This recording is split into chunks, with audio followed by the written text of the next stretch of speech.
On November 21st, 2021, the city of Waukesha, Wisconsin, was celebrating the start of the holiday season with their annual Christmas parade. It was a family event the kids and adults looked forward to each year. Just after 4:30 p.m., that celebration turned into a scene of terror. Darrell Brooks Jr., driving a red Ford Escape, entered the parade route and deliberately drove through the crowd. Ignoring barricades, police signals, and the presence of hundreds of spectators, Brooks accelerated along the route, striking performers, seniors, and children. Parade participants were thrown into the air. Some were dragged beneath the vehicle. Others were crushed as Brooks continued forward. Witnesses described screams, bodies scattered across the street, and people desperately searching for loved ones. First responders arrived to what one official later called a war zone. Brooks did not stop to render aid. After exiting the parade route, he abandoned the vehicle and attempted to flee on foot. He was captured later that evening. Investigators quickly determined that the attack was intentional, not accidental, and unrelated to terrorism or ideology. Instead, it followed a domestic violence incident involving Brooks earlier that day and a long history of violent behavior. The attack left 6 people dead.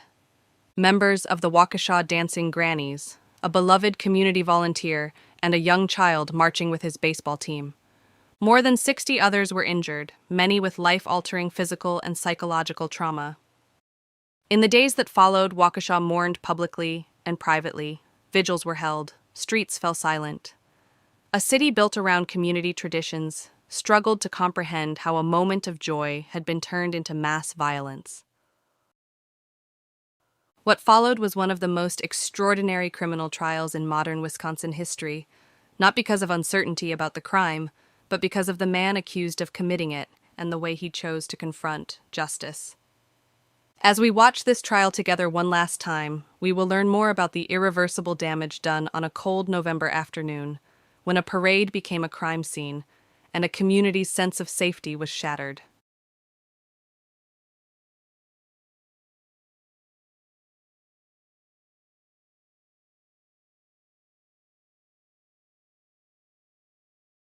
Could we hold just a second, please? Hold it. So, folks, we're going to get started. I know emotions are running very high on this case. If you feel like you need to step out of the courtroom, please do. I'll expect everybody to conduct themselves in an orderly fashion, despite some of the allegations you're about to hear. If you feel that it's too much for you to hear, please step outside. So with that, if we could proceed. The Waukesha attackers' initial court appearance was held on Tuesday, November 23rd, 2021, just 2 days after the parade. It's eerie to think that a majority of those injured were probably still in the hospital at this point, some still fighting for their lives.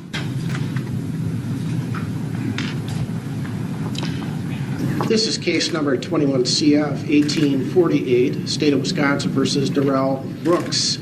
Matters tabbed to Judge Lau. Appearance by the state, please. Good afternoon, Commissioner Sue Opper and Leslie Basie, appearing for the state of Wisconsin. Thank you. And for Mr. Brooks.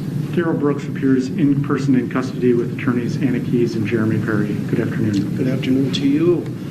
And we are here on a criminal complaint that's now been filed. Mr. Perry, Mr. Brooks acknowledged that he has received a copy of that complaint and will he waive its reading in open court here today? We have received copies of the criminal complaint. We waive formal reading. Thank you.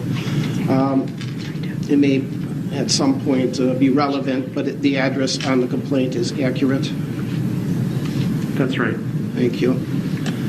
And Mr. Brooks, I have reviewed a copy of this criminal complaint. I will find it does state probable cause as to each of the 5 charges before you. You're charged in count 1 with first-degree intentional homicide. That's a Class A felony, and that has a maximum possible penalty of being sentenced to imprisonment for life. That's for victim A. Count 2, first-degree intentional homicide regarding victim B, is a Class A felony. Again, the maximum possible sentence is a sentence to imprisonment for life. Count 3, first-degree intentional homicide. regarding victim C is again a Class A felony, and that's punishable by intentional homicide. Regarding victim D, again, is a Class A felony, and that's punishable by a sentence to imprisonment for life. Lastly, count 5, first-degree intentional homicide regarding victim E is a Class A felony. That is punishable by a sentence to imprisonment for life. As those are felonies, you're entitled to have counsel. You're entitled to have also a preliminary hearing. And I, again, have found probable cause to each of the 5 counts upon my review of the pleading. So we will turn to Attorney Opper for her bail recommendation. Thank you, sir.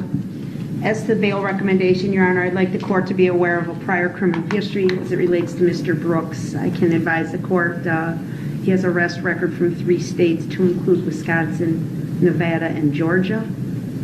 Starting with the state of Wisconsin, the record begins in 2000. There was a conviction in that year for substantial battery, party to a crime. A prison sentence was imposed but stayed for 3 years probation and 6 months condition time. 2002 conviction for possession of marijuana as a repeat offender, sentenced to 50 days in the House of Correction. 2003 misdemeanor conviction for resisting obstructing, sentenced to 20 days in the House of Correction. 2005, there's an arrest from Langlade County. Ultimately, he was convicted of a county ordinance violation for disorderly conduct. What's remarkable about that is that he failed to pay the fine, so he was ordered to serve 30 days in jail on the non-payment.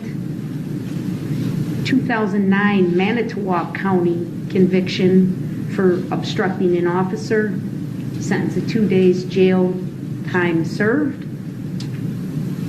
2010 conviction from Wood County, Wisconsin. He was convicted of the offense of strangulation/suffocation with other charges of battery and criminal damage to property dismissed and read in. The court ordered a withheld sentence for 3 years probation. That probation was revoked, and on August 1 of 2011, he was sentenced to 11 months jail. 2012, he was convicted at the same time on 2 separate files in Milwaukee County. First file was a charge for possession of marijuana as a repeat offender, sentenced to 180 days in the House of Correction.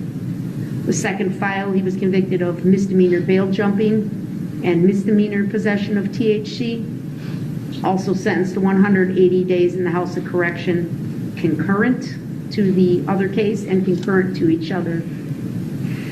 In May of 2012, there was a conviction for resisting obstructing. He was sentenced to 37 days jail consecutive to the earlier sentence imposed in April of that year. He's currently pending on 2 charges in Milwaukee County. 2020 CF 2550, he's charged with 2 counts, second-degree recklessly endangering safety while armed, and 1 count of felon in possession of a firearm. The date of that offense, or excuse me, all 3 offenses, is July 24 of 2020. It's believed he was arrested shortly after that incident and remained in custody in the Milwaukee County Jail until released on bail there for reasons of a speedy trial violation on March 3 of 2021. Bail at that time was lowered from $7,500 cash bail to $500 cash bail. In that case, Your Honor, it is alleged that he got into a fight with his nephew. The defendant fired 1 round from a handgun toward the vehicle that his nephew was in. The vehicle was occupied by another person, and that accounts for the 2 charges of reckless endangering safety.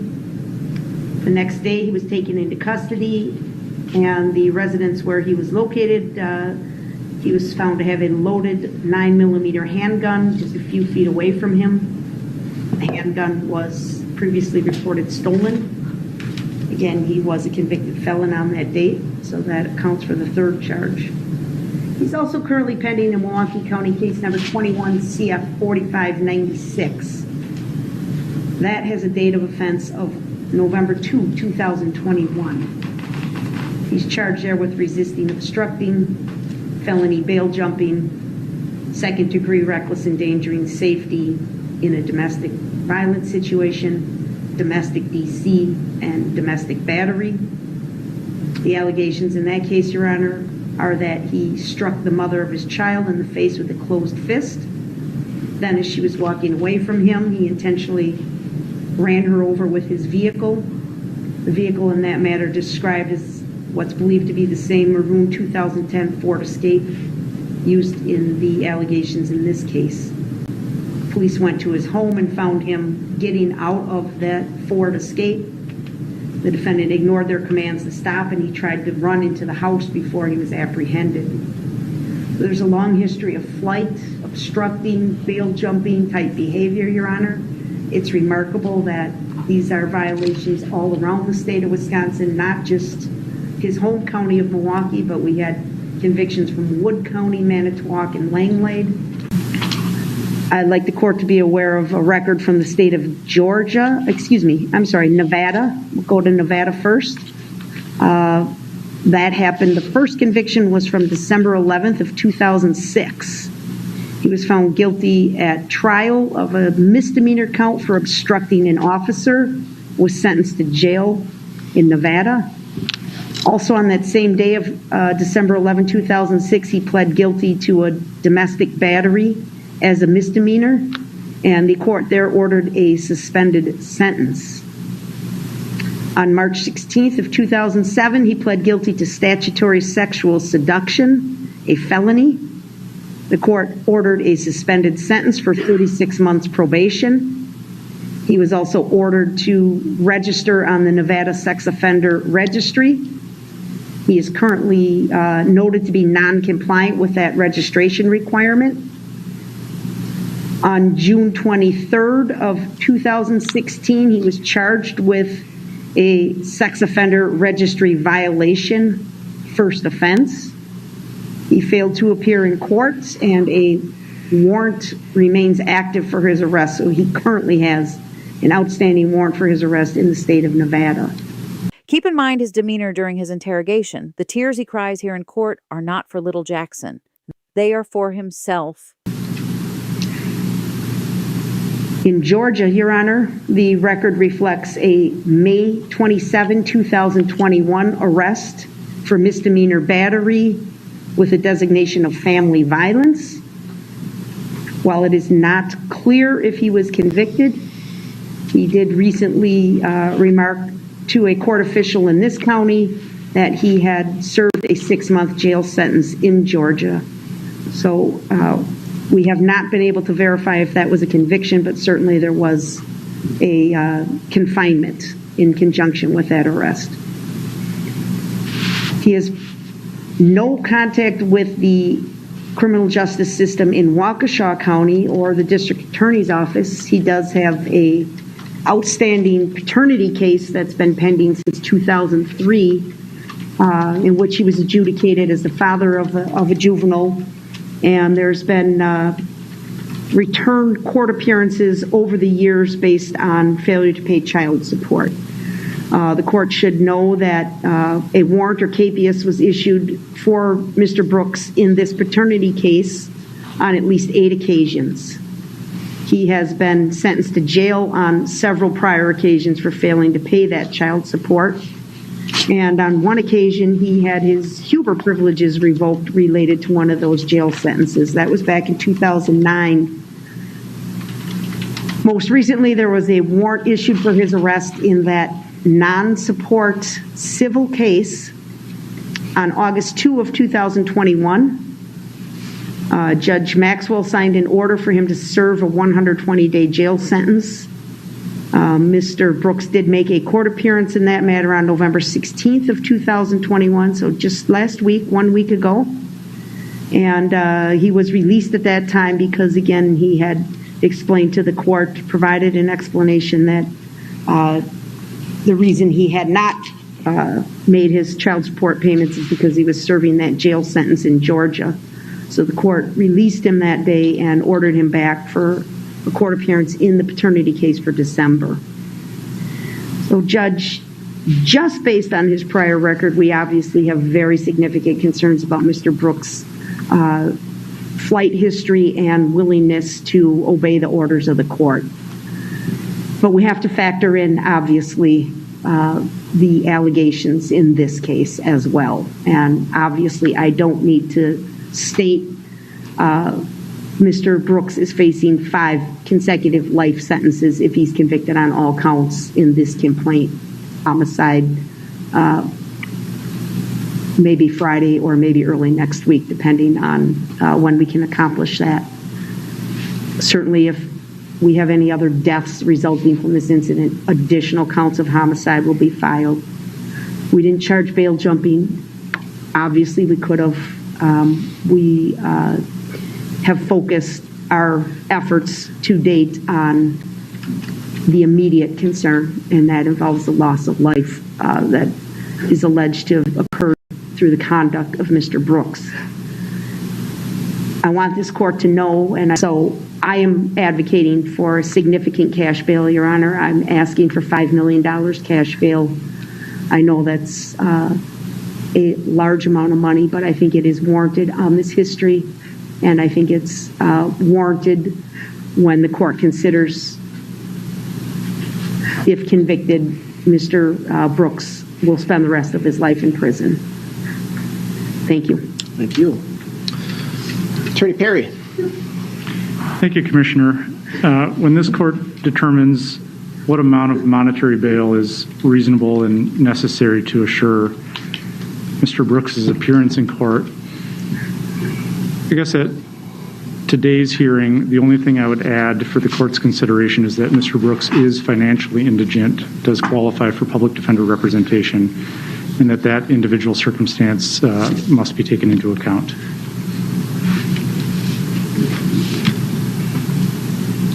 Does that conclude your argument? It does. Thank you, sir. So, first of all, let's get to conditions of bail. The monetary portion is called bail. There are conditions, though, in bail. And first, I am going to order, sir, level 4 monitoring through WCS if you do post bail. You're not to leave the confines of the state of Wisconsin. You are only to be released on a business day during business hours. Who's the highest ranking sheriff, deputy sheriff? I would like your opinion. I would like the Sheriff's Department to notify WCS if he bails out that he's to immediately go over to WCS. So would it be asking too much if I had somebody from the Sheriff's Department contact during regular business hours WCS to let them know that he's being released? Then I'm ordering then that the Sheriff's Department contact immediately upon Mr. Brooks walking out the door, if that should happen, that he's on his way to WCS, which is literally a block away. If that does not happen, I want to make sure that people are aware that he did not get on the GPS monitoring device, which I am ordering. I'm ordering him to pay for that as well. Again, he's only to be released on a business day during business hours with the Sheriff's Department agreeing to contact WCS.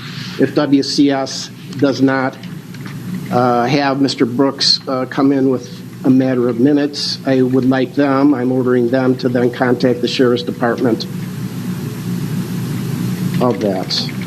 I am ordering, sir, that you not operate a motor vehicle. You may not possess any dangerous weapons or firearms. You are not to have contact with the families listed in the victim identification sheet. You are to only disseminate that information to your lawyers.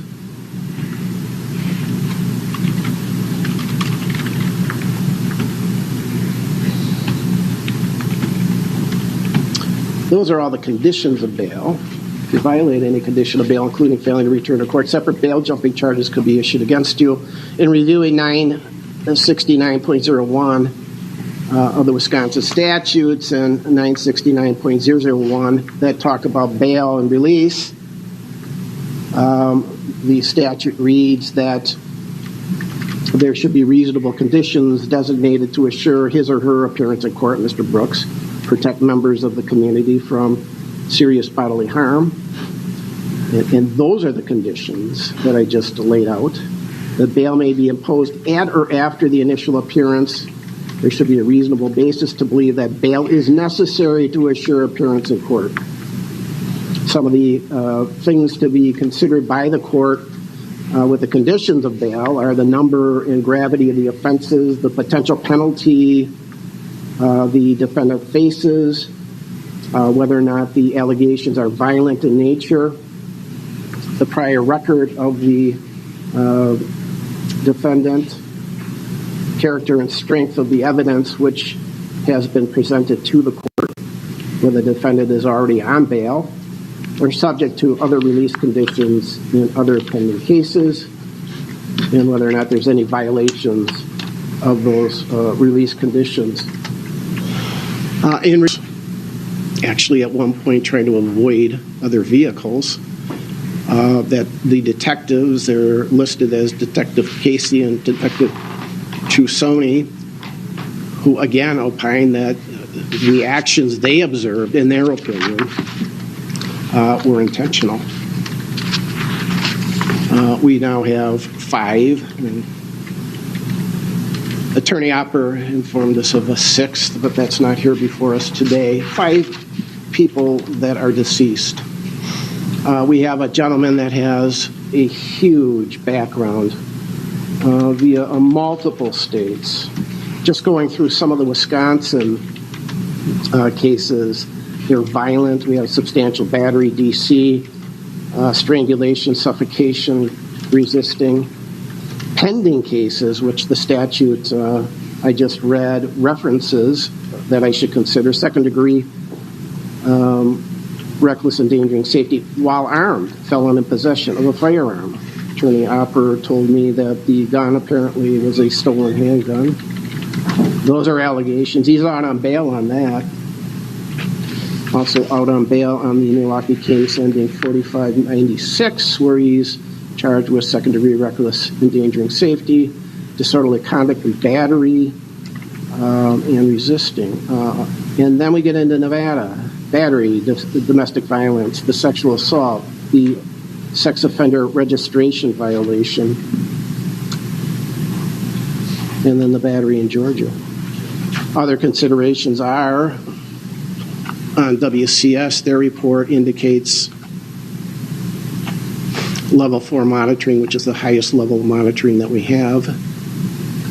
And in that report, it does indicate there have been failures to appear other than 2 years old, and then sentenced to incarceration prior, yes. Current violent felony, yes. Or offense, yes. Pending charges at the time of this offense, yes. Prior misdemeanor convictions, yes. Prior felony convictions, yes. Prior violent conduct or conviction, yes. Prior violent convictions, 3 or more. So there have been missed court dates, although none in the past 2 years, but then we just heard about a rather significant duration of a 6-month stay in Georgia, in custody there. In the recitation by Attorney Opper, we have things that causes the court some pause for concern: resisting. Again, these are things that would cause me to feel that this gentleman does not follow rules very well. Orders of the court, orders of society, resisting an officer. There's a bail jump in 2012. There's a bail jump charged in the 4596 case. There is in the 2550 case, again, the felon in possession of a firearm. All those things are just societal, legal issues, also orders of the court in some instances that are not being followed. While out on bail on 2 rather significant allegations, we are now faced with 5 counts of first-degree intentional homicide. So when I look at that, I look at the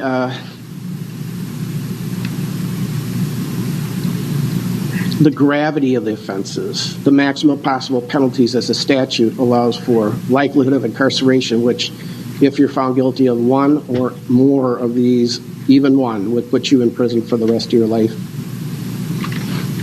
I believe you are a flight risk. There's failure to follow court orders. This allegation, although the motive is not known, and I'm not entitled to know what that is, but it looks like there was either panic or whatever, or an intentional act for whatever reason. You don't do well under pressure. The Milwaukee County case talks about, as Attorney Opper indicated, you using a vehicle to run over another person with your vehicle. So you don't respond well to what is common sense within our community, our society. So based on that, you're out on bail. Those smallish bails that you were out on didn't do very well.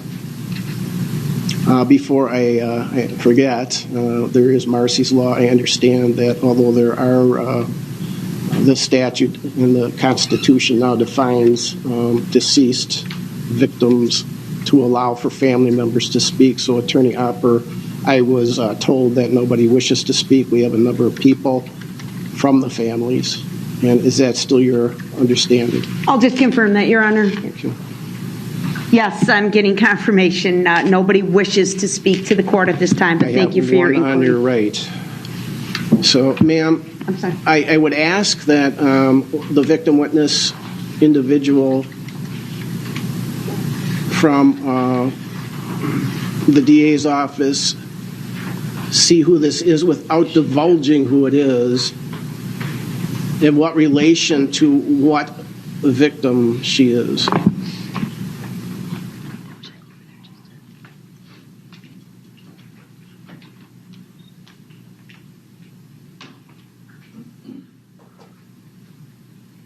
I think the rocking back and forth was more of a ruse for the cameras. His attorneys had probably already discussed a plea of insanity with him. Maybe he thought the rocking would help with that plea.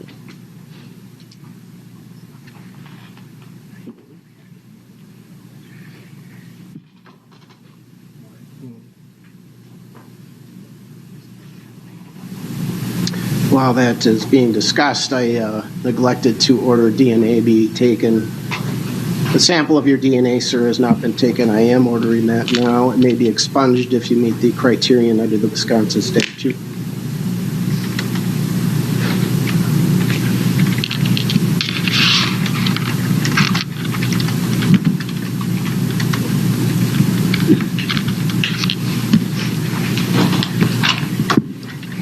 Attorney Basie, where are we?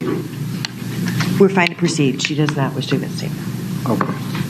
Thank you for checking. Thank you, ma'am. The family is always welcome. You do, under the law of the state of Wisconsin, as well as under the amended Constitution, have the right to speak at proceedings germane to the particular proceedings that we're at. So with that, I will set bail. I have no problem with the bail being recommended by the state. It seems to be a very strong case for the state. Likelihood of incarceration, which is the other aspect of bail, is absolute. If you are found guilty of any one of these, a multitude of them, it's a life imprisonment sentence that must be meted out. So I have no problem. I just, with that bail, it's extraordinarily high, but it's an extraordinarily big case. It's an extraordinarily serious case with an extraordinary history of this gentleman, of fleeing, of hurting people, of not following court orders, not following criminal laws, not following just your societal norms. So I know that that's extraordinarily high bail. It's warranted here, and I am setting cash bail in the amount of $5 million. And with that, we're going to select a preliminary hearing date. Attorney Perry. Commissioner, we would be waiving time limits. We did, off the record, talk with the clerk prior to this and preliminarily set a date for January 14th at 9:15. No, what date? Okay. Is that a Friday? It is. Yep, so that date, January 14th at 9:15. Does that work for the state? So, Judge, it works for my calendar and Attorney Baizey's calendar. We would ask for an opportunity to confer with any victims that wish to attend. Obviously, that cannot be done with haste here this afternoon. So if we could perhaps just notify the court by Monday if we have any significant challenges. I think if the court can anticipate the ability of live streaming the event, that may assist with some scheduling conflicts as well. But I'm available, Attorney Baizey is available, Detective Casey is available. So yes, that is our request for that date. Okay, why don't we take that date and then we can work out the details as far as live stream or otherwise. We'll talk to Madam Clerk, Monica Paz, and see what we can do. So with that, anything else, Attorney Opper? No, sir. And Attorney Perry, anything further? No, nothing else. All right, very good. We can be adjourned.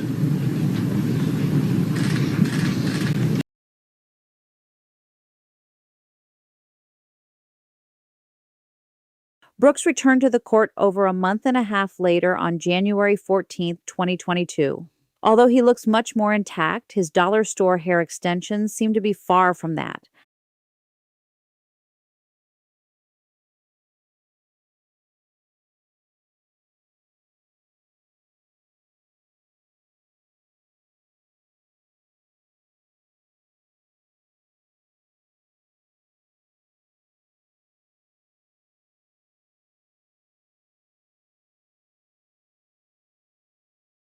Mr. Brooks. Attorneys Anna Keyes and Jeremy Perry on behalf of Mr. Brooks, who is in person. Good morning. Good morning, Mr. Brooks. We are here, I think we have some housekeeping to do, so we have a number of people in our courtroom. Last time we talked about the level of decorum that is expected. Emotions are going to be running high. Please do as well as you. I really appreciated that. I know the court system does as well. So I'd ask that if you are having trouble with what you're hearing, please step outside. There are victim witness people from the DA's office that can assist you. Any one of the deputies that you see outside could assist you as well. So pursuant to Judge Boren's, the trial court's general order, we do have a pool camera. We have a news camera or a news feed through the radio, and also a still camera. Nobody is allowed beyond those people to record this either audio or visually. So if you do have your cell phones out, I would ask that you put them away. It's not permitted per the judge's order. There's a number of other media outlets here. Any media that is going to be recording or doing otherwise must be down in the jury assembly room to effectuate that. So with that, we have some housekeeping to do. We have a second amended criminal complaint that's been filed on the case. Who's going to be lead counsel today for the defense? I am. So Attorney Keyes, has Mr. Brooks received a copy of the criminal complaint or the second amended criminal complaint, and will he waive its reading? Yes. And, sir, I'm going to walk through these. I intend to go through each, but what I'll do is package each one with what it's, the charges, what the penalties are, but then reference who the victim is. Any objection by the defense to that? Or would you like me to read each one of them separately?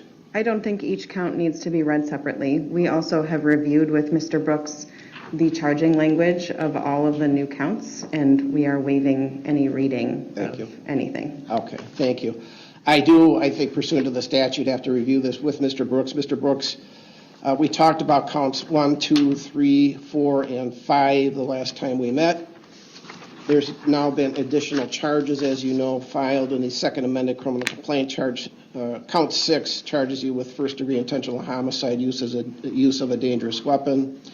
That's regarding victim F. That is a matter that carries a maximum possible penalty of sentence to life imprisonment. That may be increased by not more than 5 years due to the penalty enhancer. Counts 7 through 67 all charge you individually with first-degree reckless endangering safety, use of a dangerous weapon. Each of those are standalone charges.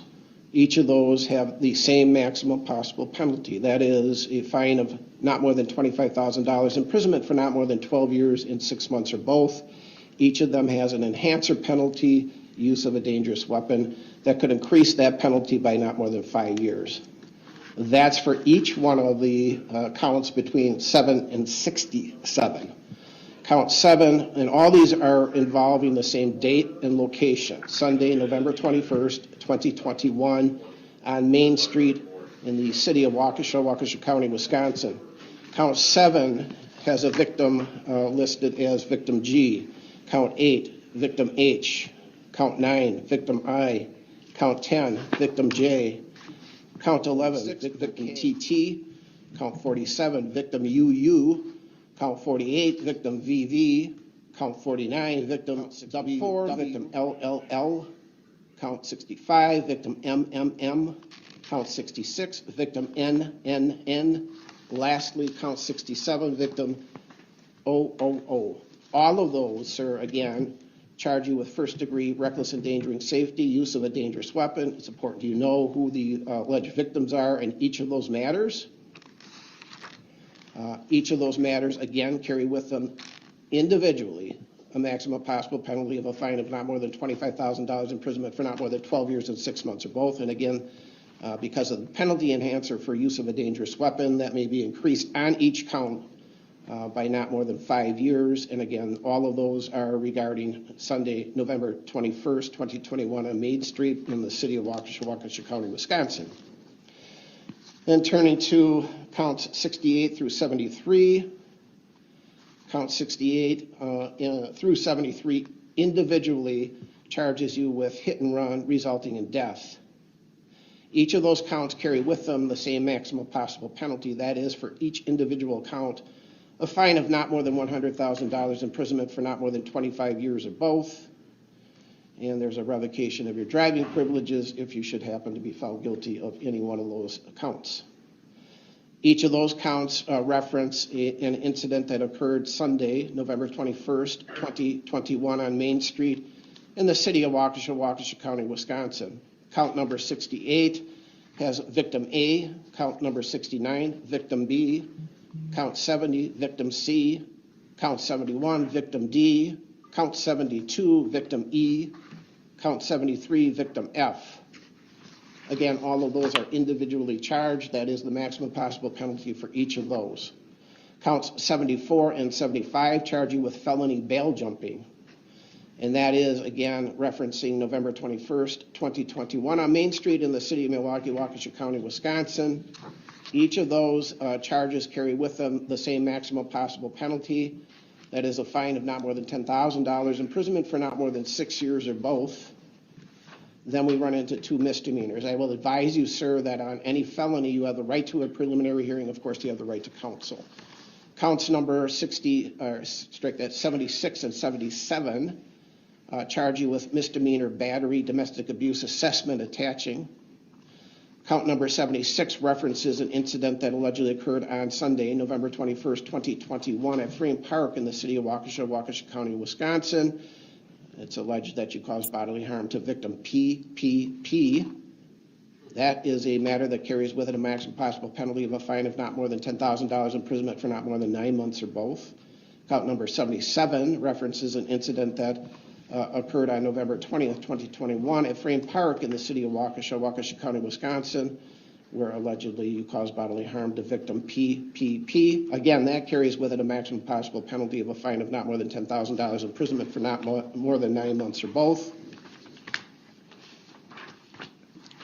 I have reviewed a copy of that criminal complaint, the second amended criminal complaint. I will find that probable cause is stated to each of the charges that have been reviewed today. Counts, I already found probable cause on counts 1 through 5, but for the purposes of today's proceedings, I am finding probable cause on the second amended criminal complaint as to each of the counts 1 through 77 of the criminal complaint.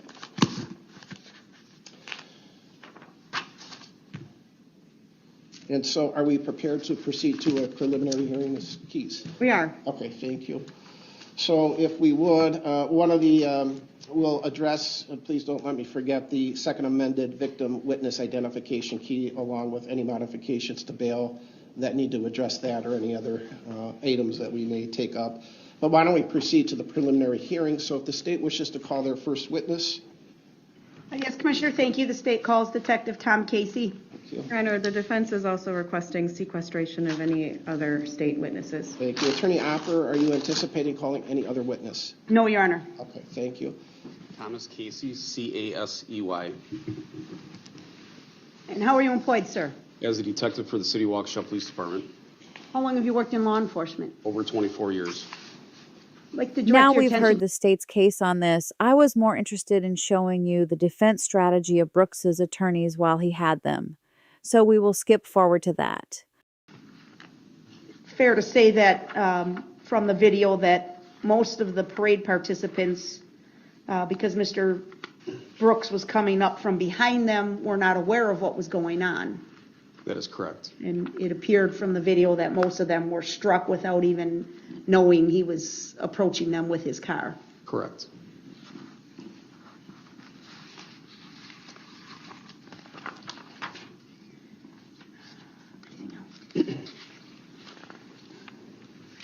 Just one last matter, Mr. Detective Casey, did we make any effort to determine the functionality of the vehicle after the incident had occurred? Yes, we have. What happened? We had the Wisconsin State Patrol Mechanical Inspection Unit do an inspection on the vehicle while it was at the Wisconsin State Crime Lab. And what was determined? It was determined that there is nothing on the vehicle that was defective that would make the vehicle so it would not stop or accelerate. They found that a tie rod end had a little bit of extra play in it, and there was one mismatched tire. Other than that, they did not find anything mechanical wrong with the vehicle. Okay. And are you aware of the fact that Mr. Brooks was pending on 2 open cases in Milwaukee County at the time of this incident? Yes, I am. Are you aware that he had been released on bail in those cases and had been ordered to not commit any further crimes? Yes, I am. All right. Thank you. I don't have any other questions. Thank you. Attorney Keys? Thank you, Your Honor. Notice the only people in the courtroom with masks are Brooks and his attorneys. That's so ridiculous. This was January 2022, a year after the COVID scare had settled. So, Detective Casey, you indicated on direct examination that there were thousands of people in the area for the parade on that afternoon. Is that correct? That is my estimate. You said about 100 entries in the parade completely. Correct. About hundreds of participants were participating in the parade, actually walking down the street, correct? Correct. And then you said there were thousands of people then spectating in addition to all of the participants, correct? That is my estimate. You indicated also a little bit about the route description. So you stated that the staging area is up on White Rock Avenue. Is that correct? Correct. And so White Rock was blocked off from some street all the way down through Maine. Is that correct? I believe that it was blocked off starting at Niagara, which is north of where White Rock School is, where he was initially in the fight with victim PPP. Okay. And then the parade goes from White Rock onto Maine. Is that correct? Correct. And then it continues turning onto Wisconsin Avenue once it gets to the end of that corner of Main Street, correct? Correct. Now, you indicated that there were barricades and squad cars blocking off that street, correct? What specific street are you talking Blocking about? off Main Street so that the people can't get onto Main Street from the cross streets, correct? So vehicles can't get on, correct. Right. And so you indicated, you said the words, I think, squads and barricades, correct? Correct. So what does that mean exactly? Were there squad cars actually blocking the cross streets on Main Street? At different locations, yes. So was there a squad car at every single cross street? There should have been, yes. Every defense argument Brooks offered up during trial actually came from someone else. most of them being from his previous attorneys who worked on the case for 11 months before he dismissed them.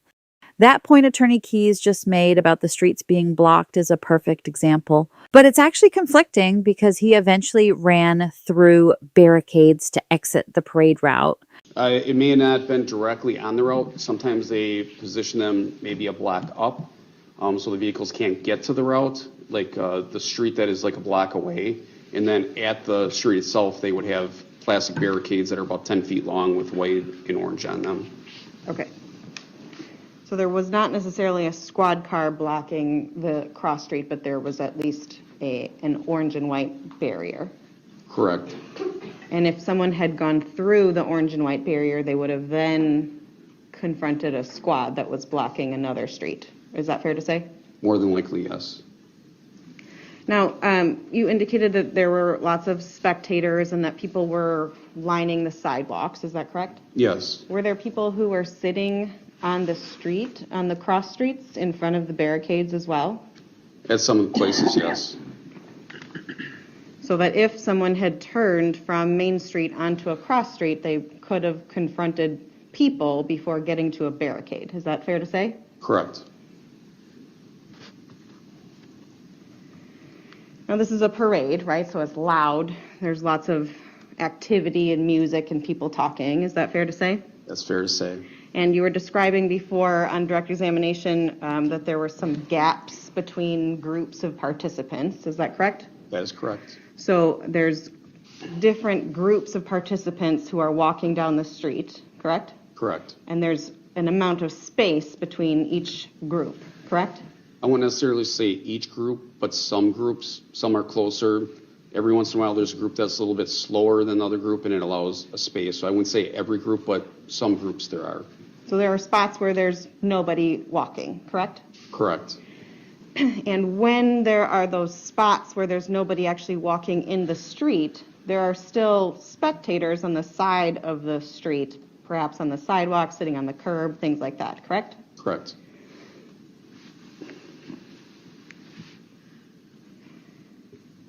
Now, you indicated that you first observed this red Ford Escape on White Rock Avenue, correct? Correct. So it was driving toward you as you were standing near the intersection of Main and White Rock, is that right? Correct. And then you indicated on direct examination that it had contact with you, correct? Correct. You didn't get run over, did you? I did not. You then observed that vehicle continue on through Main Street, and you described all of that.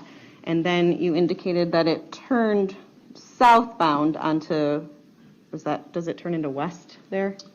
Or is that still Main Street? It's Main Street for a very short time, and then south of Wisconsin Avenue, it's West Avenue. Okay. And so the vehicle then did not continue onto Wisconsin Avenue to follow the parade route, correct? Correct. The vehicle continued southbound across Wisconsin Avenue, correct? Correct. And then you indicated that it turned off onto a different street that I can't remember. Prospect Avenue. Prospect, thank you. So it did not continue then following the parade once it got to the end of Main Street, is that correct? That is correct. Now, in describing this red Ford Escape, was it an older model, a newer model? 2010. 2010, okay. And when you were having contact with this vehicle, did you notice that the windows were up or down? I believe that they were all up. So all the windows were closed on this Ford Escape, is that correct? Correct. So you could not see inside through an open window, is that correct? You would have been looking through the glass. Correct. The windows were not cracked open at all. Not that I recall. And when you were next to the vehicle, you could hear the engine noise, is that correct? I mean, I don't recall hearing that. I mean, I don't know if it's because everything else that was going on that was excluded, but I don't really recall any noises. I was focused on the vehicle and the driver of the vehicle at that point. Okay. Now, you indicated that both yourself and officer, is it Butrin or Buttrin? Yes. All right, Officer B, you and Officer B were head-on with the vehicle. Is that correct? That is correct. And you indicated, in fact, that you were eye to eye with the driver of the vehicle. Is that correct? Yes. And you were right next to the window, and so was Officer Buttrin at a later date. Is that correct? It wasn't a later time. It was probably a few minutes later. I believe he was directly in front of the vehicle. I was in front of the vehicle and then off to its side. Okay. And regarding the driver, as you saw the driver as it was going past you, he was wearing a gray sweatshirt, correct? I know that later, but at that time, I was focused on his face. That's all that I saw. I did not see a sweatshirt. I know later that from looking at video and other things, that he was wearing a gray sweatshirt.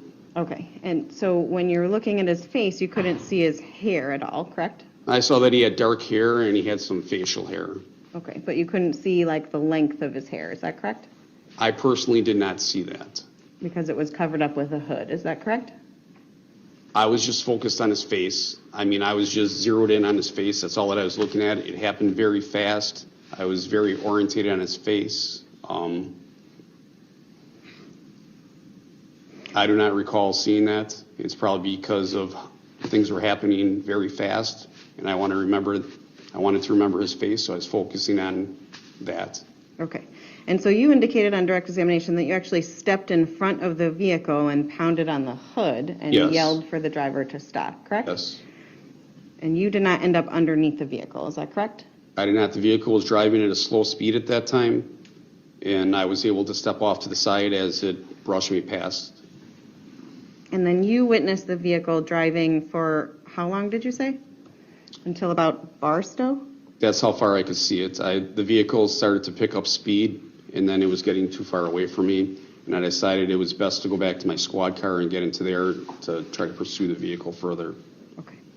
And then Officer Buttrin, you indicated, observed the vehicle as well. Do you know how long Officer Buttrin was able to personally observe the vehicle drive? I mean, it would have been a very short time. I mean, we estimate that the car was on the parade route approximately 3 to 4 minutes. So we're talking a very short amount of time for all of this contact. Now, you indicated on direct examination that you reviewed video where you were able to see the vehicle then continuing past where you personally observed the vehicle yourself, correct? That is correct. And during that time, you saw that the driver did not drive on any sidewalks, is that correct? That is correct. The vehicle did not strike any other vehicles, correct? That is correct. The vehicle did not try to make any other vehicles get knocked over or roll into other vehicles or parade participants or spectators, correct? I did not see a knock over any other vehicles. Nope, just the people in the way. In fact, there were times when the vehicle almost struck spectators and other parade participants but didn't hit them, is that correct? Could you ask the question again, please? There was a time when the vehicle was driving in the open lane between the spectators on the sidewalk and the parade participants, correct? Correct. And at that time, the vehicle went around rather than striking a small child who was standing in the roadway, correct? There are times that he avoided people, if that's what you're asking. I think she was trying to disprove intention. Now, as you were observing these videos that you obtained throughout the parade route, is there consistent video of the rear of the vehicle? What do you mean by consistent? Can you often see the rear of the vehicle in watching these videos, or are you looking more like down from up or toward the front of the vehicle?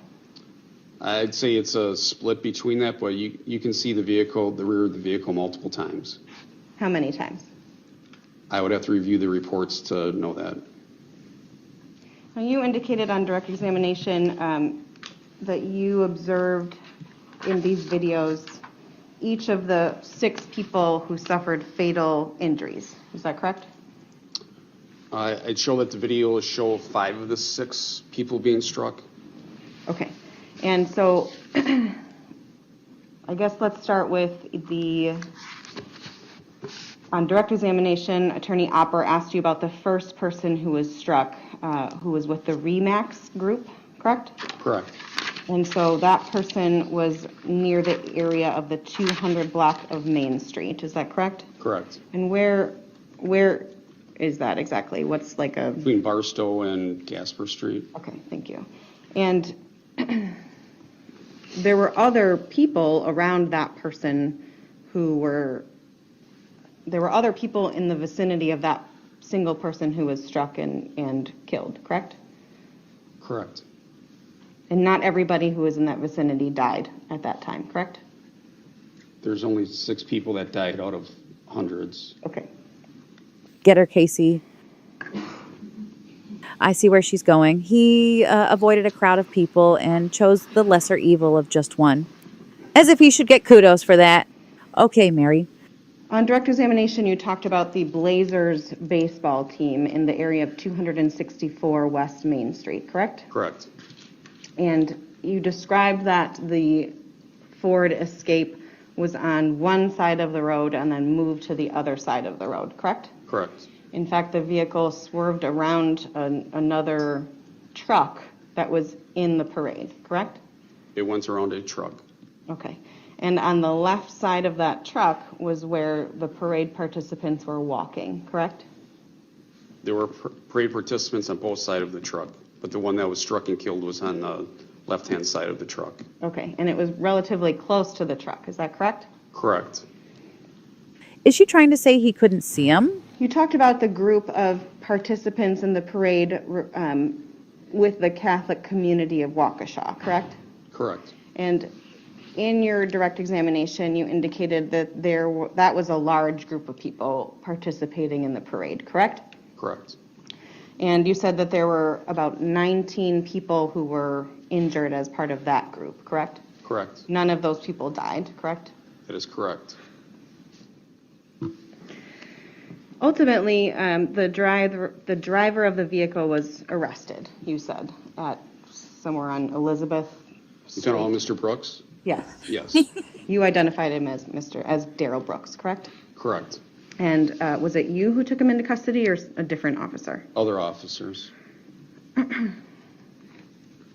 He spent then a period of time with officers after being arrested, correct? Correct. And at that point, one of the officers who spent time with him reported an odor of marijuana about his person, correct? Correct. In fact, that officer reported that Mr. Brooks had red, bloodshot, glassy eyes, correct? Correct. And he could smell an odor of burnt marijuana on him, correct? Correct.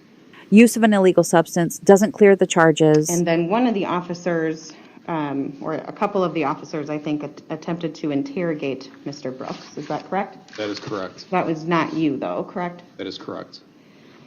You reviewed reports of those other law enforcement officers who spoke with Mr. Brooks, correct? And those detectives showed Mr. Brooks photos and videos of this incident occurring. Is that correct? Correct. While those officers were showing Mr. Brooks photos and videos, he did not want to look at them. Is that fair to say? That is fair to say. In fact, he would put his head down, correct? Correct. He'd turn his head away from the photos and the videos. Is that correct? Correct. And at one point, he even begged the law enforcement officer to stop showing them to him, correct? I believe so.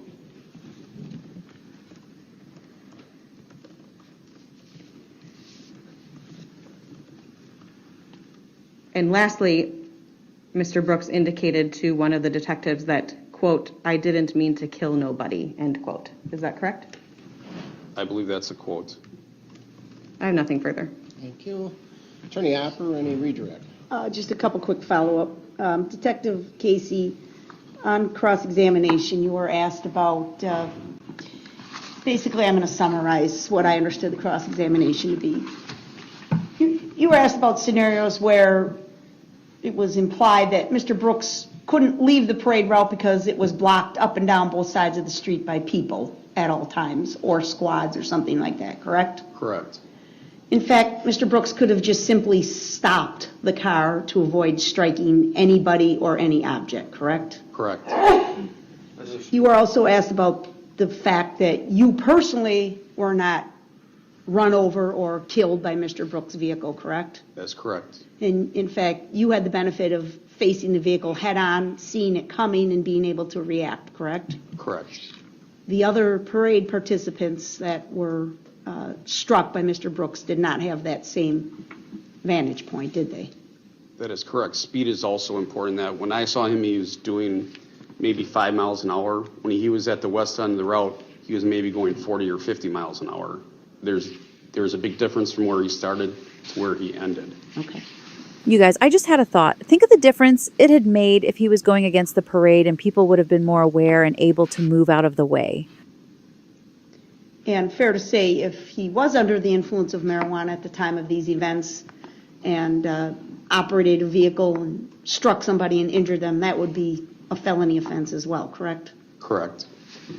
All right, thank you. I don't have anything else. Thank you. Detective, you may step down. Thank you. Attorney Opper, any other witnesses? No, sir, the state would rest. Thank you. Attorney Keys, any witnesses? No witnesses, defense rests. Thank you. Any argument from the state, please? The state will move for bind over without argument, Your Honor. Thank you. Attorney Keys? Your Honor, defense objects to bind over. Thank you. Pursuant to what the law is, my decision on whether or not the state has presented sufficient evidence to show that the defendant probably committed a felony or felonies within the jurisdiction of the court, there is ample evidence on all fronts as far as each of the group of counts, the counts 1 through 6, counts 7 through 67, 63, or 68, strike that, through 73, and then the felony bail jumps 74, 75. Each of those were discussed. There is ample evidence on each of those to show, sir, that you probably committed a felony or felonies within the jurisdiction of this court, and based upon that, I am going to bind you over for trial. Attorney Keys, have you received a copy of the information? Your Honor, we're requesting an arraignment date, and we previously obtained one with Madam Clerk. Very good. And would you like that in front of this court or the trial court? I think it's been scheduled in front of this court. That's fine. So that date, Madam Clerk? February 11th at 10:15 back here. All right, and so we do have further housekeeping. There is now a second amended victim witness identification key. I'm modifying the bail bond condition originally set that Mr. Brooks, you may not disseminate any information regarding that particular identification key except to your lawyers. Then I did neglect, and I don't mean to get further into the bail issues, but I did mean to ask at our last bail hearing if Mr. Brooks possesses a passport. He ain't even got a license, Lisa. No. All right. If he does possess a passport, if he does post bail, I am ordering that that be turned over prior to being released to either the Sheriff's Department or the Clerk of Court's office, but I understand he does not, according to what he said. So anything else from the state? Nothing else other than to request the prior condition of bail obviously required Mr. Brooks to have no contact with the victims. Yes. We would ask you to extend that to all of the victims now in the second amended victim key. Thank you. And I unless you want to be heard on that, Attorney Keys? No. I am going to grant that motion. So, Mr. Brooks, you may not have contact with any of the victims identified in the second amended victim witness identification key. And with that, unless there's anything else from the state before I get to any comment by any of the victims.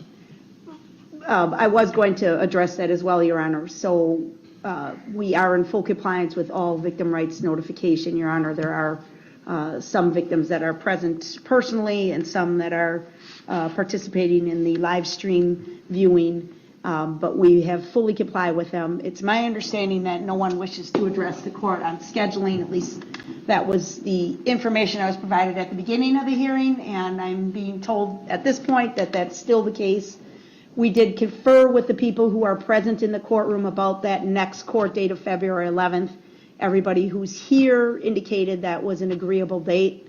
Certainly if we find out that there's an objection to that date from others that would require the court taking it taking that issue up, we will alert the court and the defense. But right now, we believe February 11th is agreeable to everyone, and nobody wishes to be heard further on scheduling, Your Honor. And I'll recognize that your lead victim witness person is in the courtroom, and she was indicating to you that nobody wished to, as far as the victims, to be heard today. Yes, correct. Attorney Keyes, anything else? No, Your Honor. All right. So we have our date. We'll gather up again on that next court date back here for an arraignment. Unless there's anything further, we can be adjourned. Thank you. Thank you, folks.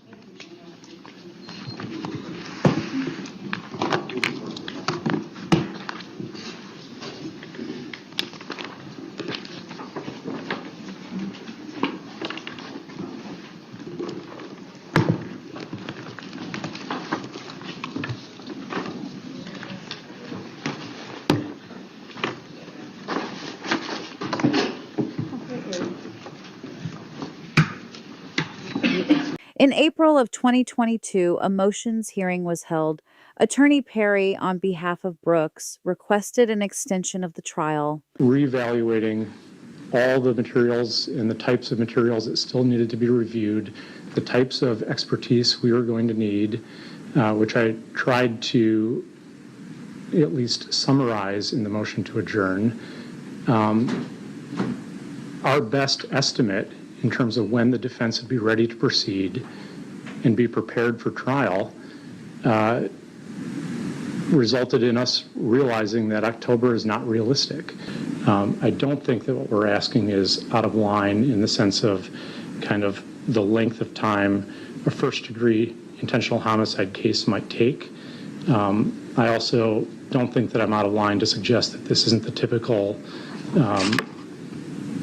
case involving a charge of first-degree intentional homicide in terms of the volume of materials and the number of charges, the number of witnesses that have been talked about or anticipated by the state.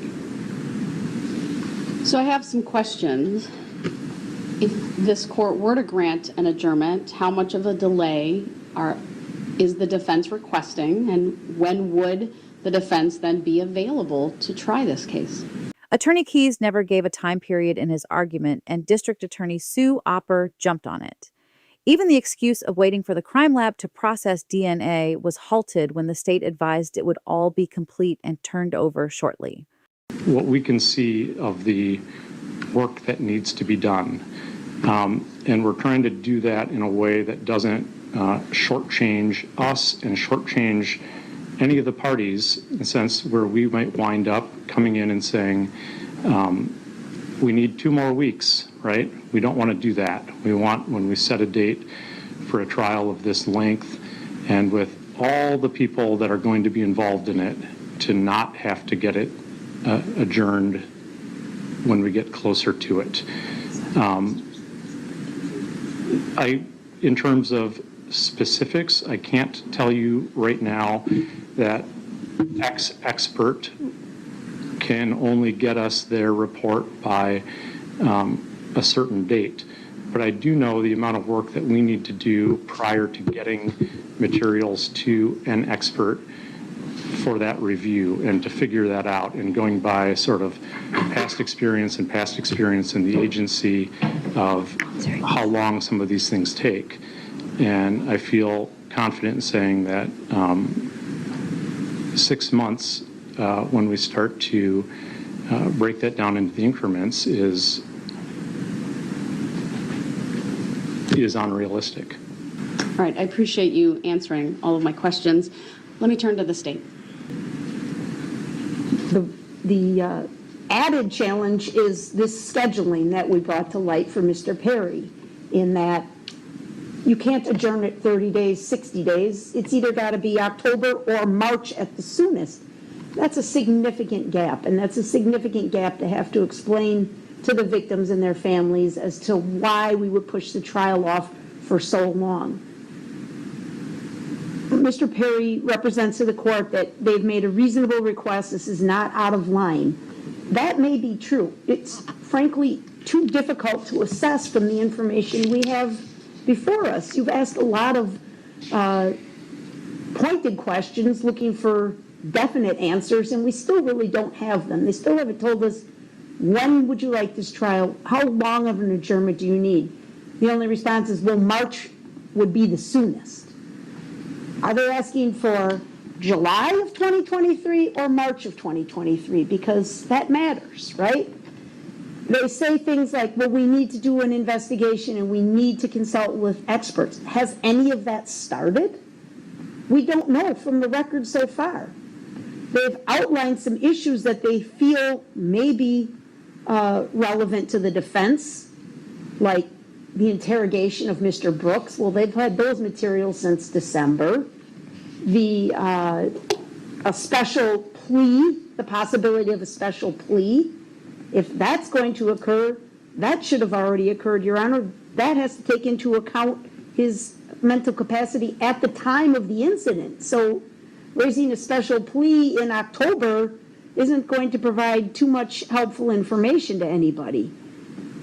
But as it sits here today, we don't know if they've even consulted with one expert yet. So can we look at October 31st as a start date, giving them an additional 30 days? Because otherwise, to have to tell these victims, we're not going to do anything on this case for another year, is really hard to swallow, right? They're not going to have any answers on what's going to happen for another year. The state also had victims on hand to ask Judge Dorow not to allow the continuance. This is, first there'll be a comment by victim O speaking on behalf of himself. Thank you so much. If you could stand for me, please, so I can see you. Thank you. Go ahead. I feel that the court should not grant the motion for trial to be moved even further from the current scheduled date in October of the proposal for 2023, as victims in the city itself will continue to be affected as this case continues to be lingered on or pushed out, which is something that does not need to happen, as I believe closure is the biggest thing that the victims of this case and the case itself needs. Thank you. And then we have the mother for victims AA and BB. Thank you. Good afternoon. As a mother of two victims in this case, I'm seeking enforcement of the statutory and constitutional right to a speedy disposition of the case and the right to have the victim's interests considered when deciding whether to grant a continuance. Moving the trial date to 2023 will cause additional emotional distress and prevent our family and hundreds of others from healing from this trauma. The 6 killed did not have a choice of how much time they had left on this earth. The more than 60 injured did not have a choice of how much time they had to enjoy the quality of life they may never regain. This case, however, both defense and prosecution was given ample time with an October trial date. Pushing the trial to 2023 would continue the emotional distress for the victims. Judge Darrell, please consider the victim's right in this case and do not grant a continuance. Thank you. Thank you. And then finally, we have the granddaughter of victim A. I understand that the trial wishes to be pushed back, but respectfully, I disagree with the idea of adjournment and would like to voice my opinion. My grandmother was one of the ones that was struck and killed by Darrell Brooks in the Waukesha parade. I was incredibly close to her, and her life was ripped away from myself, my family, and my grandmother's friends without so much of a chance of the ability for us to even say goodbye. I think that in order for my family and the other victims' families to properly heal, the trial needs to be set in October. We need to see justice on the day the trial was originally set for. We cannot rest easy or even find a sliver of peace until that is done. Trials create indelible records upon records of the facts presented for this very case. We all already know Darrell Brooks deserves to be locked up. However, trying to bring members from another county will just provide the same results. No matter where this trial takes place, people all around the entire state, county, and even world are angry about this, and we as victims deserve the justice that we were promised. Thank you, Your Honor. Thank you. Ms. Dunn, I believe you have some statements as well you'd like to read on behalf of them. I do. I have some statements from victims who could not, neither be here or felt they could not read it themselves. The first is from the mother of victim Z. Judge Dorow, 4 months ago, our daughter's dance team came out to spread joy and holiday cheer to our community. What they didn't know was that day their lives would be forever changed. Walking along the parade route, these children and adults, grandparents had one goal: to make other people smile. And in one instant, that all changed. Lives were lost and childhoods were shattered. Families rushed to their loved ones to hold them and pray they would survive. This was a moment no one will forget. In the days, weeks, and months following this horrific event, the victims and their families have endured numerous funerals, surgeries, and continued recovery from the ongoing emotional and physical pain. The defense is asking for a continuance for this trial. By doing so, these victims will have to keep reliving this nightmare. We respectfully ask for your compassion by not delaying the prospect of the closure any longer than necessary. Although nothing will mend the emotional wounds these victims have endured, moving the trial to 2023 will only prolong the healing process. My daughter and her teammates need to move on. They need to heal. They will not be able to heal until this is behind them. Please consider the victims and their families when making your decision today.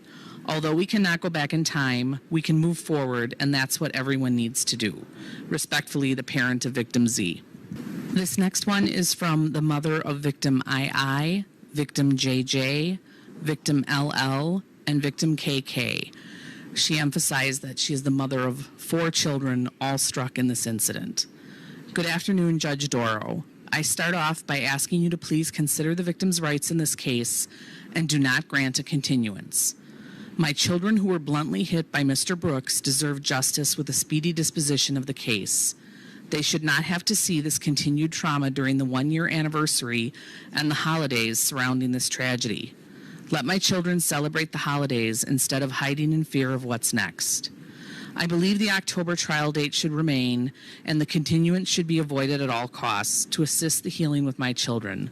The set October date should be ample time to prepare for the resolution of this case. Thank you, Judge Dorow. And the final letter is from the mother of victim HH. As a victim in this case, I am asking the court to consider the victim's interest when deciding to grant a continuance. This extremely violent event has been a horrific experience for many.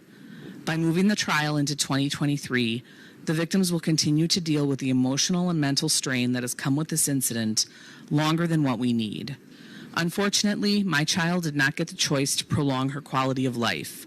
Instead, she was forced into a lifestyle of fighting for her life, multiple hospital stays, multiple ongoing surgeries, and ongoing doctor appointments. This event has caused a daily impact on her life with no sure fix with the medical issues. Her 11-year-old normalcy was taken from her too soon.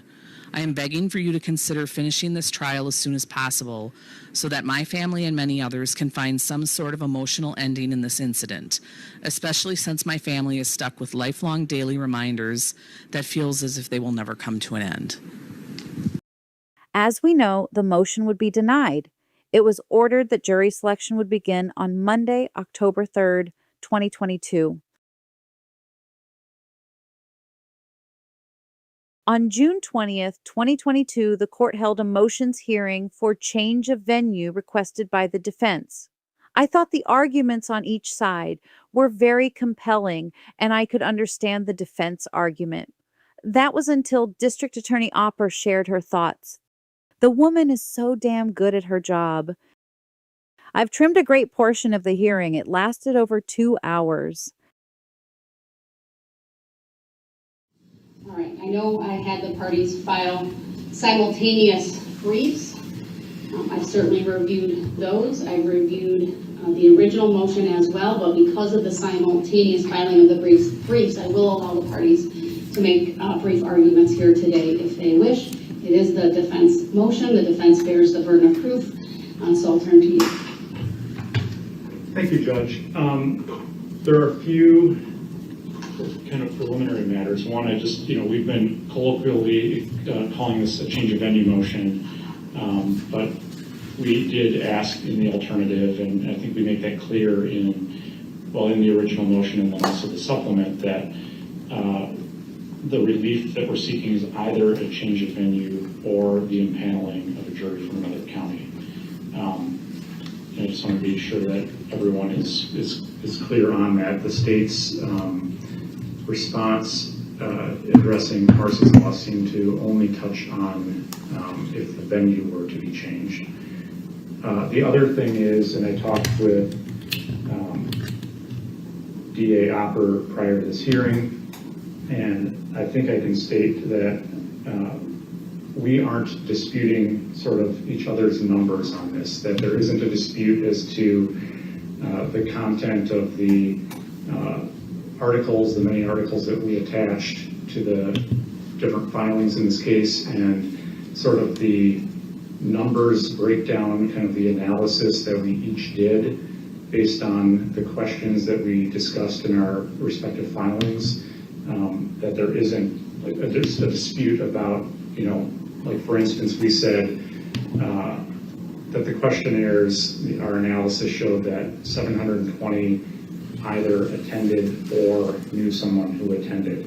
And it's my understanding that there's no dispute about that calculation. There is a dispute about the meaning of that calculation, but not those individual calculations as they are.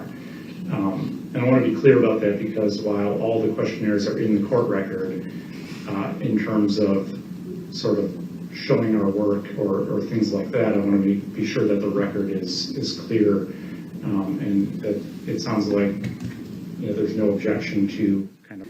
In theory and also in practice, a jury represents the community in which its members live. A juror's decision is subject to the judgment of his friends and neighbors and what they think is important in determining whether a fair trial can be had. And then it goes on and it says, a motion for change of venue or continuance shall be granted whenever it is determined that because of the dissemination of potentially prejudicial material, there is a reasonable likelihood that in the absence of such relief, a fair trial cannot be had. A showing of actual prejudice shall not be required. And the standard then is a reasonable probability of prejudice inherent in the situation. And so, kind of with that guidepost, what we tried to do and tried to point out in the original motion to change venue is that in this case, in this community, the potentially prejudicial material and the effects in the community, due to the unique circumstances of the actual incident here. This is a little different than a lot of the change of venue cases that are discussed, where it is only analyzing publicity. And we've pointed out there were 6 deaths and many dozens injured from many different groups and associations, thousands of direct witnesses, vast financial support that the community got together, vast outpouring of support. There's a slogan used to demonstrate community solidarity because of this incident. The whole blue light bulbs distribution and displays. Extensive coverage of Mr. Brooks, his prior record, his pending charges, his custody status, photos of him that accompanied many of the articles of him in red and in shackles, the different Facebook groups, the extensive coverage of the actual incident, videos being played, the extensive coverage and highlighting of his court appearances. We noted in the motion that we filed that this is, I believe still, it was as of yesterday, still highlighted in red in terms of information regarding Darrell Brooks on the court's website. And then frequent reminders of this incident throughout the community. There have been efforts to name a baseball park. There are portraits of the victims hanging in City Hall. The local government decided to spend over $800,000 on barriers to make people feel safe at public events.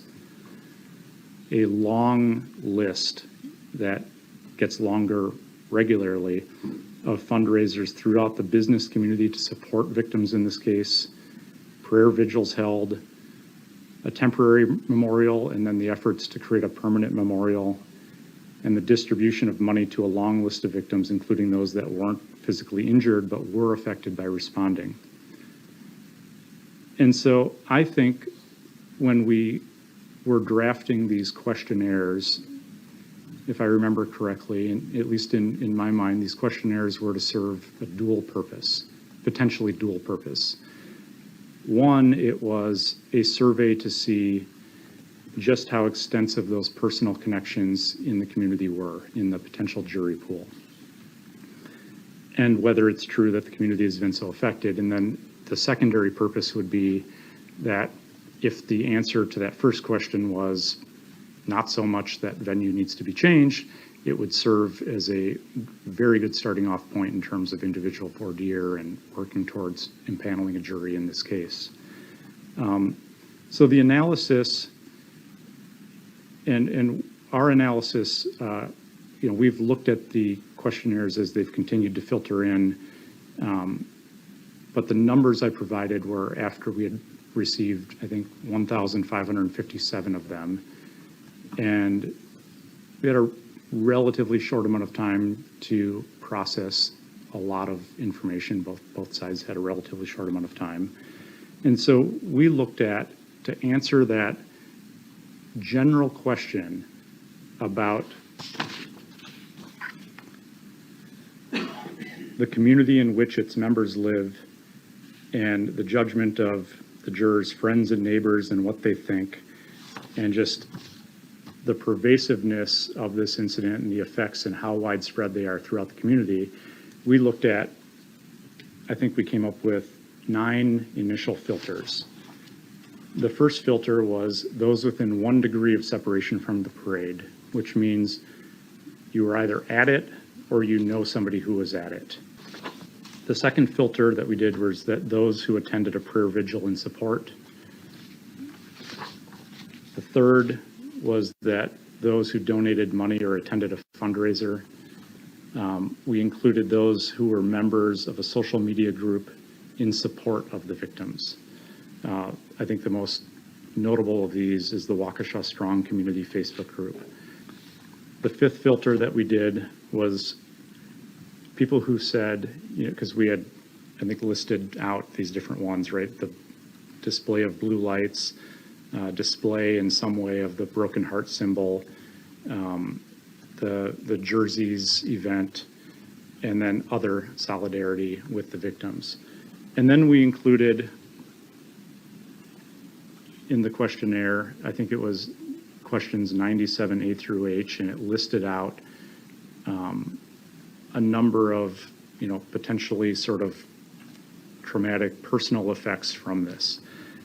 If I'm in a different county, I might have thought about this on, a day of or the week of or a month after, but I'm not confronted with those daily reminders of in yards, in storefronts, on clothing, and then also just seeing the memorials. The seventh filter we did was if you were personally familiar with someone injured or affected by the parade. The eighth was if you viewed court proceedings in this case. The ninth, we included if you have kids in the Waukesha School District. And that's because there were so many kids were victims in this case. The schools closed down. People had to scramble for coverage, undoubtedly. Decent chance that these people's children know people who were victimized. He made some very valid points. And then, we also looked at the familiarity with the coverage, and we had, in the questionnaire revealed if you were, very closely, moderately, and so on. And again, I think that is through the lens of not just I'm curious about this, but I'm surrounded by it with all of those reminders and kind of that community effect. Would ask for the defense motion to be granted when, I think that this return of, I'm not sure what the number is up to now, we had the count at 1557 in terms of questionnaires returned. I think it bears out what we alleged in the initial motion. I think it shows that this is widespread, that, if you weren't there, there's a good chance somebody who was there. And if you don't answer those two things, a lot of these other categories, this affected a significant majority of this county. And I think under those circumstances, and considering the constitutional amendment to the victim rights, we've from day one suggested the alternative as well is fine, which is as a solution to this, to be sure to protect Mr. Brooks's constitutional rights and this court's interest in having a fair jury, which is a fair jury trial, which is to impanel a jury from another county. Thanks. Thank you. Attorney Opper? Thank you, Judge. Judge, let me just begin by saying, as Attorney Perry did, I mean, technically we're not disagreeing with the math or the filtering that the defense did in this case. Our objection is with the conclusions that they draw, just as he said. We don't agree with the premise that they have 1 degree of separation by saying, I knew somebody who was at the parade. By its very nature, that's a vague sentence, right? Conclusions that were drawn by the defense to come down to these numbers. We don't accept that knowing somebody who was at the parade is an automatic disqualification. We would disagree with that conclusion. Obviously, these are questions the court will have to decide for this motion, but essentially, as I read the brief and I hear Attorney Perry talk, they immediately disqualified half of the pool based on their statement that I know somebody who was at the parade. You have to drill down into these questions. A lot of the questions did, and a lot of the questions said, just because you knew somebody was at the parade, can you be fair? That's the key question, right? Can they be fair? We don't think that having a child in the Waukesha school district means objectively that you cannot be fair. We don't think the fact that you saw a social media post means that you cannot be fair. We do not think the fact that you may have read an article 6 months ago means that you cannot be fair, because things change so drastically in this environment we live in, Your Honor. The suggestion that the easy solution here is to just pick another jury from another county completely ignores the fact that the jurors in La Crosse or Eau Claire or Marathon County may all come back with the same answers, right? Because today's publicity is 24/7. At the drop of an eye, you can know what's going on. You could be sitting in Germany and reading about this case. So it's not exclusive to Waukesha County. To Attorney Perry's point about, well, it's so pervasive here, people put out blue lights and they hung up Waukesha strong signs. Where's the prejudice to Mr. Brooks in that? Do the signs say Darrell Brooks is guilty? Do the signs say Darrell Brooks must be convicted of these crimes? The signs say Waukesha strong. That's it. Subject to interpretation by the viewer as to what that means to them. The purchase of concrete barriers by the city of Waukesha. Read the article they attached to their exhibit or to their supplement. It doesn't mention Darrell Brooks by name. It doesn't talk about the case at all. It refers to the parade tragedy. Under no circumstances could anybody ever look at this and say this wasn't a tragedy. 6 people lost their lives. That's a fact. That you don't have to talk about Darrell Brooks. You don't have to talk about his history. You don't have to talk about this case to say 6 people lost their lives that day, and that's a tragedy.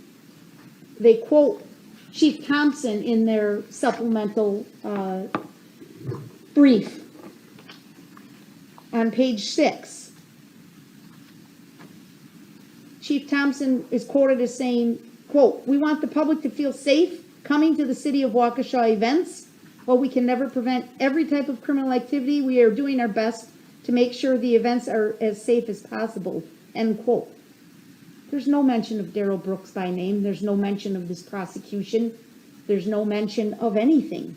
It's not prejudicial. It's not inflammatory. It's the chief of police saying to his community, come out, we want you to feel safe. You can't equate that with our community cannot be fair to Mr. Brooks. Mr. Brooks selected the location to commit these alleged crimes. He selected the fact that there would be thousands of people present to witness his alleged crimes. He selected the fact that of those thousands of people, probably dozens, if not hundreds, were recording his alleged crimes. There hasn't been anything unfair or prejudicial to Mr. Brooks overall in the community's response. The fact that the community has chosen to support the victims of this tragedy. Again, we're not seeing signs that say Darrell Brooks did this or Darrell Brooks did that. We're seeing recognition of the loss of life and the impact that it's had on the community for the other surviving victims. We think the Boston Marathon case is the most persuasive because it's the most factually similar and recent in time. A lot of these cases are very old, and they can't account for today's media outlets and news sources that exist today. They just can't. But the fact of the matter is, whether he says it's 9 counties or 1 county, the third largest county in Wisconsin for that matter, the fact of the matter is that community support was present in Boston and it's present here. So in the court in the Boston bomber case was very convinced that the judge was able to handle the voir dire process to the point where it could be fair and that the questions could be asked and that a panel of reasonable jurors could be presented. In our analysis, Judge, we came up with over 500 potential jurors by filtering. We went through about 1,100. We didn't get through all 1,500. But 500 when we need 16, and that's taking out the ones that are blatantly there. And there were some. There were some people that were very blatantly, this is not going to be the juror for this case, and we would agree to that. But even if we followed the filtering process of the defense, and it's a little unclear to me if this was a funnel or not, it almost reads like it was a funnel, like they started with 1,500 and then they eliminated 720 people so that because they knew or someone who either attended or knew somebody who attended the parade. Then from there, they went to 837 and said, well, 15 went to a prayer vigil, so we're automatically disqualifying them. They got down to 822 and they said 188 of them either donated to a fundraiser, attended a fundraiser, or were members of a social media group in support of the parade victims, or had some display of solidarity. Those are 4 vastly different things, right? If I gave $5,000 to a fundraiser, I think that's very different than putting a blue light bulb at my house. But they clumped it together and said, we're going to automatically exclude those 188 people. And then they got down at the bottom of page 8. I think from there, they narrowed it down to 634 people. They automatically disqualified 192 of them for reporting that they were personally adversely affected by this incident. But again, who wasn't? Who couldn't be personally adversely affected by this incident, whether you're sitting in Germany or in Waukesha County and you hear what happened? Who would not feel some trauma, some response to that as a human being? But they automatically excluded those people. Then on page 9, they're down to 442 people. They said an additional 27 were personally familiar with someone injured or affected by the parade. So I assume they've removed them, although to me that overlaps with the very first question, do you know somebody who was at the parade? It's got to be a similar pool of people they're referring to there. They get down to 415 potential jurors. 28 have viewed the court proceedings in this case. Doesn't automatically exclude them in my opinion, but to them it did. They get down to 387. They subtract another 13 who said they have kids in the Waukesha School District. And then at the very end of the second to last paragraph on the bottom of page 9, at the end of their brief, they say, of those remaining few hundred jurors, 125 of them reported following the news on this case moderately to closely. So I'm assuming, going back to the 387 minus 125 that they're identifying there, we still have well over 200 people, even under every filter that they've used, 200 potential jurors with no objective or subjective bias that could be brought to this courtroom in question to get to 16. Definitely enough people, Judge, after we've already filtered to this extent. They comment about 226 indicated they could not serve as a juror for that length of time. I guarantee you, no matter where we go, we're going to get a high number on that question. Nobody is going to easily be able to set aside a month of their life to devote to this trial. We understand that. That number probably would go higher if we had to bring people from another county to Waukesha and sequester them. So that's not any reflection on this community. That's not saying I won't serve as a juror for a month because I think Darrell Brooks is guilty. That's just reality. And people having a lot going on in their lives in today's world. Sending this or selecting a jury from another county is not going to cure that by any stretch. So we stand by our process, Your Honor. We think there's several hundred people using subjective and objective bias measures that could be brought in as a potential pool to serve on this jury right here in Waukesha County. I think it's remarkable, Your Honor, that even, again, in the defense brief, they say on page 5, top of page 5, the list of those victimized in the community is reported to be more than 560 individuals. That sounds like a lot until you remember Waukesha County has 400,000 people. So 560 were victims out of 400,000. Well, we know how it turned out. The motion was denied. The trial was held in Waukesha, and they did not pull in a jury from another county.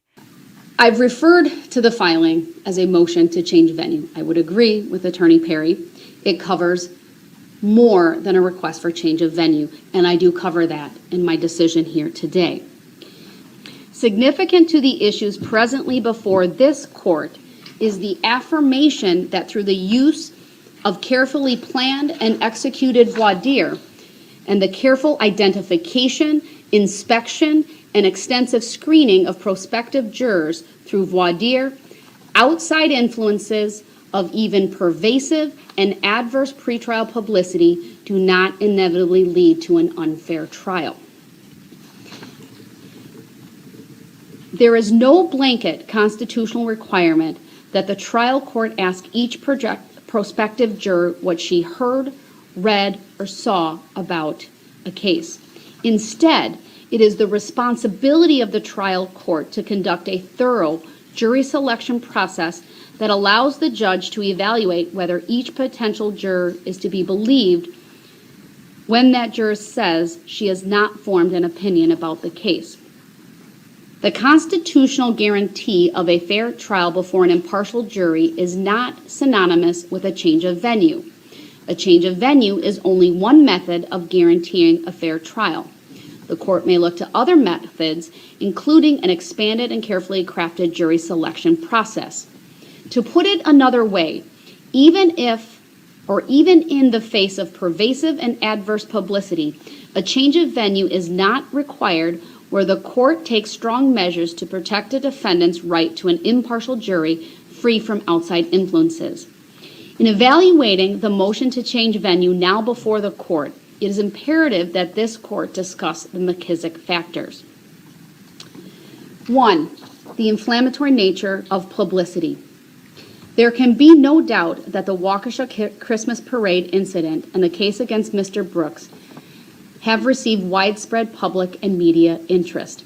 The state conceded that the actions of Mr. Brooks received a high degree of publicity initially following his arrest and caused the surrounding Waukesha County community to rally in support of the victims. These events included prayer vigils, fundraisers, support groups, and other community relation events, many of which were covered by local media.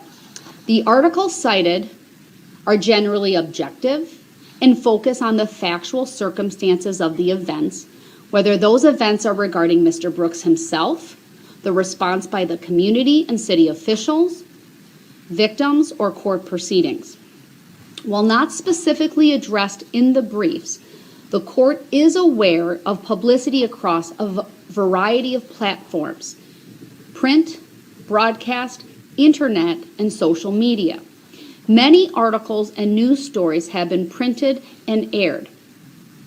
Coverage of the incident and related community impact has included the following: footage of the parade, both what I will describe as the footage near the beginning of the parade route near White Rock and Maid of the Ford Escape driving past parade participants and spectators just prior to any participants or spectators being hurt or killed. 2, the band footage, which, depending on which version is shown, and probably all of it, is graphic video showing the red Ford Escape driving at band members, most outlets stopping the video short of the vehicle striking anyone due to its graphic nature. The court also considered the photos and footage of Mr. Brooks himself, including the booking photo, which this court agrees is an unflattering picture of Mr. Brooks. 2, the photos and images and footage of Mr. Brooks wearing the green smock. Again, in custody, and unflattering, but not unique to Mr. Brooks. While not every day, it is not uncommon to see an individual produced from the jail in this attire. 3rd, his in-court appearances while wearing the standard orange jail attire and mask with a bailiff escort. 4, the Ring doorbell footage of the arrest. Court also considered that photos of the victims have been publicized. Photos of the victims, especially those of the 6 killed and their names, have been widely reported during the initial days and weeks following the incident. There were also photos, images, and footage of the vigil, or vigils, plural, and the makeshift memorial. No doubt, news reports, both video and print, on various topics initially permeated this area. Other reporting included of the incident, community response, recovery of victims, funeral services for victims, Mr. Brooks' other legal matters, and history of contacts in the justice system, and criticism of the justice system and the alleged failures of it, and bail reform. Social media has popped up. There was reference to the community Facebook page and other social media applications. The courtroom proceedings have been live streamed. Photos, recordings have been played on news media as well. November 21 of 2021 will no doubt be a day many people in Waukesha County do not soon forget.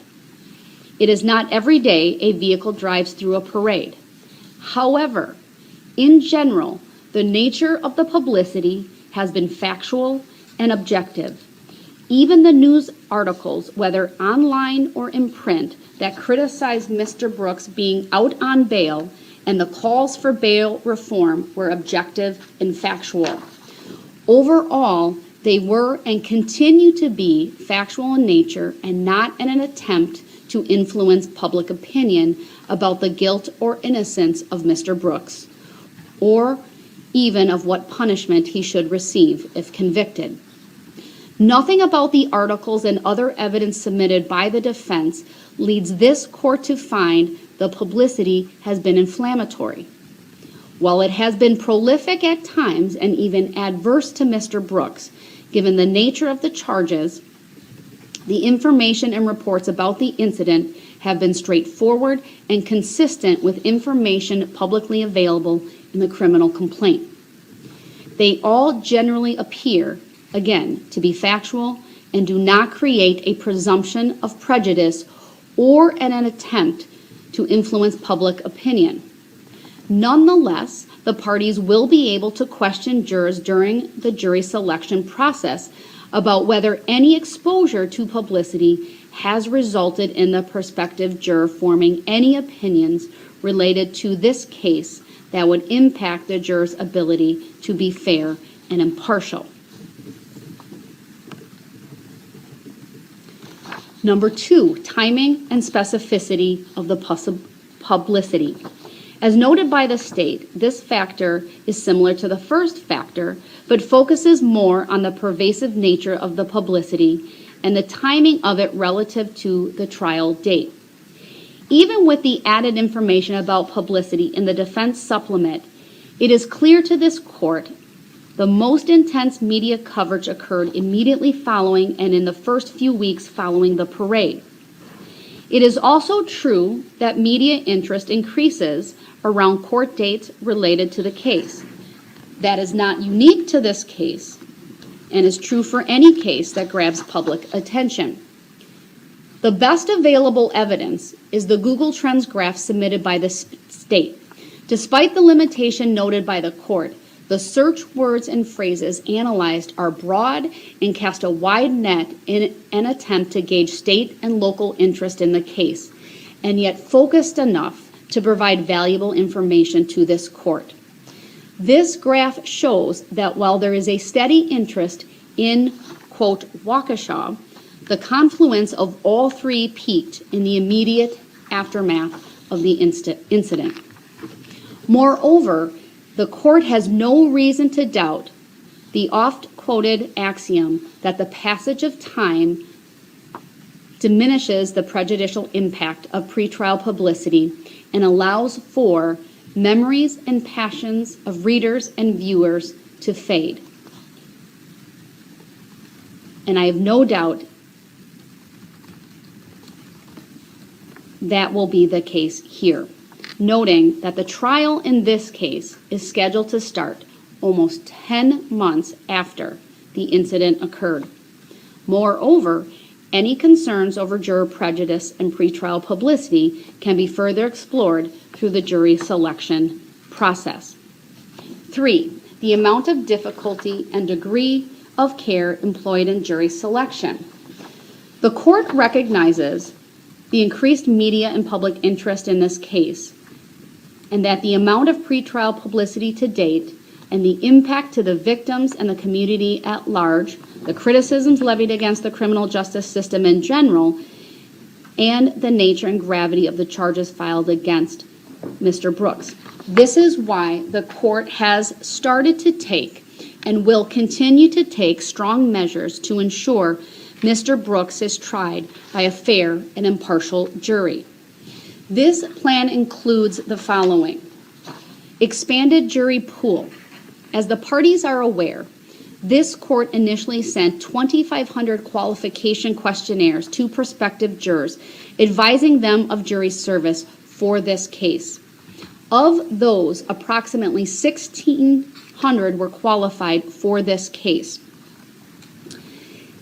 64 of the qualification questionnaires were undeliverable. 11 went to deceased members of our community. 235 were disqualified by statute. 74 were excused for medical reasons. 185 were excused permanently due to age and medical reasons, and 254 were postponed, a normal process that is afforded to jurors when they get a jury summons. That left approximately 1,560 case-specific qualification questionnaires to be sent. Now, the numbers I have from the clerk's office are an approximate. Originally, they sent out 642 case-specific qualification questionnaires, but the timing of receiving the return qualification questionnaire, or perhaps requests for deferment or postponement or excusal, affected those numbers.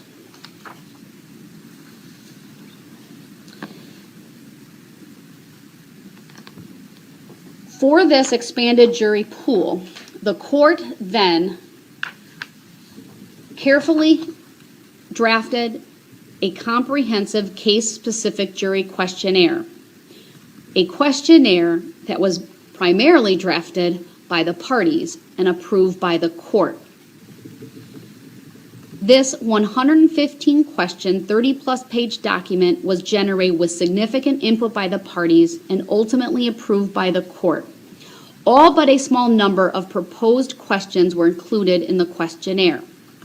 Prospective jurors are asked about things including their familiarity with the allegations against Mr. Brooks, the parties, witnesses, victims, both individuals and organizations impacted by the incident, pretrial publicity, and whether they have formed opinions about Mr. Brooks' guilt or innocence, among other topics.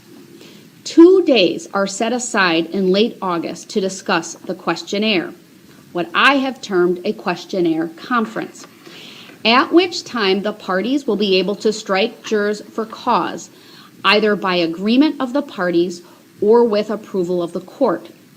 The number of strikes for cause is unlimited. In addition, once that process is completed and at the start of trial, the court will take as much time as necessary to impanel a jury.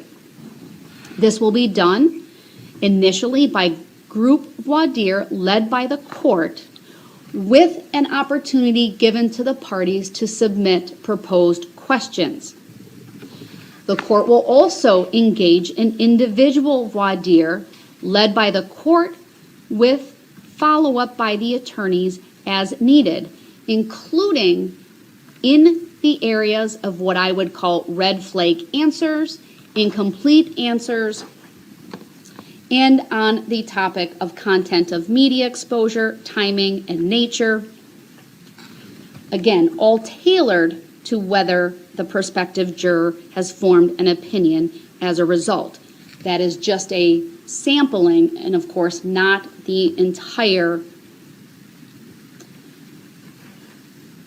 of the questions that will be asked. I will reiterate, both parties will be given a sufficient opportunity to submit questions to be asked during this time, and the court will allow for not only individual follow-up, but attorney-led follow-up as well.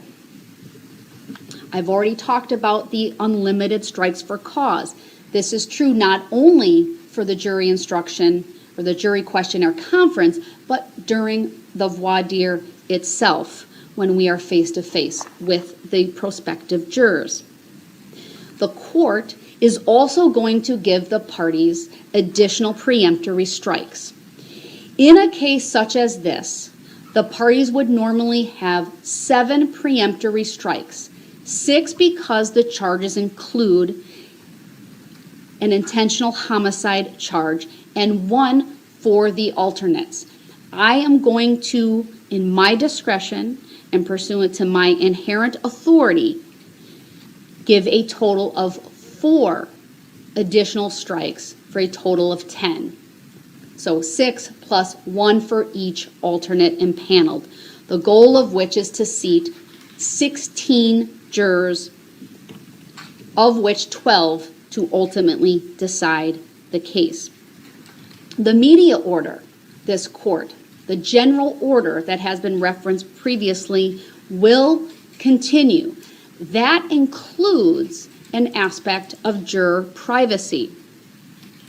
And as outlined below, a modified sequestration requirement. While it is true that this factor cannot be fully evaluated until after the jury selection process has concluded with 16 jurors, it also provides the defense with the opportunity to re-raise the issue of venue should justice so require. It is worth noting through a number of high-profile cases of equal or greater magnitude have all utilized such a process with success and in accordance with constitutional requirements. One such case from Waukesha County is what I have referred to as the Slender Man case. In that case, the change of venue motion was denied. There was a case-specific questionnaire, and the court impaneled 4 alternates, among other things. The court has already discussed Skilling and Sarnev.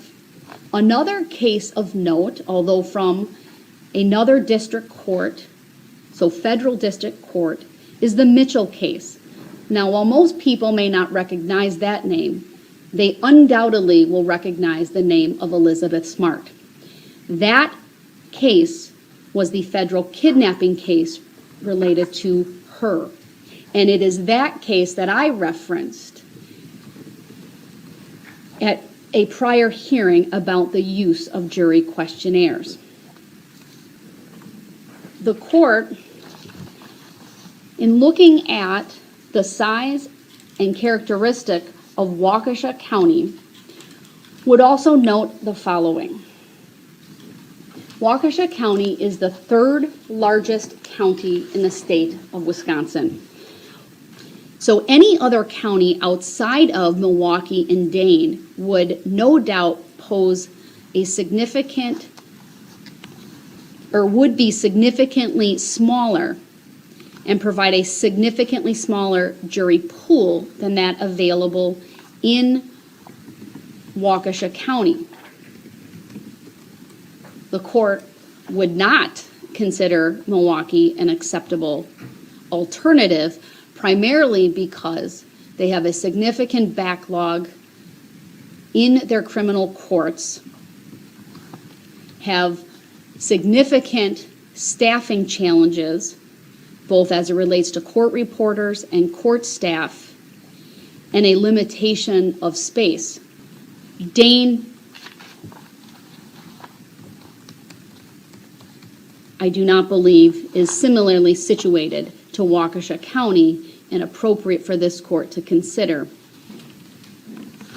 The state concedes that a significant amount of the jury pool will have been exposed to some coverage of the allegations against Mr. Brooks. The state also correctly points out that exposure to the incident does not necessarily require a juror to be excused. Knowledge of a case by potential jurors does not inherently warrant a change of venue, but instead can be explored and subsequently remedied through a vigorous voir dire process. The court would also note that the city of Waukesha is not the county of Waukesha. And it is the city of Waukesha that has been primarily impacted by this incident. And I think that is borne out through the review of the jury questionnaires that have been provided. The court also takes issue with the defense characterization of the potential jury pool based on the information provided in the jury questionnaires. The court's own evaluation yields a prospective jury pool warranting further evaluation of nearly 70% of the almost 1,600 questionnaires reviewed. The defense wrongly assumes that blank or incomplete responses means a jury or a juror is biased or prejudiced. Such a position is not supported by law. The law affords all jurors with the presumption of impartiality. A missing or incomplete response might be indicative of bias or prejudice depending on the answer or even other answers provided in the questionnaire, but such an analysis is missing here. At a minimum, the court and the parties are entitled to follow up with those prospective jurors during in-person voir dire, all of which could lead to a rehabilitated juror depending on their responses. The defense fails to take into account this process that is scheduled to start in August and for which the court has set aside 2 entire days. Again, at which point there will be an unlimited availability of strikes for cause. Of course, those must either be agreed to or approved by the court. And then again, at ultimately the trial in this case, a further in-person opportunity to strike jurors for cause. However, in this case, the winnowing of the prospective jurors at this time must be the result of an adversarial hearing and not based on conjecture or speculation. The court just wants to note that at the time that I analyzed all of these questionnaires, not all questionnaires were received. Overwhelmingly, the vast majority of them had. My numbers are of 1,554 jurors who that have responded.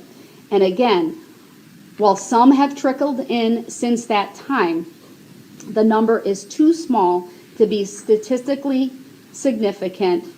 And even if they all contained negative attitudes toward Mr. Brooks, they would not change the analysis of this court.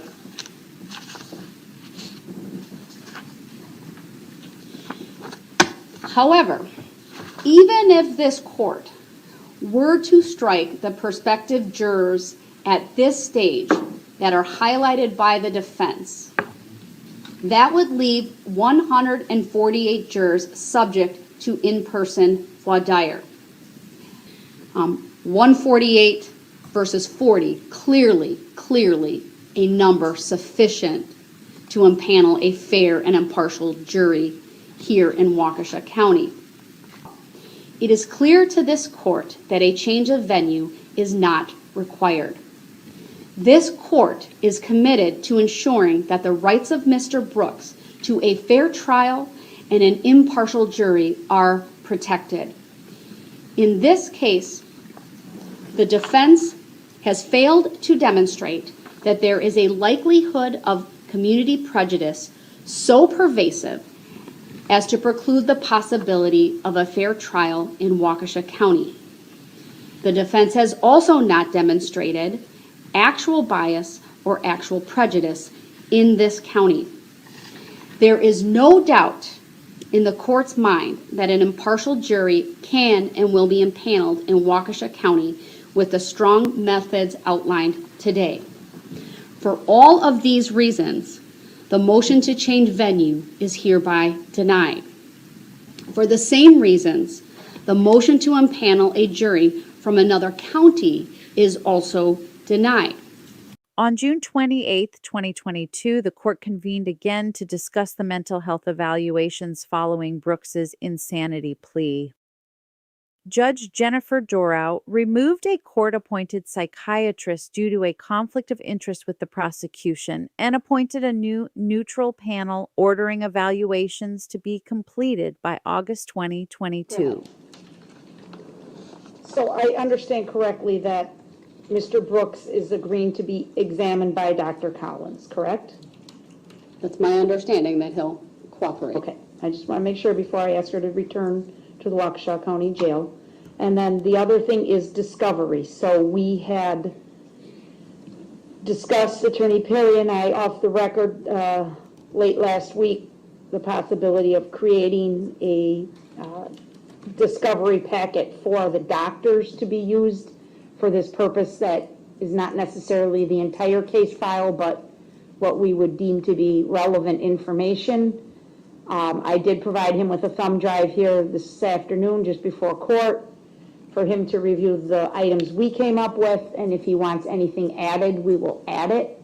My question is, would it assist the court if we then duplicate that, one for each doctor, so that they're all reviewing the same materials? That was our goal, at least. And so 4 separate thumb drives would be created, one for each doctor, and either my investigator or Detective Casey would transport the thumb drive to the doctor's offices for their review. Is that acceptable to the court? That would be acceptable to the court. I wonder if that is the norm for both parties to put together evidence packets for the psychiatrists. Seems like the fairest way to do it. In the August 25th, 2022 motions hearing, Darrell Brooks' defense was successful in getting 5 charges dropped from his total of 82.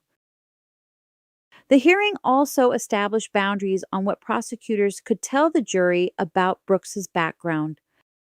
The state wanted to bring in evidence of his Milwaukee arrest that occurred just prior to the parade. As you may remember, this caused a lot of friction with Brooks and the prosecution during the trial due to his constant inability to keep quiet about the incident in front of the jury. All right, then let's move on to the motion to admit other acts evidence. I presume this will be legal arguments. Attorney Opper, will you be making the argument on this or someone else? Yes, I am, Your Honor. All right, this is your motion. I'll turn to you. Thank you, Your Honor. Your Honor, in my moving papers, I've identified 3 general types of evidence that I'm seeking to admit in our case in chief here. We've identified a permissible purpose under Sullivan, that being the knowledge and intent of the defense, or the defendant. We have shown the relevance. We have shown that the probative value outweighs any prejudice to the defendant. The specific events that we seek to admit surround, first, an incident involving Mr. Brooks and victim PPP from November 2 of 2021 in the city of Milwaukee. On that day, victim PPP reported that she had essentially been involved in an argument with Mr. Brooks, that during the argument he had punched her in the face, causing an injury that was visible to the officers, and further, as she attempted to walk away and leave the area, she was struck by the defendant driving the same red Ford Escape that is alleged to have been involved in the parade incident here. That information was corroborated by what the officers were able to see for themselves, that being tire marks on her pants, and the medical treatment confirming that she did have a broken leg after being struck by the vehicle.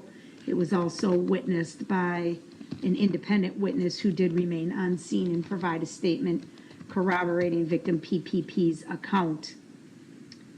From there, related to this incident, Your Honor, is the attempt to locate Mr. Brooks and take him into custody for this offense of, I'm just referring to it generically as the reckless endangering event. Officers later that same day went to the residence on 19th Street where Mr. Brooks was known to be living with his mother. That is the same address that he was linked to in our present case. When they went there, they saw the red Ford Escape in the back of the residence. They saw a person exit from the driver's position. That person was later identified as Mr. Brooks.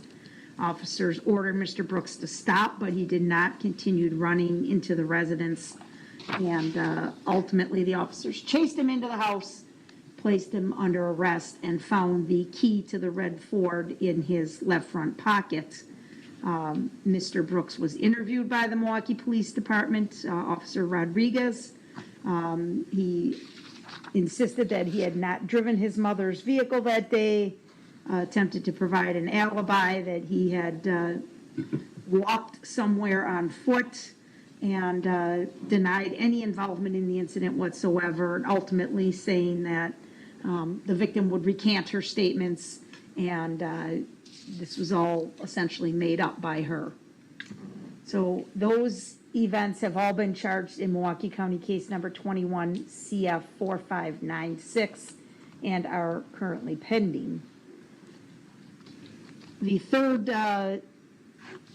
category of other acts that we seek to admit is that upon Mr. Brooks' arrest on November 2 of 2021 by the Milwaukee Police Department, he was incarcerated in the Milwaukee County Jail, held on cash bail until he was released a few weeks later, I should say. During the time he was in custody in the Milwaukee County Jail, he made several phone calls to victim PPP, and it's alleged that during some of these calls he was intimidating her and making statements regarding the reckless endangering crime that he had been charged with. The victim intimidation based on jail calls was charged and is pending in Milwaukee County case number 21 CF 5020. I outlined in my motion, Your Honor, several calls. I'm looking now on the top of page 5 of my motion. There's a call from November 4 of 2021 where he's instructing the victim to be quiet and not say anything about what's going on. There's another call November 7th of 2021 that she's supposed to lie and call investigators and say that she had lied to them. There's another call on November 8th where he's blaming her for the fact that he's facing these charges. He makes a statement basically blaming her. You did this. You caused this. This is all your fault. Things like that. During a call on November 11th of 2021, Mr. Brooks is quoted as saying, "Why in the hell would I just try to mow her down knowing I could kill her like that? Like, okay, I probably got a few screws loose, but I ain't hardly no goddamn fool."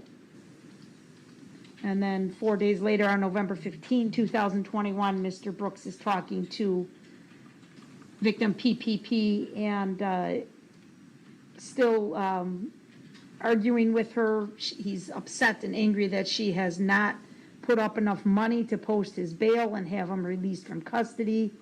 He's arguing with her about that. He makes a statement at that point, "I didn't try to do anything because if I tried to do something with you, you wouldn't be on the phone now. That's what you're not realizing. If I really tried to do something to you, you wouldn't be on the phone now." So again, Your Honor, we believe these other acts are relevant to establish intent, knowledge, and identity. As I pointed out in my reply to the defense response, the information is highly relevant and probative, not just to the 2 misdemeanor domestic violence counts, but really to counts 1 through 67 as well. And I detailed in my reply the substantial similarities between the events in the city of Milwaukee in just days before the events in Waukesha County, and the substantial similarity, which is one of the big factors that the court can consider here in determining whether or not to admit this other act's evidence, that suggests exactly how probative it is. And we, Your Honor, would suggest it's not unduly prejudicial, which is the standard. Of course, we acknowledge it is prejudicial to Mr. Brooks, but the question is it unfairly or unduly prejudicial? We contend it is not.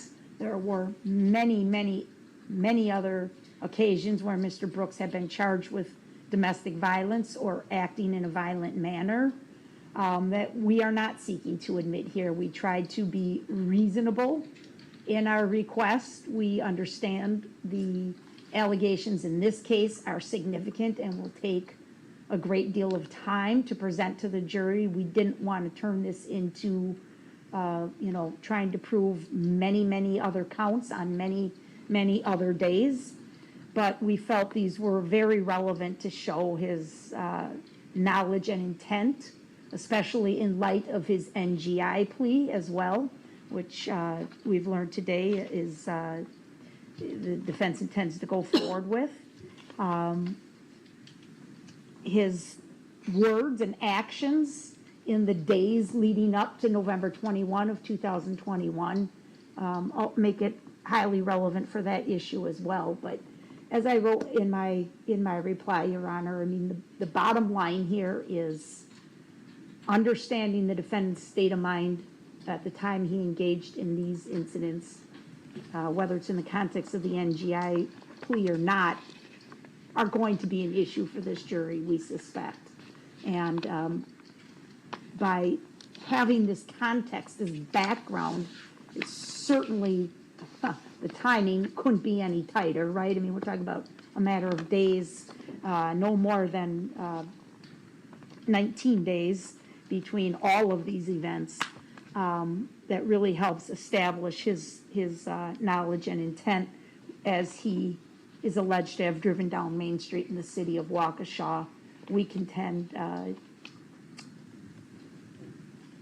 very, very similar to what occurred in Milwaukee County on November 2 of 2021. So for all those reasons, we're asking the court to admit the evidence. We certainly don't object to any limited instruction or cautionary instruction. We don't intend to turn this into a mini trial, Your Honor. I know there's some suggestion about discovery or recordings, things like that from the city of Milwaukee. As I noted, the actual reckless endangering is not captured on any recording. I don't expect to, essentially try the Milwaukee case within the confines of this Waukesha case. Excuse me. I suspect we would ask victim PPP about it when she testifies as to the events in Milwaukee County.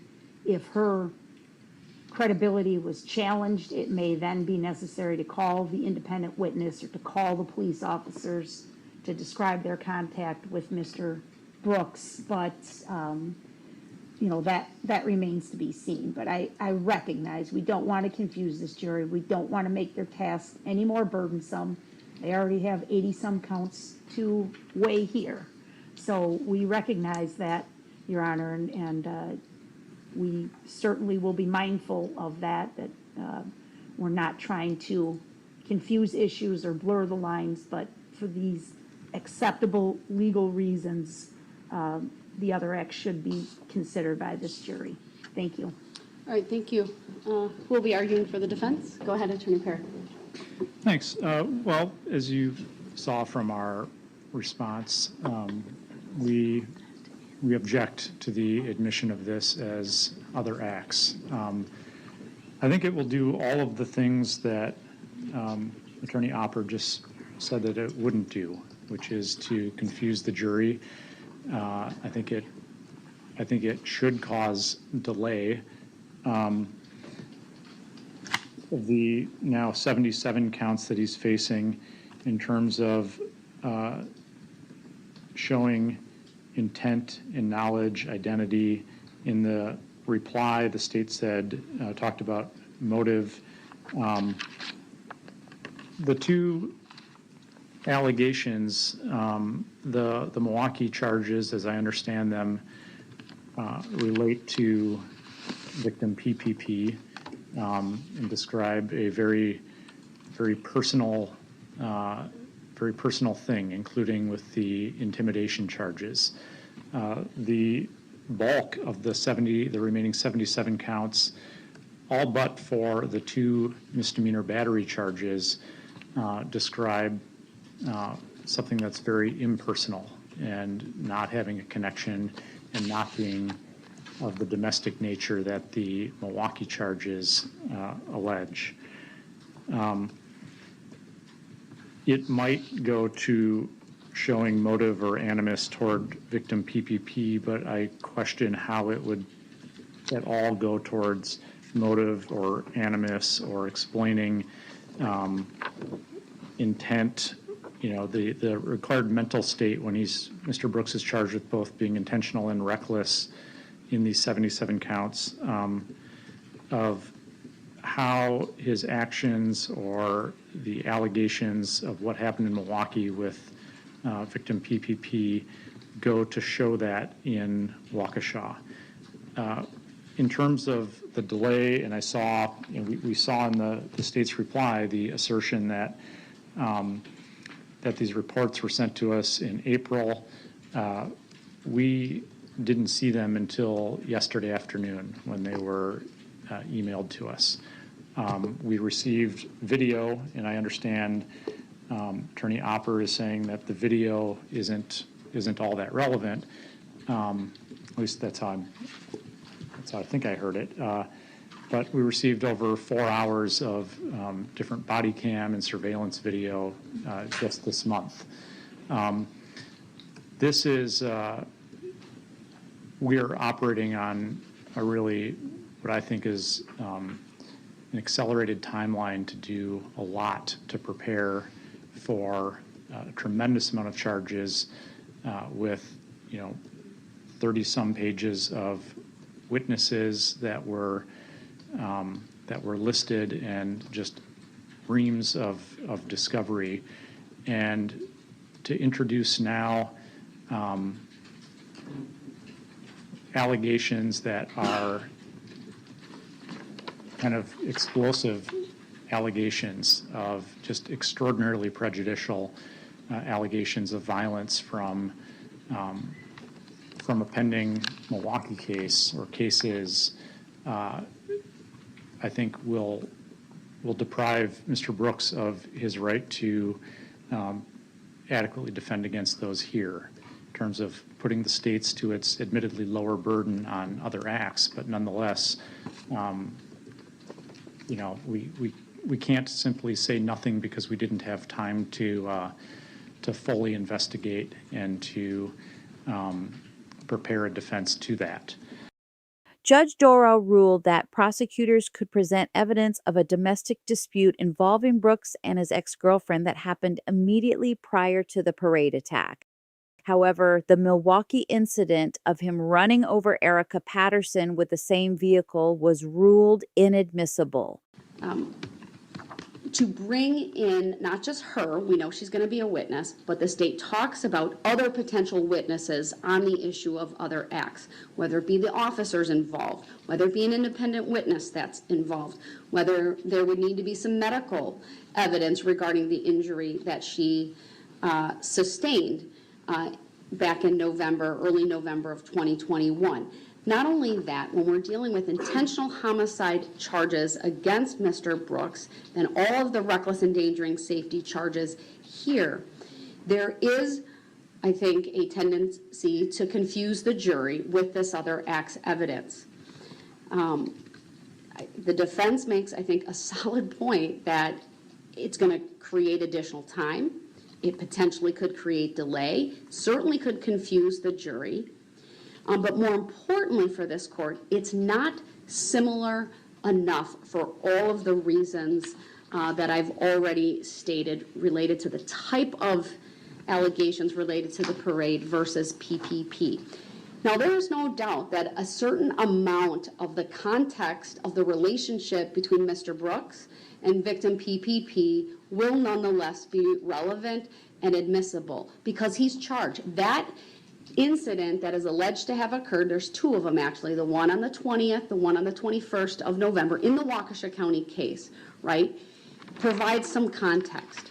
So I think, let me rephrase that. It provides context, at least I think in theory, to perhaps why Mr. Brooks did what he did. I don't know what the arguments are going to be, but clearly there's going to be evidence presented that he got into an altercation with victim PPP, and that following that, there's going to be, from what I understand of the evidence, testimony that he was upset, that he may have struck her, and that it's when he sped off in the direction of the parade. But even prior to that, the state, I will give them some latitude to, through questioning of PPP, get into the relationship between the two. She's going to have to describe the no contact, because that's part of the allegations in the felony bail jumping. At least that's my understanding. I don't know if the state is necessarily going in that direction, but I think it's a reasonable reading of the charge and the elements for bail jumping. So you're going to get some of this. I'm not allowing this, the state to go into what it describes in the motion as the incident involving the vehicle and the injury to PPP that's charged out of Milwaukee, that reckless endangering safety. I'm not going to allow the attempts to locate. That all relates, frankly, to what happened on November 2nd with victim PPP. I see very minimal relevance to the cases and the charges here in Waukesha, and why he would attempt to, I guess, not be located, if you will, or provide false information. Again, it's really propensity evidence. It's that type of evidence that is that bad character evidence, that he was bad on one occasion, he's bad on this occasion. I don't want to confuse the jury by it. I don't think a curative instruction would be sufficient. And again, because the parade incident is a mass casualty and not a targeted single victim like with the other, it is not similar enough to meet the threshold under Sullivan.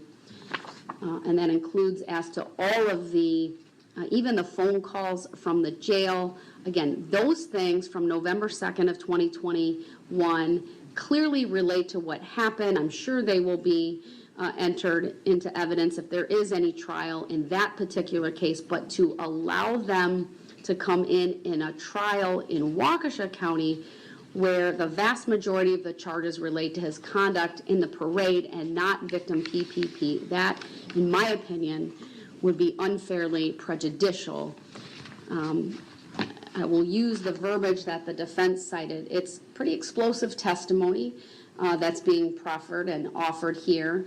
Yes, it's violent. No doubt the allegations against Mr. Brooks in the parade are violent, but given the distinction between the interpersonal violence and the domestic violent dynamics, that is too distinct, not similar enough to warrant admission as other acts evidence under 904.04 sub 2, and I will deny the motion in full to permit that testimony. Can I ask one question? Go ahead. Would the court consider at least allowing the jail call recording from November 11th of 2021, which is on the bottom of page 5, when he is quoted as saying, "Why in the hell would I just try to mow her down knowing I could kill her like that? Like, okay, I probably got a few screws loose, but I ain't hardly no goddamn fool."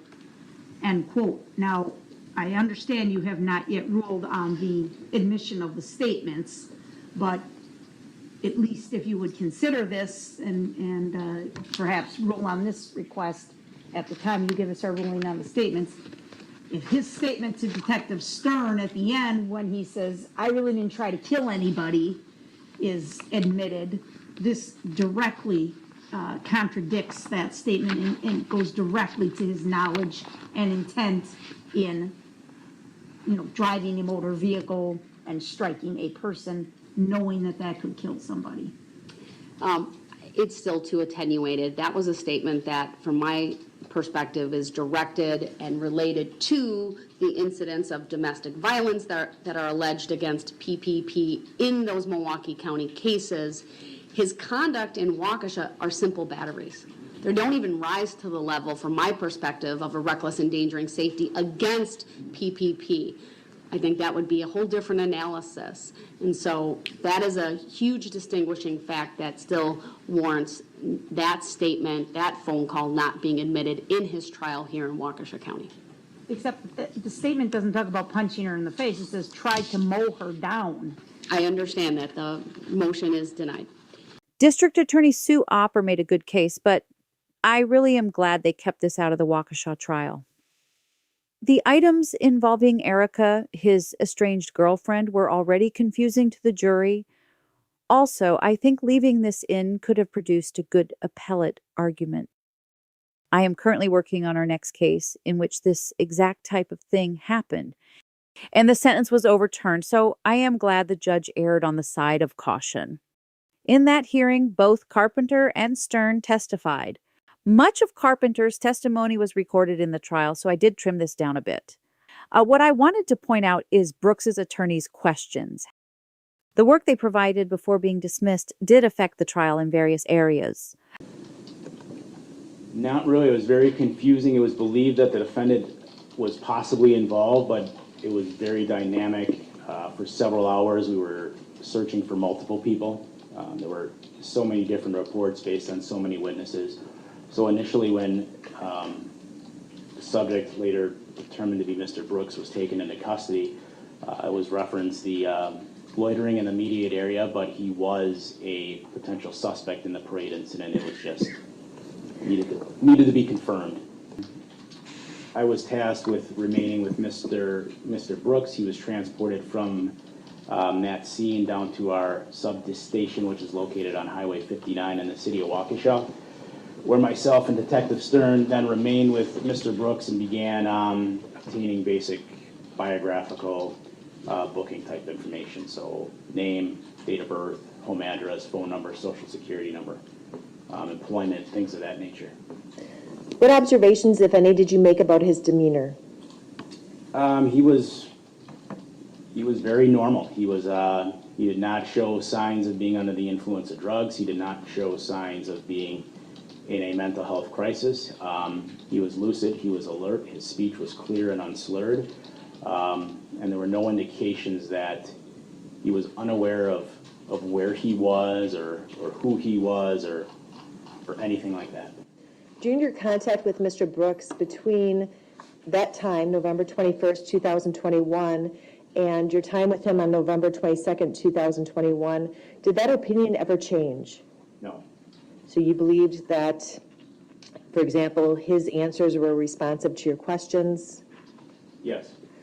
You had testified that you didn't believe he was under the influence of any drugs. Did you believe he was under the influence of any alcohol? No. And you stated that he didn't appear to be under any mental health crisis or have any mental health issues at that time? No. That you could tell? No. Honestly, I don't recall. So Specialist Mark Howard, who is now retired, transported Mr. Brooks. I don't recall if Detective Stern was in that vehicle or mine, but Howard's vehicle and my vehicle conducted the transport to the substation. I followed. Sorry. Thank you. And during that time, Mr. Brooks was handcuffed? Yes. Did you ever see anything while you were on scene regarding Mr. Brooks being mistreated by any law enforcement officer? No. Did you ever see a video, body cam video from Big Bend Police Department regarding the arrest of Mr. Brooks? I did. And during that arrest of Mr. Brooks and the contact that law enforcement had with Mr. Brooks, at any time was he slammed to the ground? No. How was he taken into custody? Officers were checking the area on foot from Big Bend Police Department. They observed Mr. Brooks up on the porch of 553 Elizabeth Street, gave him commands to show his hands and to get on the ground. He was illuminated by the officers with a flashlight. Mr. Brooks placed his hands in the air, stepped off the porch, stepped into the grass of the front yard, and went down onto the ground prone, chest down, entirely on his own. Did you observe at any time that there's any physical contact that any law enforcement officer had with Mr. Brooks other than potentially helping him off the ground? Other than placing the handcuffs on and helping him up, there was no physical contact. Once you get to the substation, had you had any physical contact, or do you observe any law enforcement officer have any physical contact with the defendants? No. Did you hear anyone threaten Mr. Brooks in any way? No. Did Mr. Brooks' demeanor change? No. Upon arrival at the substation, Per our policy, he was handcuffed behind the back upon arrival. He was, those cuffs were removed so that he'd have more freedom of his arms, and one of his arms was handcuffed to a ring in the holding room, while the other arm was then able to remain free. So one arm was cuffed. So while at the substation, who all had contact with the defendant? Did you maintain contact with the defendant from the time he arrived at the substation to the time he departed the substation? Yes. And did you see any other officer have hands on Mr. Brooks? No. Did you hear any officer make any promises or threats to him? No. Did the defendant complain of any injuries at that time? Primarily shoulder and knee pain, primarily shoulder pain.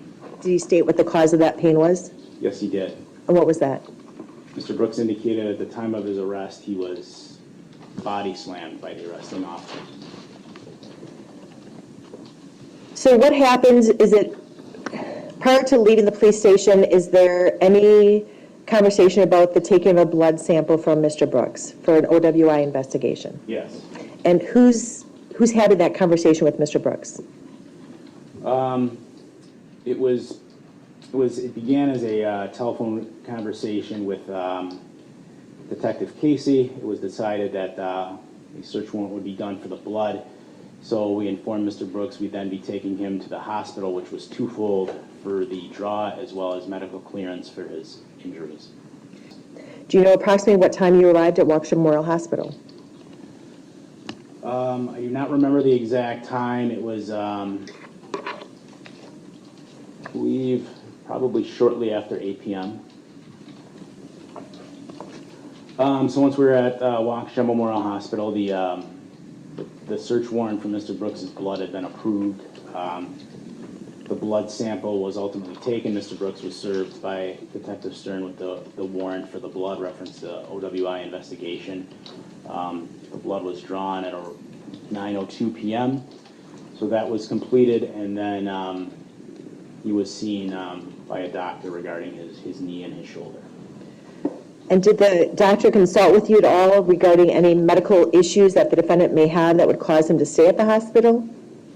No, there was no need for him to stay there. Was he medically cleared by Waukesha Memorial Hospital staff? Yes. So during the time that he was at Waukesha Memorial Hospital receiving treatment, was there someone from law enforcement with him? Yes. Who was that? Myself and Detective Stern.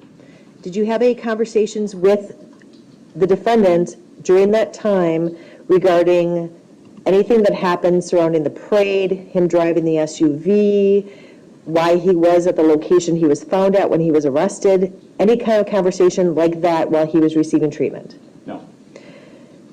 Now, if you got to the hospital, again, this is an approximate time around 8. The blood is drawn shortly after 9. What time do you intend to interview him about the events of the parade? Eventually, yeah. And were you able to do that at any time that evening? Yes, it was attempted. Okay. What approximate time did that occur? 11:04 p.m.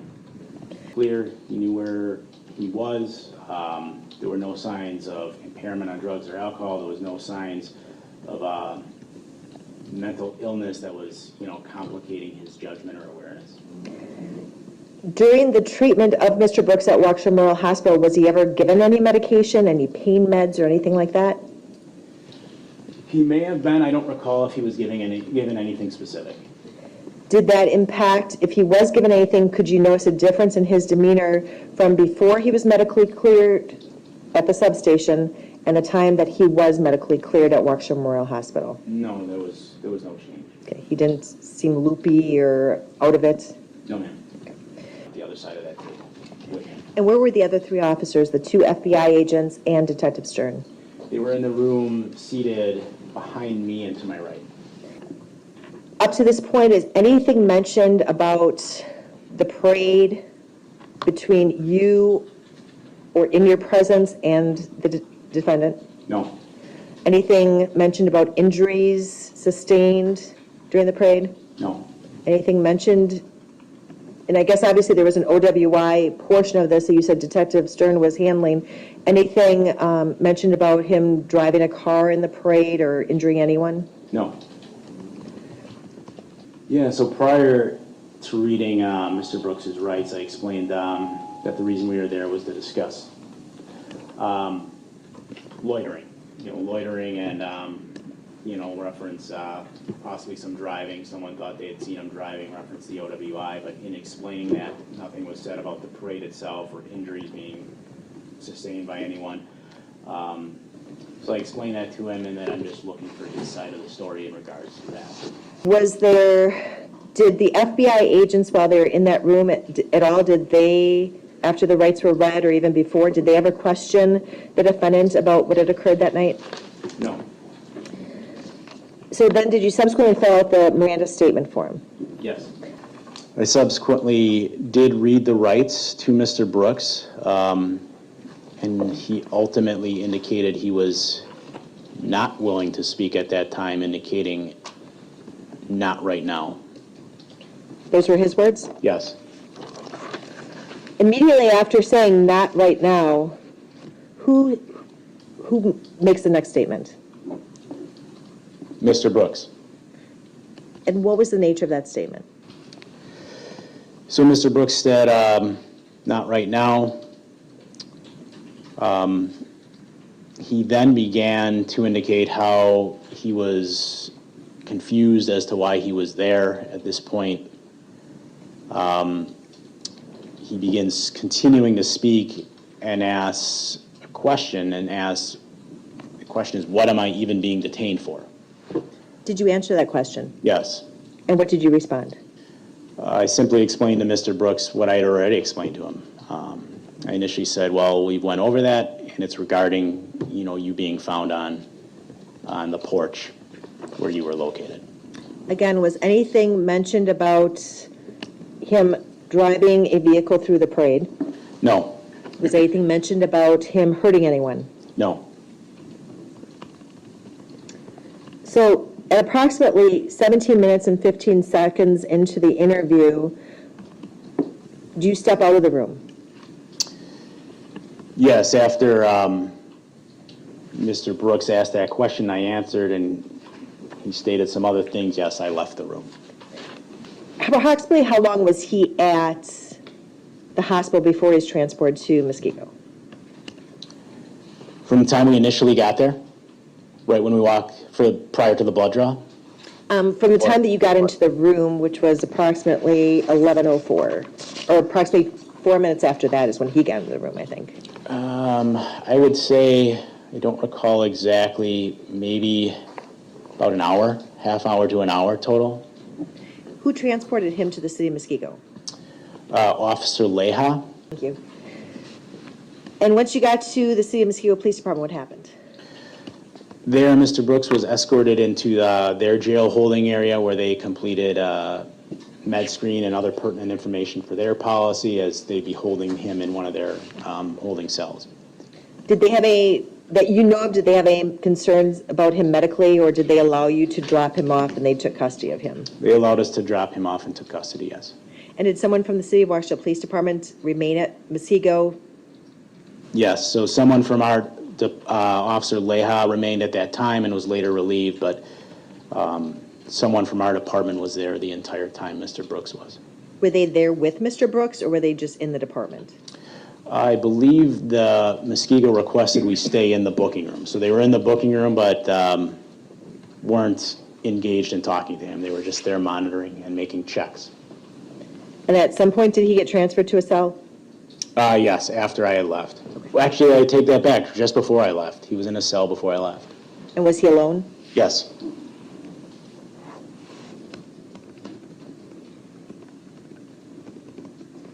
So then direct your attention to the next day, January 22nd, 2021, at approximately 1 o'clock p.m. I'm sorry. November 22nd, 2021. Did you go back to the city of Muskego Police Department? Yes, I did. And what is your intention? On that day, the intention was to interview Mr. Brooks about a domestic abuse incident we learned with victim PPP and actually begin investigating the incident along the parade route. Did the defendant continue asking questions about what was happening prior to you reading the rights, or how did that go? Yeah, I mean, as I explained to him that, about the allegations, and, he made comments about, just wanting to know, exactly, what he was going to be charged with. And at that time, the honest truth was I really didn't know. The parade issue was still very dynamic. I didn't know exactly what the charges were going to be in regard to that. So I just kind of explained that to him. But yeah, he was curious about what some of the charges would be, and there was some other conversation. I don't remember exactly what some of the things he said were, but. At approximately 16 minutes and 20 seconds into the interview, is that when you read the defender or go over that form again, or does that start actually before that? That's when it's read. I'd actually, a few minutes before that, had explained to him that I was going to read it. And between it's around 13 and 14 minutes, there's about 3 different instances in there when I begin to talk in an attempt to read it, and Mr. Brooks actually continues to speak over me. Could you identify that for the court? Yes, this is a Waukesha Police Department Miranda statement form.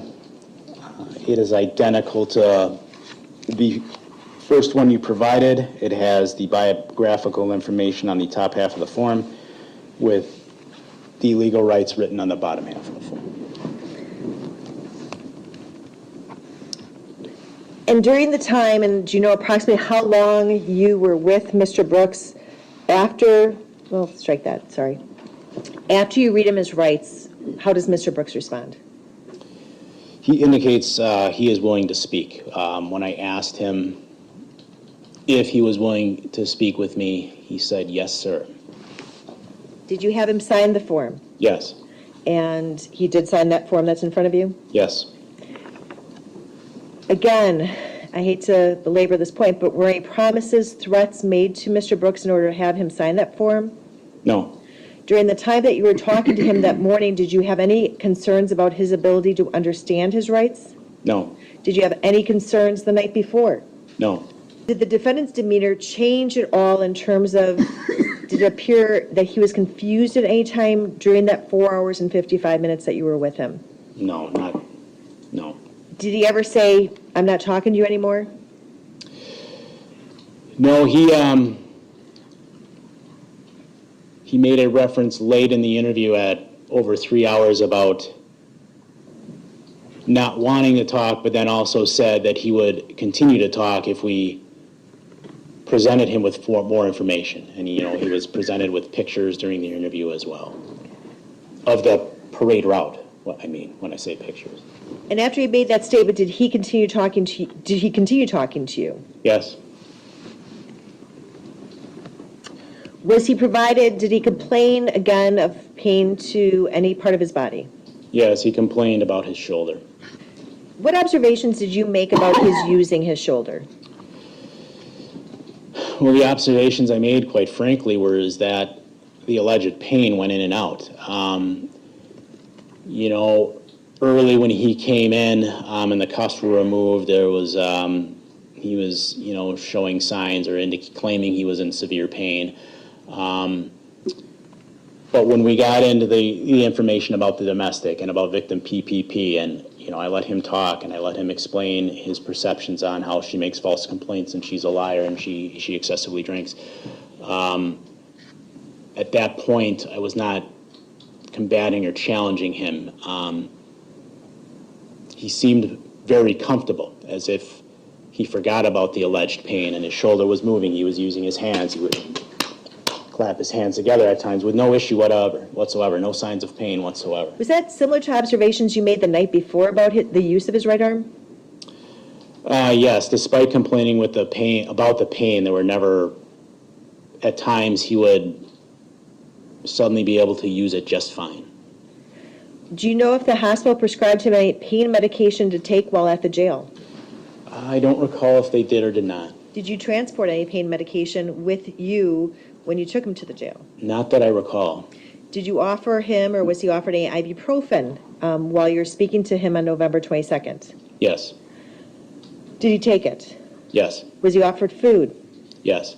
And I should go back because in listening to the audio on November 21st, at one point towards the end, his voice is kind of muffled as if he's eating something. Do you recall if he was given food on the evening of November 21st? Yes, the hospital provided some food. Thank you. Did he make any statements with regard to how he felt he'd been treated by you? Yeah, so during the second day, November 22nd, during the entirety of that 4 hours and 55 minutes, there are 8 different instances at the minimum in which Mr. Brooks makes a statement on his own accord to either me or Detective Stern or to both of us along the lines of we'd been good to him or we'd been straight with him.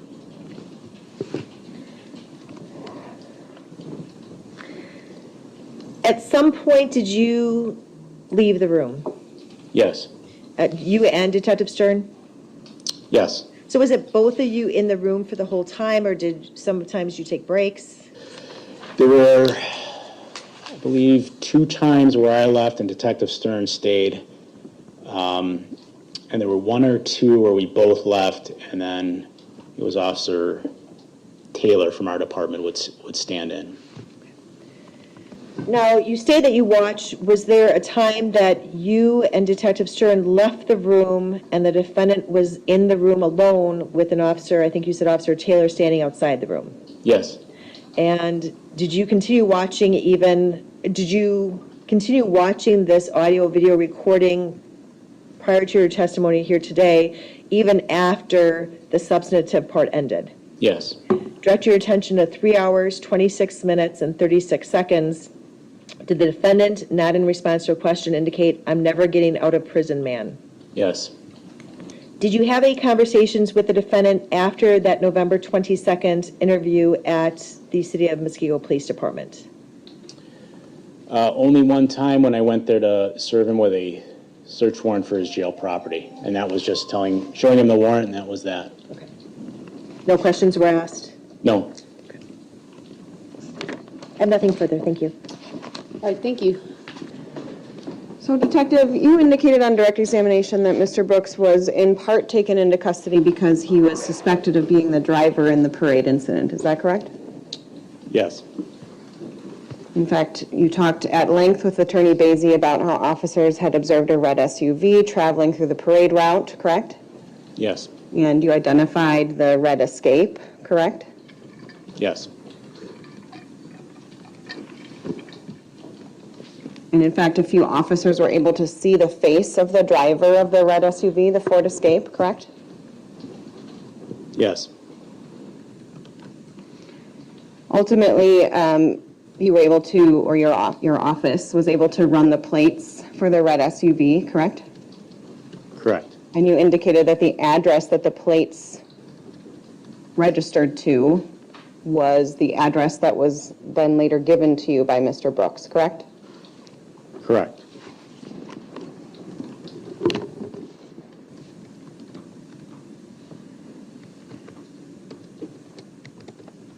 So at the time that he was arrested, your office believed that he was involved in the parade incident at some point, correct? That he could be, yes. And in fact, you believed him to be the driver, correct?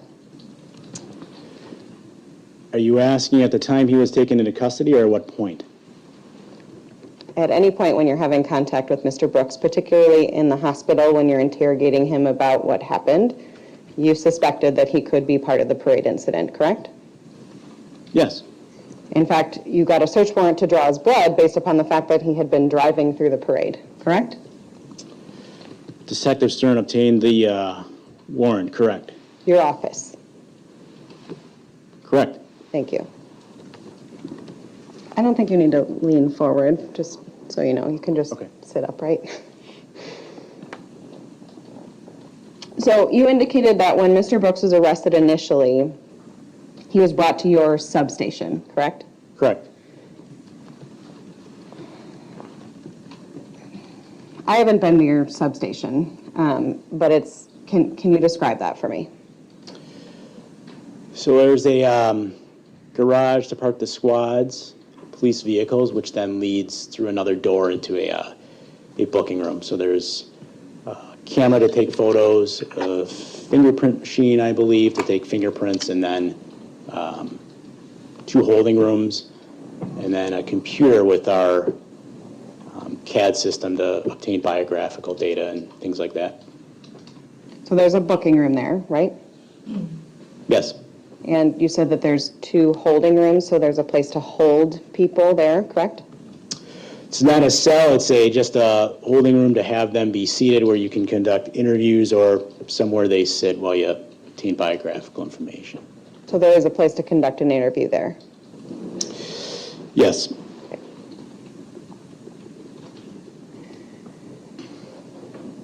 So then at some point he was transported to the hospital for this blood draw, correct? Yes. And you indicated that he had, well, strike that.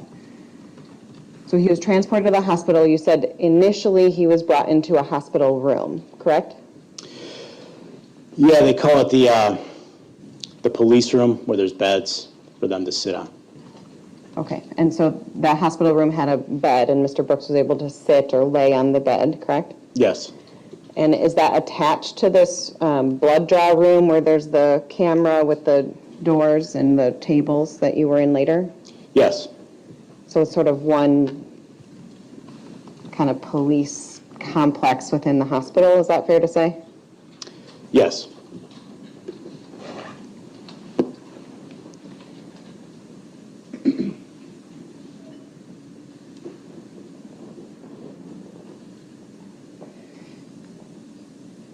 So when Mr. Brooks was in the hospital room with the bed, his handcuffs had been removed, correct? He was handcuffed with one hand to his bed. Okay, so he was secure in some way, correct? Yes. And then when he was brought from that hospital room into the blood draw room, he had just been released from the cuff on the bed, correct? Correct. So his hands were not shackled together? No. And his legs were not shackled together? No. So he walked on his own accord into this blood draw room, correct? Yes. And then when he's placed in the blood draw room, from the video, it looks like there's 2 tables in that room, correct? Yes. There's one on one side of the room against the wall, right? Yes. And there's another one on the other side of the room against the other wall, right? Yes. And the room is sort of cut in half by 2 doorways, right? Yes, there's doors on each side. So there's 2 doors in the room, one on each side of each other, correct? Yes. And when Mr. Brooks was initially brought into the room, he was placed at one of the tables against the wall, correct? Yes. At that table against the wall, there's a bar on that wall, right? Yes. And he could have been handcuffed to that bar, correct? Could have, but he wasn't. He wasn't, though, right?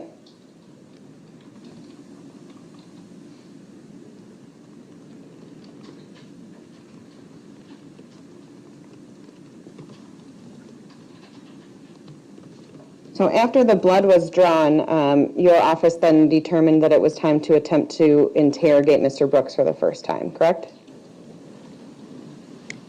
After the blood draw and medical clearance. Right, yes. He had been cleared and then his blood was drawn, or vice versa, correct? Correct. And you had been in touch with the sort of lead investigator who was giving you directions on what to do next, correct? Yes. And you had been given the go-ahead to then start interrogating or attempting to interrogate Mr. Brooks, correct? Correct. So you testified that you read him his Miranda rights and that his response initially was, quote-unquote, not right now, correct? Correct. And then you stated on direct examination that Mr. Brooks then asked you more questions. He seemed kind of confused about why he was there and what was going on, correct? Correct. And you replied to him that you wanted to know what Mr. Brooks knew about the neighborhood where he was arrested, right? So this is post Miranda. Just so I'm clear, after he said he doesn't want to talk and the question he asked. Yes. What I was informing him, so he asked, what am I even being detained for? I didn't convey it to him as in I wanted an answer. I just answered his question as in you're being detained for this. And when you say you're being detained for this, For the you loitering. actually said what? Regarding him being on the porch at the house and him being found there. Okay. Hanging around in the neighborhood. And after that is when you and the FBI agents left the room, correct? Yes. And you left out of when you're looking at the video, the door on the right side of the screen, correct? Yes. Detective Stern remained in the room. Correct. Now, you talked a little bit about kind of the scene at the hospital, and so I want to ask a couple questions about that. In this blood draw room itself, before you and the FBI agents left, there were 4 law enforcement officers, correct? Yes. And there were additional law enforcement officers around the hospital at that time as well, correct? Not that I know of. There wasn't another officer who came in and told you about the video in the corner and you should move to the other side? That's a hospital security guard. That was a hospital security guard. Okay. So it was just you 4 at the hospital and no other law enforcement officers at the scene?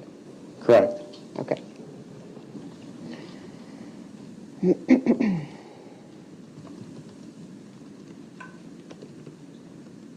Now, and I was confused when Attorney Basie was asking you these questions. The video in this room, it's just running all the time and recording forever, or does somebody push a button to make it start, or how does that work? That's a question for the hospital. That I don't know. I know it was activated, whether it's all the time or they activate it was running while we were doing the interrogation. Did you tell a hospital security staff member to begin that video? Not that I recall. To your knowledge, did any other law enforcement, did Detective Stern ask anybody to start that video? Not that I know of. And did any of the FBI agents ask to start that video? No. And that's only video, not audio, correct? Correct. Which is why you had to use your phone to record the audio, correct? Correct. In fact, you're seen on the video plugging in your phone so that it can make sure that it's got enough juice to record the whole thing, right? Right. And you set up your phone in the vicinity where you plan to have Mr. Brooks sit so that it could record the audio of what you were going to be talking with him about, correct? Yes.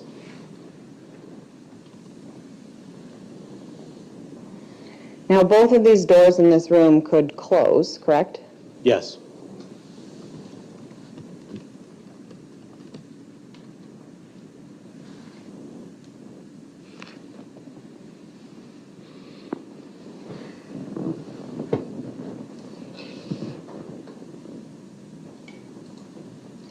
So after Mr. Brooks indicated to you that he was not willing to talk right now, and after you and the FBI agents left the room, it was Detective Stern left in the room, correct? Yes. And then you said, I think, 10 minutes elapsed before then a transport officer was able to arrive on scene to transport Mr. Brooks, correct? It turned out to be more than that. So just 10 minutes on the video, but it was actually longer than that before Officer Leha arrived? I believe the video goes all the way until his arrival. Okay. Ultimately, well, strike that. You had transported, or you or Detective Stern had transported Mr. Brooks from your substation to the hospital, correct? Yes. But you had to wait for a transport officer to transport him back to Muskego, correct? Well, that's a little... Yes, and I'll clarify that because it's a little misleading on your part because you have to understand it's a completely different situation. So from the substation to Waukesha Memorial Hospital is around 8 p.m. at night, and it's 3 miles. From Waukesha Memorial Hospital to Muskego, which is out of our jurisdiction and through an entire another jurisdiction of New Berlin, is over 12 miles in about 20 to 25 minutes. And now it's pushing midnight or after. So to do a transport with a prisoner of that length without a squad car with an official transport compartment would be unsafe. It's two completely different situations, quite honestly. Okay, because you then followed Officer Layhat to the Muskego Police Department. You went to Muskego Police Department behind Mr. Brooks' transport car, or in front of it, correct? Correct. So you were going there anyway? Correct.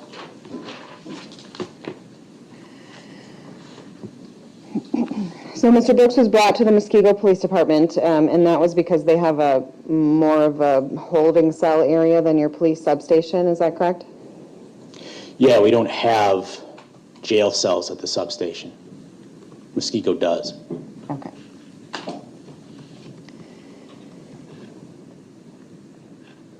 So you indicated that you then began, or you arrived at the Muskego Police Department sometime the next day, November 22nd, midday, right? Yes. And your plan with Detective Stern was to, again, begin interrogating Mr. Brooks, this time about the incident that happened the previous day, correct? Yes, the domestic and the parade. Right. So you had more time, and your office had more time to continue to investigate and confirm that your suspicions were correct from the night before, correct? Right. So this new interrogation began, I think, about 12:10 or so, correct? Yes. And that was audio video recorded inside the interrogation or interview room at the Muskego Police Department, correct? Yes. And Mr. Brooks had indicated to you that he was in pain, that he hadn't slept, correct? Yeah, he indicated he didn't sleep well, and he again claimed that his shoulder was in pain. Mm-hmm. And then you started off the meeting by asking him questions about this victim PPP, correct? I asked a question in there. I made a reference to your girlfriend's crazy, right? And then I told him we'd get in more specifics with that later. Right, and in fact, you told him, we got a report about an altercation between the two of you. Yes. And you said, we know how women can be. Right. And you said, are they all whack? All women? Are you asking? I just want to make sure I clarified. In the recording, did you say, are they all whack? So he indicated he had 3 different mothers to his children. And I asked if they were all whacked, if they all had mental health issues or drinking issues, because that's what Mr. Brooks was adamantly talking about himself. Mm-hmm. So then you said, it's just the 3 of us, we can be comfortable, right? Yes, and I could tell he was comfortable. It was simply establishing rapport with Mr. Brooks. Right, because it was you and Detective Stern who had been with him the whole night before, right? Correct. And you said, in fact, to Mr. Brooks, this is information sharing, correct? That's what I considered it, yes, should he be willing to later speak with me, and I made it clear he did not have to. And you said to him, if she's off the effing wall, I need to hear it, right? Correct. You didn't say effing, though, right? You said the real word. Right. Okay. So it's not, I'm sorry, so then the recording started at, I think, 12:10 p.m., we said, right? But it's not until 12:21 or even after that that you actually mention the idea of Miranda rights, correct?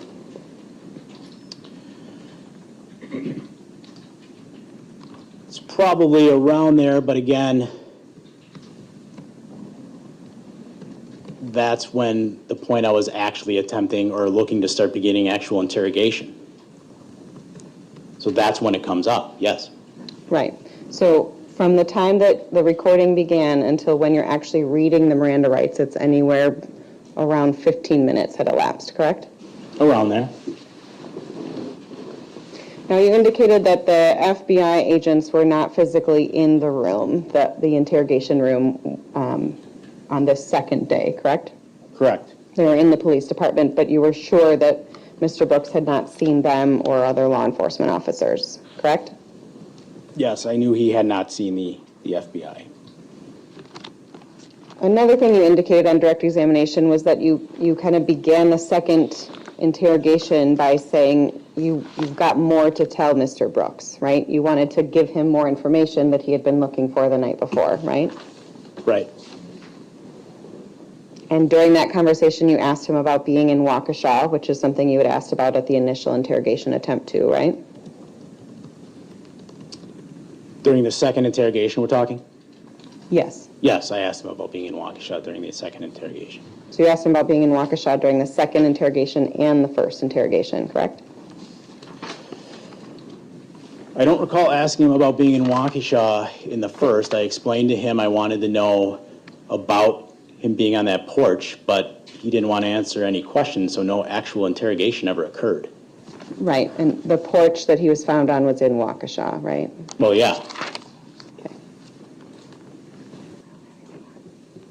I don't have any further questions, thank you.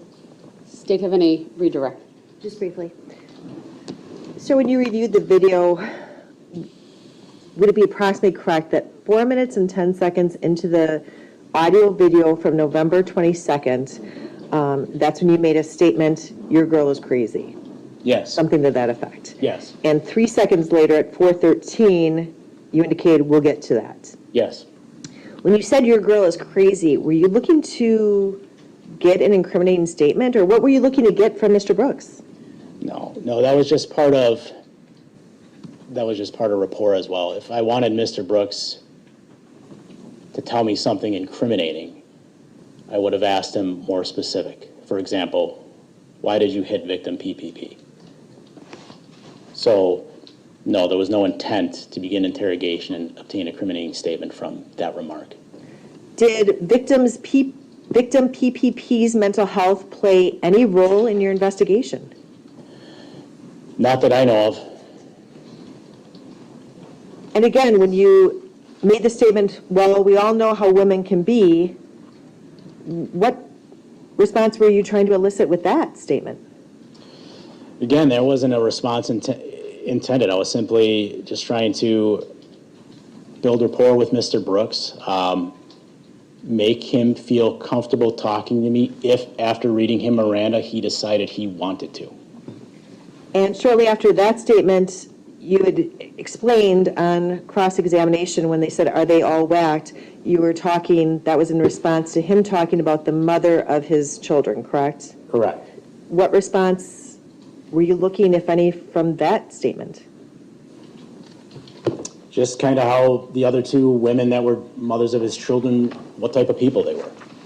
Thank you. So were you looking for anything with regard to the domestic that occurred? No. Anything about the parade? No. Now, this area on November 21st that you were in at Waukesha Memorial Hospital, these rooms, you indicated that the blood room is connected to the hospital room where Mr. Brooks was? Yes. Is that correct? And are those identified as a police area or keep out, or is there anything that if I went to that room, I would know that it's for law enforcement only? They're in a secluded area behind a set of double doors that it's my understanding the public is not allowed.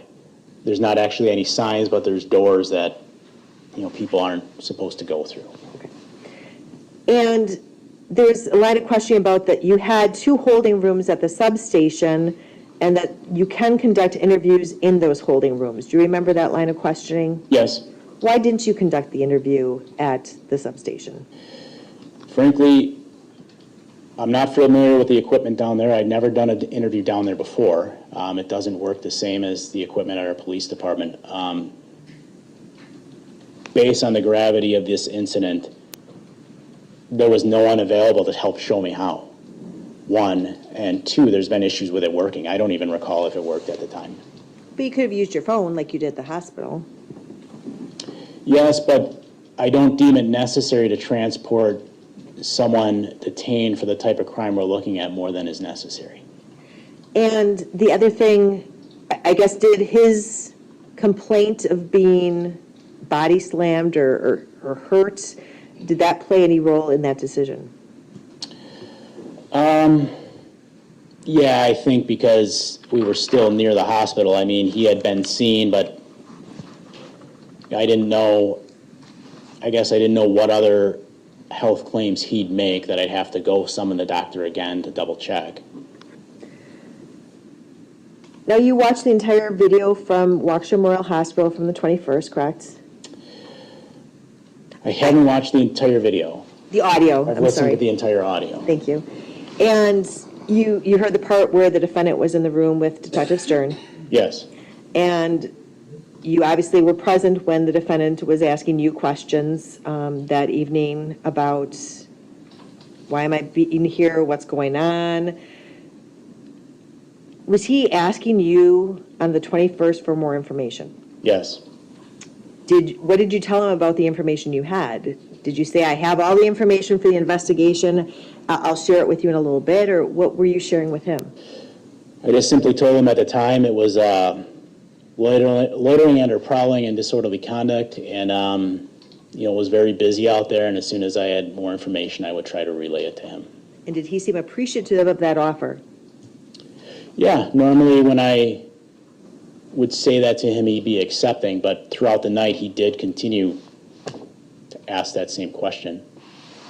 And the next day, when you went to the City of Muskego Police Department, would it be fair to say then, reviewing the video, that's one of the first things you said, I've got some more information for you? Yes.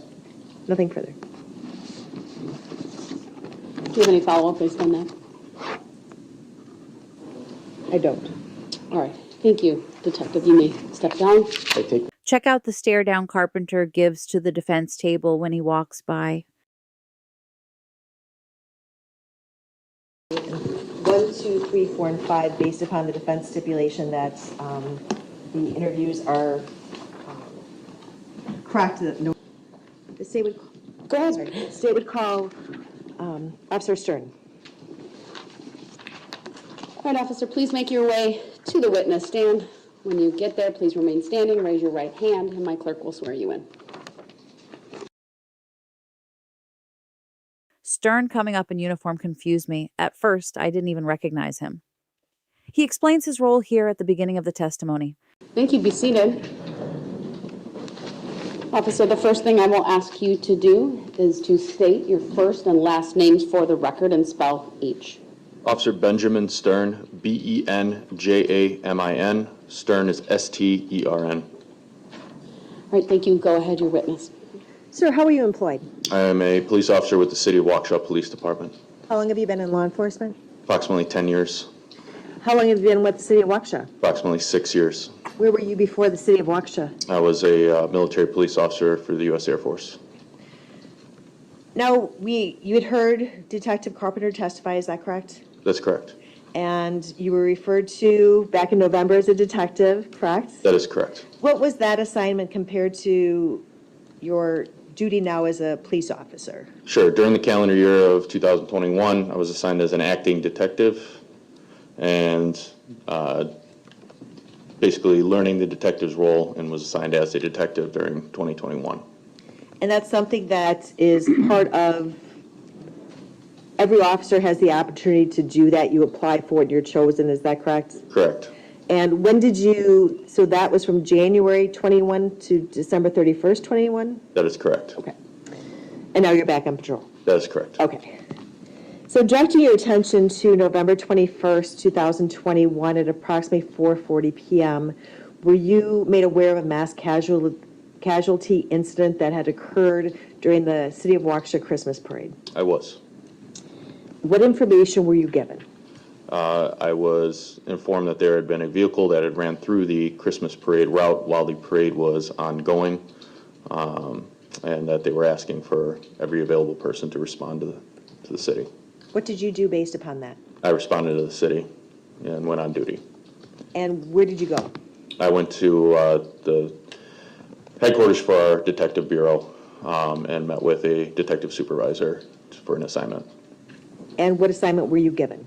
I was informed that there was a possible suspect that was in custody in the 500 block of Elizabeth Street, and I was instructed to go down there and take that individual to the substation for potential public safety debriefing. And did you go to the area of the 553 Elizabeth Street? I did. And I should clarify that all of this, 550 Elizabeth Street, that block, what is that in relationship to the parade, the distance? No more than 4 blocks from the downtown area. It's all in the city of Waukesha. That is correct. So you went to that location. What did you observe? Upon my arrival there, I met with another City of Waukesha police officer who was with some other jurisdiction police officers. They informed me that an individual detained in the back of a police squad. What did you do? I went to the back of the police squad that the individual was in. I asked him what his name was. I introduced myself, and I informed him that we were going to be moving to somewhere warmer so that we could talk. And who a person identify himself as? I believe he just told me his name was Darrell at that time. And you see him in the courtroom today? I do. Can you point him out by where he's seated and what he's wearing? He is seated at the defense table, is wearing an orange T-shirt. At the time that you had contact with him in the Elizabeth Street area, did he complain of any injuries? He did. He stated that he had some shoulder and some knee pain. What did he say caused that?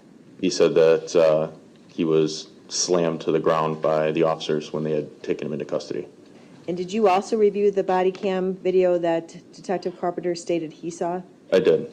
And would you agree with his testimony that he voluntarily put himself on the ground? That's correct. Did you see at any time that you were with Mr. Brooks on November 21st or November 22nd, 2021, did you ever see anyone in any way get physical with Mr. Brooks or try to attempt to cause him any pain or uncomfortableness? No, I did not.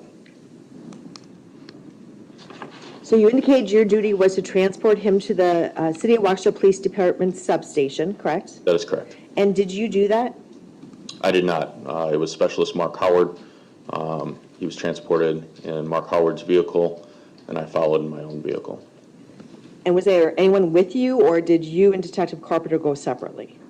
I believe Detective Carpenter was operating his own vehicle, so at the time it would have been a train of 3 cars going to the substation.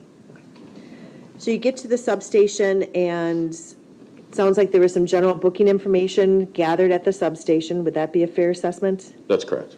And did you at any time while you were with Mr. Brooks at the substation, or really any time with Mr. Brooks at the substation, at Waukesha Memorial Hospital, at the City of Muskego, at any time that you had contact with Mr. Brooks between November 21st, 2021 and November 22nd, 2021, did you hear or did you see anyone make promises to Mr. Brooks to cooperate? No. Did you hear anyone threaten him in any way? No, I did not. Did you observe anyone ever pull their firearm? No. Did you see anything that could be described as coercive or abusive? No. So from the substation, Mr. Brooks is taken to Waukesha Memorial Hospital? That's correct. Approximately how long do you think you were at the substation? Maybe 2.5 hours. And what shift did you say that you were? I was off that day, so. I'm sorry, what shift are you normally on patrol at this time? At this time on patrol, I work between 10:45 a.m. and 9 p.m. Okay. So you go from the substation to Waukesha Memorial Hospital. Do you know approximately what time you arrived at Waukesha Memorial Hospital? It was shortly after 8 p.m. Detective Carpenter testified that you handled some a blood warrant or blood paperwork informing the accused, for example. Did you? That's correct. And was that the first thing that was done once you got to Waukesha Memorial Hospital? No, the informing the accused would have been read at the substation prior to obtaining the blood warrant. He was given the opportunity to consent to a blood draw, and he declined. So the entire informing the accused documents read to Mr. Brooks at the substation? Correct. I think part of that form is that you've been arrested for operating while under the influence. Is that right? There's language in there like that, yes. And he says, no, he's not going to agree to submit to an evidentiary chemical test of his blood. That's correct. So what would you, if someone says no, what's your next step that you usually take in order to get that evidentiary sample? To apply for a warrant for that blood draw. And did you? I did. And where's that blood draw normally done? At a Waukesha Memorial Hospital. And is that where you took the defendant? Yes, And did you personally take the defendant to Waukesha Memorial Hospital? I did. And were you with anyone other than Mr. Brooks? Yes. Detective Carpenter was in the rear of my vehicle, sitting with Mr. Brooks while I drove. I'm assuming that the defendant's handcuffed at this time? He was. And you get to Waukesha Memorial Hospital, and then what happens? We had to wait for a phlebotomist. The hospital was very busy. But once the phlebotomist was available and came down, he did submit to the blood draw without any issue. Now, I'm assuming when you say the hospital's busy, we had talked about mass casualty incident. Were a lot of people transported to Waukesha Memorial Hospital for treatment of their injuries? That's correct. So you waited and a phlebotomist came and drew the blood? That's correct. And where were you and Mr. Brooks when that occurred? We were in the, again, as Detective Carpenter described it, as a police hold room. There are 3 beds for treatment there that are designed for individuals that police bring in for medical treatment or medical clearance. Was anyone else, if you recall, in any of the other 2 beds? There may be. I don't know who they were, though. Other people that may have been in police custody? Either police custody or overflow. There may have been potential victims in that same room. So how long are you in that room with Mr. Brooks? The blood draw was conducted at 9:02 p.m., and then he received medical treatment or for medical clearance. So probably another 2 hours or so. Do you know what that other medical treatment was? They took standard vitals from him, and I believe they completed an x-ray for his shoulder and examined his knee. Was he medically cleared within those 2 hours? Yes. Did you pretty much stay with Mr. Brooks between the time at the substation to the time that he's taken to this room that's shown on the State's Exhibit number 2, which is the video of Waukesha Memorial Hospital blood draw room? That's correct. What did you talk about during that time? During that time, it was pretty casual conversation about there had been a Packer game that day, family, music. I don't recall any specifics, but most of it was along those casual lines. From the time that you initially made contact with Mr. Brooks at the Elizabeth Street address and the time that you were with him at the substation and at Waukesha Memorial Hospital, what was his demeanor? Again, it was very casual. He understood that he was being detained. He understood where he was at. He didn't seem to be overly upset or excitable at the situation. He was just kind of going with the flow with us. When you're talking to him, for example, about the Packer game, were his statements about the Packer game accurate as to what happened during the Packer game? I don't recall. Okay. Was there anything was he saying something that just totally didn't make sense and was off the wall? No. So his statements... They were lucid. They were together. I didn't suspect that he had any sort of intelligence disability or mental health issue occurring at that time. Did you believe, now obviously you're doing an OWI blood draw, did you have reason to believe that he at that time was under the influence of controlled substances or intoxicants? Yes. He did smell like burnt marijuana based on my training and experience. His eyes were red, but those were about the only clues that we had at that time. While you were with Mr. Brooks, did he receive any pain medication or any type of medication? He may have been given Tylenol or something like that. I know that he was not given any sort of narcotic for pain. So at approximately 11 o'clock p.m., we heard testimony from Detective Carpenter that the defendant is taken to what's called or referred to as a blood draw room, which is connected to the room that contained the hospital beds. Is that correct? That's correct. Okay. Do you know, is there any identification on there indicating that this is for police use only? There are signs, so as described with those two doors, one door leads back into the police hold room and a hallway. That hallway has a placard outside a door that says police hold room. And on the other side of that door, the left side door that's seen in the video leads out to the Sally Port where ambulances come in and out. On the outside of that door is also a placard that says police. So you go into that room with Detective Carpenter, is that correct? That's correct. Is there anyone else present initially? There were 2 FBI agents that came in with us. And is Mr. Brooks subsequently brought in at approximately 4 minutes and 37 seconds into that recording, which is contained in State's Exhibits number 1 and 2? Correct. Or I should say the time clock is actually State's Exhibit number 1, or Exhibit number 1. It's correct. In the audio, it's about 4.5 minutes before he's brought into the room. Was he handcuffed? He was not handcuffed. Did he, while he was in that room, were handcuffs placed on him? No. Again, I think I asked you, any promises made to Mr. Brooks when he entered the room that, hey, if you give us some information, you'll be able to go home or anything like that? No. Any threats made to him? No. Were you with Mr. Brooks the entire time he was in, that the recording covered, the audio recording covered? Briefly, I stepped out to retrieve his water, and I think he had some crackers left over from the food he was given. But that was prior to Detective Carpenter beginning speaking with him. And then I enter the room, and I'm in there until he is placed in Officer Leja's squad car. Did he complain of any, other than you said some shoulder pain and pain to his knee, did he complain about any other medical issues? Not that I recall.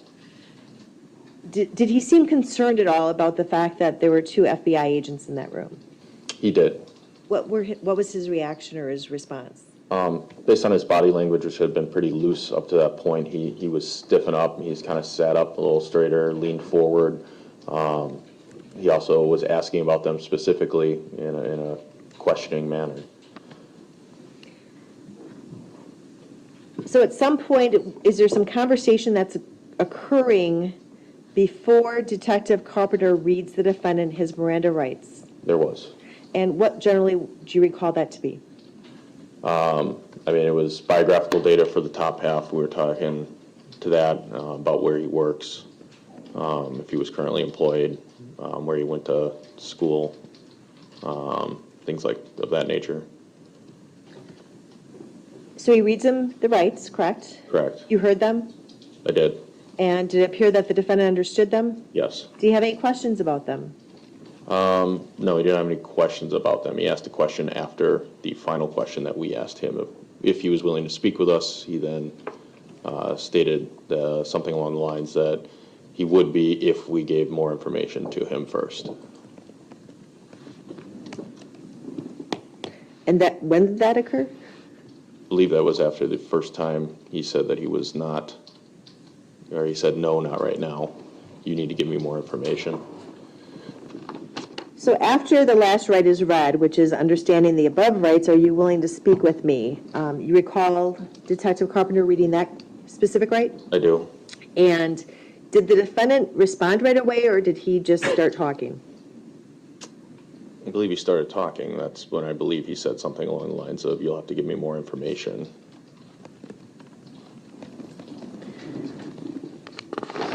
And did Detective Carpenter, prior to the rights being read, tell the defendant generally what the investigation you were investigating? That's correct. And what was that was recited to the defendant?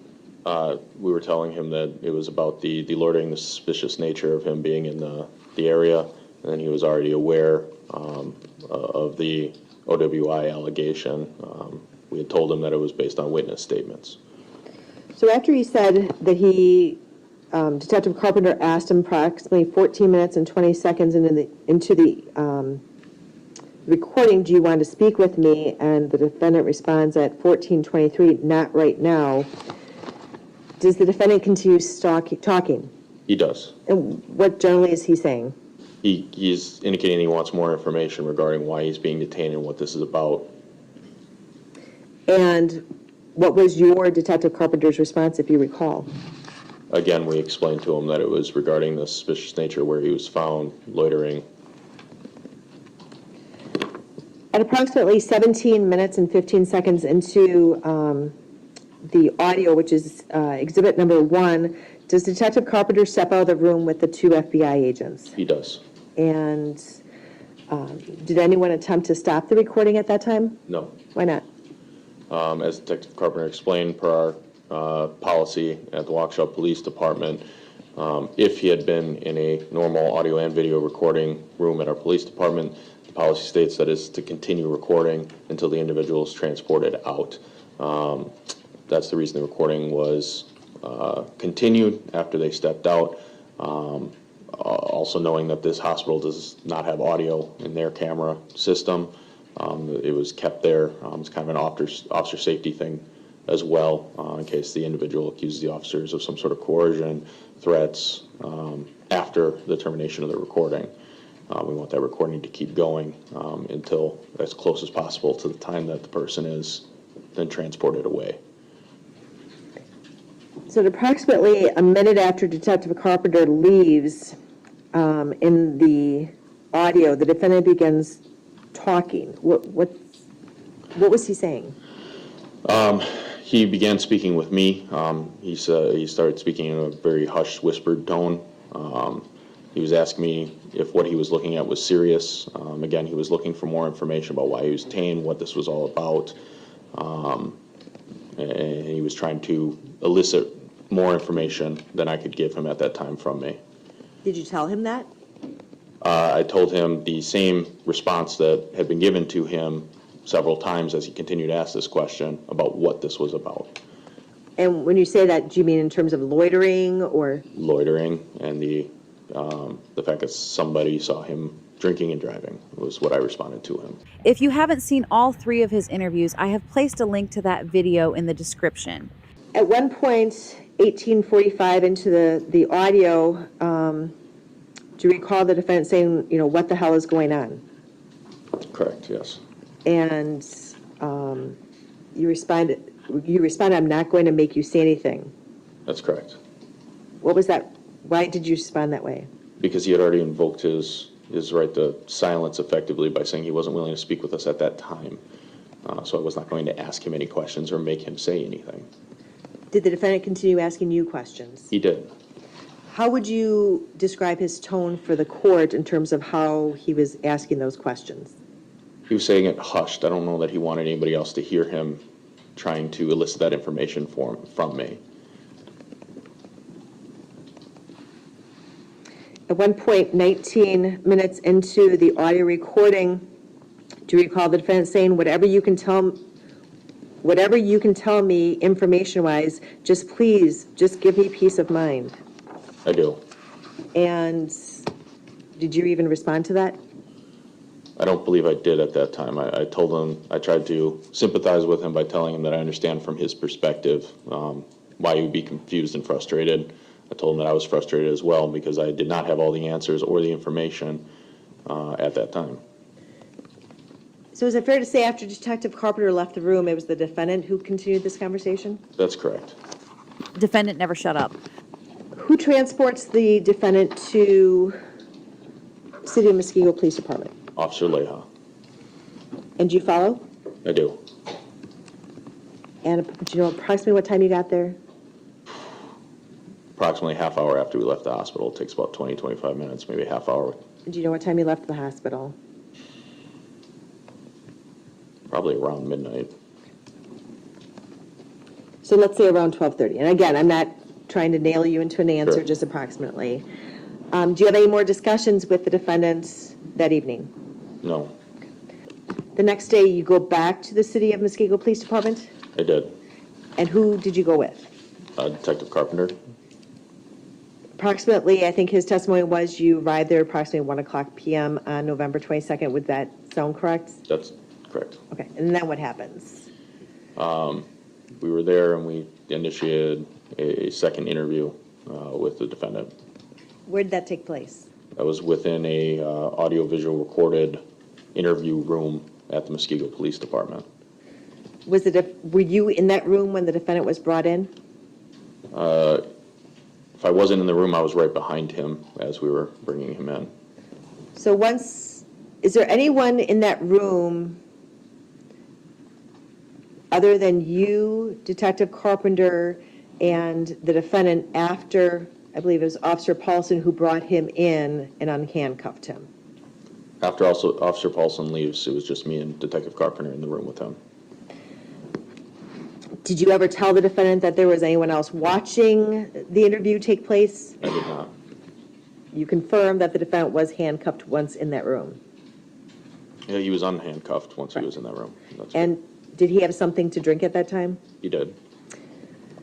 Did you verify, or did Officer Carpenter verify that he was given food the night before?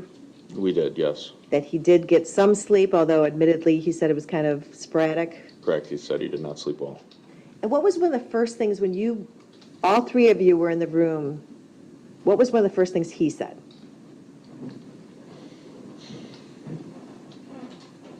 I don't recall specifically. I'd have to review the video. Do you recall at any time him asking what's going on?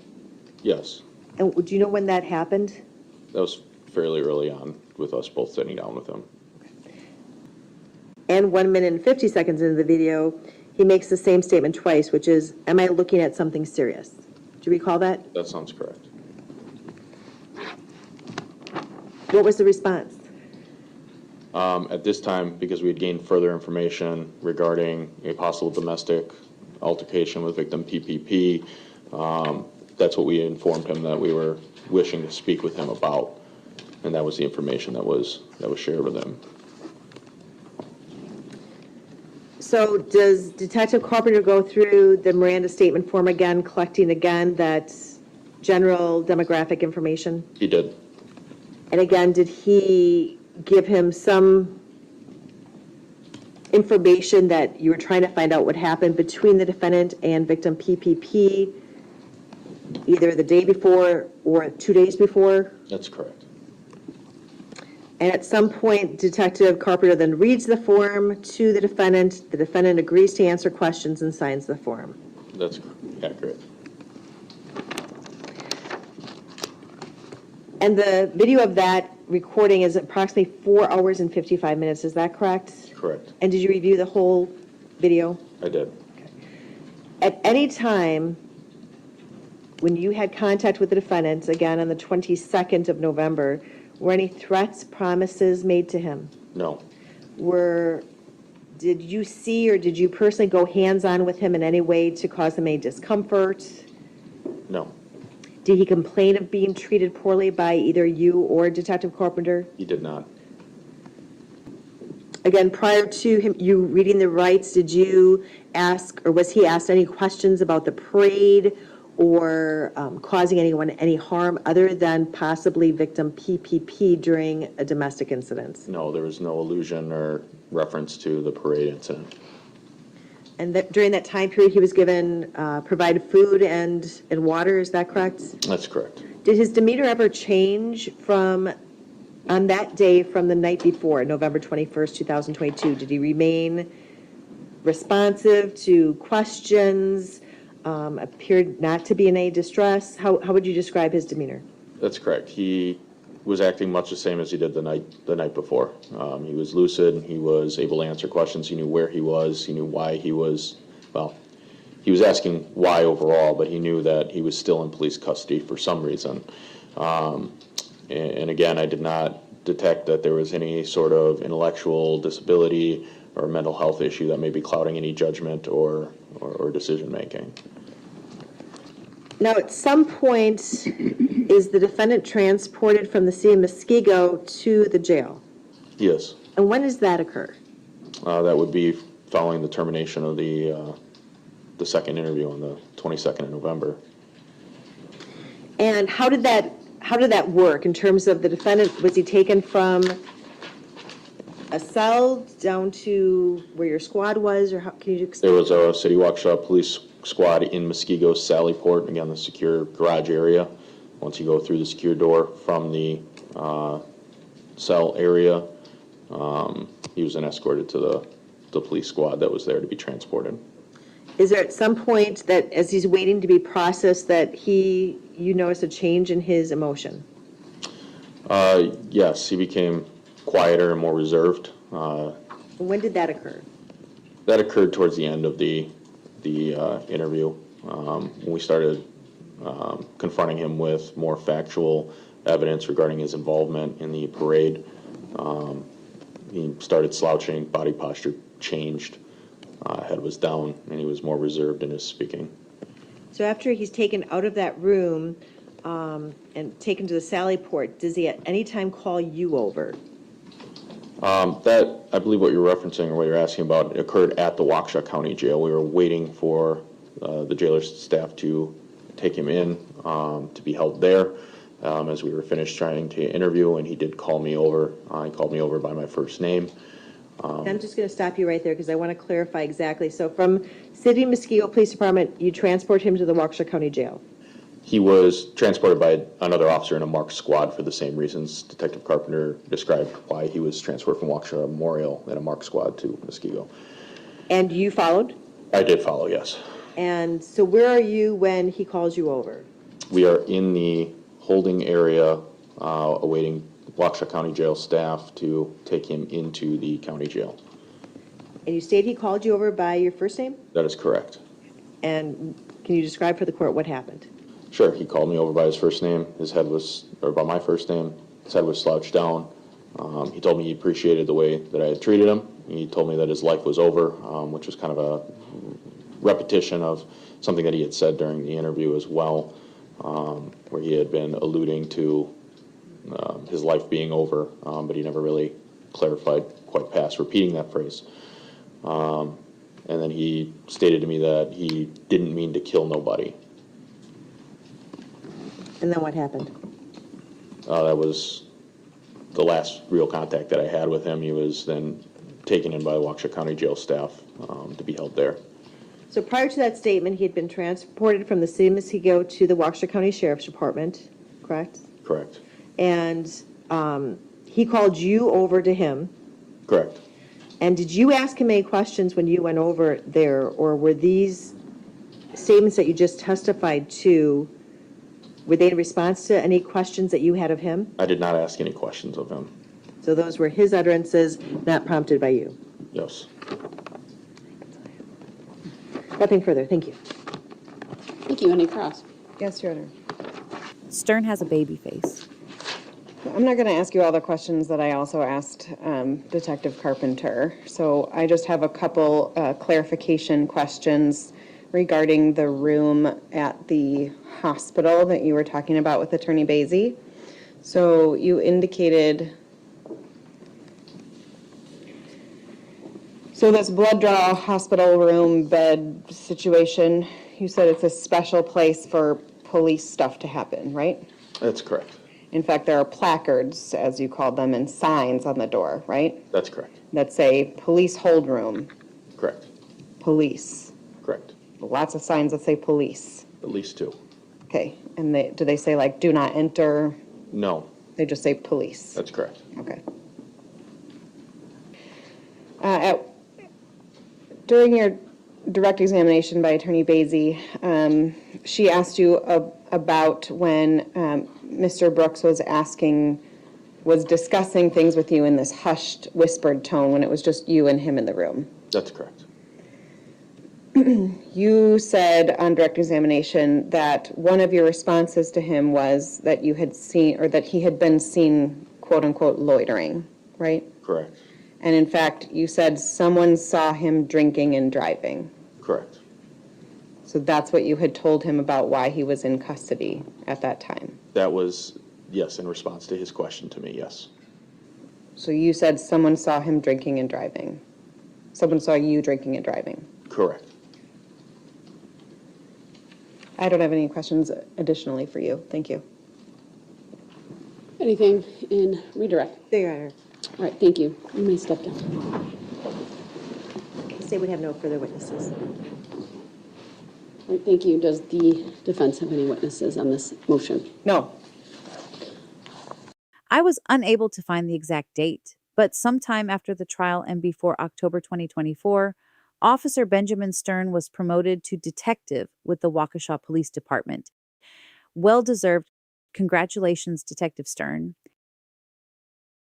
So back to my original inquiry on Attorney Perry and Key's efforts in this case.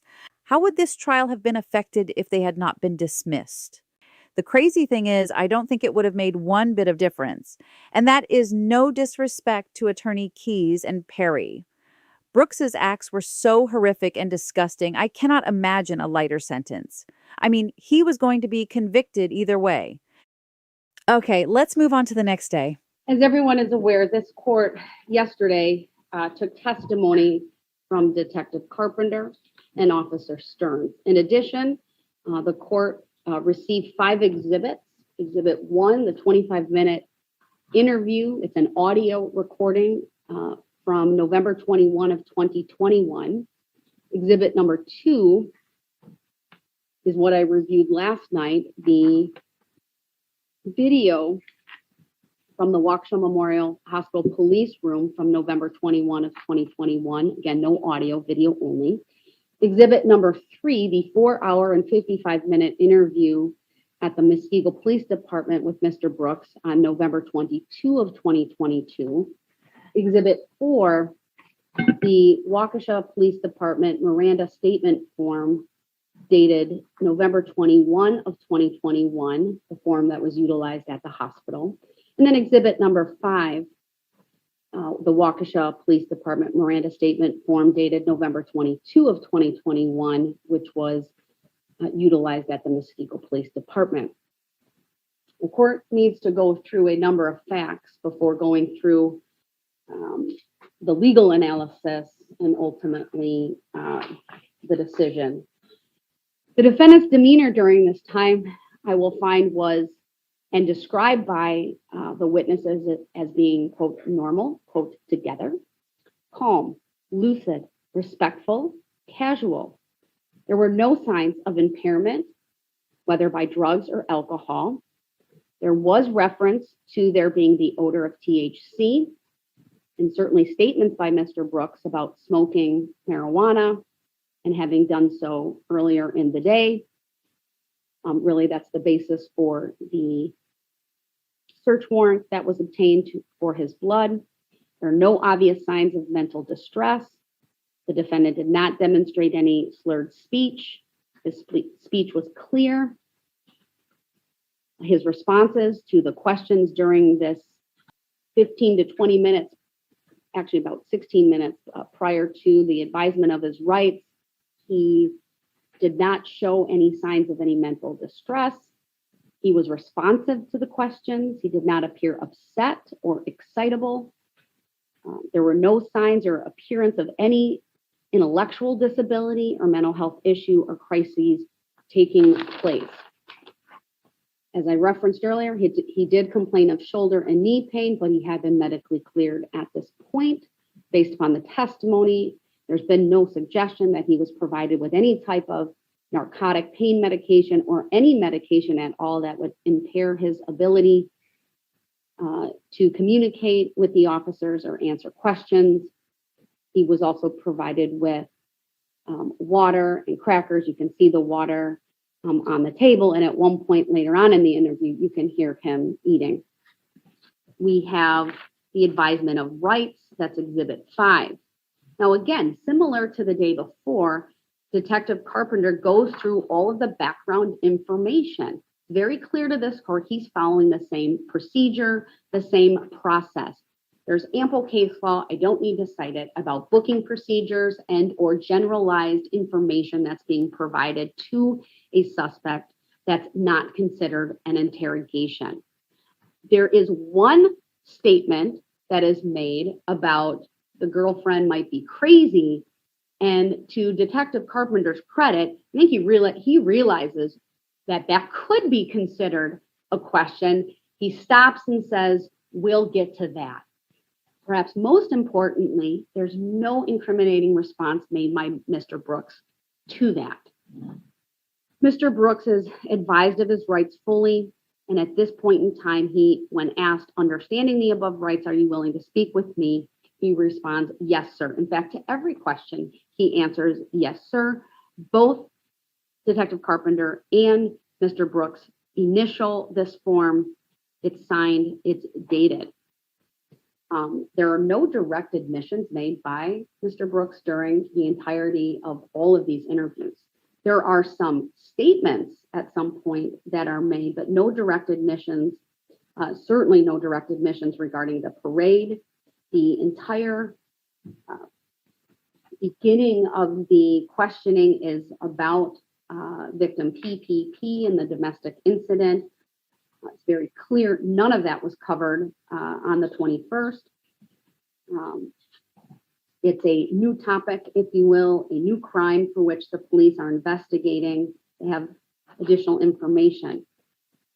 Regarding Mr. Brooks's demeanor, the officers noted during their testimony, and it's borne out by the audio and video of both of these interviews, that Mr. Brooks is calm, he's lucid, there are no threats made, there are no promises made at any time, and most notably on both occasions prior to Mr. Brooks being asked if he will speak with the officers. There's no coercive conduct, meaning there's no hands-on, there's no weapons that are displayed, there are no threats that are being made, meaning not in response to any questions. While at the Waukesha County Jail, calls Detective Stern over and essentially thanks him for the treatment of him and makes a statement that I didn't intend to kill anyone. I didn't mean to kill anyone. A statement, again, not being challenged by the defense and certainly unsolicited by law enforcement. That was a statement made by Mr. Brooks of his own free volition. So as this court looks at all of the issues that have been raised, we need to also go through some of the law. By filing the motion to suppress, the defense is challenging, right, all of the statements and really the entirety of these interviews. They're asking that this court suppress, claiming that the police violated not the Fifth Amendment right. Well, let me rephrase it.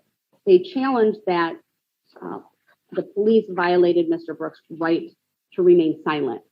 There can be no challenge really to the Fifth Amendment right to counsel, because at no point during any of this time does Mr. Brooks invoke his right to counsel. The seminal case for all courts is Miranda versus Arizona. In that case, the United States Supreme Court held that law enforcement officers conducting a custodial interrogation must employ procedural safeguards sufficient to protect the defendant's Fifth Amendment and 14th Amendment privilege against compelled self-incrimination. Police are required to read procedural safeguards, commonly known as the Miranda warnings, to suspects who are in custody and under interrogation. Those are the two pivotal issues: in custody and interrogation. Once the Miranda warnings are properly given, the suspect must then knowingly and voluntarily waive the Miranda rights to permit an ensuing statement from the suspect to be used in the prosecution's case in chief at trial. A suspect's right to counsel and right to remain silent are two of the rights protected by these procedural safeguards. This was clearly an individual who wanted information from the police as much as police wanted information from him. And I, based on all of my reasoning, the facts that I've cited, the legal findings that I've made here today, will deny the motion to suppress in full. Judge Jennifer Dorow watched all three interrogations before making her final ruling that the interrogation could not be ruled out of jury view. And then this happened. All right. Before we get going, I'm going to take a little bit of a break.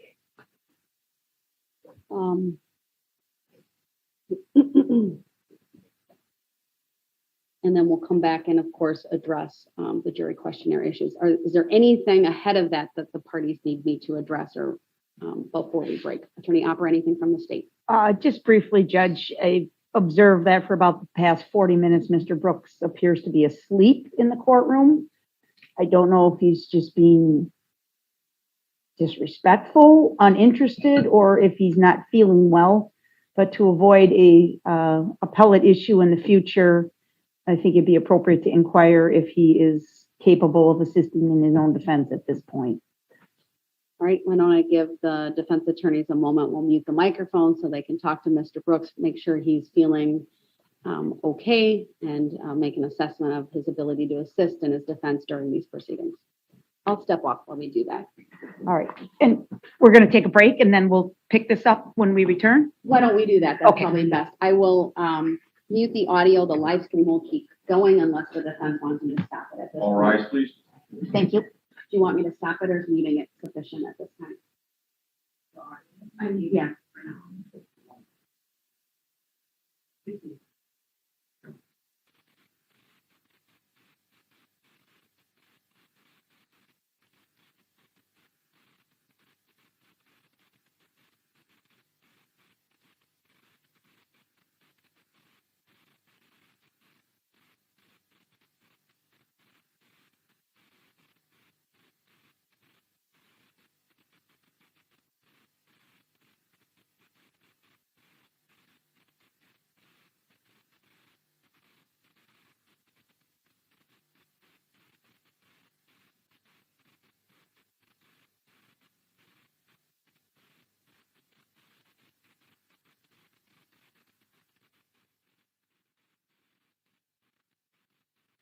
Unfortunately, the court had muted the audio, but we do pick up a good bit in just a moment here.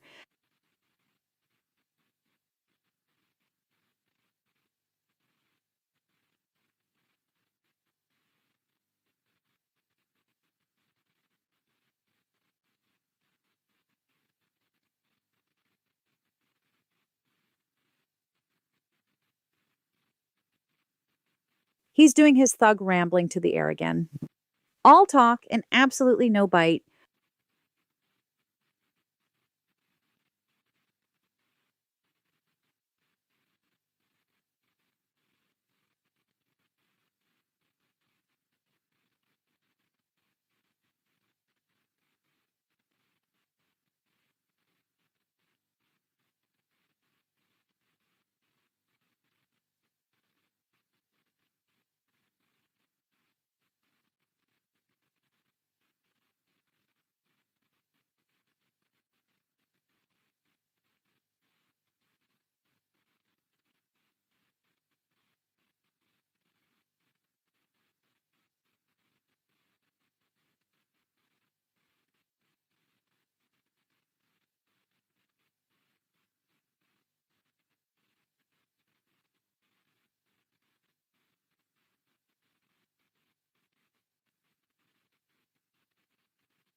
Got something to say too? Mr. Brooks, the live stream is on. I don't care about no live stream. Just like y'all don't care. All this political, it's the show. Y'all want to put y'all on the toe with it. Mr. Y'all Brooks. get paid. Mr. Brooks, look at me for a minute. Mr. Brooks. Mr. Brooks, Sit look up at here, act like you know me. People like you don't, y'all Mr. you Brooks. don't know nothing about where I come from. Mr. Brooks. You push me, dog. Don't push back then. Mr. Brooks. Don't push back. Push me in. Mr. Brooks, we have to continue with this hearing. I'm worried about, man, don't put your hand on me. Dude. Nobody put their hands on you. Yeah, they better not put their hand on me. Okay, Mr. Brooks, you need to look at me for a minute, okay? Why? To listen to all this political stuff y'all got going on? Mr. Brooks, I'm more concerned about. Don't touch me, dog. They see it. All right, we're going to take a break and we're going to come back after lunch. I'm not going to do this with him right now. He needs to be here. He's not cooperating. I'm going to give you the warning. I will give you the warning that if you continue to interrupt when we go back on the record, you will forfeit your right to be in the courtroom today. I can't have these interruptions. I want you here. It's been a long day and a half. Get your hands off me. We'll come back at 12:30. Just get off me.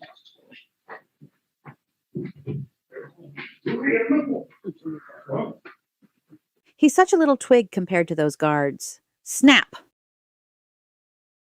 Let's watch that again from the gallery view. Mr. Brooks, we have to continue with this hearing. I'm worried about, man, don't put your hand on me, dude. Nobody put their hands on you. Yeah, they better not put their hand on me. Okay, Mr. Brooks, you need to look at me for a minute, okay? Why? To listen to all this political stuff y'all got going on? Mr. Brooks, I'm more concerned about... Don't touch me, dog. Stay seated. All right, we're going to take a break and we're going to come back after lunch. I'm not going to do this with him right now. He needs to be here. He's not cooperating. I'm going to give you the warning, Mr. I will give you the warning that if you continue to interrupt when we go back on the record, you will forfeit your right to be in the courtroom today. I can't have these interruptions. I want you here. It's been a long day and a half. Get your hands off me. We'll come back at 12:30. Just get off me. The hearing started a half hour late because they had a hard time getting Brooks out of his jail cell. Once he was in the courtroom, his defense attorneys immediately asked for the hearing to be rescheduled because Brooks is in pain due to a tooth abscess. His throat and his tooth and just his overall health today. So yeah, that's the request. If that request is denied, it's my understanding that Mr. Brooks would very much, his desire would be to be allowed to go back to his cell so he can lay down. September 9th, 2022 was scheduled on everyone's calendar to be a full-day hearing. Once again, Brooks screws up the court's plan. We are here today for the final hearing prior to the commencement of the trial on October 3rd. In preparation for today, I know the parties have filed motions in limine. There's been the supplemental voir dire questions that have also been submitted. I have a number of items that I want to review with the parties. Your Honor, there are a couple of things that would be useful to put on the record right at the start if we could. Go ahead. First, Mr. Brooks, it's my understanding that he has a tooth abscess, is feeling pretty unwell today. And ultimately our request today, because he is interested in participating, but was laying down, our request is that this jury status be rescheduled because of how he's feeling today. The second thing that we really should address before that's taken up, while Mr. Brooks is here and participating, is it is his intention to withdraw his NGI plea. All right, thank you. I appreciate that information. Let me address the second part of what you advised the court. Mr. Brooks, I'd like to discuss with you your decision to withdraw the special plea of not guilty by reason of mental disease or defect. Is that your desire, sir? Yeah. And have you had the opportunity to thoroughly discuss your decision to withdraw your special plea with your attorneys? Have they discussed the advantages and disadvantages of withdrawing that plea with you? Yeah. I have my own reasons why. All right. And has anyone made any threats or forced you in any way to withdraw your special plea of not guilty by reason of mental disease or defect? No. Anyone make any promises to you in exchange for you withdrawing your special plea of not guilty by reason of mental disease or defect? No. Do you believe you are making that decision today after consultation with your attorneys freely, voluntarily, and intelligently? Intelligently. That's up for debate. Attorney Perry, have you and Attorney Keyes had an opportunity to discuss this decision with Mr. Brooks? We have. Do you believe he is making the decision today freely, voluntarily, and intelligently? Yes. Have you discussed with him the advantages and disadvantages of the withdrawal of the special plea? We have. Any additional record you wish to make on this topic? No. Right, the court will accept the withdrawal of the special plea of not guilty by reason of mental disease or defect. I'll find that Mr. Brooks is doing so freely, voluntarily, and intelligently with a full understanding as to the advantages and disadvantages of doing so. And the trial that is scheduled to begin on October 3rd will therefore not include a phase 2 based upon the decision he has made to withdraw his special plea. I should follow up, Mr. Brooks, just given the earlier information. I know it's been said that you are not feeling well due to an issue with a tooth abscess. Though, do you believe that either the pain or whatever you're experiencing as a result of that is in any way influencing your decision today? I'm sorry, can you repeat that? No. Thank you. Now, because of that, though, it's my understanding, Attorney Perry, you are asking that this hearing be rescheduled. I am, Your Honor. Mr. Brooks, as the court is aware, we had an opportunity to go and talk with him right before this hearing. He does have a desire to participate.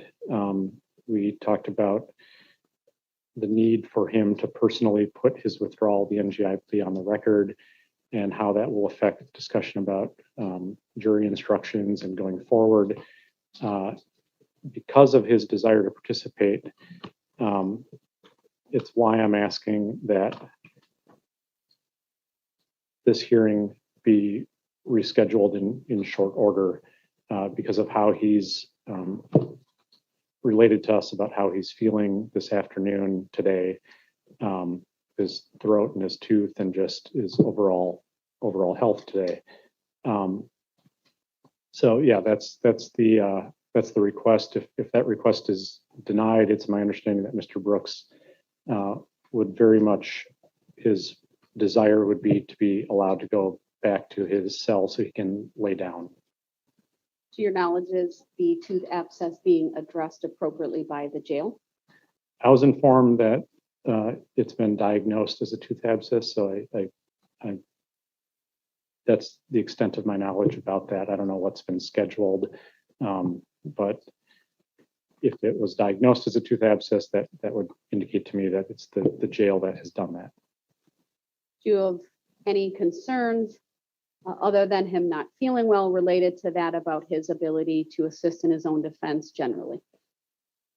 No, we're not raising any competency concerns, if that's what the court is asking. And as I understand what you're asking the court, it's really to accommodate him not feeling well so that he can more fully participate in the jury status hearing and all of the issues that need to be addressed. That's right. All right. State have any position on that request? Well, I think there's a lack of information here, such as when did this situation develop? Has he seen a dentist or other individuals who perhaps can provide some treatment? Was he offered a remedy like aspirin or other relief, ice pack, whatever it may take? I just want to ensure this is not a delay tactic, to be very blunt with the court. What Sue wanted to say is, just give me a pair of pliers so I can just pull the damn tooth and we can move on. If it's a true and legitimate issue that the jail was made aware of and they're addressing, and they've tried some remedies without success, then it probably is appropriate to reschedule this. I speak for the prosecution team. I have not obviously had a chance to confer with our victims on rescheduling this hearing, Your Honor. Addressed. I understand what the state is saying. Since I'm only being asked at this point to adjourn the jury status and not, of course, a trial. I think I'd have much more latitude if we were talking about the adjournment of a trial. Now, there's another issue that needs to be addressed, and that's my availability.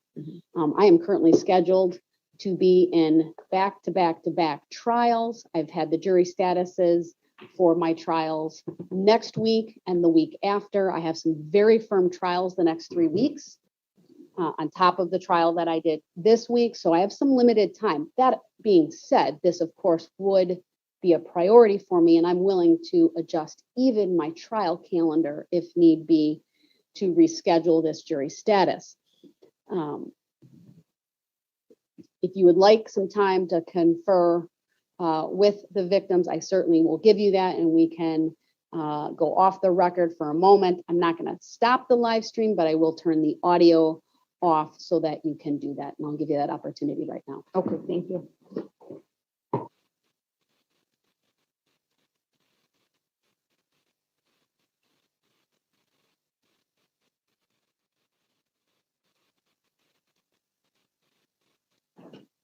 All right, the audio is back on. Attorney Opper, go ahead. Thank you, Judge. I did confer with the victims who are present in the courtroom. They do understand the situation, and with the understanding that we will reschedule the status only, and this will not result in a delay of the trial. They're in agreement with selecting a new date. Attorney Perry, what can you tell me without divulging any, healthcare related privacy things as to scheduling of an adjourned jury status and whether that could be accomplished next week? That's what I was just trying to find out, Your Honor. I don't know. I think that early next week we could probably make more headway with learning the details. I would suggest that, if it's next week, that it be at the end of next week or early the following, and I'll be in touch with the jail early next week and learn whatever I can learn. Every time he pulls these stunts, it affects the victims. Look at everyone scrambling to ask each other what date they are available to reschedule, and Brooks is just sitting there like the waste of space. He is. It's agreeable to the state and the victims, Your Honor. All right, then we will reschedule this jury status until Monday, September 19th at 2 p.m. If I can assist in any way with any rescheduling the attorneys need, just please let me know. Thank you, everyone. We are adjourned. Thank you, Judge. Thank you. You're welcome.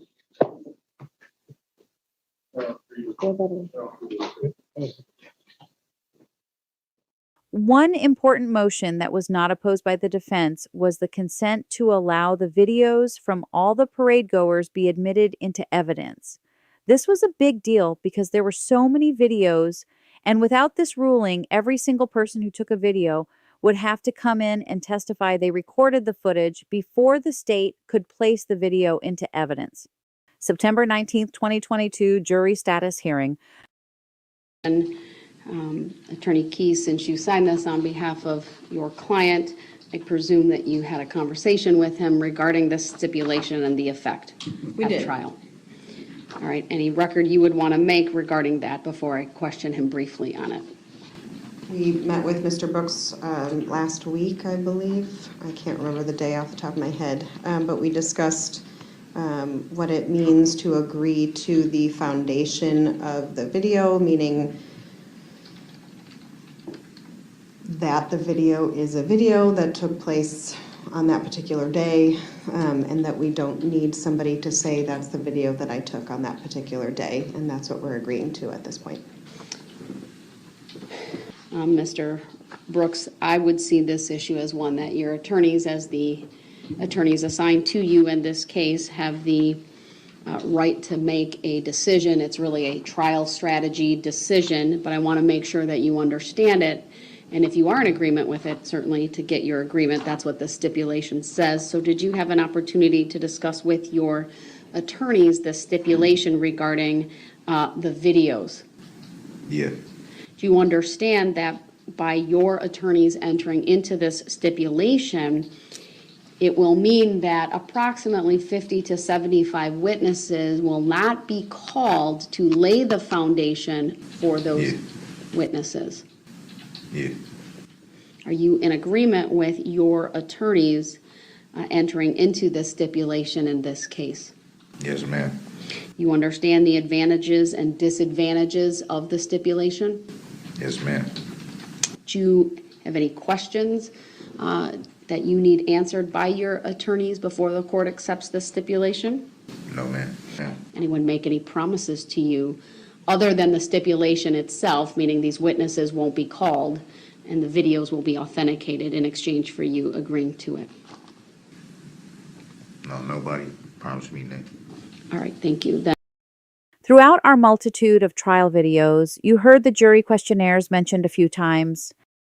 It was a 19-page, 100-question survey. That questionnaire would be used to gauge whether or not most potential jurors in the county of about 72,000 people have connections to victims or victims' families, had donated to fundraisers in the wake of the tragedy, had other connections that might bias their findings, whether they themselves were impacted in any way by the incident, and or whether they feel they're still impacted. What you may not know is that the idea of the questionnaire came from a suggestion from the prosecution after the motion to relocate the trial had been filed. Brooks' attorneys filed the request in February 2022, arguing publicity about the case had been overwhelmingly negative toward Brooks, and he can't get a fair trial in Waukesha. Rather than opting for moving to another county or bringing a jury in from another county, Judge Dorow decided the questionnaires would be best. Number 7, if you know someone who is directly affected by or is closely connected, again, that was addressed by the jury questionnaire. After having reviewed hundreds of still shots and screenshots and videos that were taken, is I think the jury needs to be prepared for that. And one question I didn't have would be something to this effect, which are graphic photographs and videos will be shown during the course of this trial that can be described as shocking and highly disturbing and may cause trauma. Knowing this, and again, the verbiage on this I'm not saying is exactly right, but can you be a fair and impartial juror? Can you sit on this case and be a fair and impartial juror? Again, these videos that we've gone through as we've met with the victims are very graphic. They're very shocking. And I think that we probably want to prepare the jury for what they're going to see. The jury status hearing lasted over 3 hours. Here are a few of the highlights that discuss the potential juror questions during the selection process. Proffered that was not in the jury questionnaire, and I'm not sure if it's because of the timing of it, was to ask anyone whether they have made a claim in any capacity related to the parade, because that would identify a financial interest. And so I'd like to put that. Sound familiar? Review it. Has anything changed? Has any of your answers changed since the time you filled it out until now? We all know what statutory bias is. Those are the relationships, people who are related by blood or marriage to a party, related by blood or marriage to an attorney appearing in the case, anyone who has a financial interest in the case. That's why, despite what the people have asked in or answered in the jury questionnaires, we go ahead and ask those questions in any event, in every case, to make sure we hit on statutory bias. A lot to unpack here. First, I want to ask you if these phrases remind you of when Brooks was questioning witnesses. Seems like maybe he was paying attention a bit to what his attorneys were doing. Whether a prospective juror has an opinion or feeling about the case that the juror is unwilling to set aside.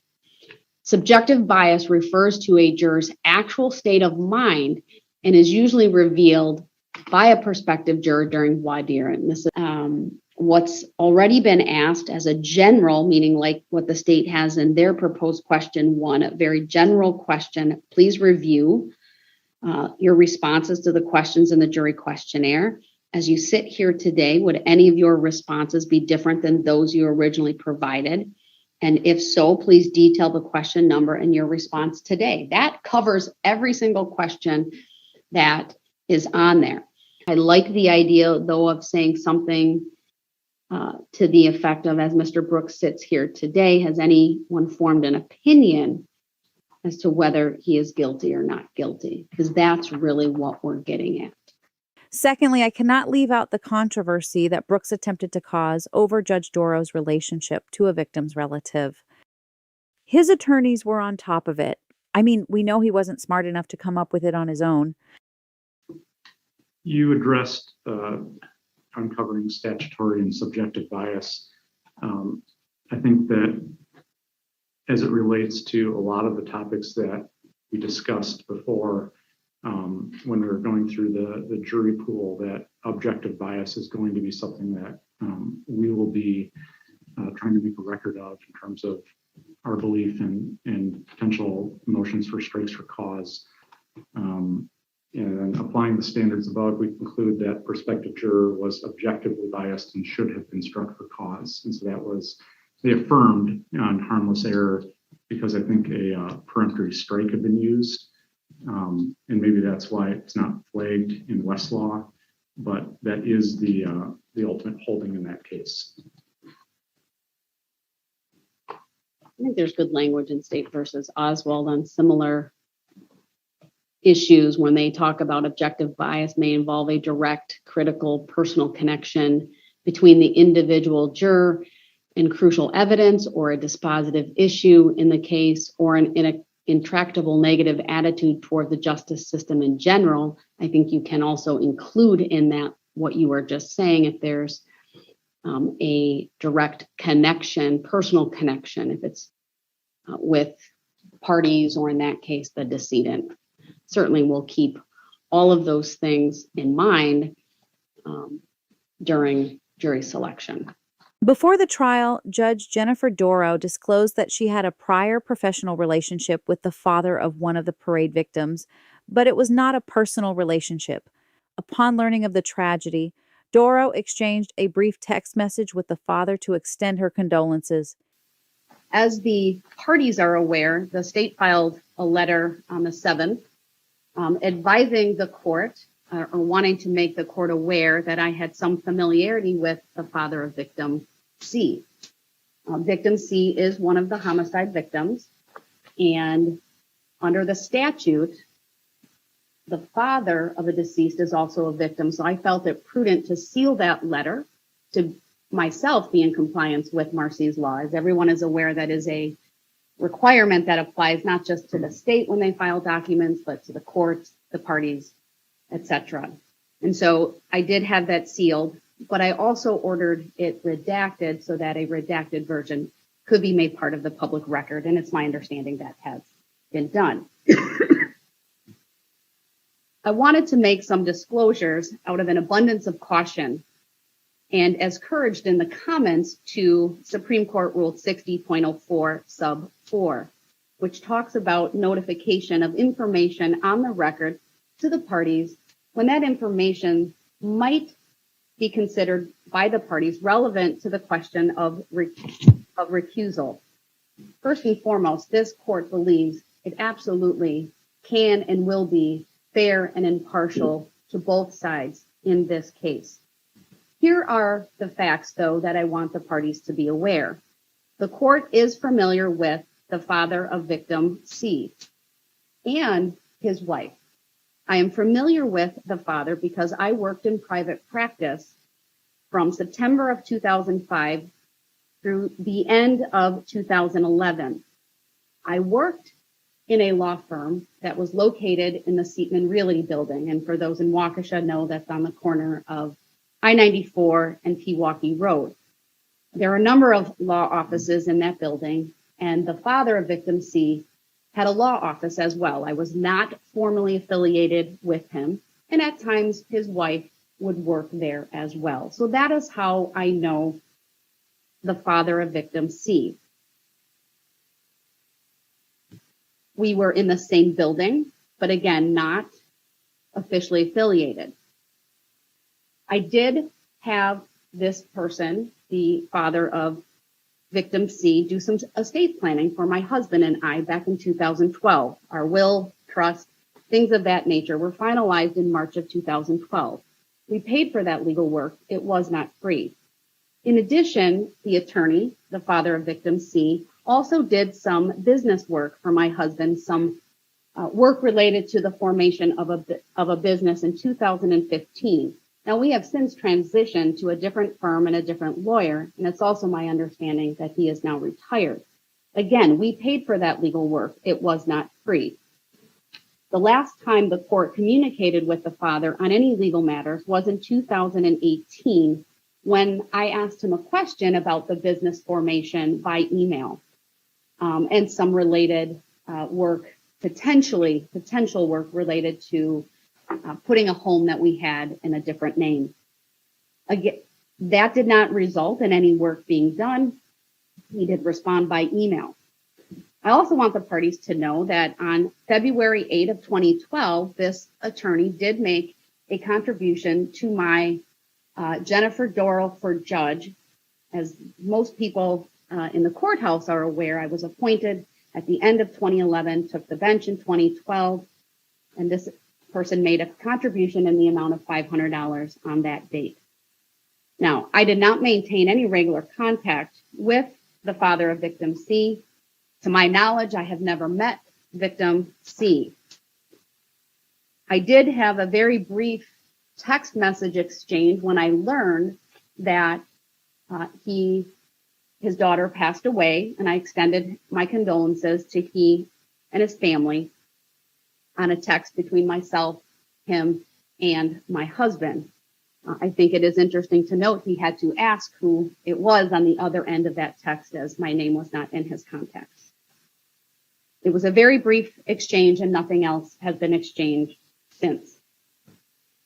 It is my opinion that these facts do not require mandatory recusal either under 757.19 of the Wisconsin statutes or Supreme Court Rule 60.04. Judge Dorow stated she was revealing these details out of an abundance of caution. However, she affirmed that she held no bias, could remain impartial, and refused to recuse herself from presiding over the case. So here's an interesting portion of the hearing. Remember the Zibits Brooks was always complaining about? A couple easy things. Exhibit lists. I would like the parties to prepare as best as they can exhibit lists in advance of trial. I can only imagine there's going to be quite a bit of evidence that will be offered. I would like the state to start at number 1 and use numbers and the defense with letters. I think that just keeps it simplest. And I'm happy if you just provide that leading up to trial, even the morning of, to Teresa. It's just so that we can keep track of everything as it comes in and someone anticipate if we have those lists provided ahead of time. Any objection from the parties from the state? Just to clarify, that's not a ban on using other items that we didn't anticipate needing? It's not a ban. Okay. Just our best guess.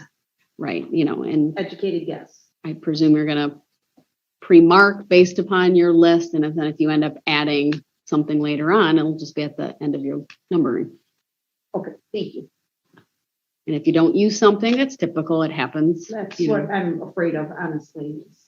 We'll mark way more than we need to, but I understand the concern you're trying to prevent. So I'm open to discussion if you think there's a better way. I just really want to know, have a general idea of what you anticipate being offered so that Teresa and I can keep track of that. Okay. Right. Any objection from the defense? No, we will do that as best as we can. Sounds good. Thank you. See, I said that was an easy one. Do you remember when Brooks embarrassed himself asking the judge if he could have plenty of seating for his supporters? This is where they had already gone over it. He just wasn't paying attention. Or maybe he was, and it was just another delay tactic of his. Everyone had an opportunity to review the revised order governing trial administration. You'll see in that it does address some seating.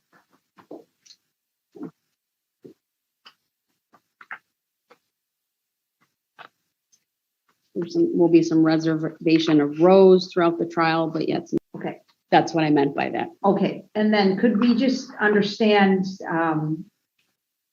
the reserved seating arrangement and make sure that I understood what the court was saying? So you have indicated the first and second row behind the prosecution table will be reserved for victims.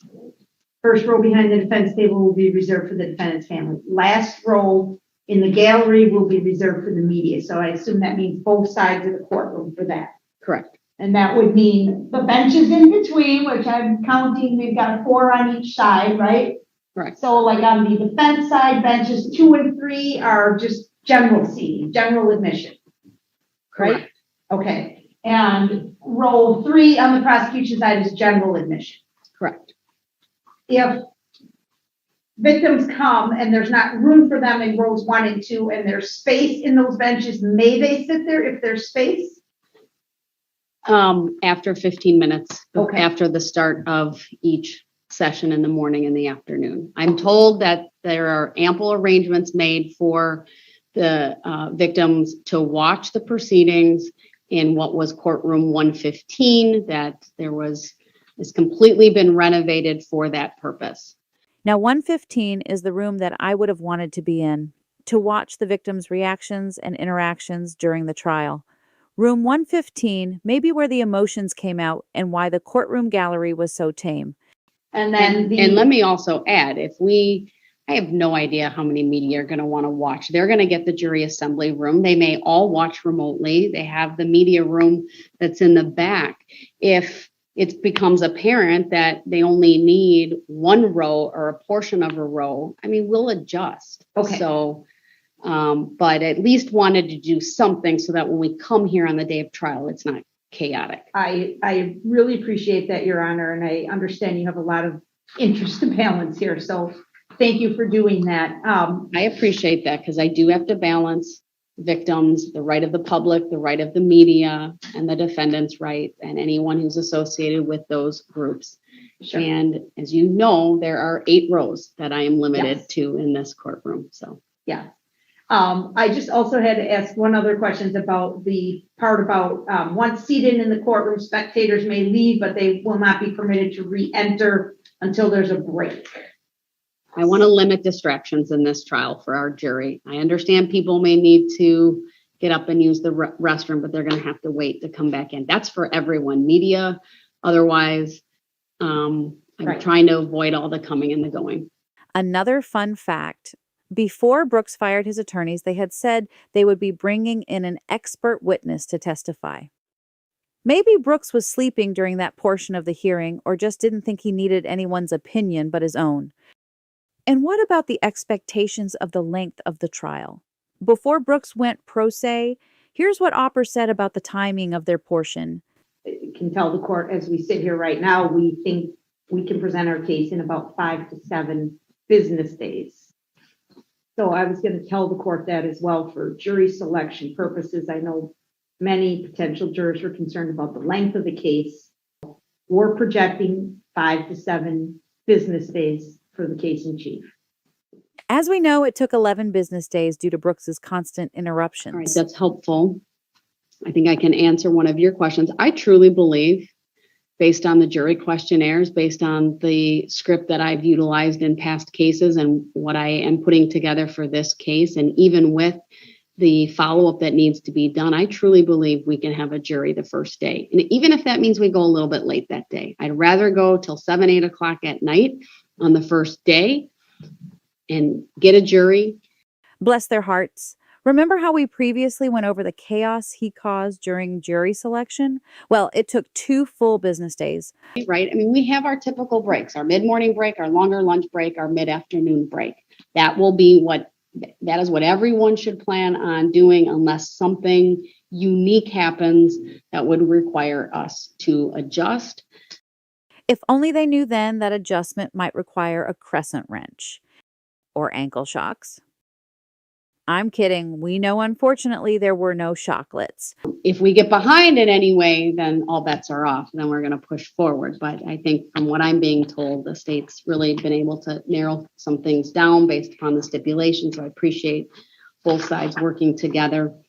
And, we'll go from there. I never caught this until now. Did you guys know that Opper motioned for Brooks not to wear a mask during trial? Okay, so Attorney Opper, you referenced a couple of other issues.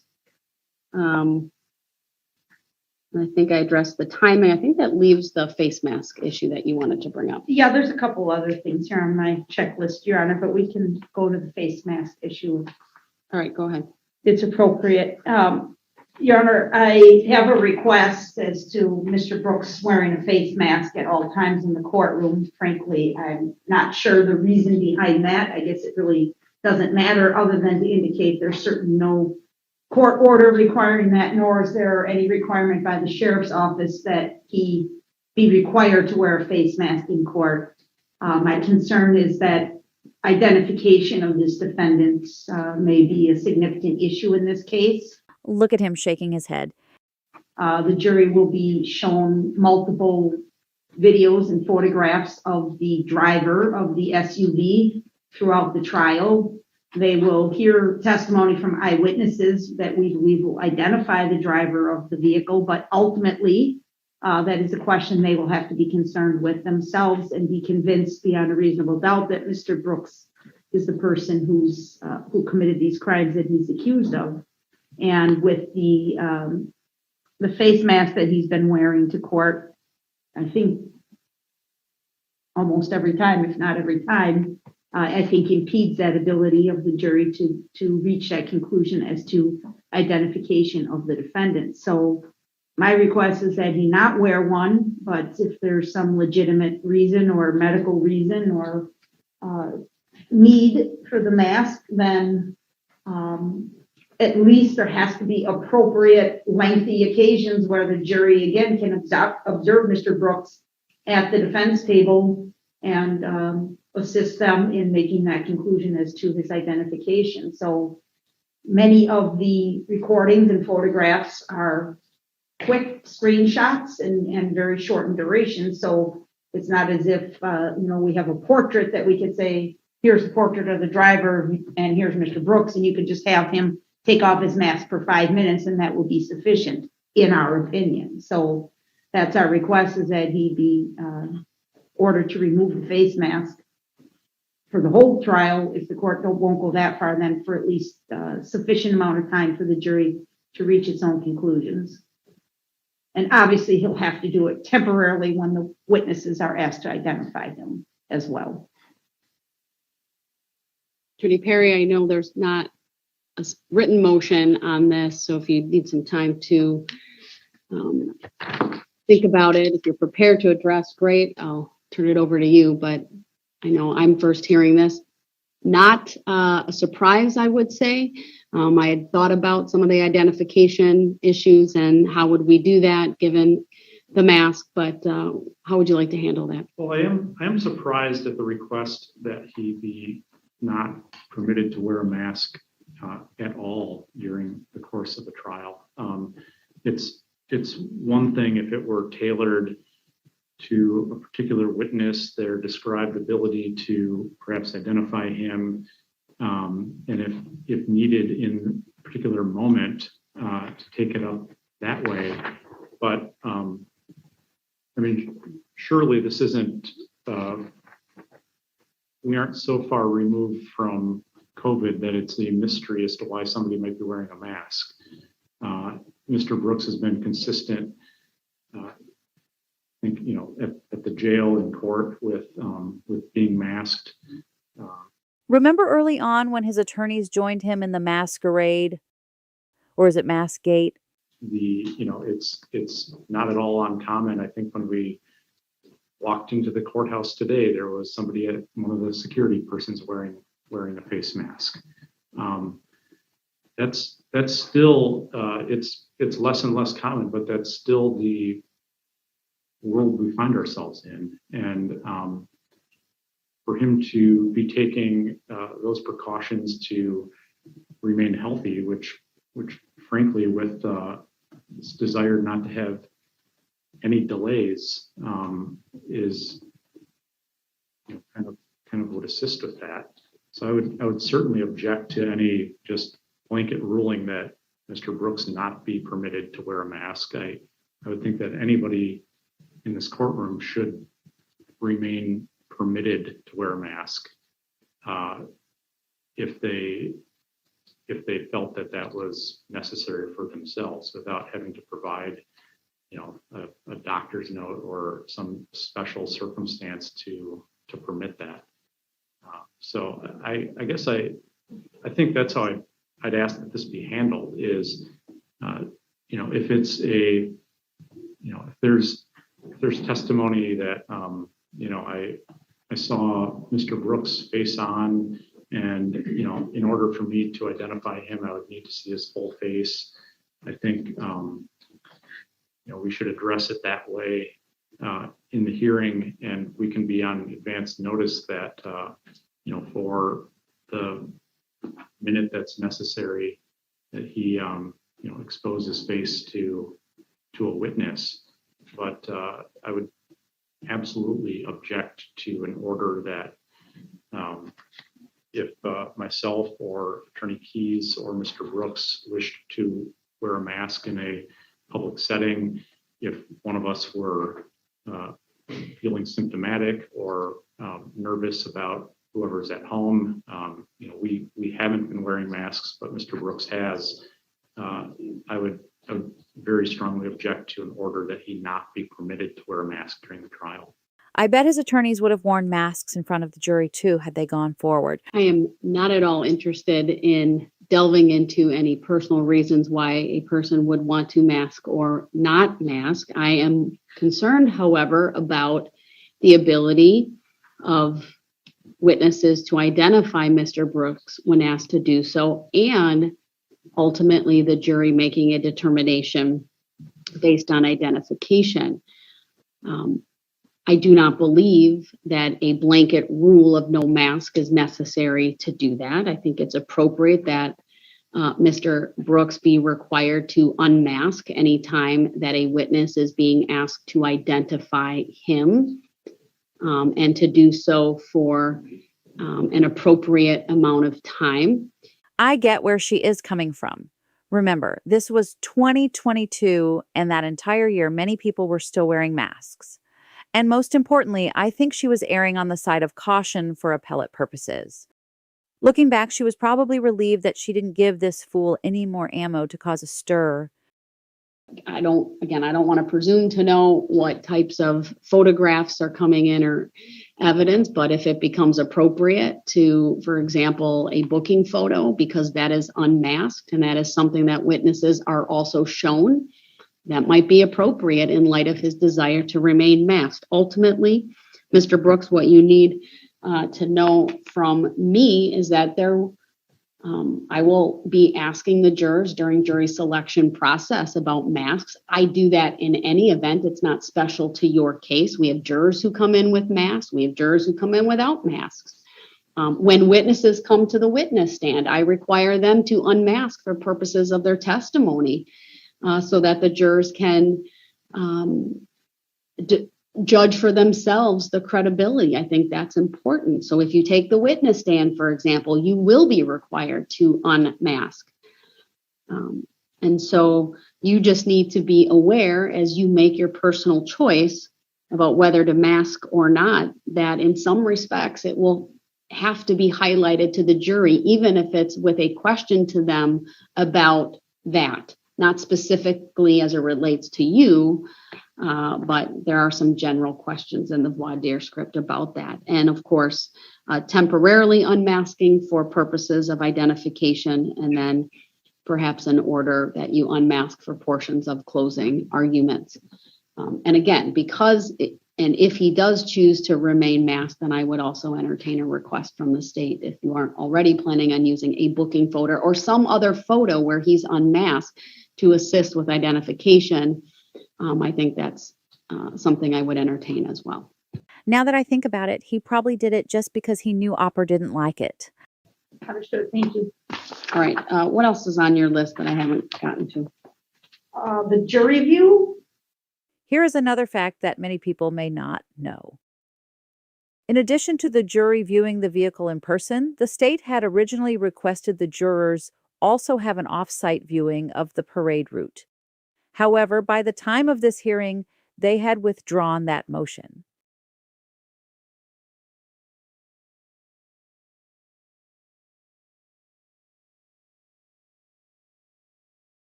Speaking of the vehicle viewing, this is Brooks' attorney's objection to it. Any objection to their proposed plan? Yes, we were much more in line with what I thought the court had suggested in terms of if that were to happen, that it would be at an impartial or as impartial a setting as possible. I thought that there was the suggestion that was a really good one to take place at the county grounds as opposed to just right at the sheriff's department. So that's the basis of our objection to that. And as we know, they did stay in the Sally Port, which is connected to the courthouse. They just roped the area off in black trash bag type material, like a scene out of Dexter. Another fun fact. Did you know that Judge Jennifer Dorow has a bachelor's degree in broadcast communication from Marquette University? She obtained that in 1992 prior to her law degree. She also previously worked as a Waukesha County Assistant District Attorney and as a private practice attorney before her judgeship. The Wisconsin Supreme Court appointed Dorow as Chief Judge of the 3rd Judicial Administrative District in 2017 and reappointed her to the position in 2019 and 2021. Now, as many times as Brooks said he did not understand, I wanted to point out that he had these attorneys from November 2021 until September 2022. And they were informing him on strategy and the reasons why things are the way they are in a court of law. I guess that is why he fired them within 10 days of this hearing. It looks like he is arguing with her here.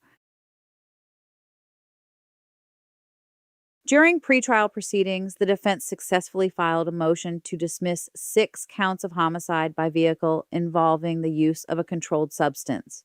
But Brooks' attorney pushed further in an attempt to suppress his police interrogation tapes. They argued that officers noticed Brooks had red, glassy eyes and smelled strongly of cannabis at the time of his arrest. They asserted that he was high during the interviews and that investigators tried to coerce incriminating answers out of him while he was impaired. They claimed detectives explicitly told Brooks they were looking for answers about driving and potential operating while intoxicated. Much more than already stated, Your Honor, they have specifically asked this court to dismiss the counts related to his marijuana use. It has no relevance whatsoever to the charges that he's facing. It's confusing to the jury. It doesn't assist them in deciding any fact or element for the counts that remain. So we think it should be excluded. It's not intoxication is not a defense, but that doesn't mean it's not relevant to a defense. I think all of these things, all of the circumstances that were going on that day, it would be just as relevant as if there was, if there was testimony that Mr. Brooks hadn't slept for 3 days. All of these things are important for a jury to consider when deciding the different mental states for the first-degree intentional homicide and the recklessness element for the bulk of the charges. It's no longer an affirmative defense, but that's all that changed. It doesn't mean that it's not relevant information in terms of his circumstances on his day. And that's the reason we'd be objecting to that motion to eliminate. Any rebuttal? Yes, Your Honor. At the outset, the defense had indicated on a preliminary basis they may have an expert to discuss toxicology and or the effects of the marijuana on the person of Mr. Brooks. So it's very confusing to this jury because they've since told us that they do not intend to pursue that type of expert witness. So I don't know exactly what it is they're asking to tell the jury. If they want to just tell the jury that he used marijuana, well, first of all, let me say this. Mr. Brooks made inconsistent statements about that. On some occasions, he said he used it. On some occasions, he said he didn't. He told the detectives in the interview you watched that he wasn't under the influence of anything. So the record is pretty confusing that way. Are they going to just try and say he used it without explaining that further? Are they going to try and introduce the crime lab results without explanation as to what the number means? I don't know exactly what they intend to do with it, but I think it's very misleading and very confusing to the jury to even entertain this type of evidence. His use or lack of use of marijuana is not an issue. It cannot negate his state of mind. If I were to grant this, well, let me ask it this way. Because it comes up in the interview, at least the one that I watched, I don't know what your intent is, but let's just say your intent is to show all of that. Okay, would you then be seeking to excise those portions out that deal with when he talks about this? Yes. And on the ring video, I don't know if you saw that part of the ring video, but when they took him into custody, there was some marijuana on the porch where he was standing. We would not introduce that evidence in our case in chief either. It has no relevance, Your Honor. Well, what specifically is the defense seeking to have admitted or by way of evidence regarding his use of marijuana on that day? I don't have the exact way that would be presented, but I'm seeking to not have that be prohibited. There is the crime lab result that we were on notice of. There's a reference by one officer in terms of, I don't know if they had smelled or believed that he had, their observations of Mr. Brooks. There's the comments, of course, depending on how it gets introduced in the statement. There's the ring video. It's all of the circumstances surrounding as close to that event as possible. Mr. Brooks's circumstances and what was going on with him at that day that we are seeking to have the ability to introduce through questioning of witnesses. There is an unpublished but authored opinion relatively recently that is somewhat helpful on this. I mean, it's, for persuasive value only, and it was, finding that it was, not error when the court reminded the jury that it had heard evidence about defendant's voluntary intoxication, that it may be relevant evidence. And, the argument in that case was really just because this has been removed as an affirmative defense doesn't mean it's not relevant to the element of intent in terms of understanding, really just and considering the impact that intoxication may have had upon somebody. In that case, the jury was instructed that it was not an affirmative defense, but then I think it was that it could be considered as relevant evidence. It is true in this case that the court dismissed counts 78 through 83, and those were the counts related to the use of a controlled substance and then operating a vehicle that resulted in the death of another. There's very limited, if any, relevance to a jury hearing about at least how it's been presented to me today the use of marijuana on November 21 of 2021, unless, of course, Mr. Brooks testifies, and then it may go to his credibility, just like the use of alcohol and whether someone is under the influence would go to their credibility, their ability to recall events, etc.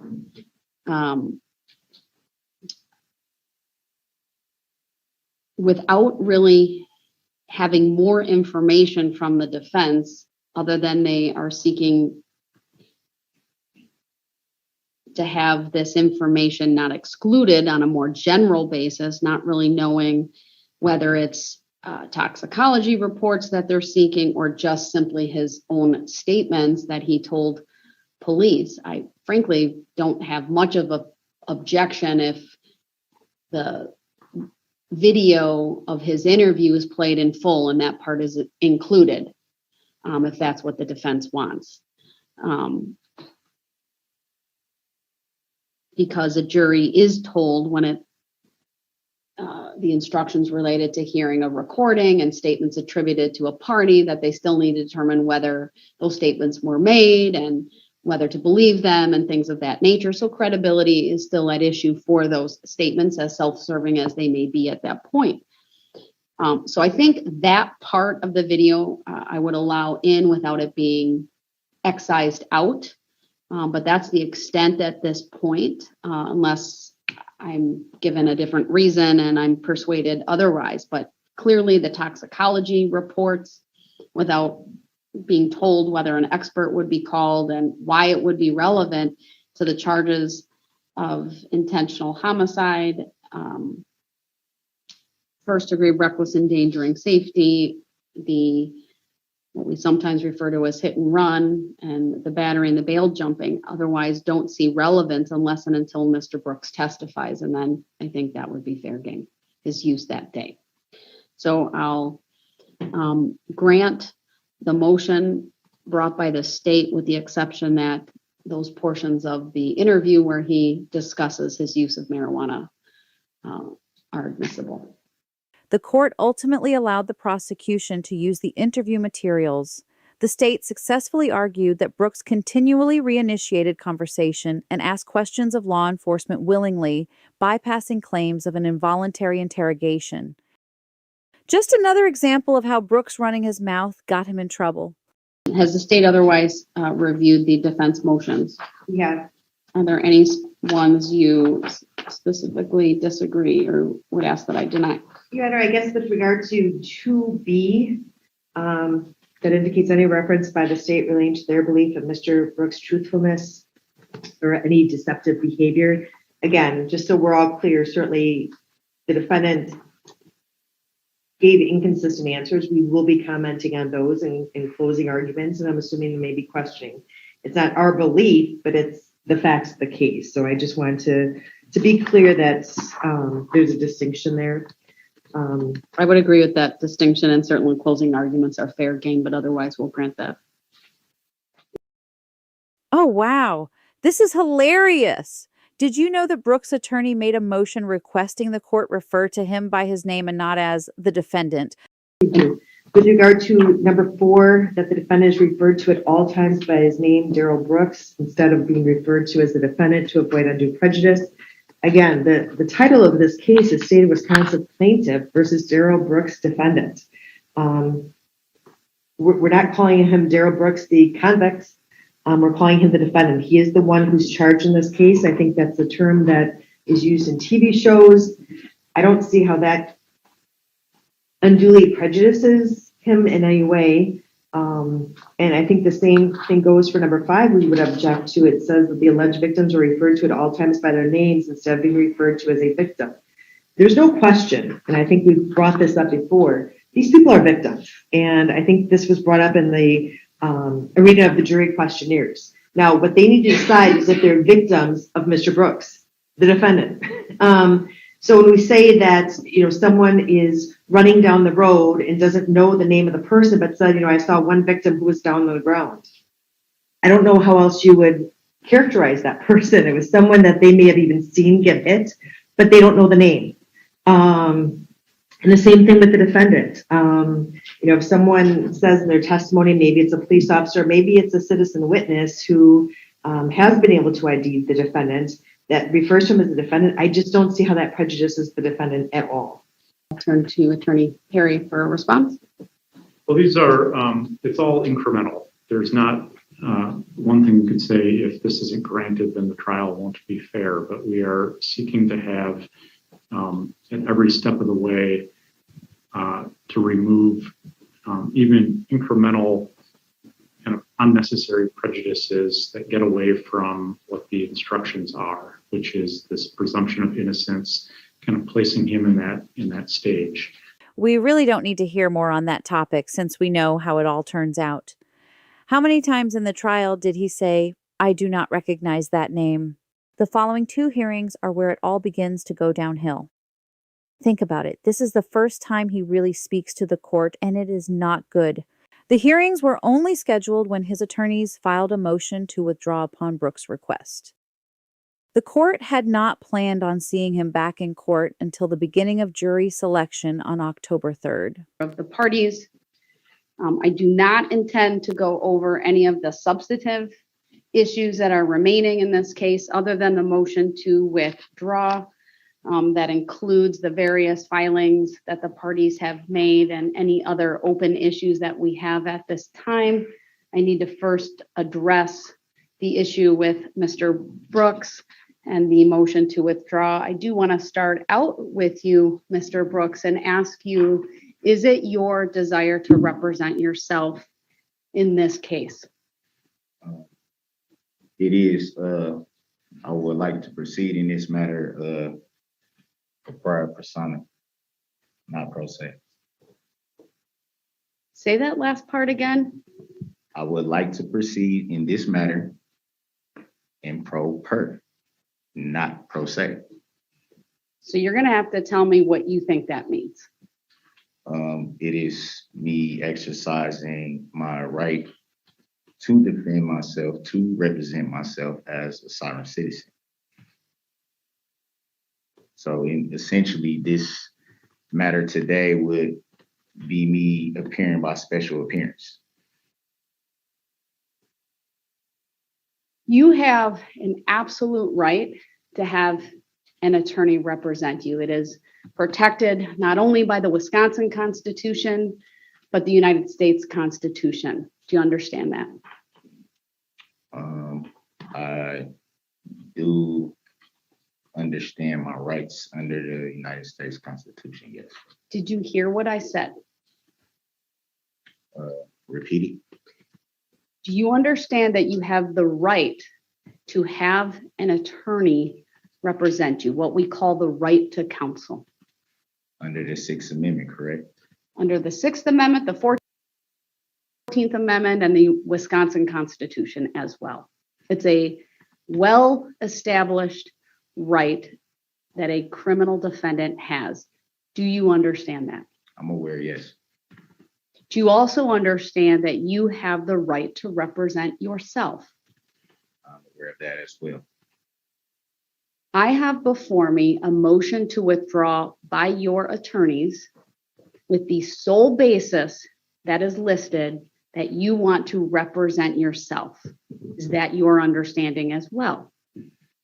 That isn't entirely how the issue came about. I think it's important for that to be on record. I'm not asking you to divulge attorney-client privileged information. Do you understand that? So essentially, what is the question? Well, I want to make sure you understand you have these competing rights. It is recognized in our case law from the United States Supreme Court, the Wisconsin Supreme Court, that there are these competing rights: the right to counsel and the right to self-representation, essentially to be your own counsel. Do you understand these competing rights?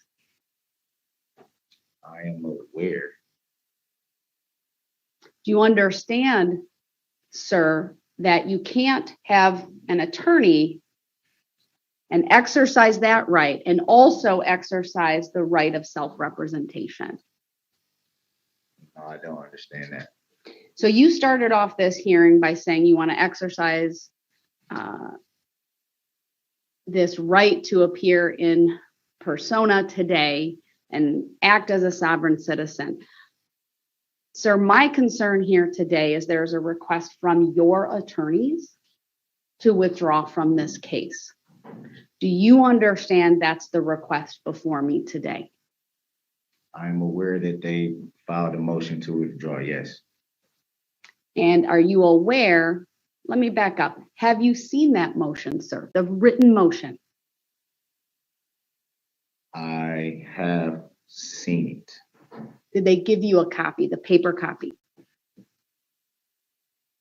I believe it was delivered to me in the jail. Right. Do you have that in front of you today? No, I do not. Madam Clerk, why don't you print off a copy and we'll give it to him? Just that. Well, it looks like Attorney Perry has put that in front of Mr. Brooks along with the court is providing another copy. Mr. Brooks, can you acknowledge for me that you have a written copy of the motion to withdraw now in front of you? Yeah, this is a motion to withdraw. Are you able to read that on your own, sir? Yes. Have you read it? Of course not. I get a kick out of Attorney Perry's expressions throughout this hearing. He and Attorney Keyes are really the only ones at this point that know what a pain in the ass Brooks is. As of now, I have read it. Do you understand what's in that motion?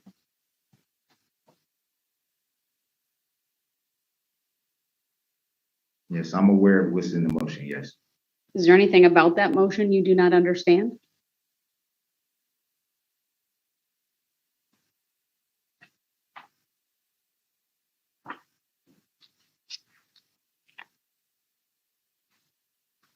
I'm aware of it. My question is, do you understand?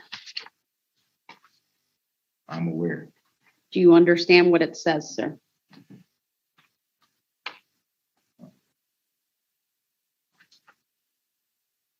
It's clear to me what it says. All right. So let me start off again by asking you, do you wish to represent yourself in this case? Yes, I do.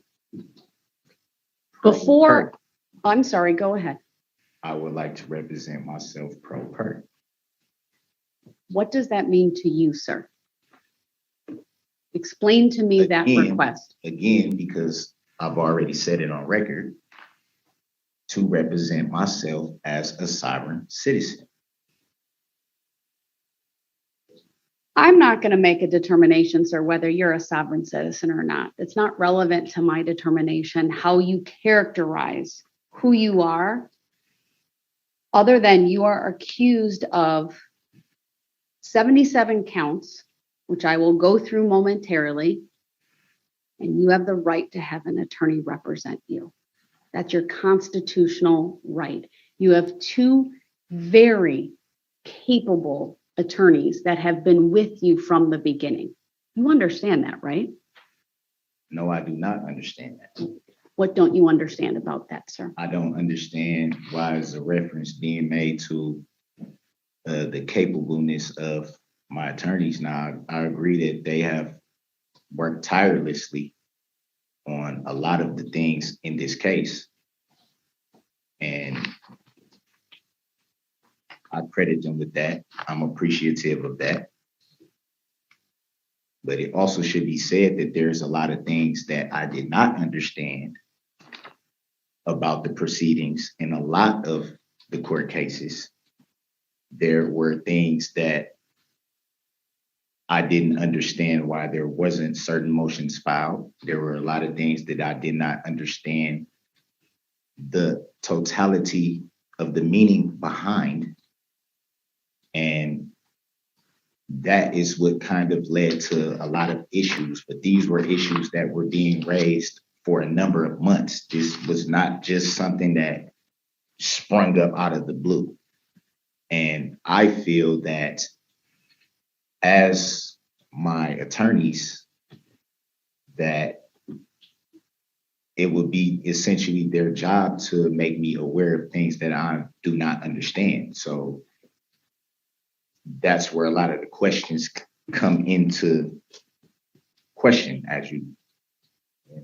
So let me follow that up, sir. If I allow them to withdraw, you lose their legal experience, their specialized training, right? Their education, their work as attorneys. Do you understand that? No, I do not understand. So if you are allowed to represent yourself in this case, sir, you will not have attorneys assisting you. If I let them withdraw, they're gone from this case. Do you understand that? I think I will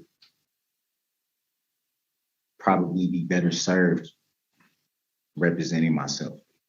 So in order for me to evaluate whether that's appropriate in this case, there's certain things that I need to go through with you and on the record. Okay, do you understand that? Yes, Your Honor. So let's start with the charges in this case. And I'm going to group them together. And if you have any questions, you need to ask me. Do you understand that? Yes, ma'am. So first of all, sir, you are charged with 6 counts of first-degree intentional homicide, use of a dangerous weapon. Do you understand that? No, I do not. And what I don't understand is the nature and cause of the charge. Have you been provided with a copy of the second amended criminal complaint, sir?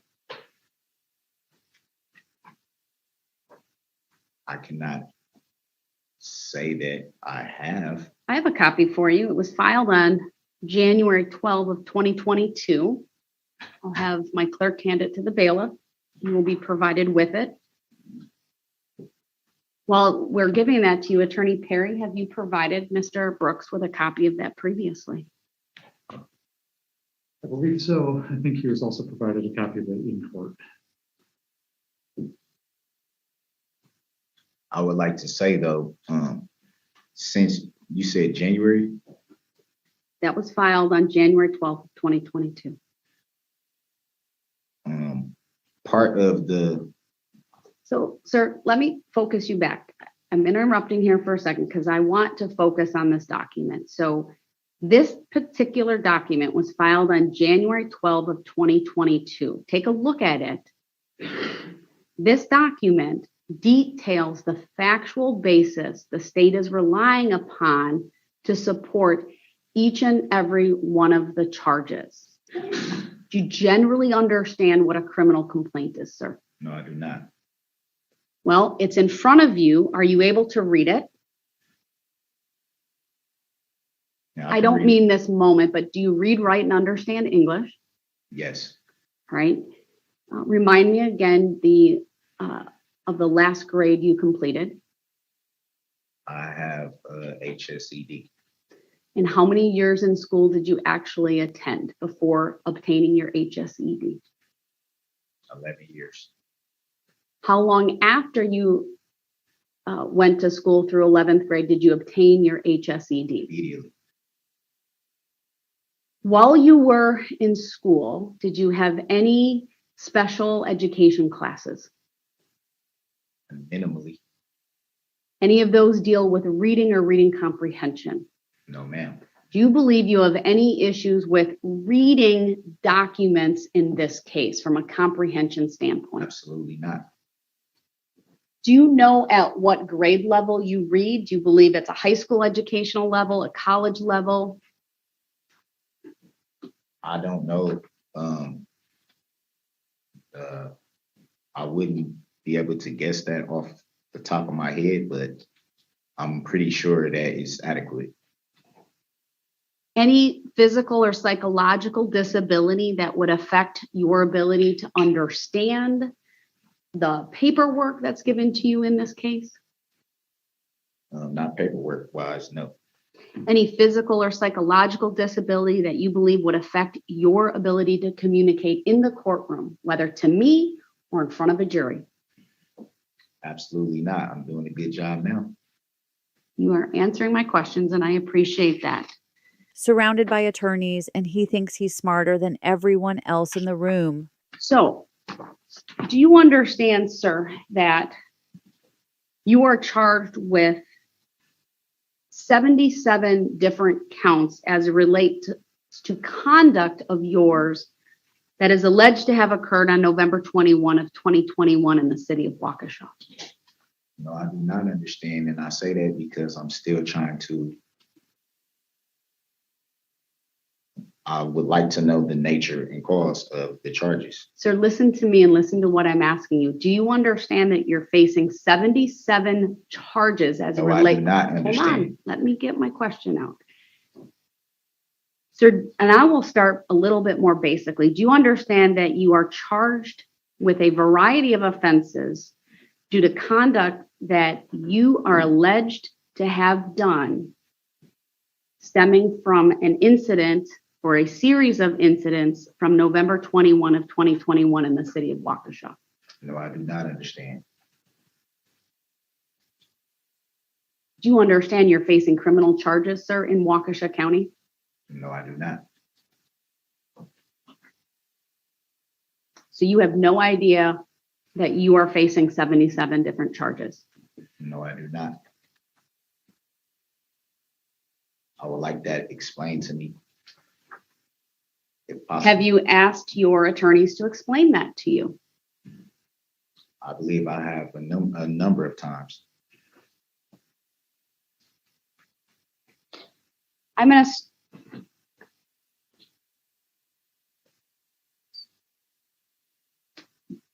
do this a little bit differently, sir. Okay. You are charged with 6 counts of first-degree intentional homicide with an enhancer for the use of a dangerous weapon. The charges of first-degree intentional homicide, use of a dangerous weapon, carries a penalty of lifetime imprisonment. That means the information in this case alleges that you caused the death of another individual, in this case 6 other individuals, with intent to kill, contrary to section 940.01, sub 1 sub A of the Wisconsin statutes. That's a class A felony. Again, upon conviction, you shall be sentenced to life imprisonment. That's as it relates to the first 6 charges. Do you understand what I told you, just what I've advised you thus far regarding the penalties for the intentional homicide charges? No, I did not. You don't understand that these are punishable by life imprisonment? I would like to still know the nature and cause of the charges. Sir, I'm focused on the penalties right now and the charges. Please answer my question. I do not understand. Did you hear what I just said right now? Absolutely. You are charged additionally with 61 counts of first-degree reckless endangering safety, use of a dangerous weapon. These charges are Class F felonies, and upon conviction, you may be fined not more than $25,000 or imprisoned not more than 12.5 years or both. This too has an enhancer for use of a dangerous weapon, which means the maximum term of imprisonment may be increased by not more than 5 years. Did you hear me advise you of these penalties, sir? Yes, I heard you, but I do not understand the nature of the cause of the charges. There are also an additional 6 counts of what is referred to in the information as hit and run resulting in death. Each one of these 6 counts is a Class D felony, and upon conviction, you may be fined not more than $100,000 or imprisoned for not more than 25 years or both? Sir, did you hear me tell you about the penalties for these offenses? Yes, but I don't understand the nature of the cause of the charges. Sir, did you hear me tell you about the penalties for these offenses just now? I don't understand the nature and cause of the charges. I'm not asking you that, sir. Did you hear me advise you of the penalties for hit and run resulting in death? I don't understand. Did you hear me tell you about the penalties for hit and run resulting in death? I don't understand the nature and the cause of the charges. But that's not my question, sir. So stop playing games with me right now, okay? Did you hear me tell you the penalties for hit and run resulting in death? Doesn't mean I understand. I'm not asking you if you understand. I'm asking you, did you hear me advise you about the penalties?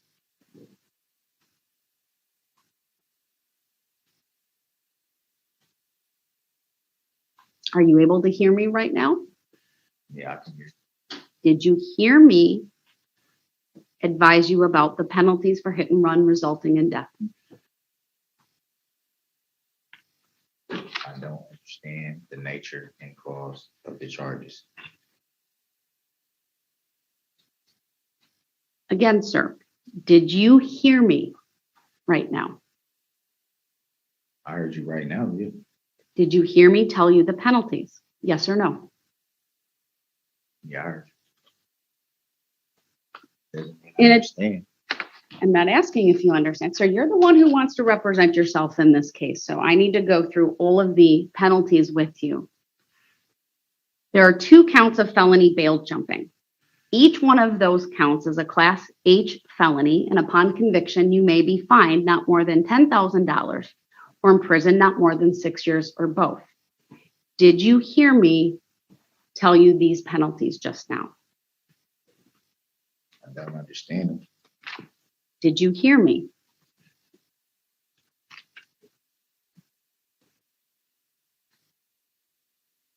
I heard you. There are also 2 counts of misdemeanor battery domestic abuse.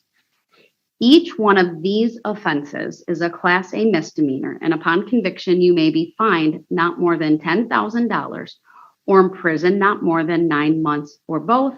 And because each of these charges is an act of domestic abuse, costs upon conviction would include the domestic abuse assessment imposed under Wisconsin law. Do you understand, sir, what I have just told you about the penalties for misdemeanor battery? No, I do not. Did you hear me? Yeah, I heard you. Sir, I calculated the exposure for all of these offenses in 2 ways. In Wisconsin, when a person is convicted of a felony, under truth in sentencing, there's a maximum term of initial confinement and a maximum term of supervision that a court can order. So, for example, for a lifetime offense such as the Class A felony for intentional homicide, obviously the maximum is life. Do you understand that? No. Did you hear what I said?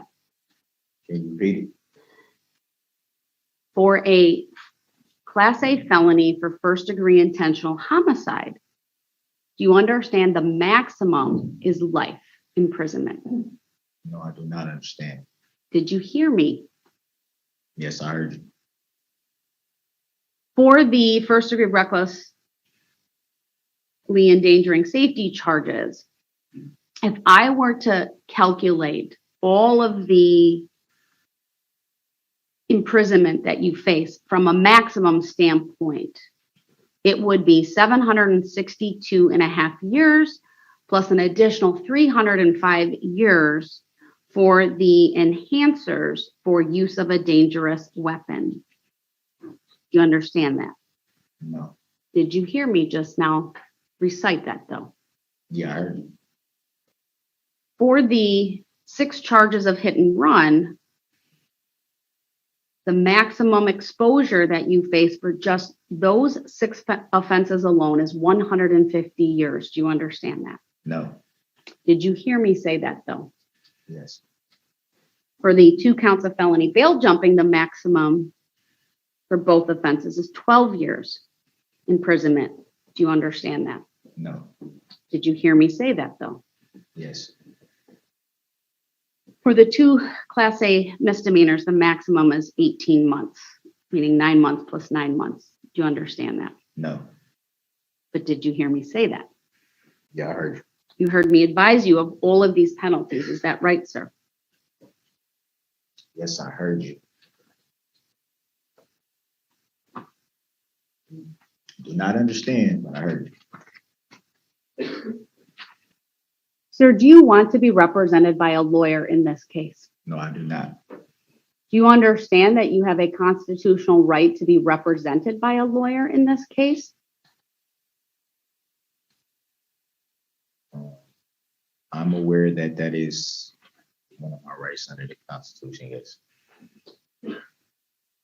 You understand that if you do not have enough money to hire your own lawyer, you may be entitled to have a lawyer appointed to represent you. Do you understand that? I'm aware, yes. I've already gone through the charges and the maximum penalties of imprisonment for all of these offenses. If you are represented by a lawyer, he or she may discover information or facts which would be helpful in your defense.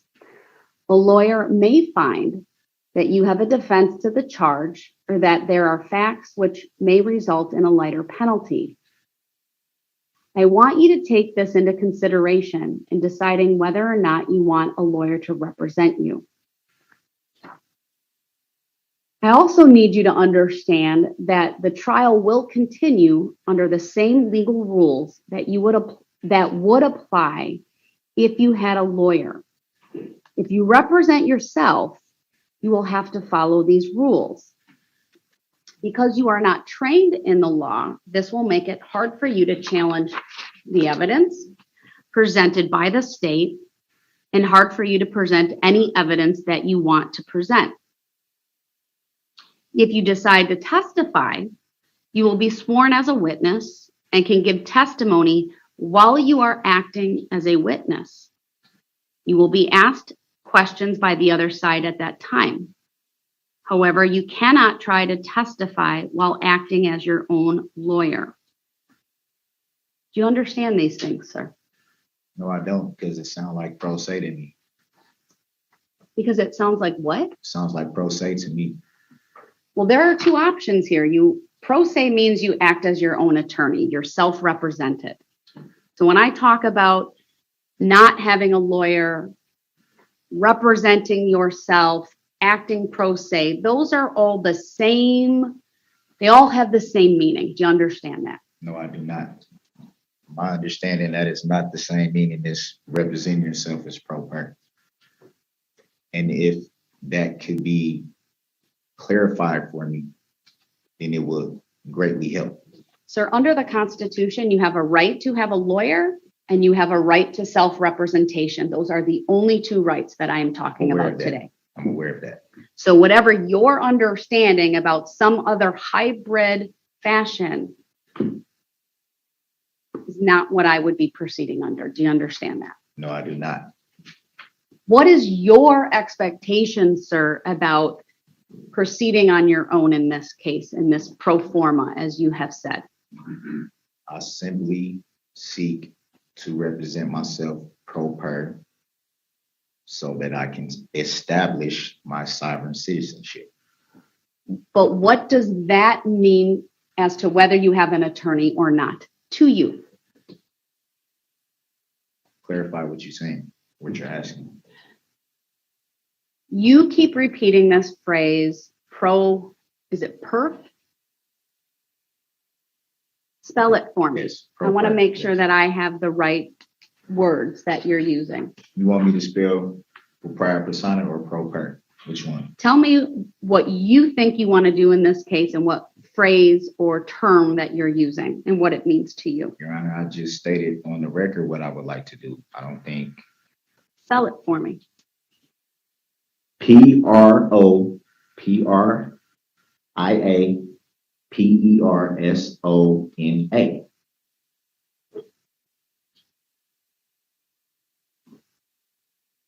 And what does that mean to you, sir?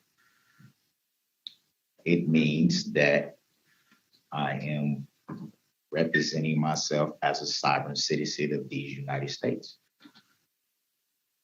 Does that mean you have an attorney or not have an attorney representing you? To you? It means that I am representing myself in all legal matters. So that would say that I am my own attorney. Do you understand, in order for me to honor that request of yours means you must waive your right to an attorney in this case? Can you clarify that for me? In order for me to honor this request of you to appear pro persona as a sovereign citizen, let me back up. What you're telling me is that you want to represent yourself, and you're describing it as pro persona. Fair enough? Do I have that right? Yes, ma'am. All right.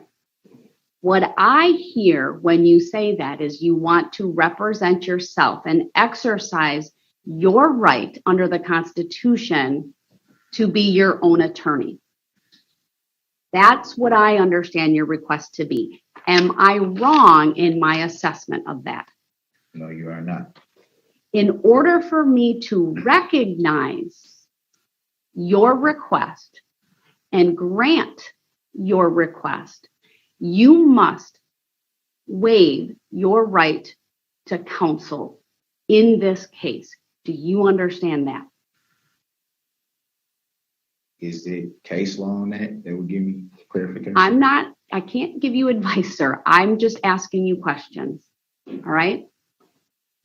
Well, my understanding is I don't see how that comes into play. That's why I'm asking, is it a way that can be, that part of what you're saying, just that part can be clarified to me, because that was not my understanding, that there had to be some waiver of rights and sir, in order for you to represent yourself, you need to waive your right to counsel in this case. Do you understand that? No, I do not, because it's not clear to me. Is that you can't have it both ways, sir. You I'm either not trying to have it both ways. Listen to me. I'm just asking. You either have an attorney and you're exercising your right to have an attorney, or you waive your right to an attorney and you act as your own attorney, what I refer to as self-representation. Doesn't matter to me what phrase you put on it.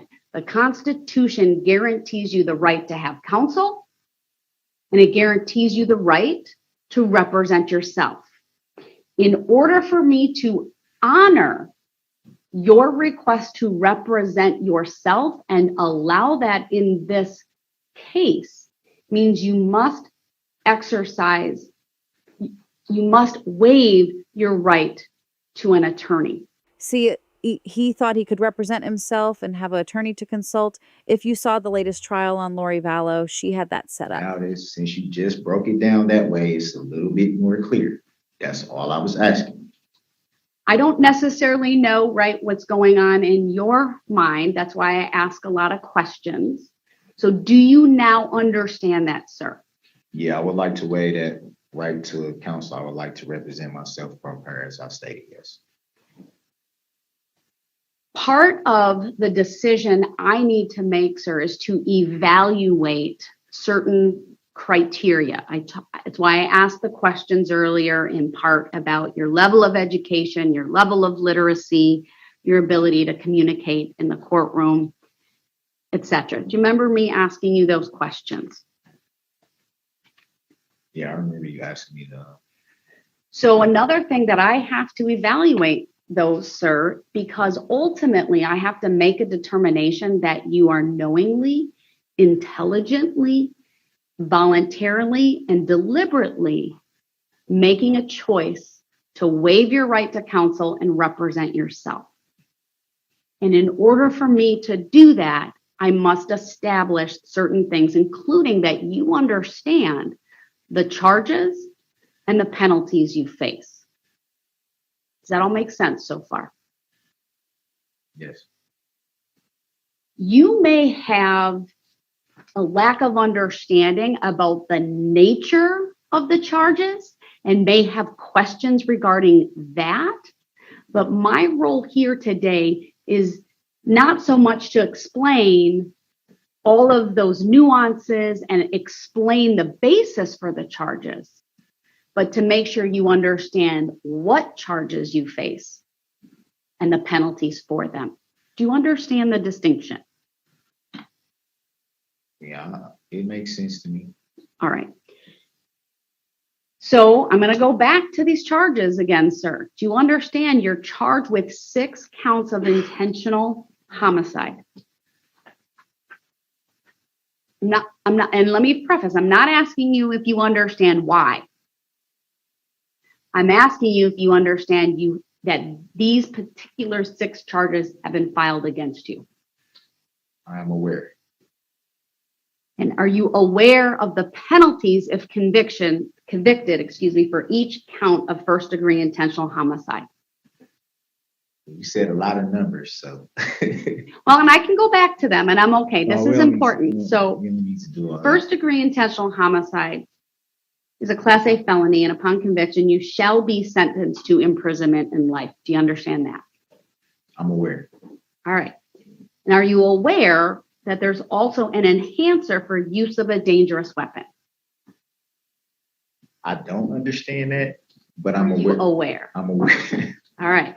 Are you aware that if a jury finds that you committed the offense of first-degree intentional homicide by using a dangerous weapon, that maximum term of imprisonment for this felony may be increased by not more than 5 years? Essentially, it adds 5 years for each offense convicted, with that question being answered by the jury, yes. Do you understand? Are you aware of that?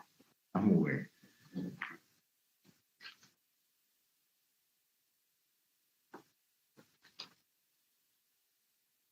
And are you aware, sir, that you face 61 counts of first-degree reckless endangering safety use of a dangerous weapon?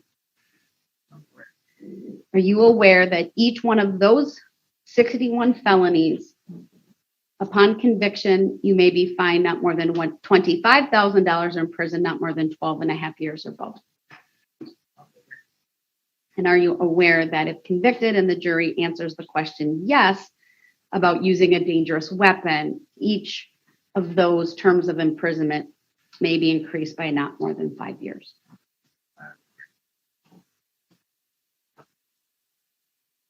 Are you aware, sir, that you are also charged with 6 counts of hit and run resulting in death? And are you aware that each one of those Class D felonies is punishable by imprisonment up to 25 years? Did you say 25 before? I hope I did. If I didn't, it's 25 years. I'm reading it right from the... I probably missed it.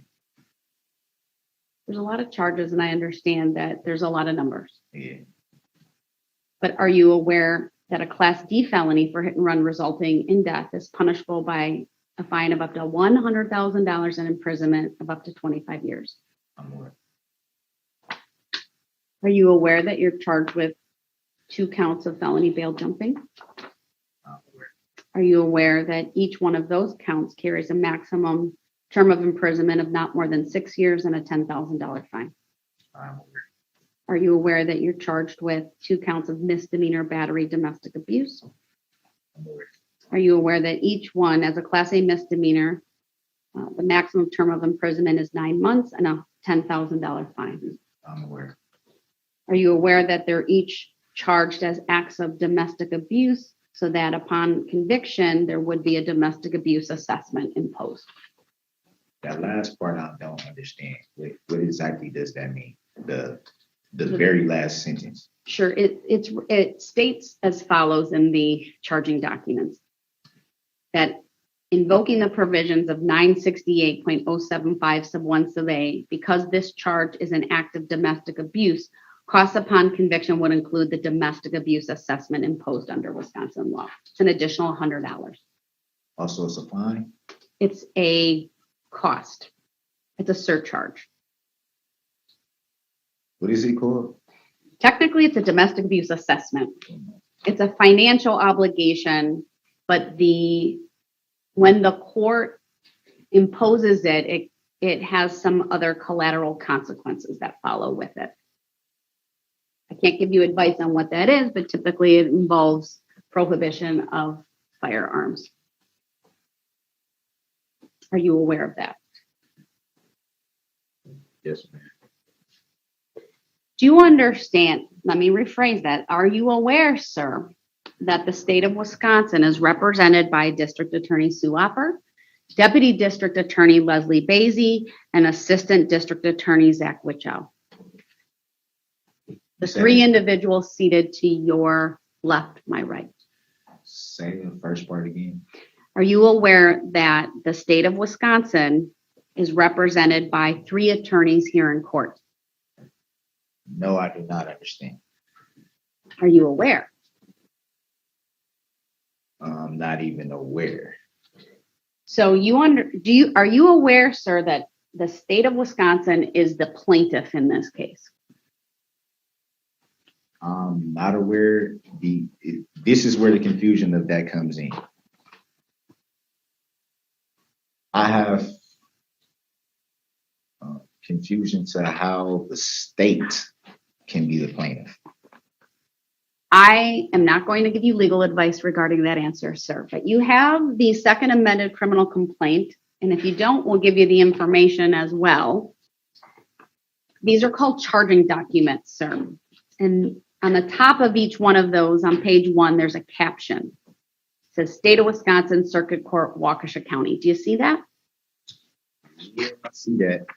Do you see where it says State of Wisconsin plaintiff versus Darrell Brooks defendant? Okay.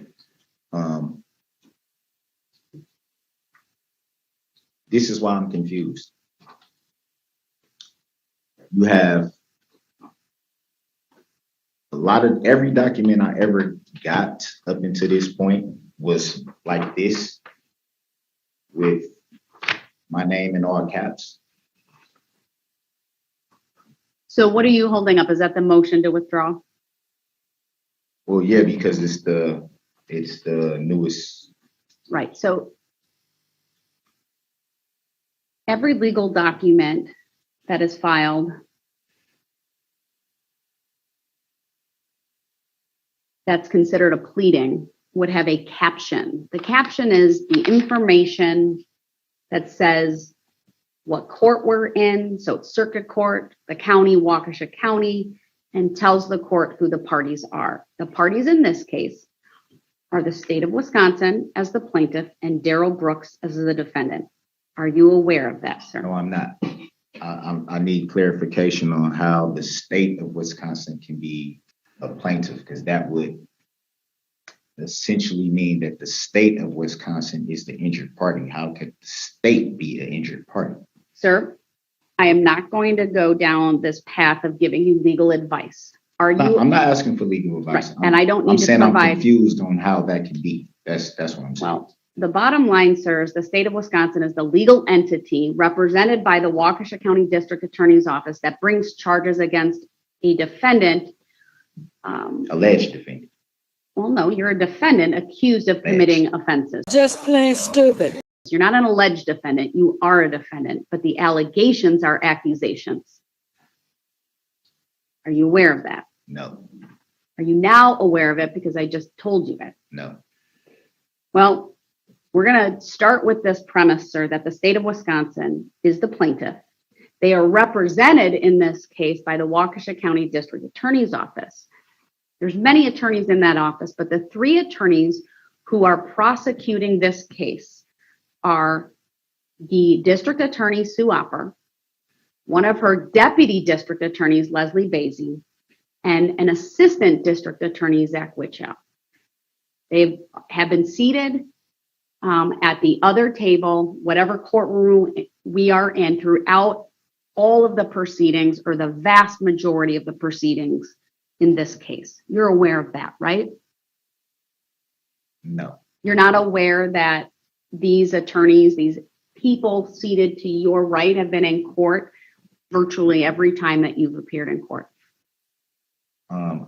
The guy just came like the last few court days. So you are aware because you made some observations. Well, the confusion with the question that you're asking is still, how can the state of Wisconsin be the plaintiff? I'm not going to How could answer it that be the question, injured sir. party? I have a different reason for advising you. And what you need to know, what's important for my conversation with you today, is that the state of Wisconsin is represented by 3 attorneys. This is interesting what she does here. Is that a judicial determination? That is not. That's their prosecutorial discretion, sir. So they're but the what, injured hold party? on, nope. Let me ask you the questions and tell you certain things. What I want you to know is that the 3 attorneys appearing on this case have a collective, if I did my math right, 66 years of experience as attorneys. Look at Leslie. Did you hear what I said? Yes or no? Okay, 66 years of experience as attorneys. Okay. So I'm gonna ask them a couple questions, and I want you to listen carefully. Attorney Opper. Yes, ma'am. Has your entire career been as a prosecutor? Yes, ma'am, since 1991. How many intentional homicide cases can you estimate for this court that you've been involved in? 10. That's just before me. Is that how you took that question, or is that total? Oh, I'm sorry, total in the course of my career. All right, so 10 intentional homicide cases that actually went to trial or just prosecuted in general? I wasn't very clear on my question. So, okay. I would say probably 8 of those would have gone to trial. This is a ballpark, Judge. Right. Suffice it to say, you are experienced in litigating intentional homicide cases. Yes, ma'am. You're also experienced in litigating reckless endangering safety charges. Yes, ma'am. I've had many cases like that over my career. How many trials do you think you've participated in over your 31 years? I would estimate 200. Attorney Basie, similar questions. You have, I believe, 27 years of experience. I do. All of that as a prosecutor? Yes.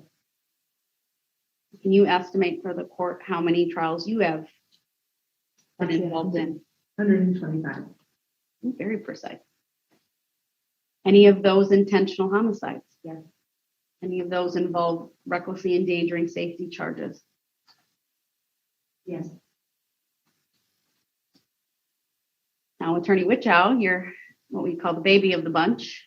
My understanding is 8 years of experience. Yes. All of that as a prosecutor. Yes. Have you been involved in an intentional homicide trial before? No.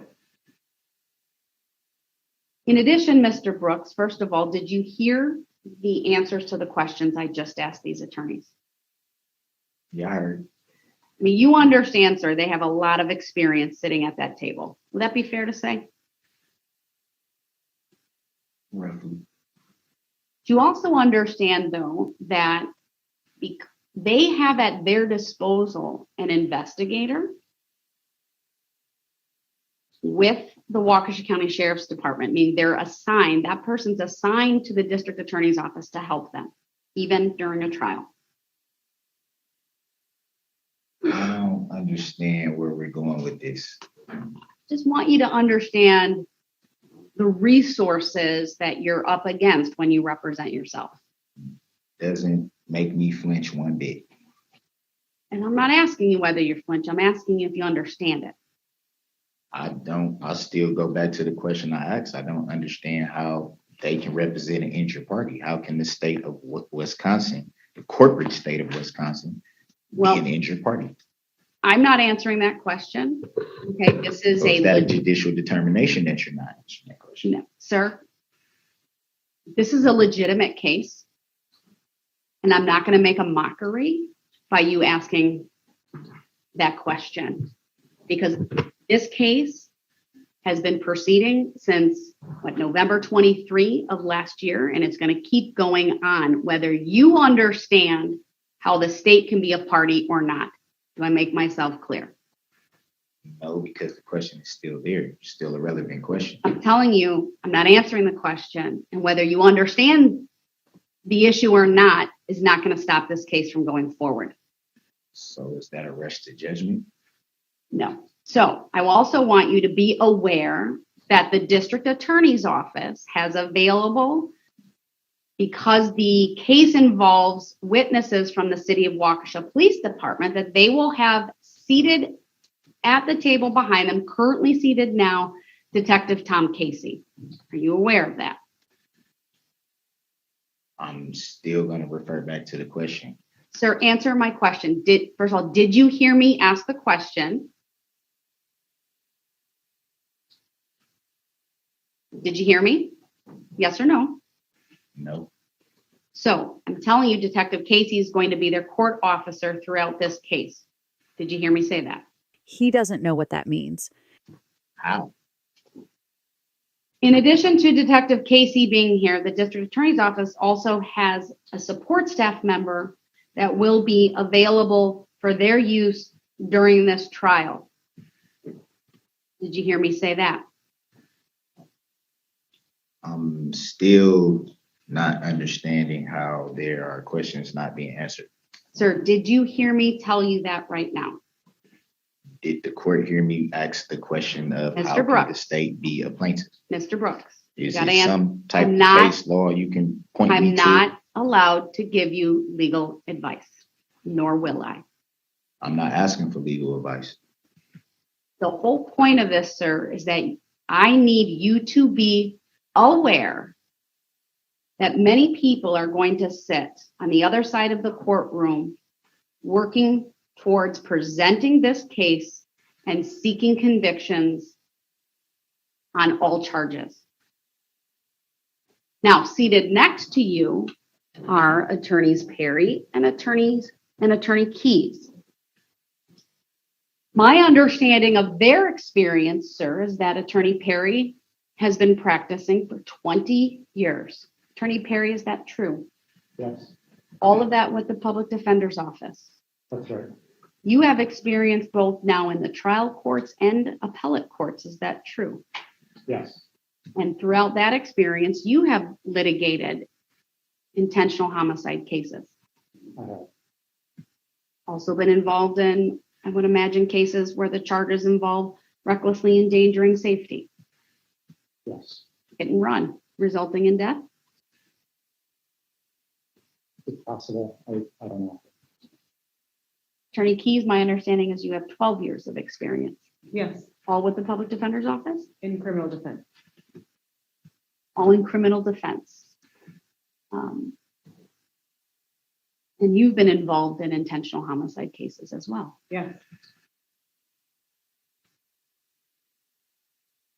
Suffice it to say, you and Attorney Perry have dedicated your careers to representing the rights of people accused of crimes. Yes, Take that job very seriously. I do. Attorney Perry, same thing, right? Yes, Mr. Brooks, did you hear me ask your attorneys about their experience as attorneys? I'm trying to understand what is the relevance. So stupid. Sir, did you hear me ask them about their experience? What is the relevance? Sir, did you hear me ask them questions about their experience as attorneys? Yes or no? What is the relevance, Your Honor? Since you're questioning the relevance, I will presume that you heard me and understand that you are seated next to attorneys who have dedicated their careers to the representation of individuals accused of crimes, and that they're very experienced at that. So you're assuming something that I did not say?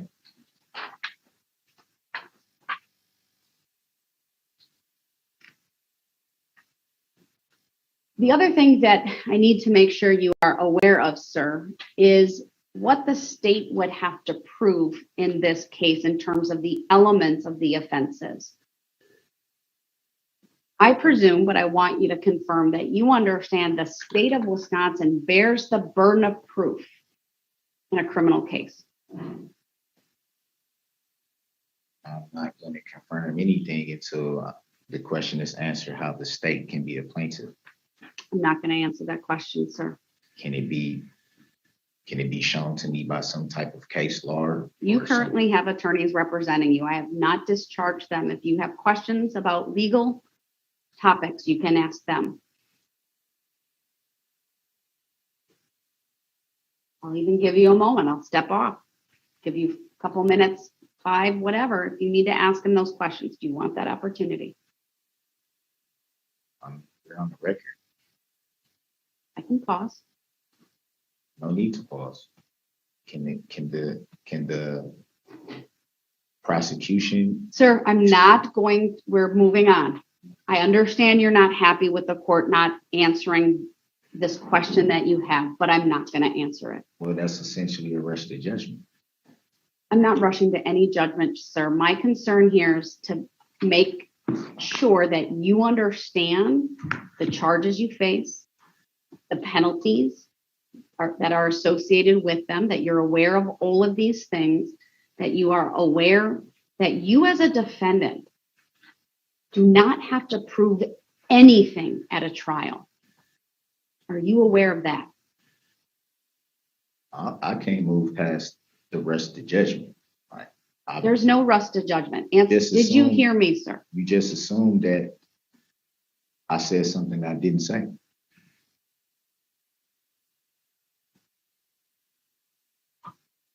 We're going to move on.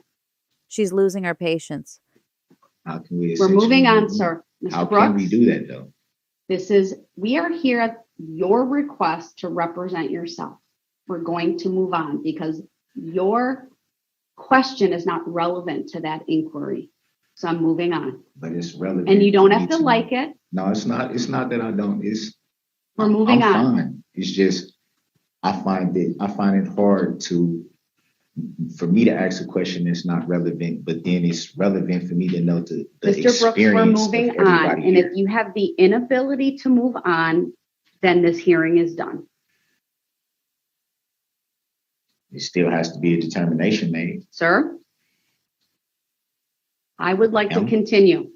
So we need to move past this. And if you can't move past this, then I'm done. Then I can still make the record.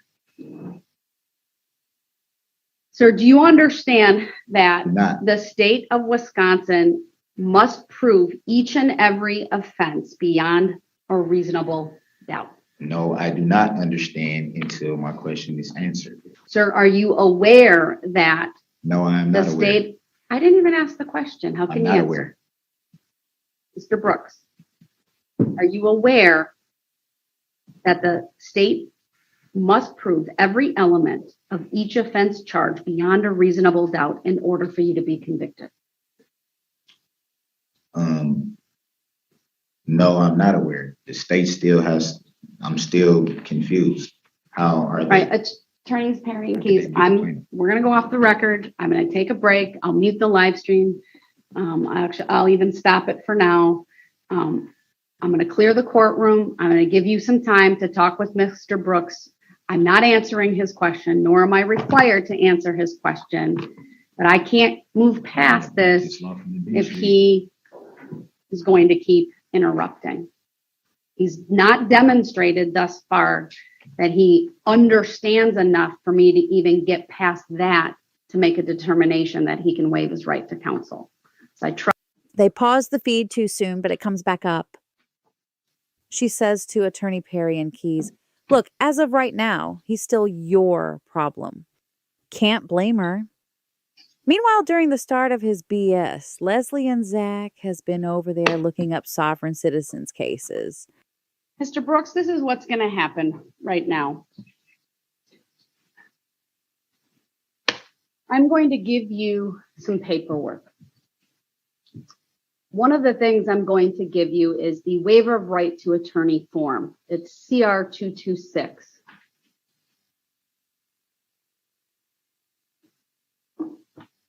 I've been using a specific word with you that you seem to have difficulty when I use, and that's the word understanding. That's not my word. That's a word in the case law. See, I have to make a finding that you understand what you're doing, that there's a knowing, voluntary, and intelligent decision of you to waive your right to an attorney. Part of that requires you to have certain understandings. That will be made very clear to you in this form, the waiver of right to attorney form. I'm going to provide you with that, and I'm going to provide you with some other documentation, part of which includes the criminal court records selected. It's a printout from our electronic file application. It lists all of the charges.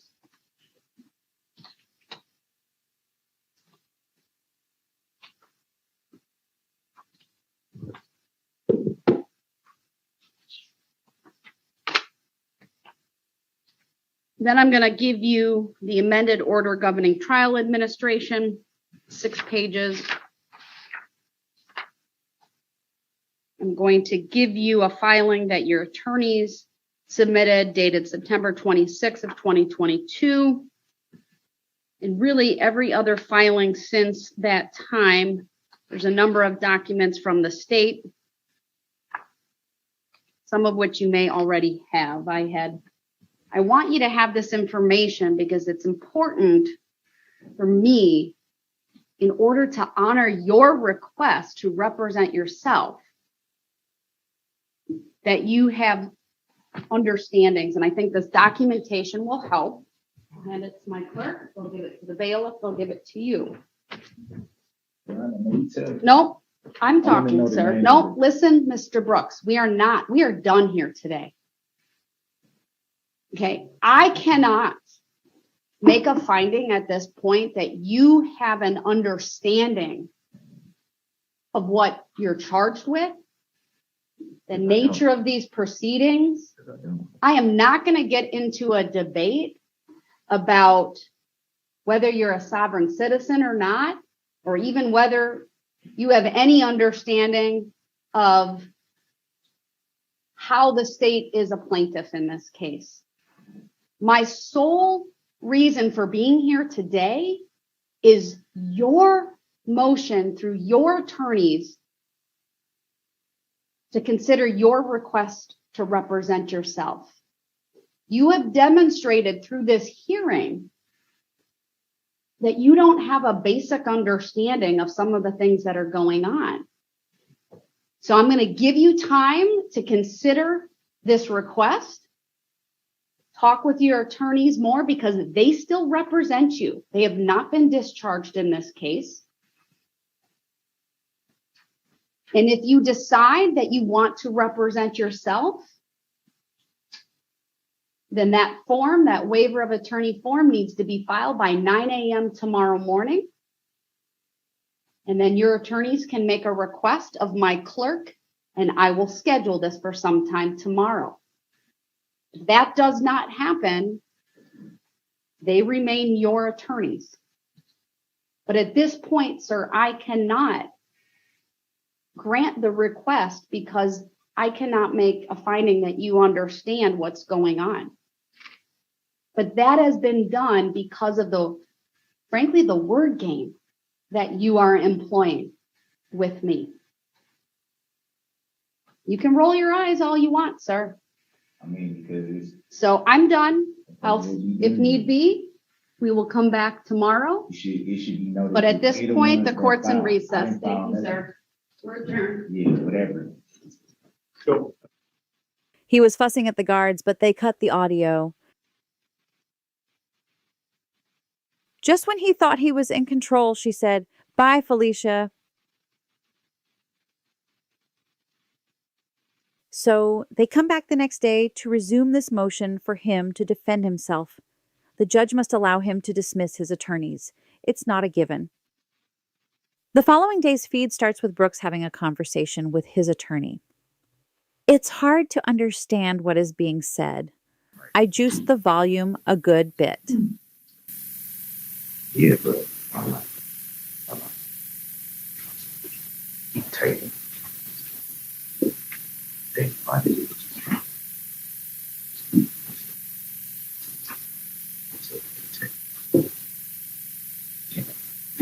It's writing still 216.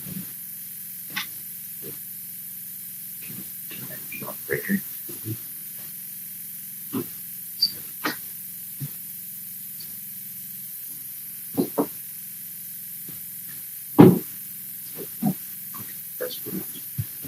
That's the reason why it spilled out in that manner. Not my feel that part of it.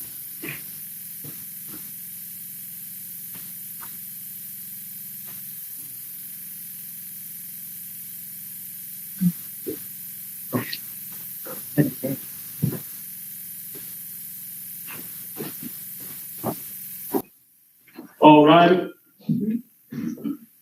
Thank you, everyone. Please be seated.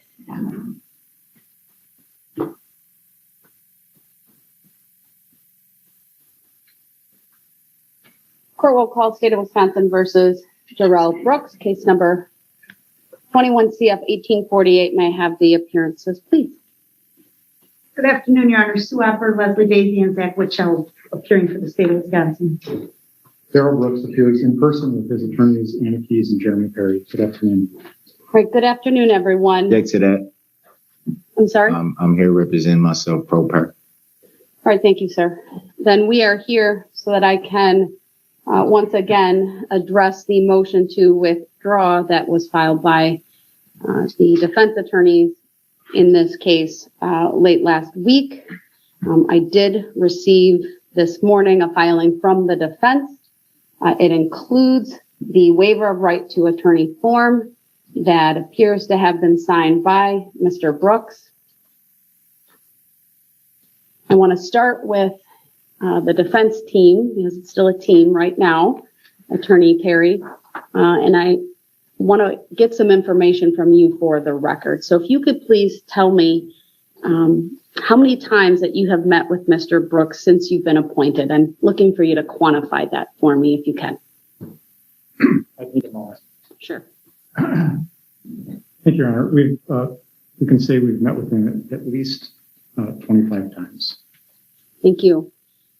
In your meetings with him, have you reviewed the charges that he faces and the penalties and exposure? Yes. Have you discussed with him the nature of the charges? Yes. Have you provided Mr. Brooks with any of the pleadings that have been filed in this case? Yes. Anything that you have not provided him, perhaps by maybe not the jury questionnaires, for example, but would he have gotten all of the other pleadings in this case? Anything that's not confidential? Everything has been communicated with him. Not everything has been printed and delivered. Thank you. What about discovery in this case? I know, I'm told, I haven't obviously not seen it all myself, but I'm told it's quite voluminous and that it includes not only paper discovery, meaning printouts of police reports or photographs, but there's a large amount of electronic discovery. Is that all true? Yeah, that's all true. Has he been provided with copies of the paper discovery? Yes. How have you reviewed with him the electronic discovery? At a meeting at the jail on our computer in terms of reviewing videos. Not all electronic discovery has been reviewed. There's lots of audio files, but I should say reviewed with Mr. Brooks at the jail. Thank you. Have you communicated with Mr. Brooks during the course of your representation in writing, either you to him or him to you? I'm not looking for you to divulge any, privileged information, just generally, how have you communicated with him? There have been some times in writing. Has he written to you at all? Yes. Have you had any concerns with his ability to communicate with you either orally or in writing at any point in time during your representation? I want to answer the court directly, but I'd like to answer this way, is that, and maybe this is not what you're asking, but we are very aware of our obligations in terms of raising any concerns, if there were, about competency or the ability to communicate. And I'm not looking for that. No, I'm looking more for your assessment of his literacy and his ability just generally to communicate with you in the English language. I see. Yeah, we've not had any problem communicating with Mr. Brooks. Thank you. It's my understanding that he provided to you or to Attorney Keyes the waiver of right to attorney form that he filed with the court this morning. Is that true? That was delivered to us via by jail staff this morning. Thank you. I know that you also filed a case and really a summary of that case with the court. Is there anything you want to put on the record at this hearing regarding that filing? Only that I think from some of the comments of Mr. Brooks, and I say this with the understanding that, we view him, of course, our motion to withdraw has not been granted. We are still representing him. And it is our clear understanding that it is Mr. Brooks's desire and objective to represent himself in this matter. There are some things at yesterday's hearing that I think maybe seemed inconsistent with that in terms of colloquy with him, and some things that perhaps appeared inconsistent on his written waiver of attorney form. We provided that case law in that context of United States v. Banks with the exchange that has some real similarities to the exchange that happened in court yesterday, where, and this is, if there's a distinction being made in the sense of what part of the Sixth Amendment does Mr. Brooks wish to waive in terms of how he sees himself as appearing in this case as a special appearance, pro per, as he has said, that the context of that with his really quite clear statements throughout yesterday's hearing of where I think he said multiple times that his wish is to represent himself in this matter. We provided that to try and place some of the sovereign citizen language in context where it is maybe not as inconsistent as it may first seem, to support what Mr. Brooks is saying he wants, and that is to represent himself in this matter. What I hear you saying is that certainly prior to yesterday's hearing, Mr. Brooks made it very clear to you he wants to represent himself. That's right. That's why we filed the motion to withdraw. Has he done or said anything to you that would cause you to change your assessment of his desire? No. Thank you. There is one additional thing from yesterday's hearing that I think I should add to the record. Go ahead. There was a lot of back and forth with Mr. Brooks, and it's been reported on in terms of his, and even the way he filled out that form where he crossed off the word understand. And I think on the form he wrote, "I'm informed that." And yesterday in the hearing, repeatedly clarified when asked if he understood things, said, I'm aware of.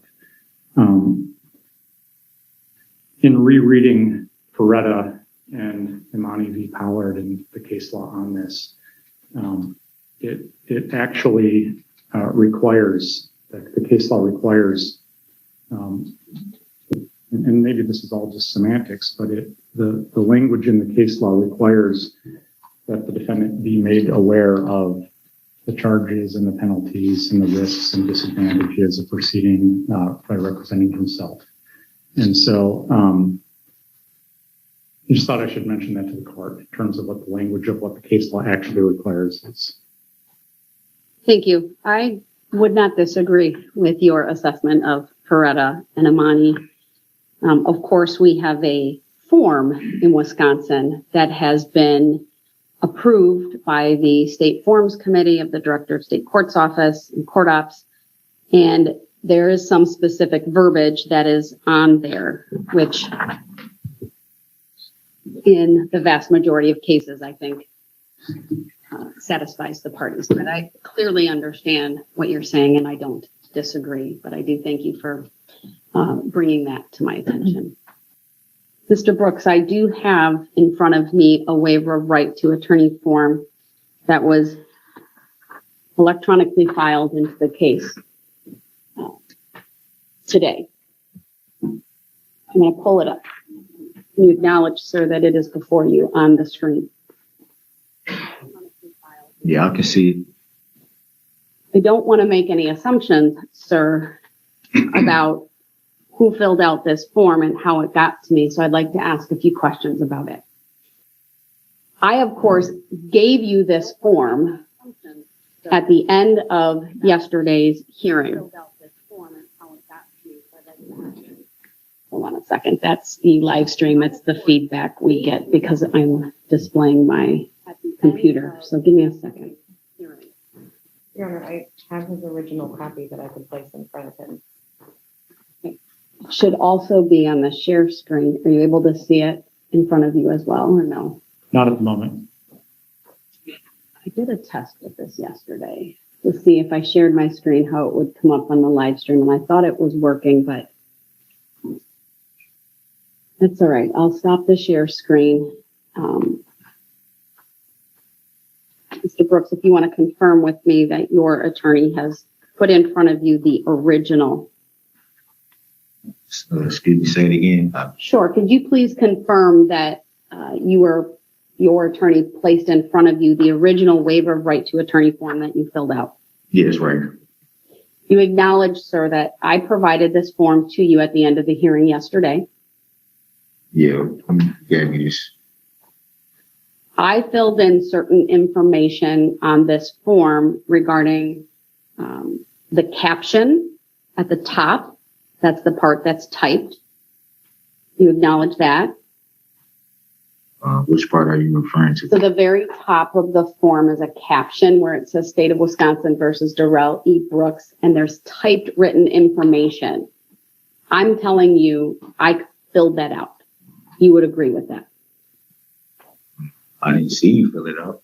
Sir, when I gave you the form, was that portion of the form filled out with typed written information? Yeah. All right.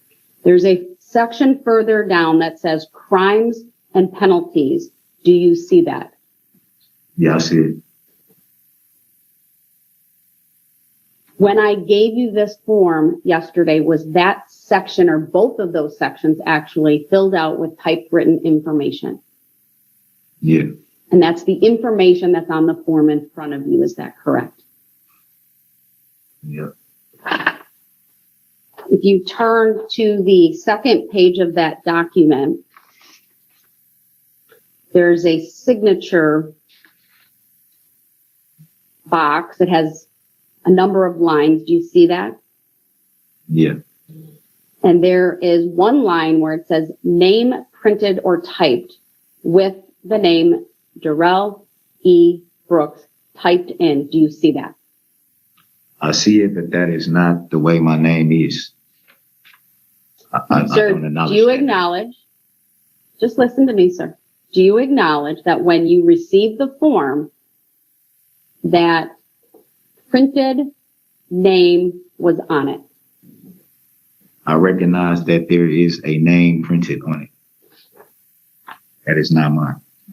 Sir, the form that you have in front of you, which has a lot of other information on it, did you fill that out? I filled it out a certain type of way. Listen to me, sir. Did you provide the handwritten information on this form? Yes. I want to confirm the information that you filled out. My understanding, you are 40 years of age. Is that correct? Yep. It's also my understanding that you completed 11 years of schooling. Is that correct? Yep. You have either a GED or an HSED. Is that correct? Yes. Do you know which one? The HSED. I said that yesterday. Right. I've read in other materials that it was a GED. That's why I'm asking you. I clarified it yesterday that it was the HSED. Thank you. It's also my understanding that you are able to read, write, and use the English language. Is that correct? Yes. English, as I understand it, is your first and only language. Is that true? Yes. Further, my understanding, sir, that you are not currently receiving treatment for a mental or emotional problem. Is that true?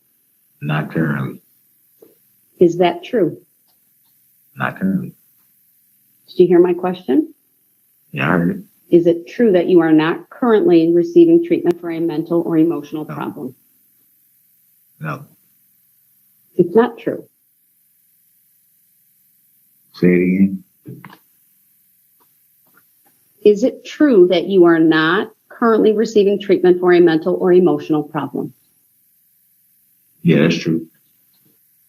You also have checked that in the past you have received treatment for mental or emotional problems. Is that true? Yes. Further, my understanding, sir, that you have not had any alcohol, medications, or drugs within the last 24 hours. Is that true? Yes.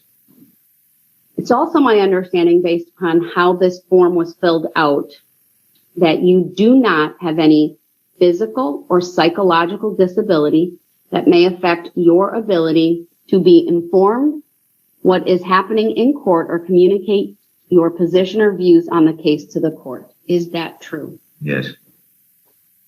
We talked a little bit about this yesterday.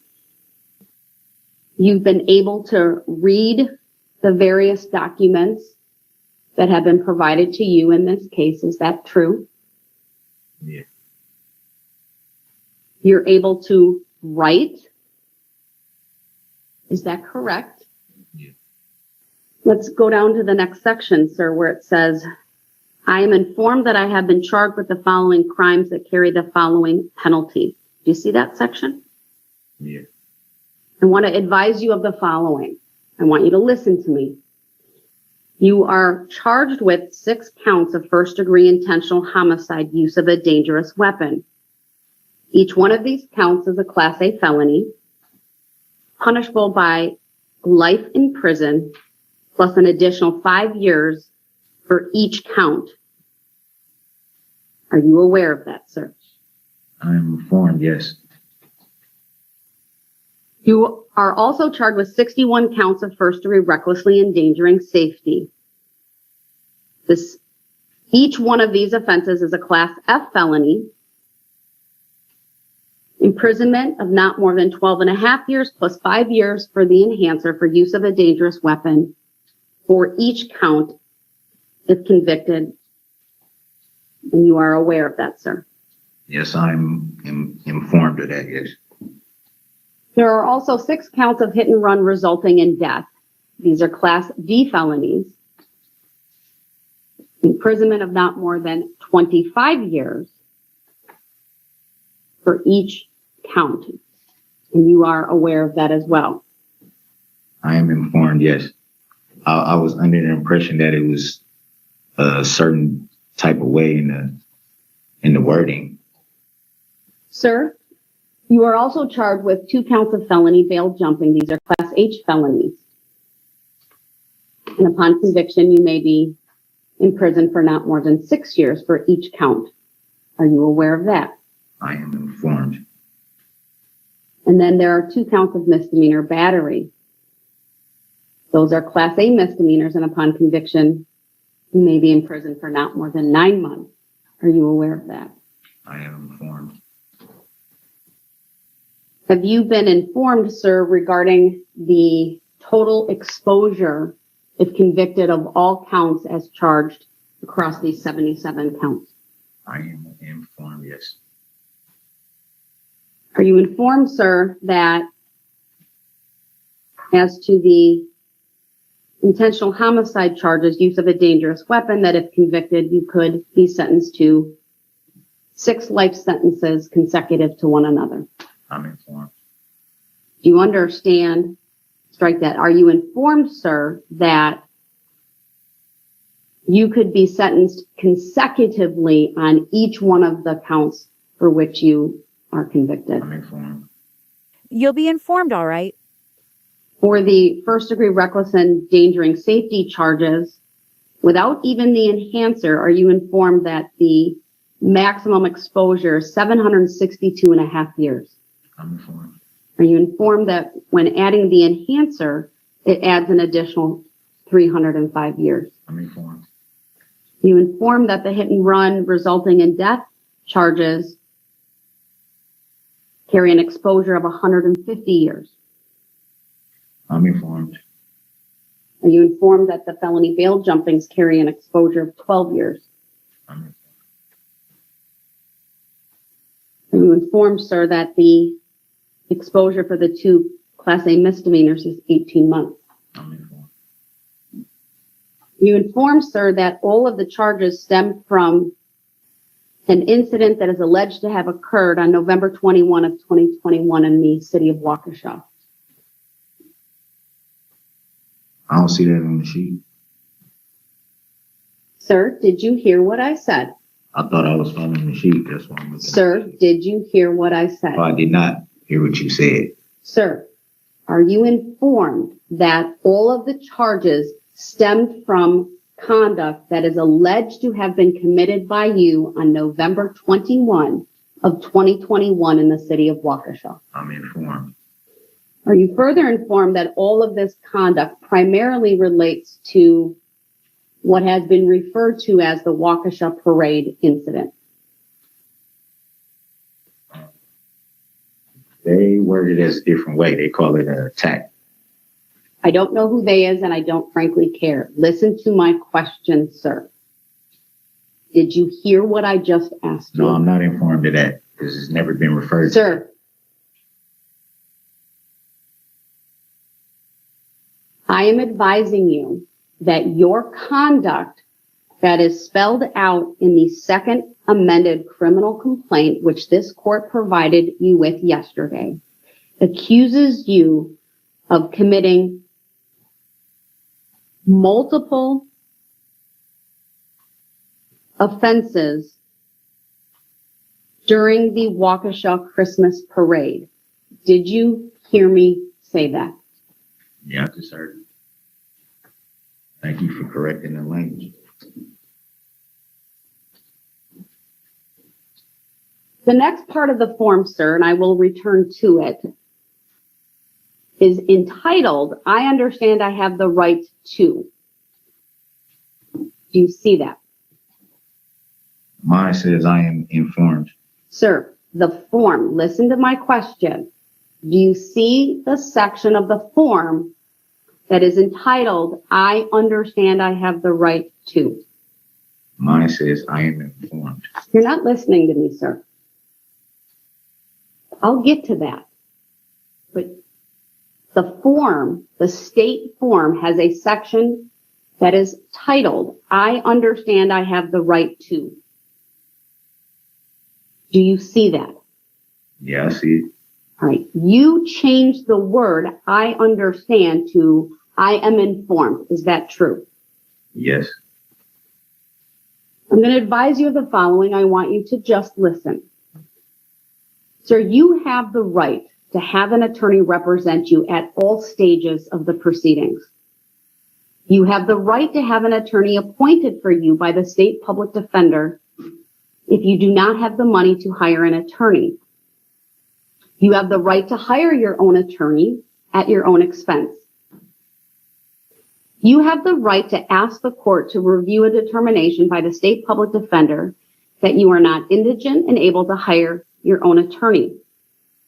You also have the right to ask the court to find you indigent or partially indigent and appoint a court-appointed attorney for you at county expense if you have been found not eligible for a public defender. You also have the right to represent yourself and act as your own attorney. Did you hear me just now, sir? Yeah. There is a line underneath those advisements that says, check this box if you read and understand the above. On the form that I have, the word understand is changed to am informed of. Is that true? Yes.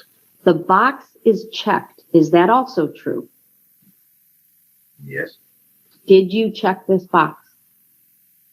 Yes. The next section of this form is titled, I understand an attorney would. However, on the form that I have, the word understand is changed to am informed. Do you see this section of the form, sir? Yep. Did you change the word understand to am informed? Yes, I did. I'm going to advise you of the following. I want you to just listen. You are advised that an attorney would represent you and speak on your behalf in court.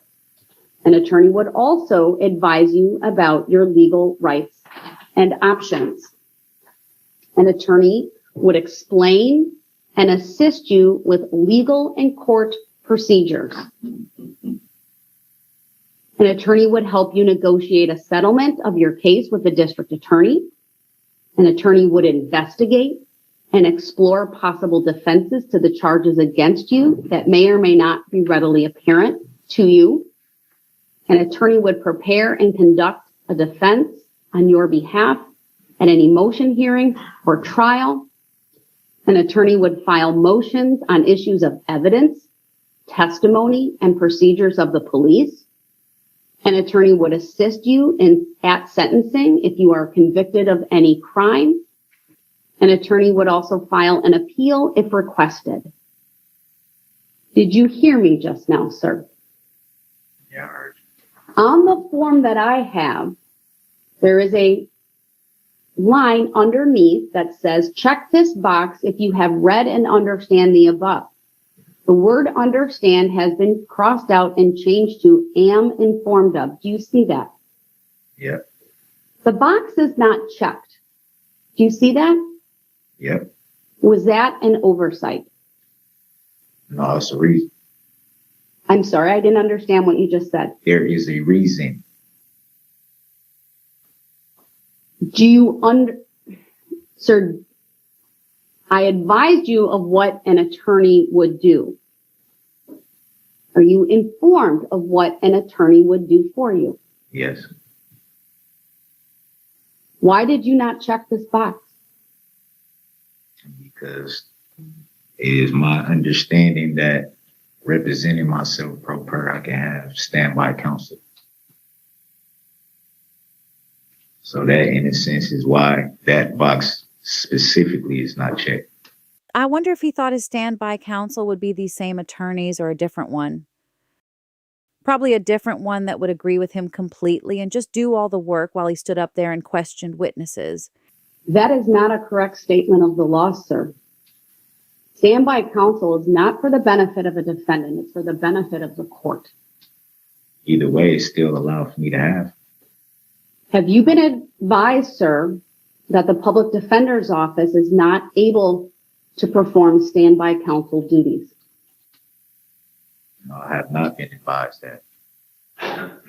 There is a rule that was promulgated by the Public Defender Board in Wisconsin that prohibits public defenders from acting in the capacity of standby counsel. Did you hear me advise you of that just now? Yeah, I heard you say it. What is it called? You referenced standby counsel, sir. I'm advising you that the public defender's office is not able to act in that capacity. Did you hear what I just said? I heard what you just said, and I asked you a question. Is that somewhere that I can find out about that information? Some type of law or some type of...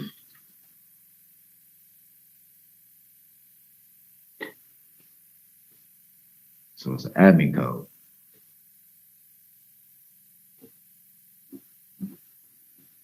We're going to get a bit of feedback, but I'm going to put it up on my screen, which the parties will be able to see.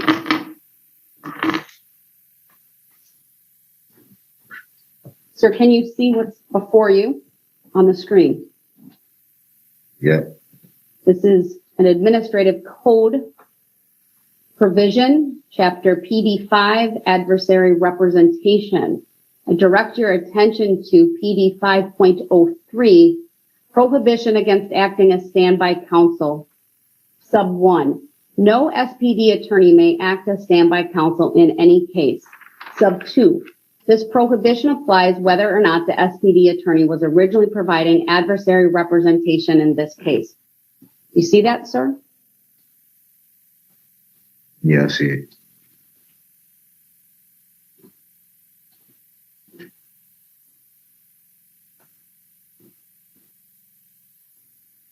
This court, sir, you should be advised, would not be appointing attorneys Perry and Keyes to represent you or to act, is a better way of saying it, as standby counsel in this case.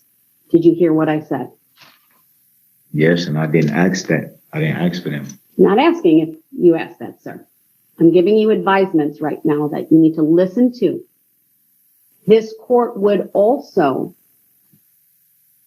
not appoint standby counsel in this case.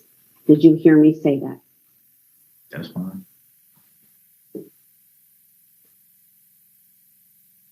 This court is further advising you, sir, that this trial will start next Monday, October 3rd. Did you hear me say that? I heard you say it, but I object to that. And I object on the grounds that are you making a judicial determination of that when you haven't even decided the issue while we're here? Sir, I'm further going to advise you that at this late stage in the proceedings, which is frankly beyond the 11th hour, which is what the case law references, we are frankly at 11:58. This court will not appoint any other attorney to act as standby counsel if this court grants your request to represent yourself. Did you hear me say that, sir? Is that the answer to the question? Sir, did you hear me just now? Is that an answer to the question? This is not a question and answer session, sir. I'm giving you certain advisements. Did you hear me advise you just now?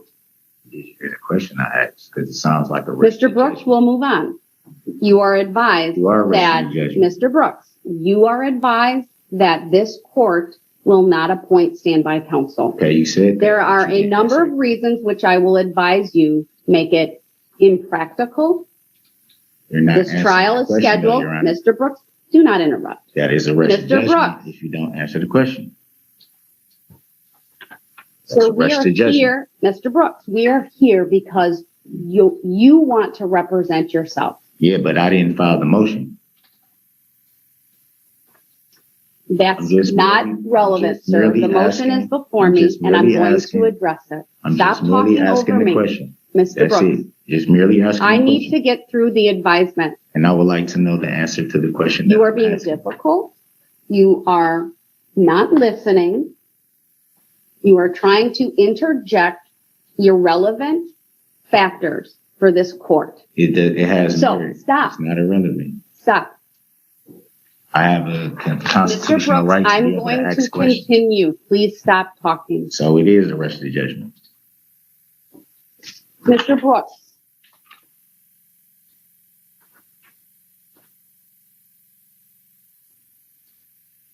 The case law makes very clear you can't waive your right to an attorney. Let me rephrase that. The case law makes clear you cannot act as your own attorney, right? Exercise your right of self-representation while simultaneously exercising the right to counsel. Did you hear me say that?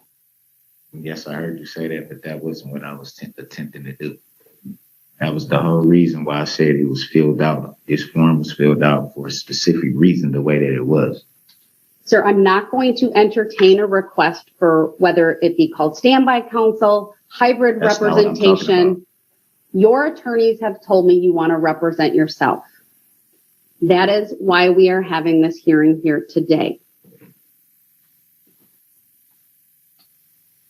The next section of this form is entitled, I understand that if I represent myself, but on my copy, the copy e-filed in this case, it says, I am informed that if I represent myself.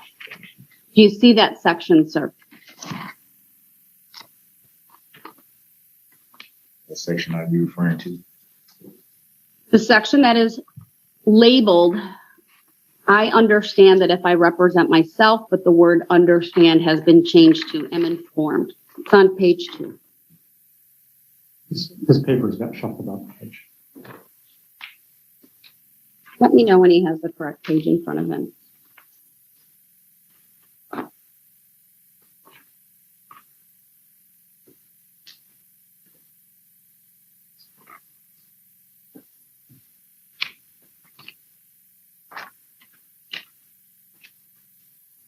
Okay, he's got it. Thank you. Do you see that section, sir? Now, what section were you referring to? The section that says, I understand that if I represent myself, but the word understand is scratched out and it now reads, I am informed that if I represent myself. It's on page 2. Do you see that? Yes, I do. You are advised, sir, that the judge, that's me, cannot be your attorney and cannot give you any legal advice. You are further advised that the district attorney cannot be your attorney and cannot give you legal advice. You are further advised that the judge, district attorney, and court personnel are not required to explain court procedures or the law. You are further advised that the judge cannot treat you any differently because you do not have an attorney. You are further advised that you will be required to follow all legal rules and procedures that an attorney would have to follow in court, and that it may be difficult for you to challenge evidence presented by the district attorney if your case goes to trial. You are further advised that it may be difficult for you to present evidence. You are further advised that if you want to testify, you must be sworn as a witness and answer questions from the district attorney. You are further advised that it may be difficult for you to do a good job as your own attorney. Did you hear the advisement that I just read to you, sir? Yeah, I heard it. You are further advised, sir, that acting as your own attorney may be very challenging.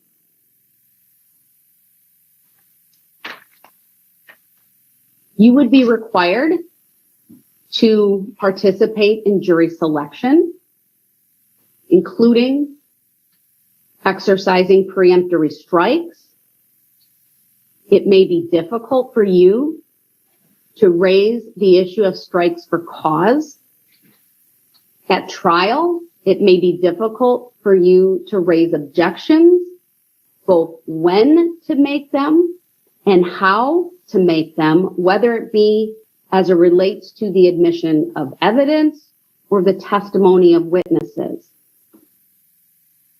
Other obstacles that you will face include applying the rules of evidence,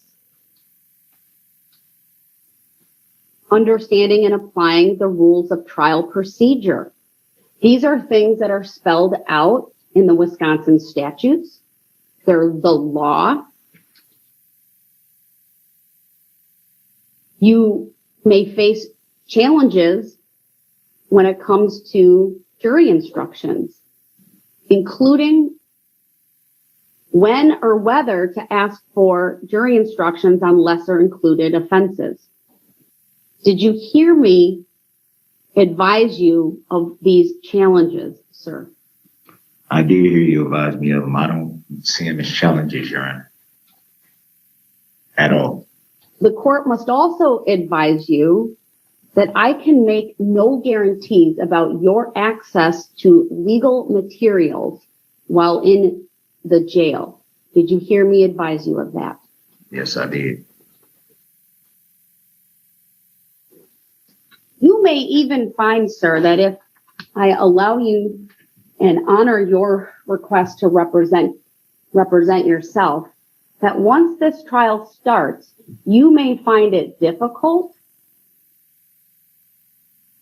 and may even express a desire to change your mind. In other words, you may regret the decision that you make. I'm advising you, sir, that at that point, it would be challenging for this court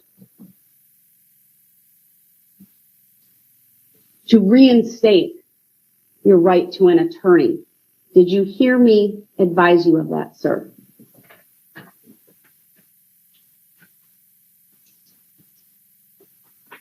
Did you hear me, sir?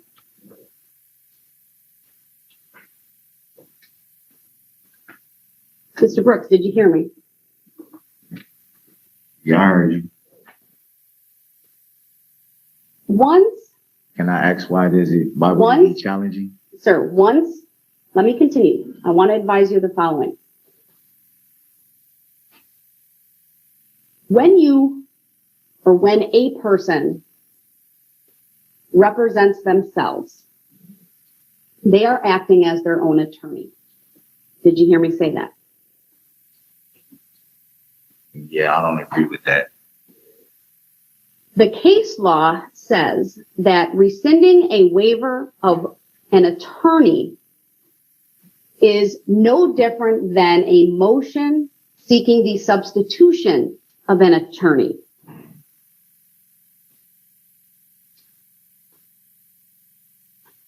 That is why this court is advising you it would be challenging for this court. I didn't say impossible. It would be challenging. There is significant case law on substitution of counsel and it falling within the discretion of the court. There's criteria discussed in cases such as State versus Lomax, State versus Boyd. There is case law that discuss 11th hour requests, which are generally frowned upon as delay tactics. The court would consider things like the impact on the court's general responsibilities for the prudent administration of justice. The court would consider whether requests like that interfere with the administration of justice, the impact to the court's docket in general, and other considerations, including the significant amount of time, resources, preparation that the court, the parties, even the clerk of court and the sheriff's department have put together to bring this case to trial in October of this year. Did you hear me advise you of all of these things, sir? Yes. There's a reason I'm telling you, sir, about some of these challenges and difficulties, and that is because I want you to know that waiving your right to an attorney does not mean the trial is delayed. Did you hear me say that? That's not my reason for wanting to represent myself pro per. It had nothing to do with delaying the trial. So you don't want to delay the trial, correct? That's not what I said. I said that the decision to represent myself pro per had nothing to do with a delay tactic. I think I'm very clear with what I said. Well, I want to be clear. I understand you, sir. If it's not a delay tactic, I take that as you're not requesting an adjournment of the trial. Is that true? That's not what I said. Are you requesting an adjournment of this trial? I can't logically make that decision until you make a judicial determination. Why would I answer that question right now at this point when I still don't know what's been decided yet? So here's the important takeaway, in my humble opinion, sir. You are being advised that I am not going to adjourn the trial that is scheduled to start next week. Did you hear me say that? I heard you say that. And knowing that, sir, I still can't logically answer what you are asking me because a decision has not been reached. So what you need to understand is that the case law makes it very clear you have the absolute right to represent yourself. That is protected by the U.S. and the Wisconsin Constitution. Did you hear me say that? I know that. You have the absolute right to have an attorney represent you. That is protected by the U.S. and the Wisconsin Constitution. Did you hear me say that? I'm aware of that as well. It is my understanding, sir, that based upon the motion that was filed, the waiver of attorney form that was filed, and the proceedings that have been held over the course of the last 2 days, you wish to represent yourself. I wish to represent myself pro per, but I do not wish that my entire Sixth Amendment right not be honored. I essentially would only be agreeing to the part where I want to represent myself. Just that stipulation of my Sixth Amendment and no other stipulation of my Sixth Amendment. Your Sixth Amendment right to counsel is pretty straightforward, sir. You have the right to an attorney. You have the right to represent yourself. Those two things don't always go hand in hand. In fact, never go hand in hand. Sir, you have raised a phrase throughout the last 2 days that has very specific meaning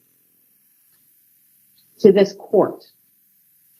And I believe to you as well. You have used the phrase in pro per. That is a shorthand way of saying in propria persona. That comes from the Latin phrase, which means in one's own proper person, also referred to as pro per or pro se. I presume that when you use that word, you are doing so intentionally. I've told you the Latin phrase that it comes from, or the meaning. In a court of law, it has a specific meaning. And it is used when a person represents himself or herself without a lawyer, meaning without the assistance of counsel, without the assistance of an attorney. When you use that word, sir, it is no different from the phrase pro se. The use of that phrase by you, sir, is a clear indication to this court that you want to represent yourself without the assistance of an attorney. Did you hear me advise you of this just now, sir? Yes, and I'm aware of that same definition by the Black's Law Dictionary.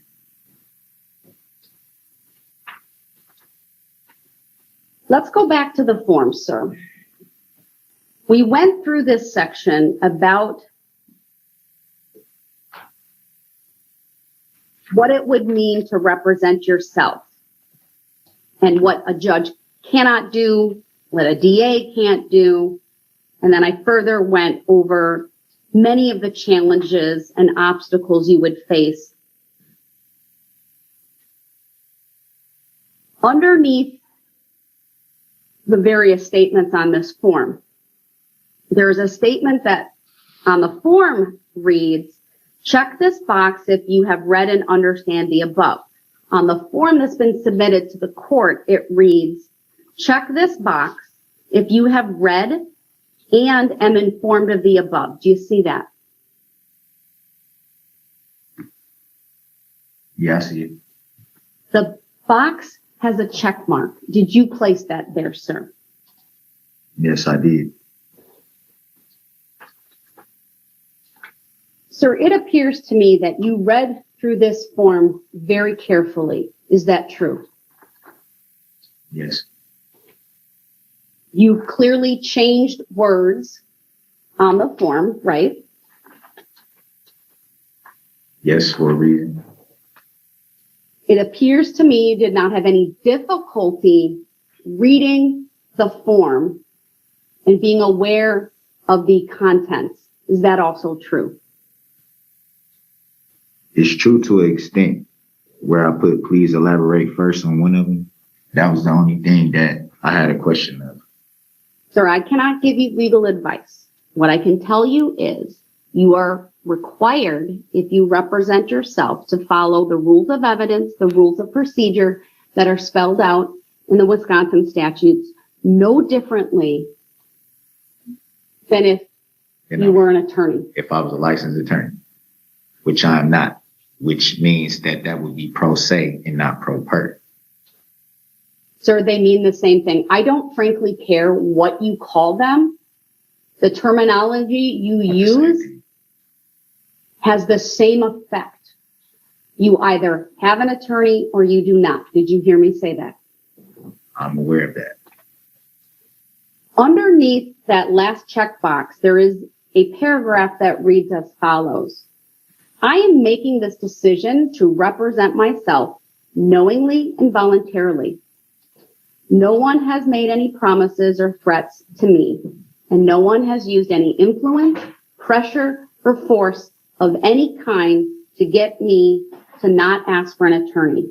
No one has told me I should not ask for an attorney to represent me. Do you see that? Where it says I am informed of the court process involved in my case, that part? The top part? Underneath the last checkbox that we went through. I see it. You see it? Yep. Remember reading it? Yeah, I see it. There's another paragraph, and it appears to me that you read it and that you changed the word understand to am informed of or on. Do you see that? Yep. It says, I have read or have had read to me this entire document. I've truthfully answered and am informed on all portions of this document. I'm informed of the court process involved in my case so that I can adequately represent myself I want to represent myself.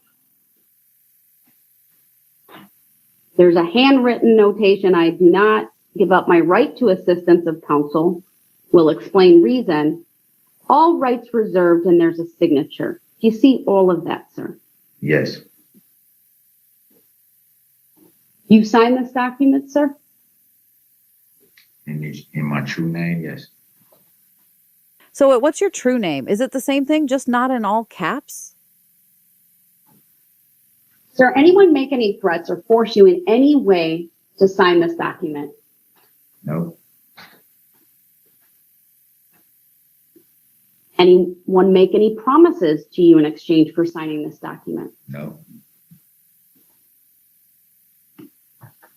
You understand, sir, that by signing this document and presenting it to the court, you're asking me to accept your waiver of the right to an attorney. Just so I'm clear, that would be essentially just that part of my Sixth Amendment, correct?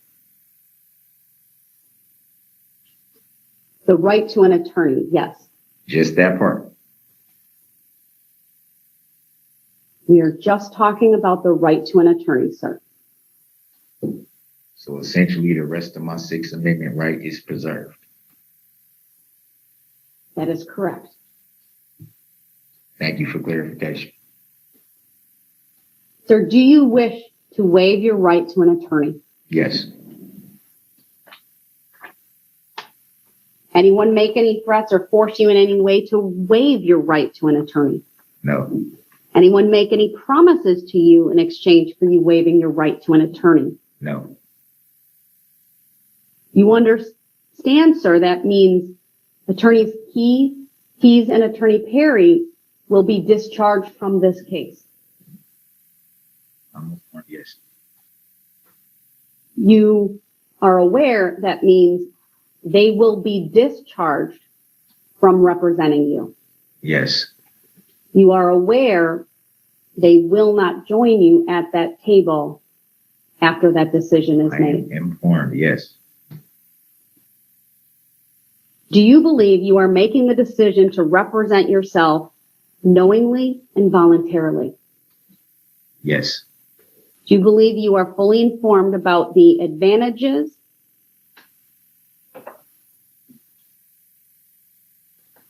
of having an attorney represent you? Repeat that again. Do you believe you are fully informed about the advantages of having an attorney, someone licensed to practice law in the state of Wisconsin, represent you? Fully informed, yes. Do you believe you are fully informed of the disadvantages and challenges of representing yourself and acting as your own attorney? Yes, I am informed.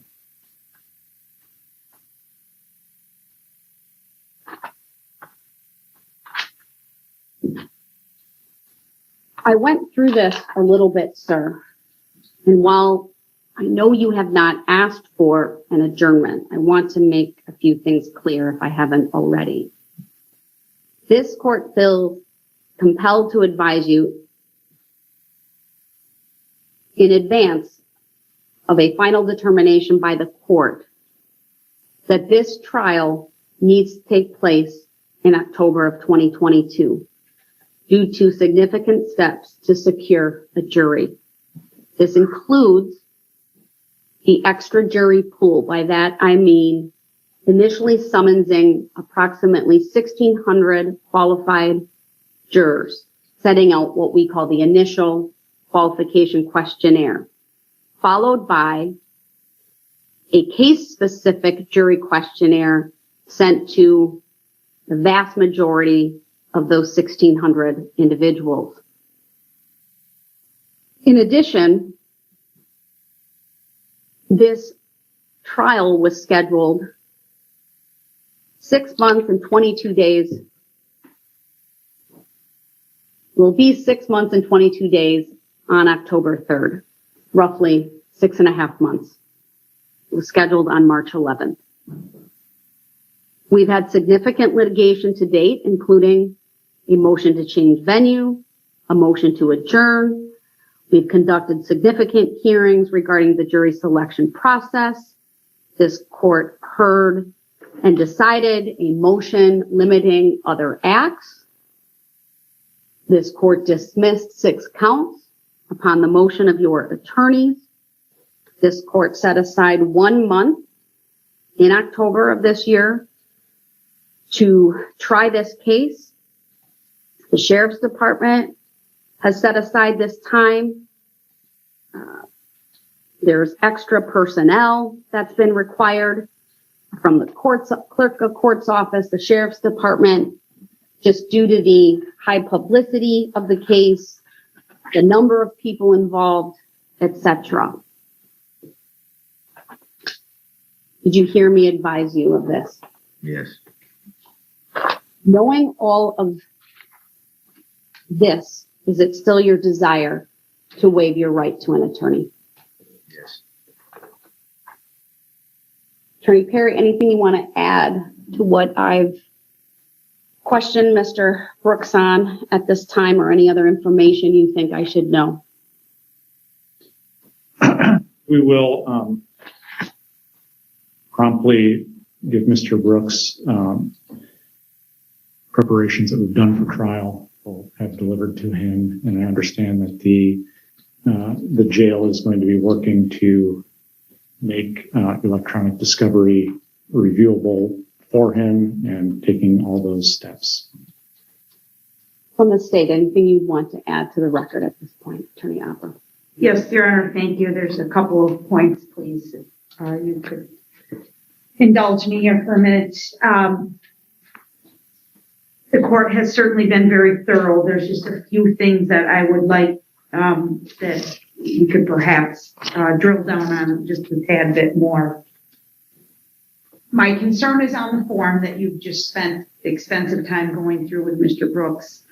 There's indication at the very, very top of it, and again in the middle part, suggesting that Mr. Brooks has the right to an attorney at any time of the proceedings or any time during the proceedings.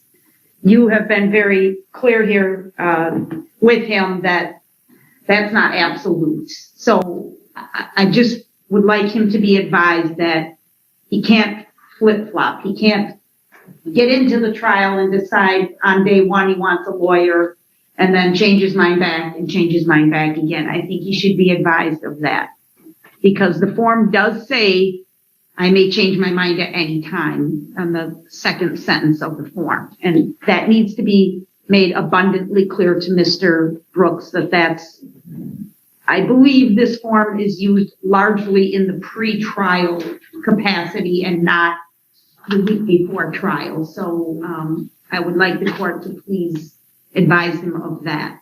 Do you want to do these one at a time, or do you want me to? Sure, I think that's a good idea. Mr. Brooks, did you hear the state's concern as voiced by Attorney Opper just now? I think you were pretty clear in what you advised me of. I think you made it very clear that it would be challenging, but not impossible. That was your exact words, verbatim. So what needs to be made abundantly clear when you've already done that? Thank you, Mr. Brooks. One of the challenges of being judge is I can't give advisory opinions, right? I can't give advice, but in the context of waiving your right to an attorney, I think it's important that you understand exactly what Attorney Opper has just said, and that is this form is generally used in the pretrial context, not at the 11th hour on the verge of a trial starting. You are correct. It's not impossible. It's incredibly challenging. I told you a couple of the cases that I would need to consider. But what I would further tell you and advise you is that the right to an attorney is not absolute, and that's from the case law. Once waived, the Sixth Amendment right to counsel is no longer absolute. And I'm looking at the Wisconsin case of State versus Rhodes, citing to United States versus Salina, and other cases from various circuits. That was a Seventh Circuit case, but Menfield versus Borg, Brown versus Wainwright, Merchant, United States v. West. Those are all cases that are cited by Rhodes. And I referenced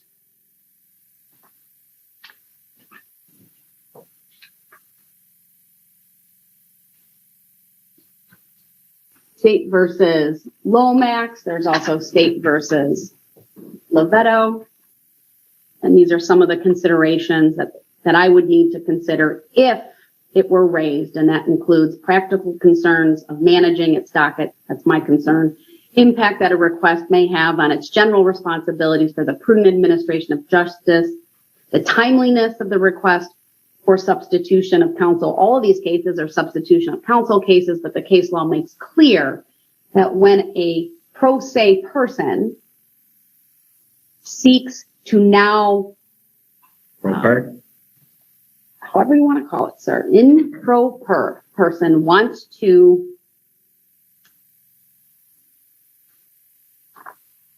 request an attorney, I treat that as a request for substitution of counsel because you're acting as your own attorney. I think you understand that because we've discussed it, you've acknowledged it, but did you hear all of the advisements just now? I heard the advice. Any questions for me about that? No. All right, Attorney Opper, the next.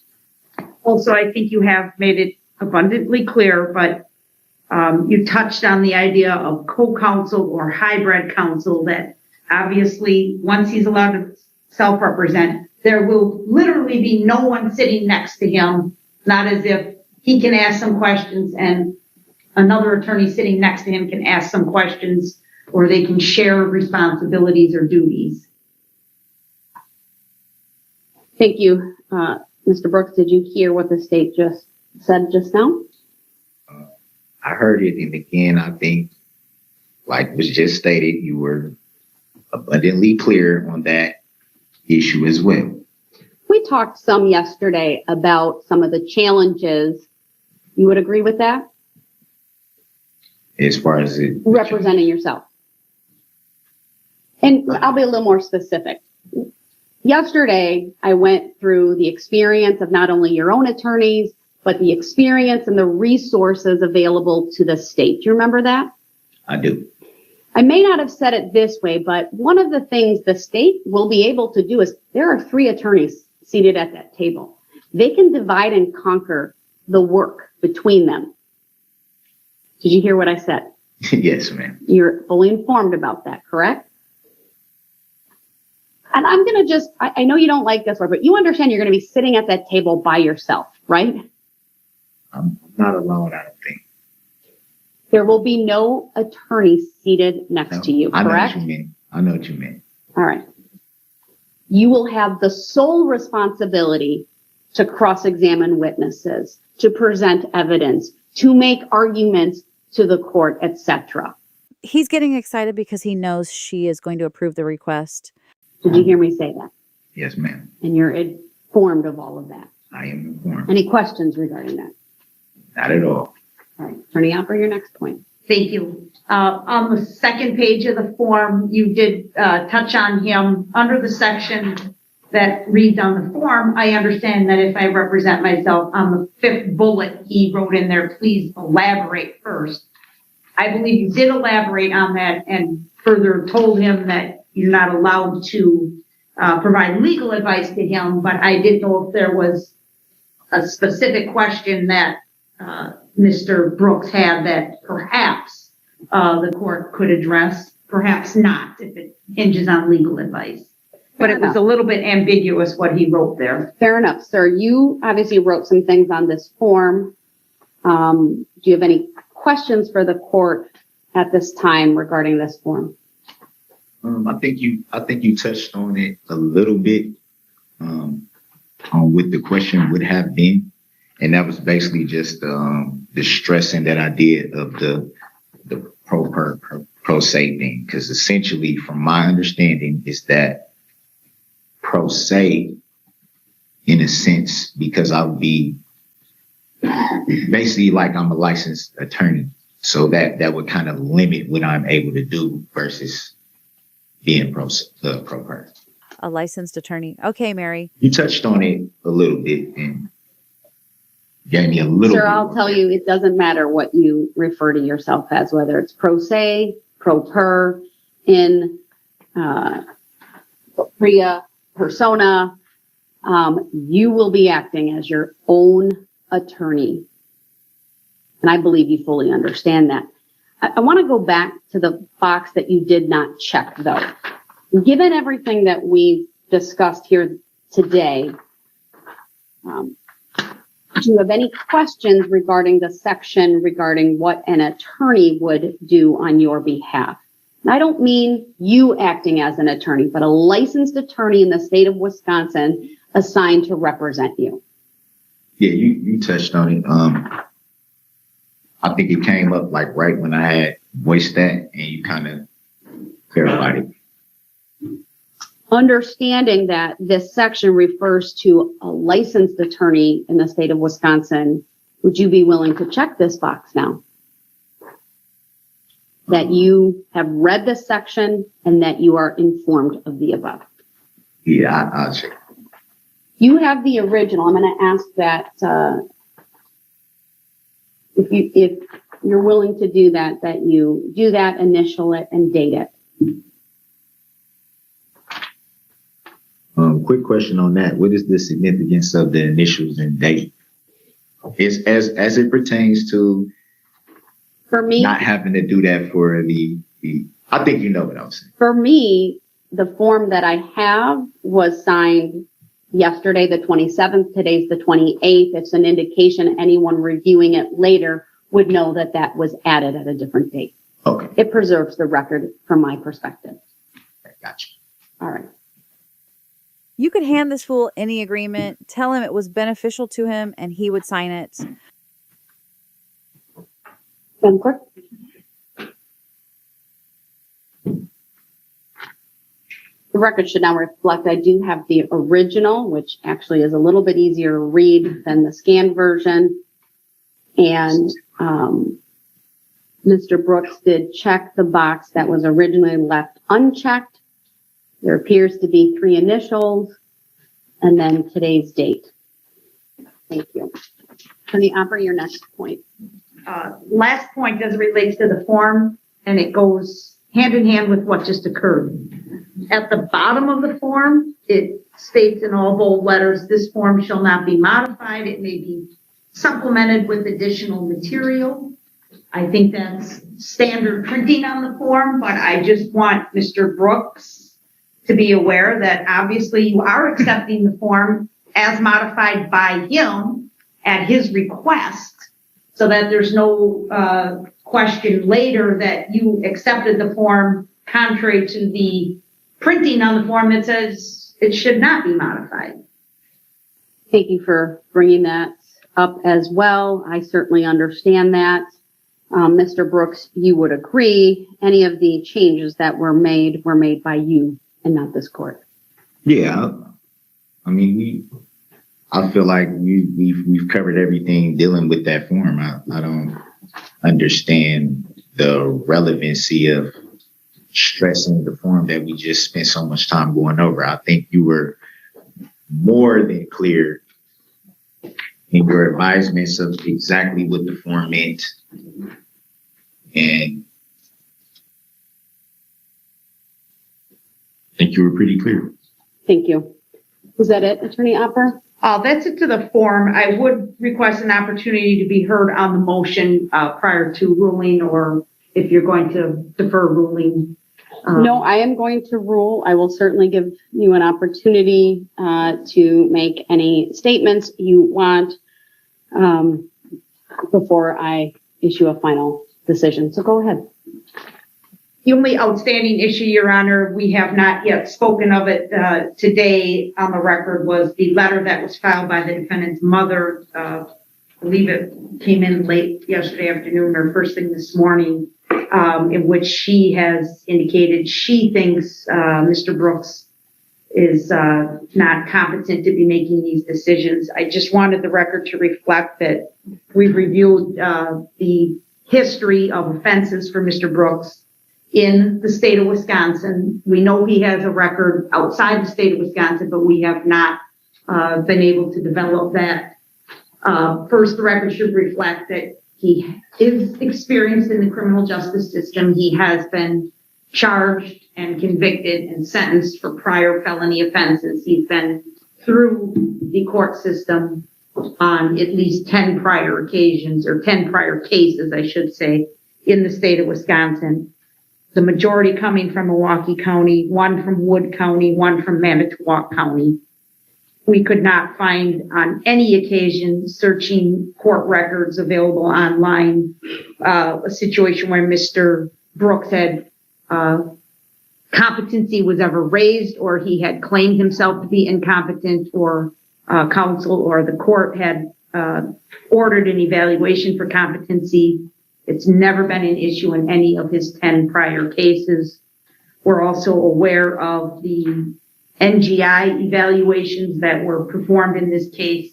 It's certainly a different issue, competency versus insanity, but they were all licensed professionals, psychologists and psychiatrists, in my professional opinion, would have alerted the court if in the course of their NGI evaluation they thought there was a concern as to the competency of Mr. Brooks.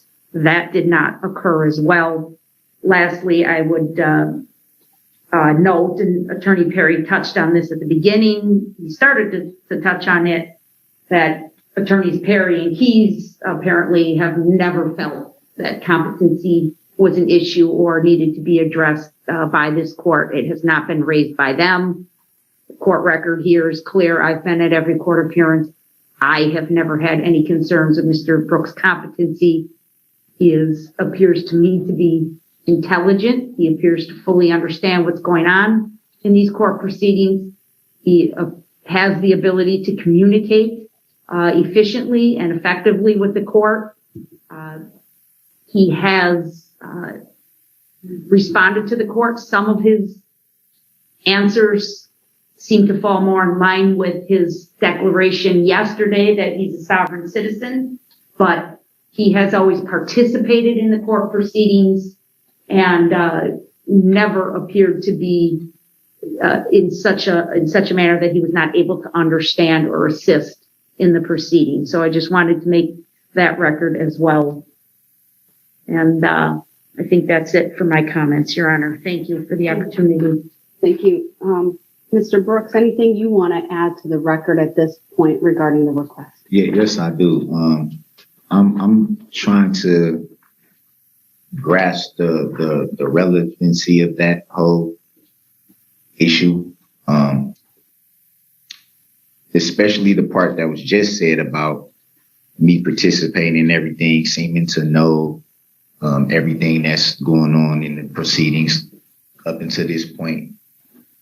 It's kind of misleading a little bit, I think, by the state, because I recall it being an issue when the whole misunderstanding happened in court back in last month. I think it was the 26th, if I'm correct. It was a whole issue about me being, quote unquote, asleep in court. So I think that's kind of misleading to raise all the competency things. I've been intelligent and all these things, and then raise the same things. That's kind of like a clash. I don't understand that. I don't understand the relevancy of it. I don't understand the relevancy of the NGI plea being referenced to when that plea was essentially withdrawn. I don't see the relevancy of prior cases with this case in front of you now. I don't see the relevancy. I think you're more than capable of making the right determination based by what you have in front of you now. Thank you.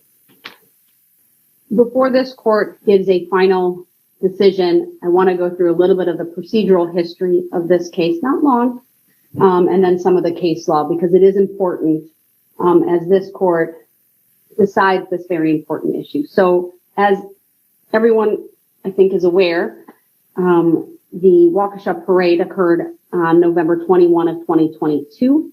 I believe it was 2 days later, on November 23, that charges were filed. Year was 21. Did I say 2022? Thank you. We're in 2022. Thank you. 2021 is the incident. This case is 21 CF 1848. There's been a significant amount of litigation in this case already. There was a contested preliminary hearing. Then the first appearance occurred before Branch 2 on March 11th of 2022, about 202 days ago. It was on that date that this court set aside the month of October to hold the trial. The first trial order was issued. Many of the dates were discussed, but the trial order wasn't issued until April 11th of 2022. That is when it was formalized. Going back to the March 11th date, though, a decision was used on that date to utilize a jury questionnaire, meaning a case-specific jury questionnaire. There were related deadlines that were discussed. On March 29th, we held a hearing to discuss the questions and finalize the questionnaire. At that point, the court was alerted to the defense potentially raising a motion to adjourn. I set a motion date. The court heard and denied a motion to adjourn the trial. From my perspective, that motion was primarily related to potential concerns of the defense regarding the ability to be prepared. We discussed additional deadlines. From my perspective, this is a case where the state has worked diligently to quickly turn over all discovery material. From my understanding, again, not having reviewed all of it, that's not my function at this point, though it was very voluminous. It included paper discovery, electronic discovery, but the court set appropriate deadlines for the exchange of witness lists. Of course, Mr. Brooks initially entered a special plea on June 20th of 2022, where the plea of not guilty by reason of mental disease or defect was entered. That resulted in a certain series of events occurring. Just prior to that, I also, I think I already referenced this, finalized the first trial order April 11th. Ultimately, I amended that on July 12th of 2022 to encompass some of the issues related to the NGI. Then this court held 2 days worth of hearings on August 25 and 26 to address a variety of motions. I know you may not understand the relevance, sir, but it is important just to note that on August 26th, there was an outburst by Mr. Brooks. It resulted in the court taking an early recess, and he was temporarily removed from the courtroom. When he came back, we took a break, I should say, and then there was the outburst that resulted in the removal, but he came back. He was there, I think, for about 2 hours before he requested to leave the proceeding. But I believe the record would fully demonstrate that when I questioned him regarding his desire to leave, he demonstrated an understanding of what he was doing. He answered my questions at that time. He understood, from my perspective, that he was leaving the proceedings. Then the court moved on to September 9th. That was the jury status. On that particular date, the court essentially adjourned the proceedings. Mr. Brooks complained of a tooth abscess. I was able to fit it in with my schedule, and so the jury status was adjourned until September 19th. The jury status was held. We covered a number of issues at that time. The state raised the need or the desire to have the court rule on some additional issues. We set some deadlines for that. At no time prior to the jury status was this court ever advised of Mr. Brooks' desire to represent himself? And then it was on the 21st of September that the motion was filed. Of course, the court set the hearing initially for yesterday. Court started the hearing, essentially stopped the hearing, provided Mr. Brooks with a number of documents. Those documents are noted in the record, but he was provided with documents 42, 82, 230, 232, 233, 234, 235, 236, 237. There was a circuit court record selected, also provided to him. That's of note because that selected circuit court record also lists all of the charges. The documents that I provided to Mr. Brooks, which I believe the record also bears out, he had previously included the second amended criminal complaint and the information. The documentation also included CR 226. In preparation for the hearing yesterday and today, the court also did not only go through the procedural, look through the court record. I certainly read a number of cases, including in Wisconsin, State versus Klessig. I've already referenced the Rhodes decision. I reviewed that. I reviewed the federal decision of Imani versus Pollard. I reviewed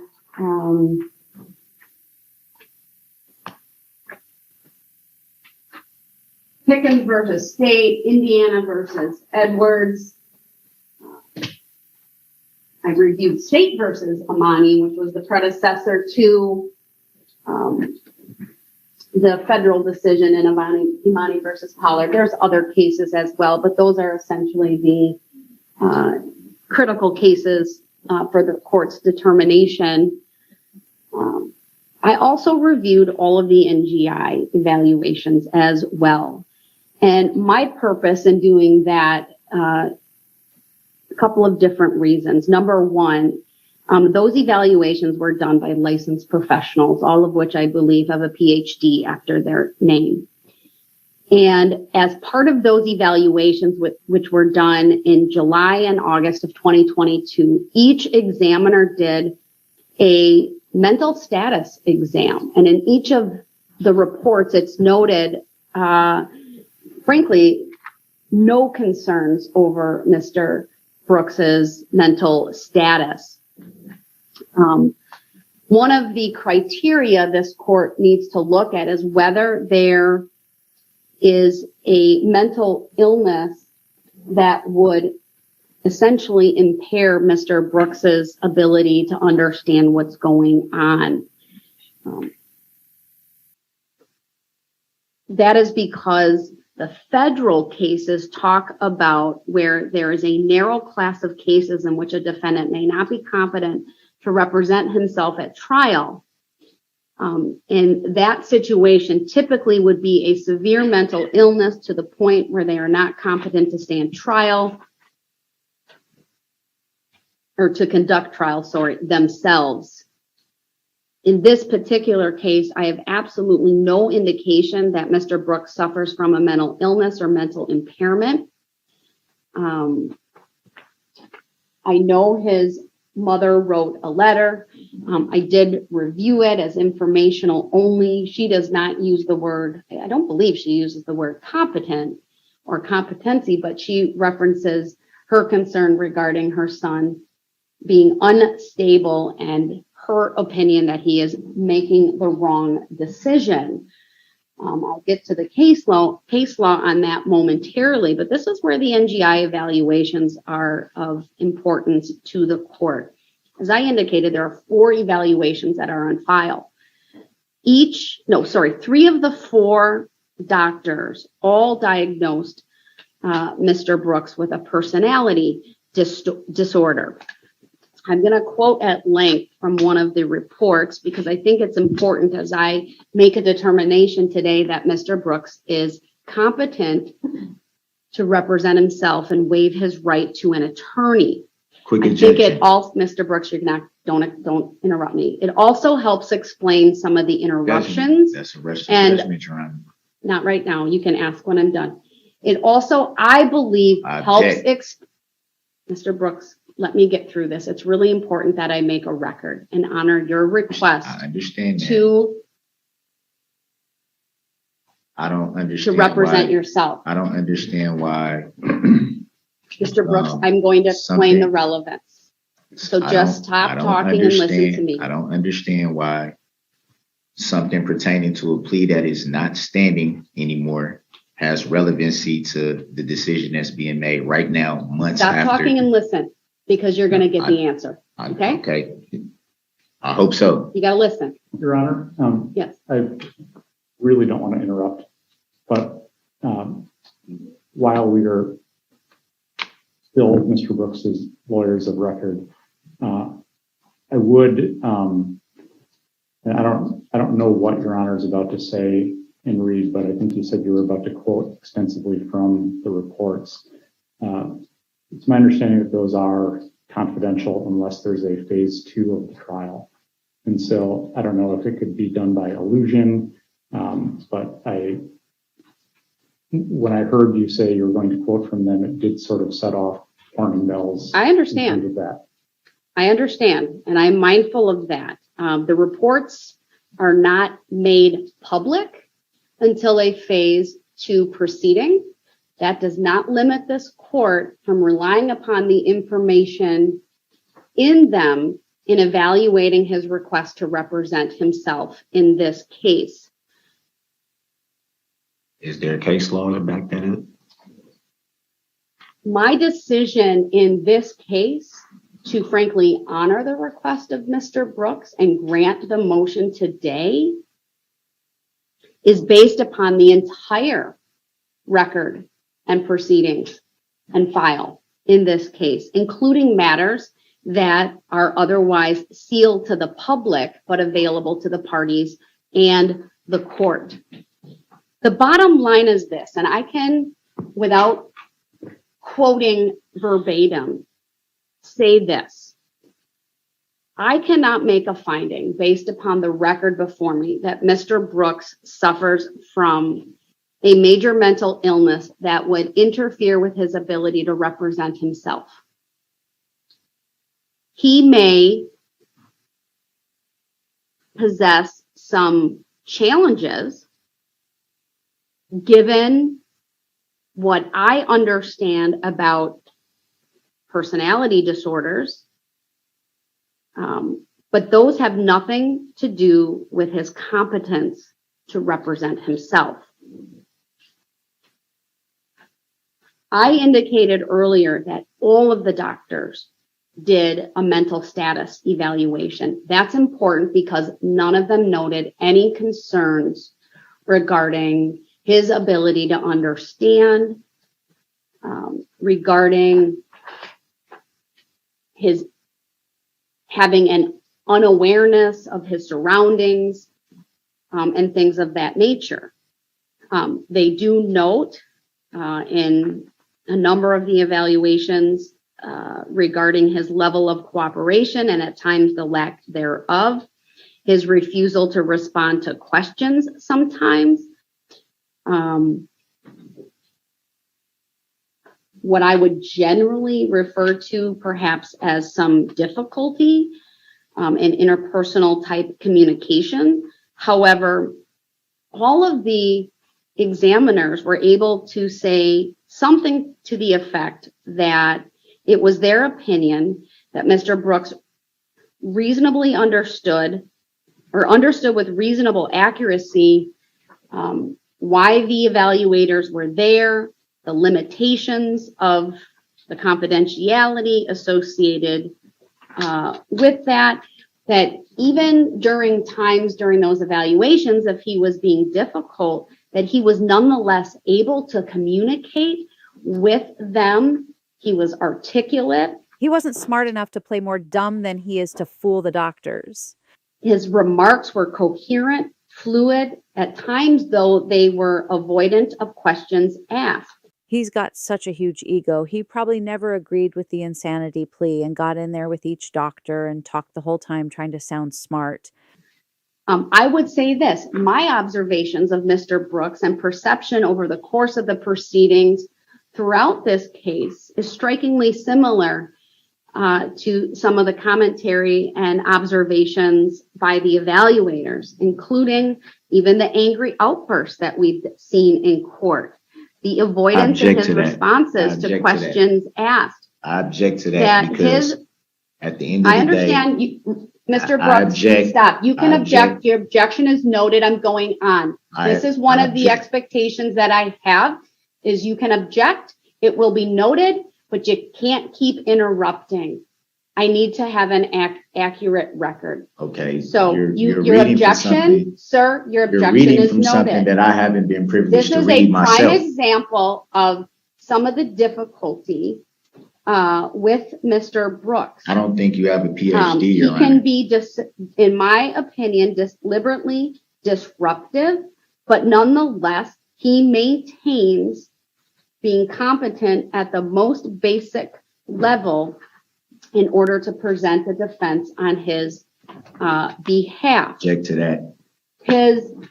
Now, I talked earlier about some of the case law, or at least referenced it, and I want to start with that, or I should say, start my decision, my ultimate decision at this point with the case law. The Sixth Amendment guarantees a mentally competent defendant the right to represent himself in a criminal trial, no matter how foolish that choice may seem. This is a quote from Beretta versus California, found at 422 U.S. 806. The quote is from Imani versus Pollard, and the court in that case went on to say the following: the constitutional right, quote, exists to affirm the dignity and autonomy of the accused and to allow the presentation of what may, at least occasionally, be the accused's best possible defense. That's Imani versus Pollard quoting the McCaskill case. A judge may not deny a competent defendant's timely invocation of his right.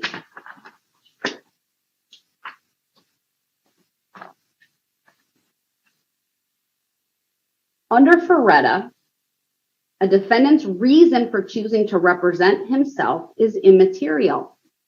Defending pro se will almost always be foolish, but the defendant has the right to make that choice for better or for worse. Pro per.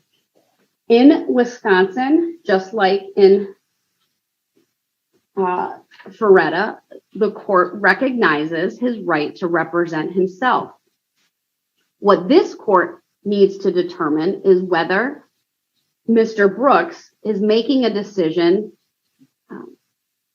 competently, freely, voluntarily, what we refer to in the case law as a knowing and voluntary waiver. That is why the court went through the advisement of the charges, the penalties that Mr. Brooks faces, why it gave Mr. Brooks form CR 226, and went through that with all of the advisements here today. That's also why the court went through the advantages of having an attorney and the disadvantages and challenges of being one's own attorney and representing oneself.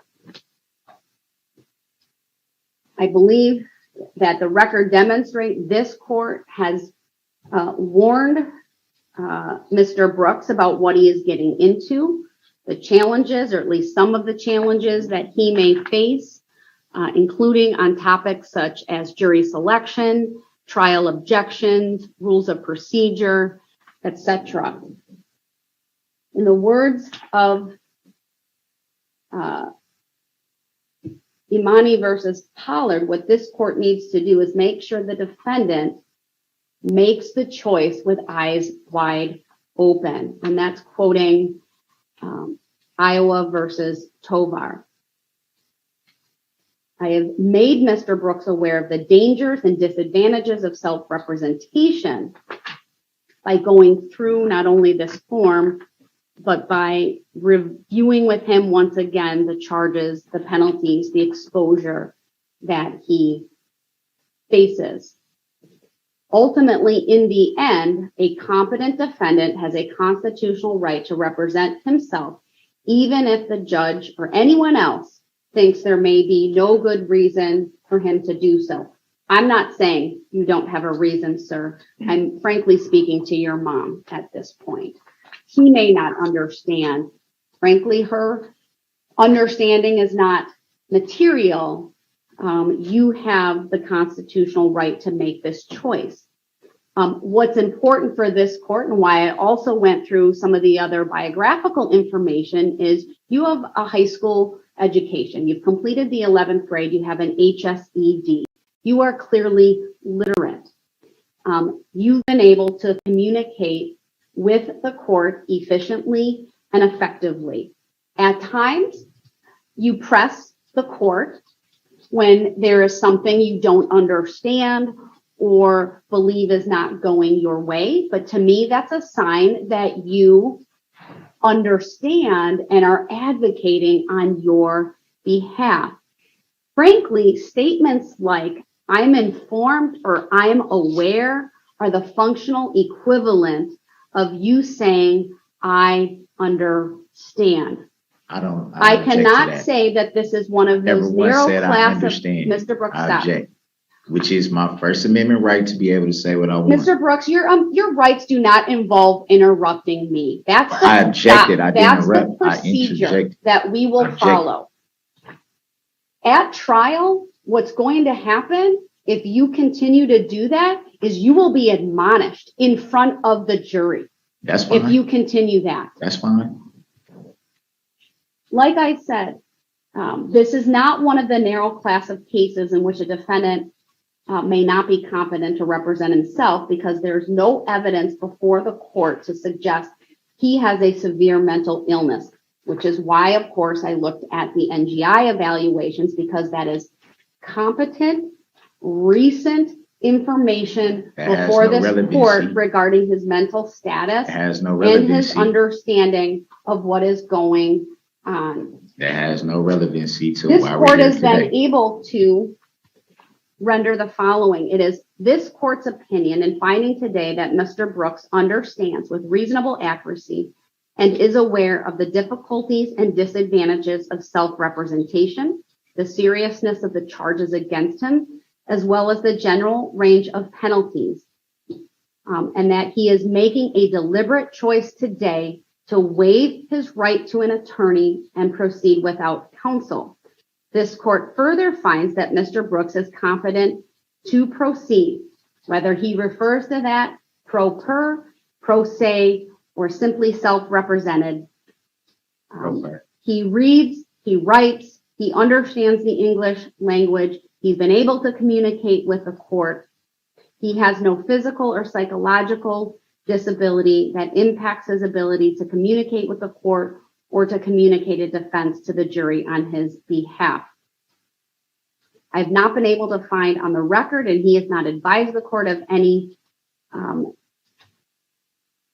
disability, physical or psychological or otherwise, that would affect his ability to communicate with the court or to a jury. In the words of Pickens, Mr. Brooks has the minimal competence necessary to conduct his own defense.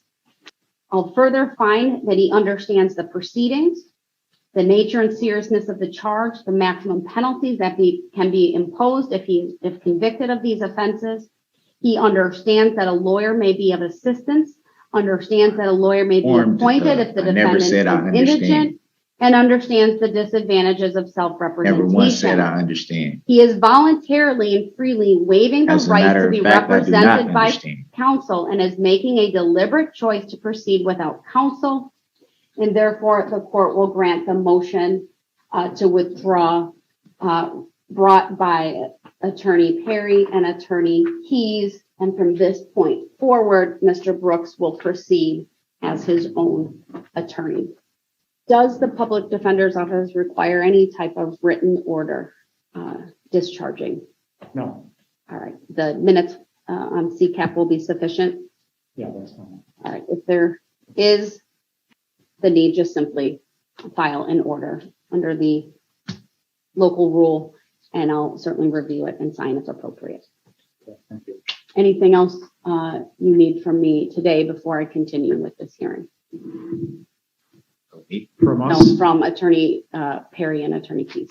From us, no. All right, you may, you are discharged and certainly are excused from the remainder of this hearing. Your Honor, can I just clarify, as to the discovery, Attorney Perry, you indicated all paper discovery had been turned over, but not the electronic discovery, correct? Not turned over, but it will be. We'll make arrangements with the jail. You're going to turn over the electronic discovery? Yeah. Okay. Very good. Thank you. All right, I know we have a number of outstanding issues. That documentation was provided to Mr. Brooks at the close of the hearing yesterday.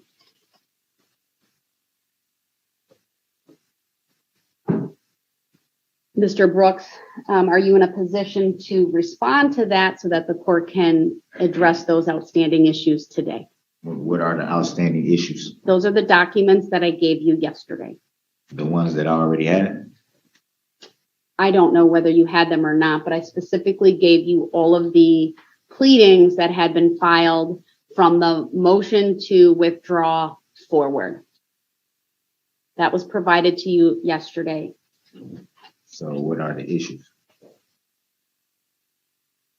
Are you prepared to address them today, sir? You have two options, sir. We either address them right now, or I have to come back yet before the trial or decide all of them on the morning of trial, and I'd rather not do that.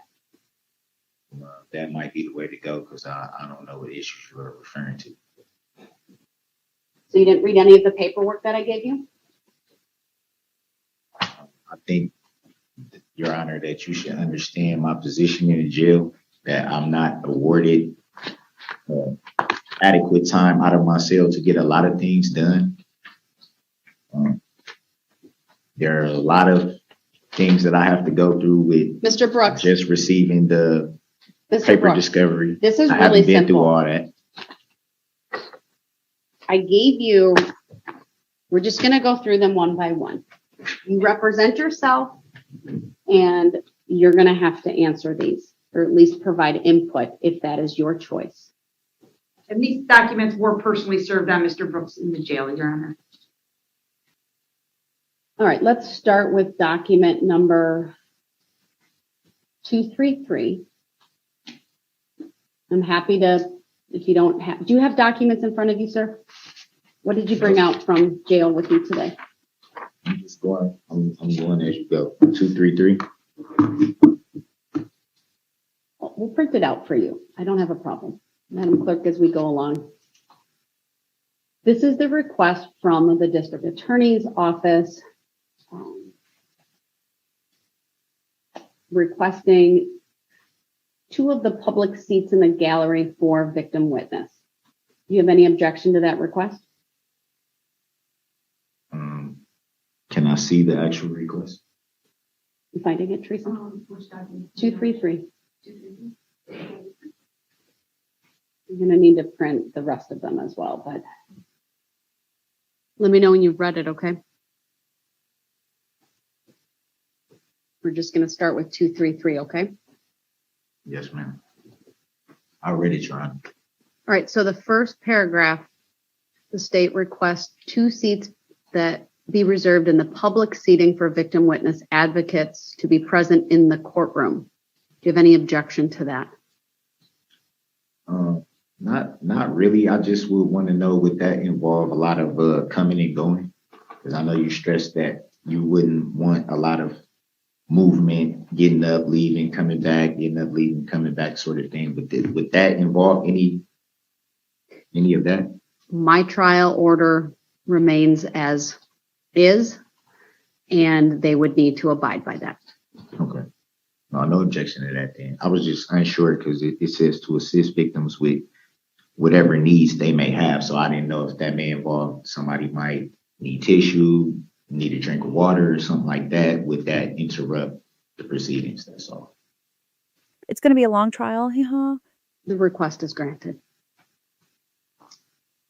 Then, as it relates to the request for Spanish interpreter, Mr. Brooks, you should be aware that during the meeting I held with the attorneys yesterday in my jury room, which you were not present at, I advised the state that there's a state form regarding the use of interpreters, that I needed the state to fill that form out as to each request being made, because that form will assist the court in appropriately scheduling the interpreters, or could be one, could be more than one, because part of that form is to tell me what day and what time the interpreter is needed. And so it's my understanding the state's going to work on that. I have an obligation under the law to provide interpreter services for the parties, if need be, for victims, for witnesses. And so I am working on that. Any questions about that? Yes, it says right here that those victims will potentially testify. Would the testimony then be in Spanish? We would have an interpreter and the testimony would be interpreted. And so both of the answers in Spanish and the interpreter would be placed on the record. That's the purpose of an interpreter. So there would be a counterpart to that in English so that I would know exactly what's being said? That's what the interpreter would do. Right, but how would I? I can't answer that, sir. The interpreter will assist the court, the jury, and the parties to understand the answers that are provided. Yeah, that's all I'm asking. I just want everything to be exact, because I know sometimes in Spanish, some words are kind of pronounced different. They mean certain things in English. So I just want to make sure that everything that's said in Spanish will be interpreted correctly in English. That is why we have an interpreter. All right. Anything else the state needs to put on the record on that? No, Your Honor. Will I be notified of that too? When, because you are representing yourself, sir, you will get copies of all filings that are made to the court or with the court. I want to put the court on notice that I would have essentially people that would come to the trial, and I don't know how you would feel about victims potentially being in the same area with. My trial order addresses there's a row reserved for your family. Is it just one row? Because I'm not sure how. I don't know the exact number of people that will come. I know I have some people that express wanting to come from out of town, which would be. Sir, my trial order was given to you yesterday. It explains, it's the administrative order. It explains what seats will be reserved and for whom, so that I can accommodate the public, the press, the victims, and your family. What I'm asking is there a number? Is it a limit? It's a row. I've reserved a row. Right. So the first row behind you will, I can't tell you the max on that. That's what Lieutenant, can you tell me, is it 8, 10? Probably 8. So 8 individuals, and I will be live streaming to accommodate, right, the interest in this case. So any other individuals would be able to watch that way. If they were here, they would. I can only have so many people in this courtroom, sir. So we'll have to kind of wait and see. What I told the state and what I tell you is depending on the interest, I may have to adjust what's in my order, but the order clearly states that if there are open seats available after 15 minutes of the start of the morning and of the afternoon, then other people can fill those in wherever they may be. All right. 235. 234 is not, it's a moot point at this point. So 235 is the request to prohibit video recording or photographing of participants. You see that document, sir? Yeah, so one of my questions would be, I have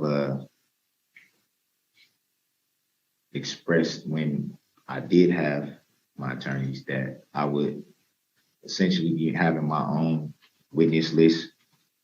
And I don't know if that will conflict with the state's list. I don't know if some of the people that I would want to subpoena would be on their list already. I know some of them won't. With that same, I guess, rule or order or whatever apply to those witnesses as well? I don't have a request for that at the moment, so the answer would be no. And can you clarify that for me? I don't have a request before the court at this point to limit showing faces of anyone other than what's in this request. I can't answer what I don't have in front of me. So if you need to make that request, you'll need to do that, but that's not what I'm considering here today. I'm only considering the request that's in this. I'll be making that request. You have to, what I'm going to require you to do, sir, is when you are making requests like that, you can go back to your cell and file an inmate communication form, make those requests in writing, and then tell the COs it needs to get to me, and then it'll get to me, and then it'll get uploaded, and then the state gets a copy of it. Yeah, I'll definitely be doing that. I just wanted And then to. if you have, while we're talking, if there are witnesses that you intend to call, you need to let us know right away. I don't serve subpoenas, right? There are subpoena forms I can have you fill out. It's my understanding the state may assist you if they don't have to, but they may be willing to if those witnesses are also on their list. Is that right, Attorney Opper? Yes, if they are on our list and they've been given notice by us for the trial, we're certainly willing to extend our subpoena to Mr. Brooks. All right, you understand that? Fine. I follow. So if there are other people, then you need to I can't give you legal advice, sir, but I had a trial order that governed the naming of witnesses, right? And there are requirements to require witnesses to come to court and testify on your behalf. You're going to need to figure that out. Shouldn't be too hard. I just wanted to make sure that our witness list wouldn't conflict. I only have the witness list from that your previous attorneys filed. That's all I have. I don't have that, Your Honor. We'll make sure you get a copy of it. The court went on to discuss whether witnesses testifying, who were also victims, should be shown on camera. DA Opper explained in length how scarred many victims were, and the trial itself would be difficult enough. She did not want to put them through any more than needed. Here is Brooks' response. Mr. Brooks, do you have any position on the request? I do. I think that if those particular witnesses have expressed the emotional strain that they would go through by having to come to court and relive seeing videos or just hearing certain testimony and things like that, it would probably make sense to just remove them from the list altogether. That will cut down on the amount of time spent during the trial, because I'm quite sure there are going to be some long days and some not so long days, but I think why not just remove those people altogether to limit the time and save those people from having to go through that if they've already expressed not wanting to do it in the first place. And as far as I do understand what the state's position on certain people not wanting to be shown their face, not to be filmed. That's understandable, and a lot of what they're saying I agree with. But what I don't agree with is the time that we live in right now, with pretty much everything is at our fingertips, whether by Google, whether by social media or different types of things like that. It wouldn't be that difficult for just the name to be solved, and then somebody somewhere might want to just Google that name and find out information about that particular witness. So I don't think either way is really protecting them from anything. I think if they choose to be a witness in this case, they're pretty much, the public is going to know who they are. So I would think it would be more logical to just remove them off the list altogether.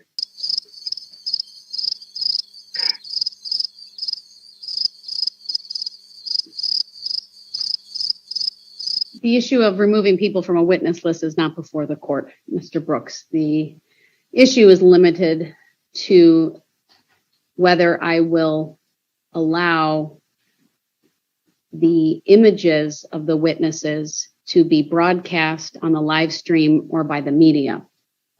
Of course, any witness who testifies in this case will have to do so from the witness stand, which is to my right.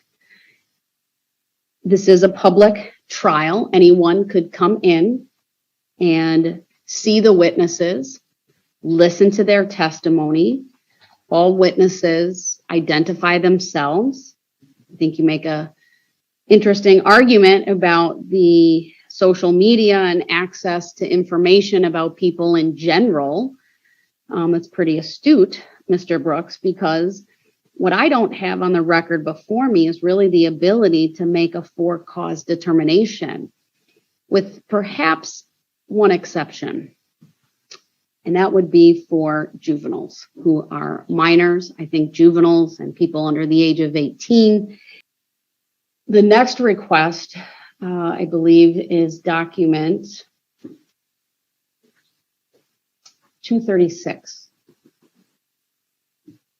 And this is the brief that was submitted by the state in support of victims attending the trial, which would be an exception to the exclusion of witnesses. That's a little bit more lengthy document, so take a moment to review that. And I know you were handed some things, Mr. Brooks, so we're looking at document 236. Yeah, I have that right here. So thank you for letting me know. And Attorney Opper, I'll hear you on this request. Thank you, Your Honor. Your Honor, I did cite for you the statutory authority and obviously the constitutional provisions that are at stake here. There is a specific statutory exception under 90615 sub 2 sub D that victims should not be excluded from the courtroom, and that their mere presence during the testimony of another victim or witness is not on its own enough. Obviously, you're going to give Mr. Brooks an opportunity to respond, but to date, the defense has not identified any other concern that would be caused by victims being present in the courtroom. Victims have an absolute constitutional right to be present at trial. The brief laid out our factual basis for this, Your Honor, that I really won't repeat myself, but the essence of it is that not every victim, not every person who's named as a victim will testify in this case. There are a lot of citizen witnesses, there are a lot of police officers, there are expert witnesses as well. The majority of our witnesses would not be categorized as victims. So there's very limited risk, I think, by the court allowing victims to hear testimony from another victim. The other individuals, of course, will obey the order. As I described for the court last week, I think it was, we're at the status hearing, many of these victims don't know what happened later down the road. Literally later down the road, they can only testify as to their limited, the area immediately around them, the people immediately around them. We don't expect that a victim who testifies about the events in the 100 block of Main Street knows anything about what happened in the 400 block of Main Street. So there's really very, very little risk to these victims hearing each other's testimony. As I pointed out, none of these victims will identify Mr. Brooks as the driver of the car. We have many other people that will identify Mr. Brooks as the driver of the car, but not crime victims. We have recording, photographic proof that Mr. Brooks was the driver of the car. So identification is not an issue in this case, like in some other cases.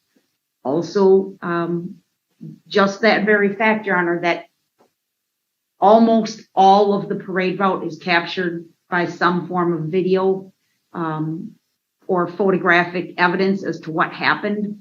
5 out of the 6 deceased victims, sadly, their collision with Mr. Brooks' vehicle was recorded on video. So it's not really a matter of these witnesses describing what happened and the jury having only that to rely on, like in so many other cases where you don't have videotape evidence as to what happened. There's going to be no question in this jury's mind what happened, who was driving, and how these people were injured and killed. So again, the risk there, I think, is very minimal under that circumstance.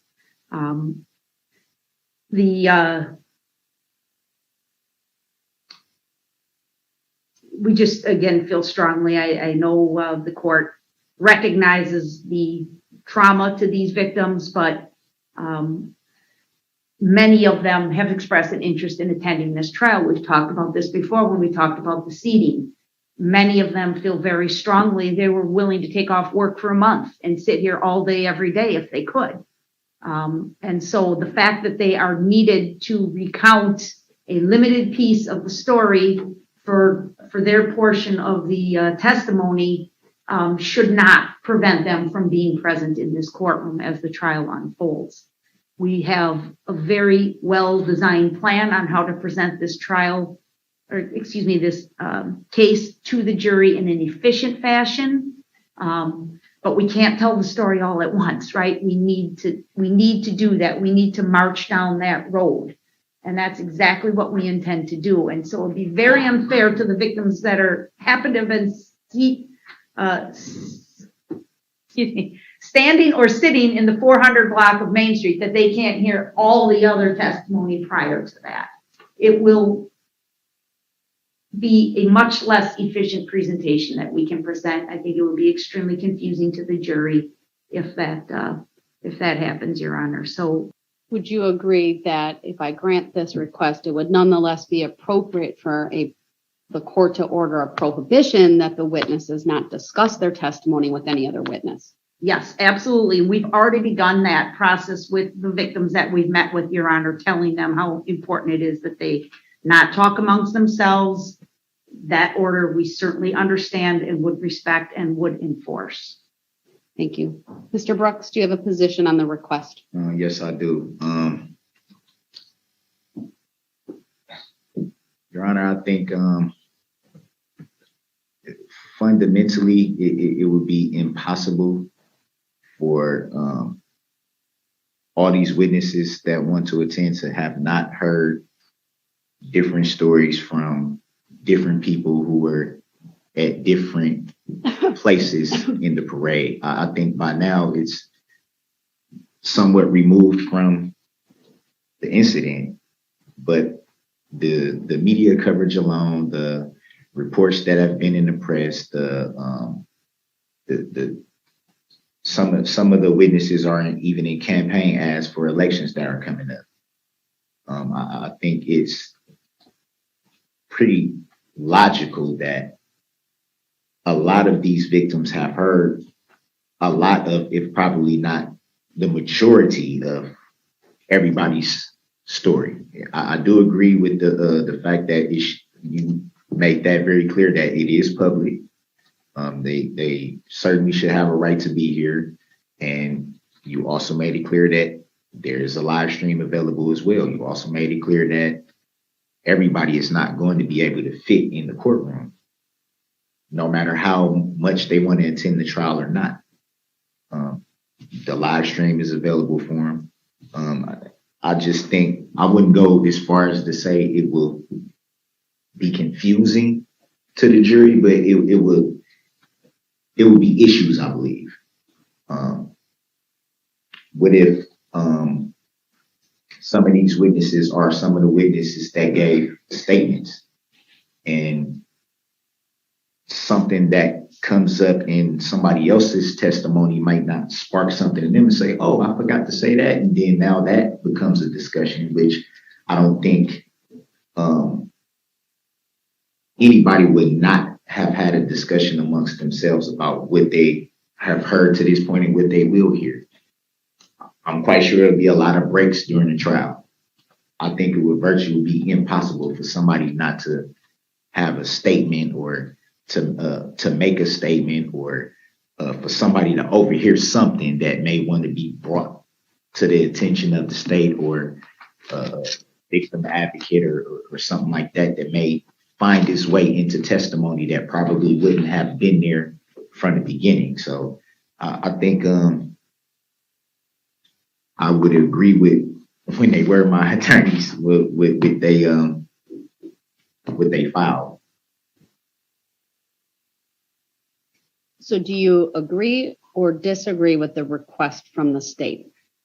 I disagree. You object? I object, sorry. No, I asked you the first way, so that's okay. All right, thank you. This situation and this request is a little bit different than even the previous one, where all I was being asked to rely upon was primarily an SCR provision, and the constitutional and statutory provisions would need to be interpreted to include the request that was being made. This is very different. There's a specific statutory provision and a constitutional provision regarding the right of a victim to attend all proceedings, including trial. And there's a clear language in the statute in 906:15 that says the presence of a victim during the testimony of other witnesses may not itself be a basis for a finding that exclusion of the victim is necessary to provide a fair trial for the defendant.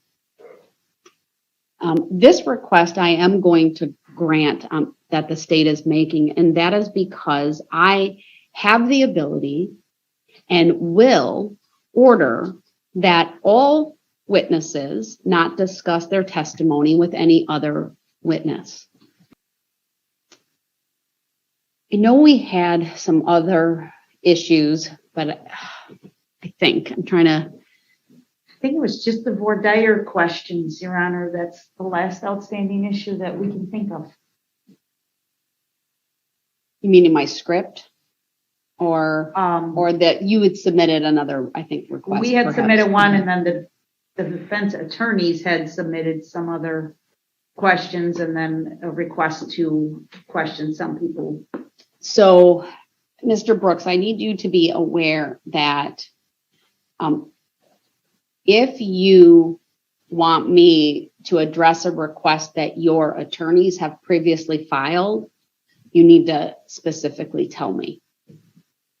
And there are some outstanding requests, or at least requests that they made. One was regarding, it was filed on September 26th. It's document number 232.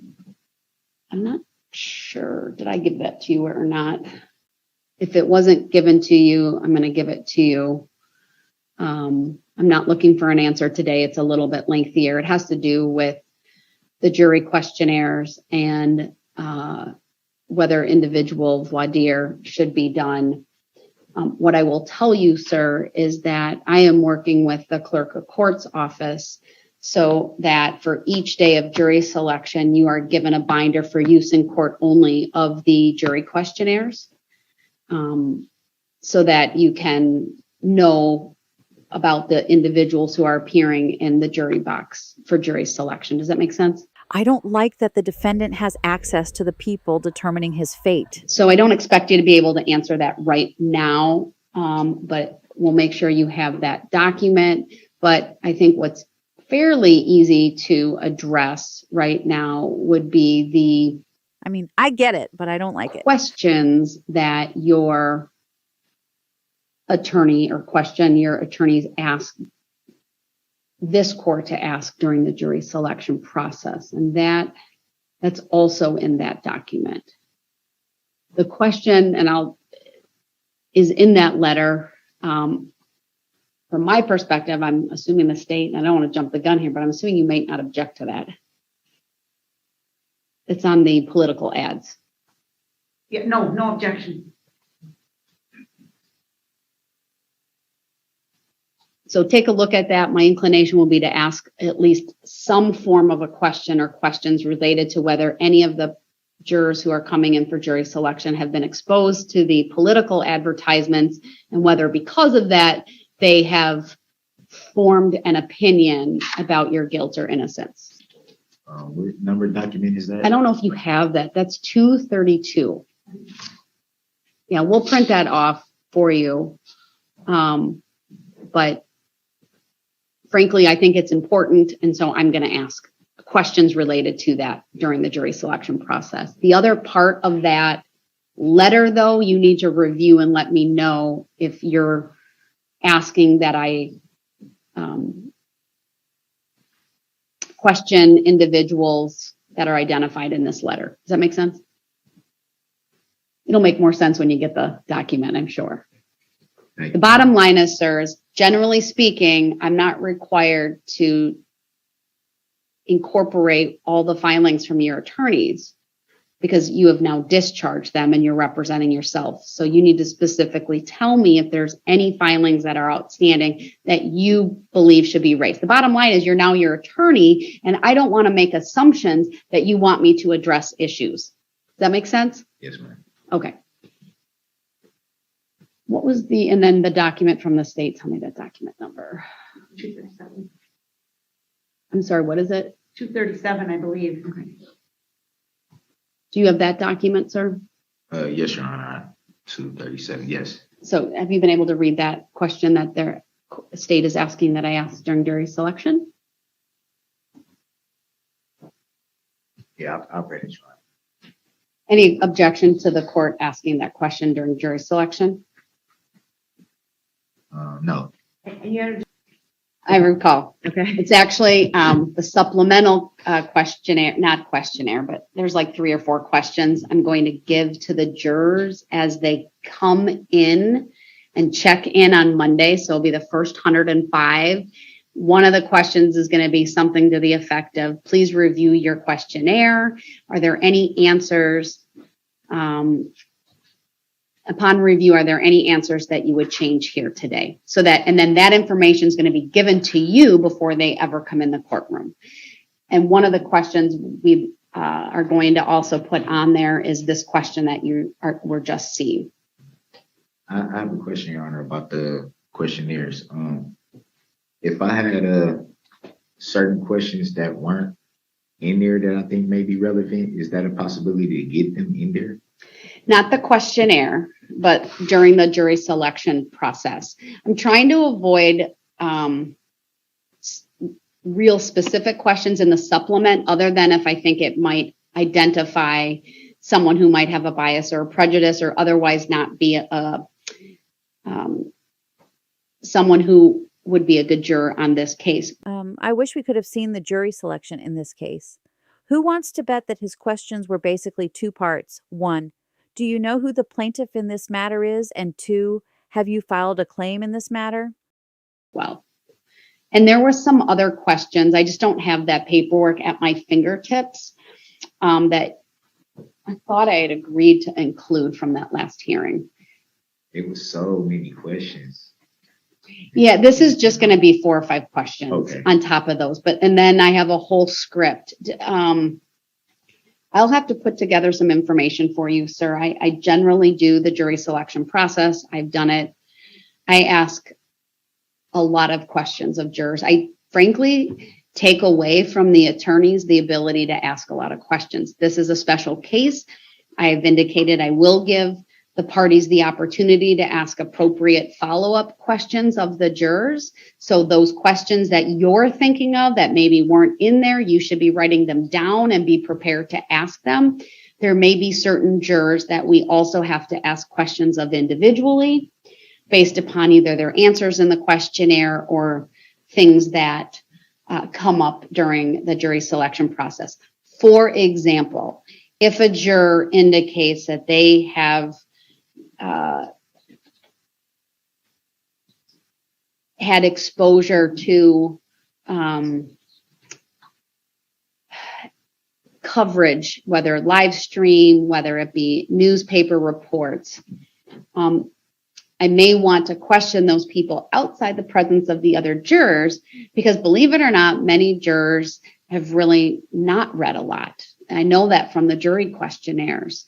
And I don't want to put information in another juror's head that isn't there. And so sometimes we ask those types of questions outside the presence of other jurors, still within the presence of all of us in the courtroom. Does that make sense? Yeah, it does. I just want to say too, sometimes reading something and seeing something can be different things. Like it's virtually impossible to not turn on the TV these days and not see something directly related to this. That's why I watch a lot of Netflix, sir. So I don't have to watch a lot of that. Believe it or not, you're going to run into a lot of jurors that do that. I remember those days. So, all right. I think that addresses those. I know I need to finalize that. That's on my list of things to do, along with the script for jury selection. And I will be getting that to the parties just as quickly as I can.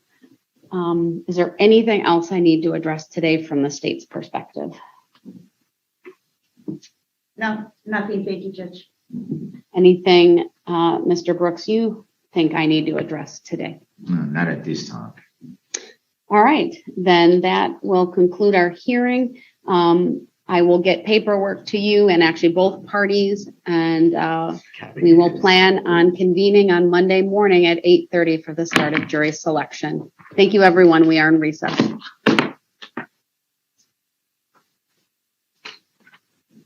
Yeah. Change that. No, it doesn't. Okay.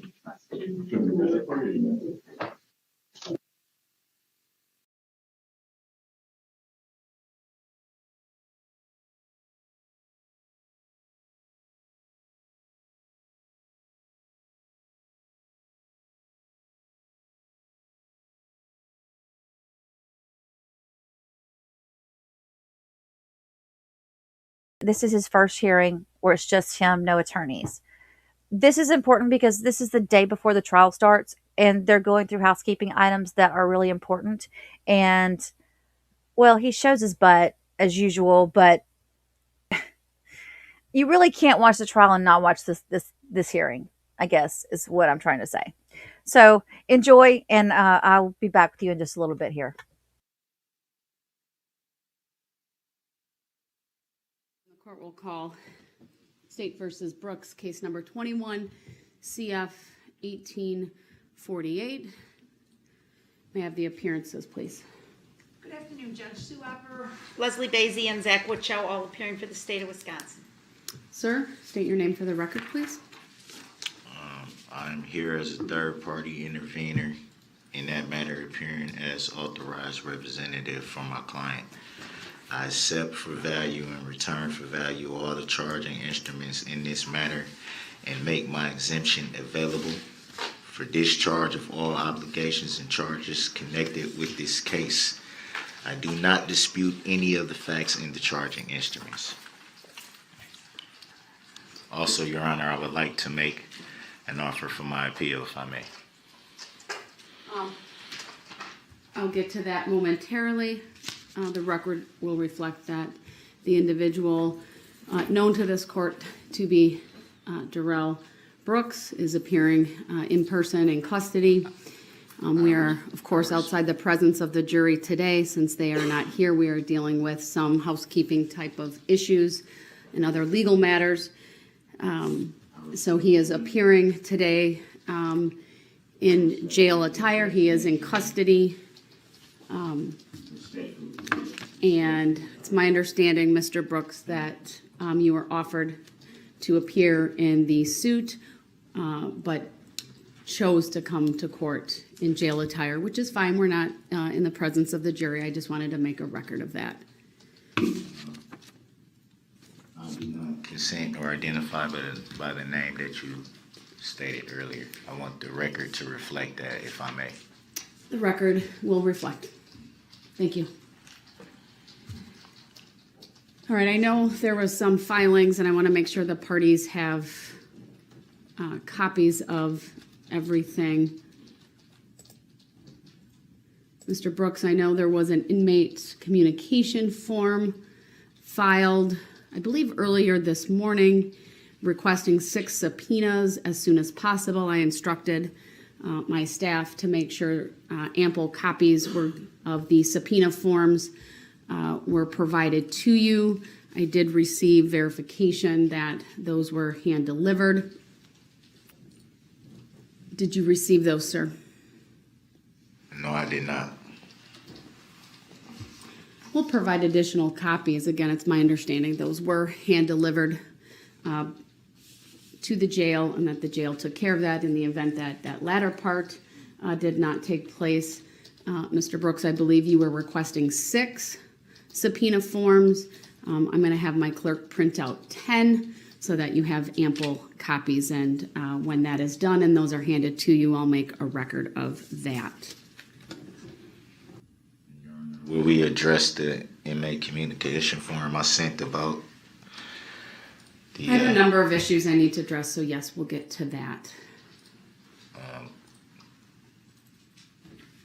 You don't believe that that has that's an important issue that should be taken up before we continue any further in the proceedings? I just want to make sure the state has a copy of what was forwarded first before we take that up.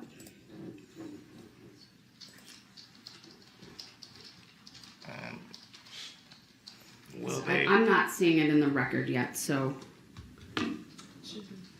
I did a F5, so it'll refresh. So the prosecution will receive a copy? I believe one was printed now for them. It is in the record. And then I'm going to print off something as well. I don't know if it was already. Your Honor, I respectfully would like to state for the record and would like the record to reflect that I believe that this is an issue that should be addressed at this point before we go any further. Preparing to do that. I didn't say I wouldn't do that. So give me a minute. I have some documentation that I'd like to provide to the parties as well. And I want to confirm with Attorney Opper that you have now received a copy of that inmate communication form. Yes, I have one in front of me, Judge. It's dated today's date, October 5, 2022. Yes, dated today because I just learned of the protocol that I would be on as of today. Can you print or make 2 copies, one for each party? All right, I'm going to provide a document to the parties. It's a 5-page document. It is a document that was forwarded to me at my request by Monica Paz, our clerk of court, after receiving the inmate communication form from Mr. Brooks requesting an adjournment. For the reasons stated in that document, I thought it important that we all have before us the current county protocol related to COVID-19. And so this will be provided to the parties. I'm inclined to accept that if I don't believe Sir, that it's... it will be placed on your table, but I will be referring to that today, so it's been given to you. Is it verified law, Your Honor? Attorney Opper, do acknowledge that the COVID-19 illness reporting protocol was provided? I respectfully object. Yes, Judge. Your Honor, I would like an answer to that question if I may. Because I have not consented to or agreed to accept any paperwork that... Sir, it's been provided to you. It's something I'm going to consider. You don't want to read it. You want to disregard it. That's your choice. Are you making a judicial determination that you don't have to answer that question I just asked you, Your Honor. Mr. Brooks, the COVID-19 protocol has been placed in front of you. It is your choice whether you want to review it or not.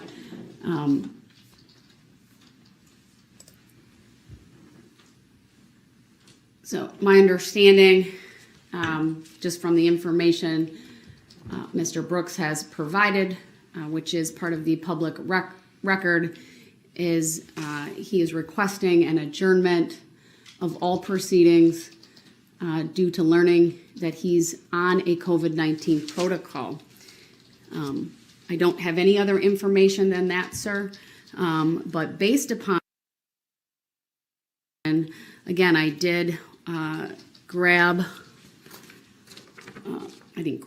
was provided with the COVID-19 illness reporting protocol.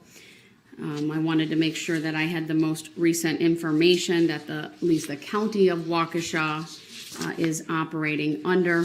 I also verified with court staff that the location at which you are seated is not within 6 feet of any other individual in this courtroom. Is there any other information you think I should know as I consider your request for an adjournment today? Yes, I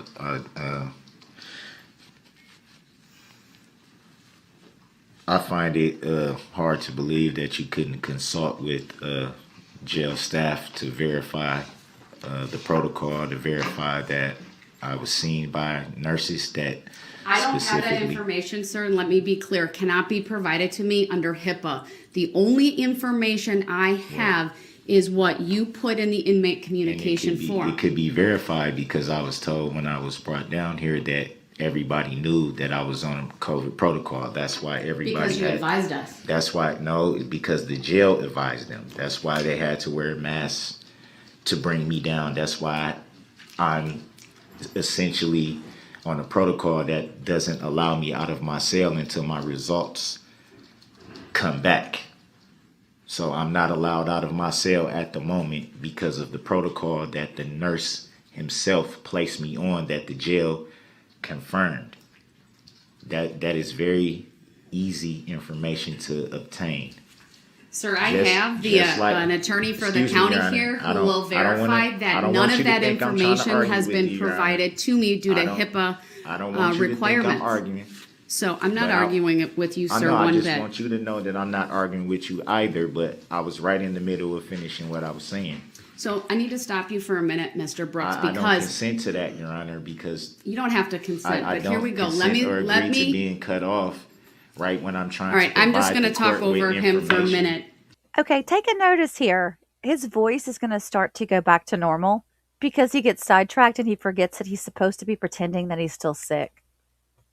I do not have any other information regarding the COVID-19 protocol, meaning anything specific about you, Mr. Brooks, other than what was put in the inmate communication, which reads, due to just learning I'm on COVID-19 protocol, I respectfully ask for all proceedings to be adjourned at this time, which is why I asked you if there was any other information you wanted to provide me as I consider your request, because the jail has not provided me with any specific information regarding the reason you were placed on protocol, whether you were exposed, whether you are showing symptoms. They cannot provide me with that information absent you giving them permission by signing an applicable authorization to do that. Without that,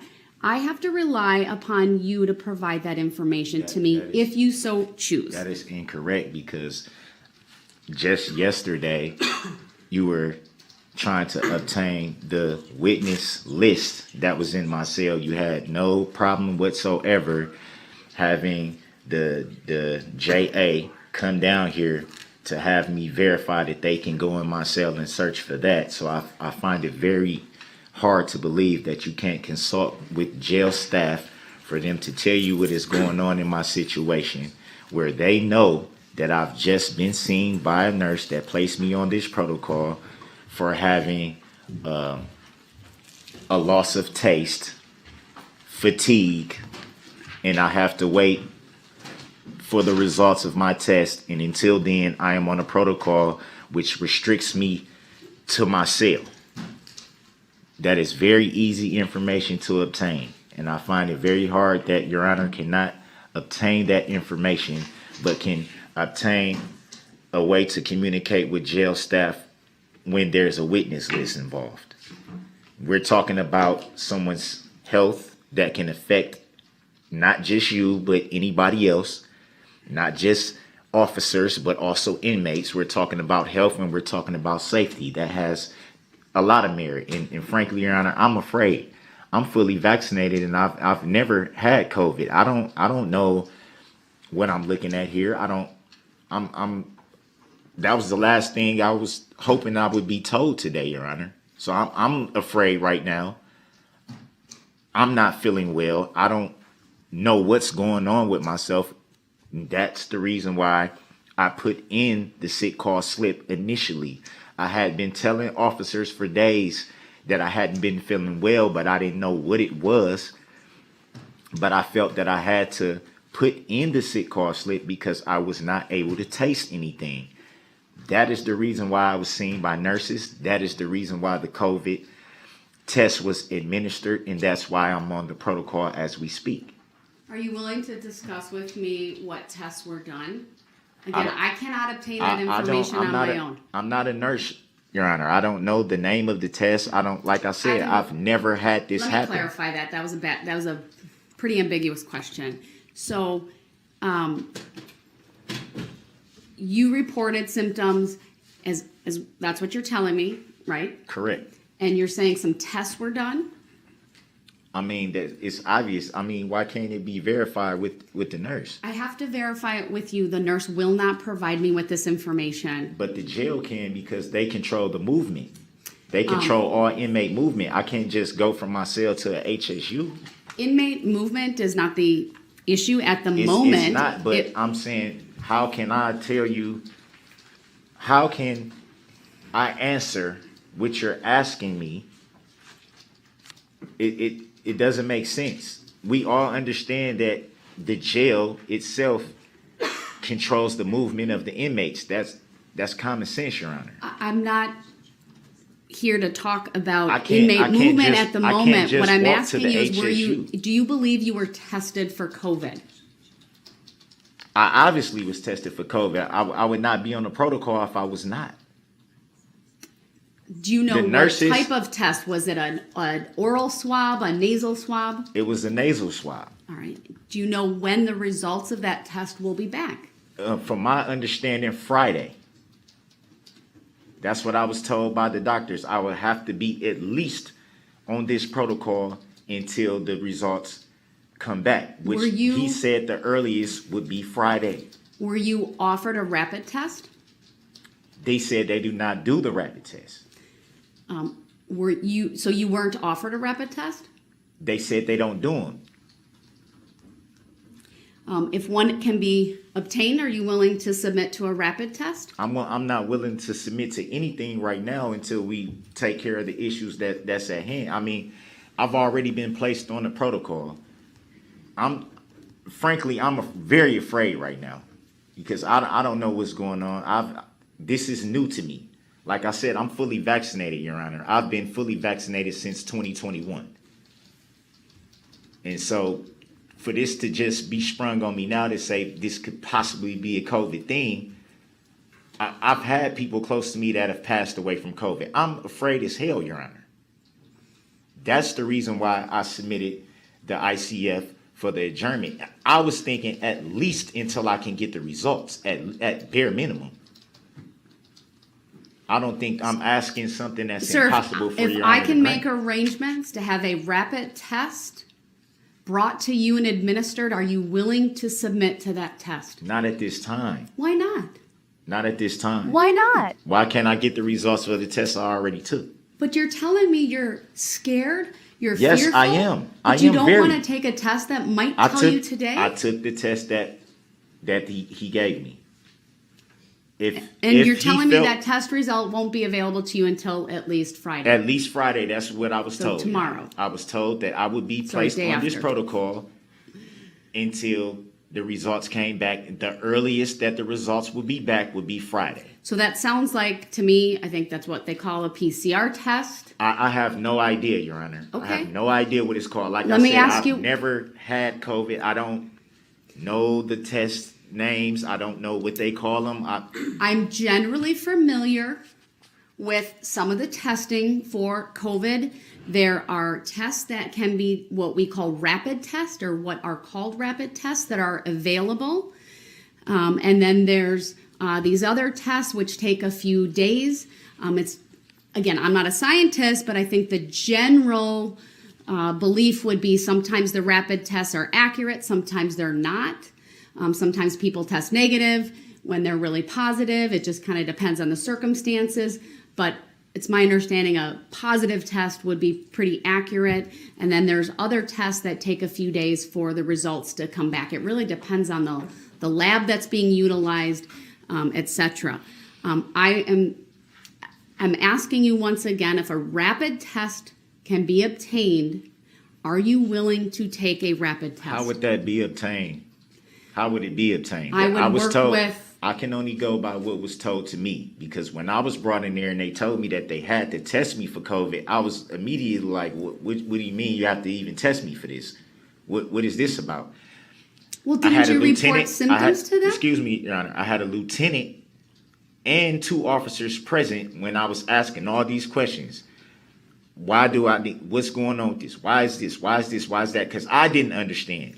Immediately in my head, I started to get afraid when they said they had to even test for COVID. Well, were you reporting being sick and symptoms prior to them asking you to test? Yes, I've told multiple officers. I didn't know what it was at first because it started with fatigue, with me feeling very fatigued. And I said, man, I don't know if it's just me being tired, or that's what I initially thought it was. Maybe I'm just a little exhausted. But I said, no, anybody knows their body. I said, this got to be something more, because I'm really, I don't even have an appetite. Then when I'm trying to eat, I can't taste anything. That's what said, okay, now I need to put the medical sick When did card you slip report in. these symptoms to the medical people, or to even just a correctional officer? A few days ago. Over the weekend is when I started to notice the fatigue. So I was telling officers, man, I don't feel good.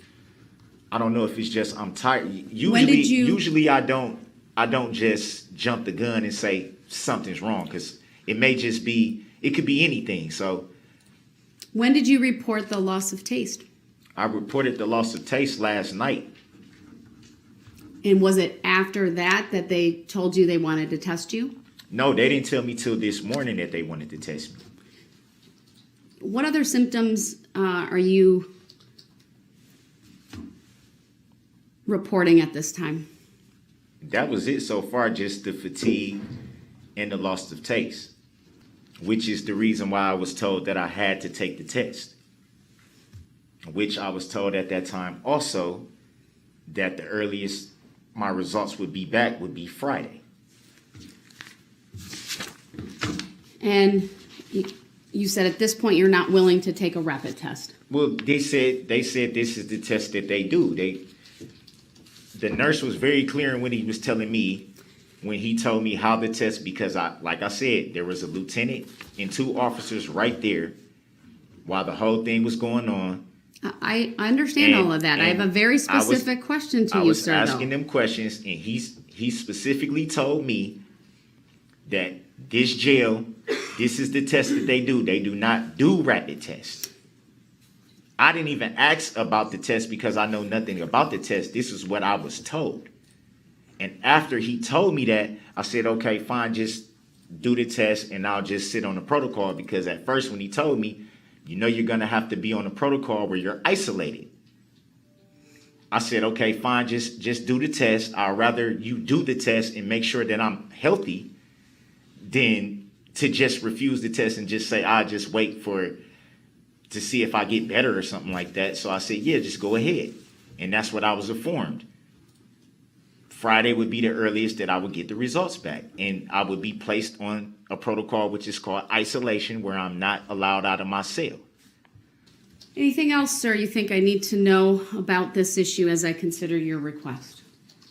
No, at this time, I'm just telling you what I know. Multiple officers were there that can tell you the same thing that I'm telling you now. Like I said, Lieutenant Chamberlain was there. 2 officers were there.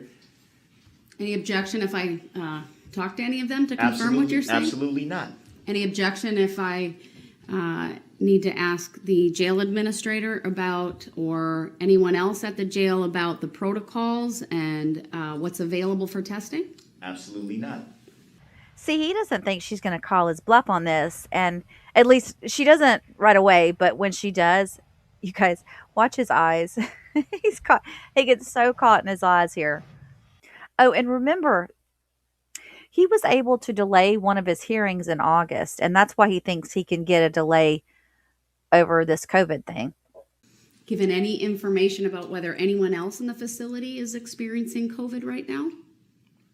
I wouldn't know that. I wouldn't know who. I'm in the mental health medical pod as it is. So no information's been provided to you that there's like either a lockdown or some type of a restriction due to any like concern over COVID at this time? I would never have that information because, like I said, I'm limited in the pod that I'm in. I have no interaction with any other inmates, and my interaction with staff is pretty limited.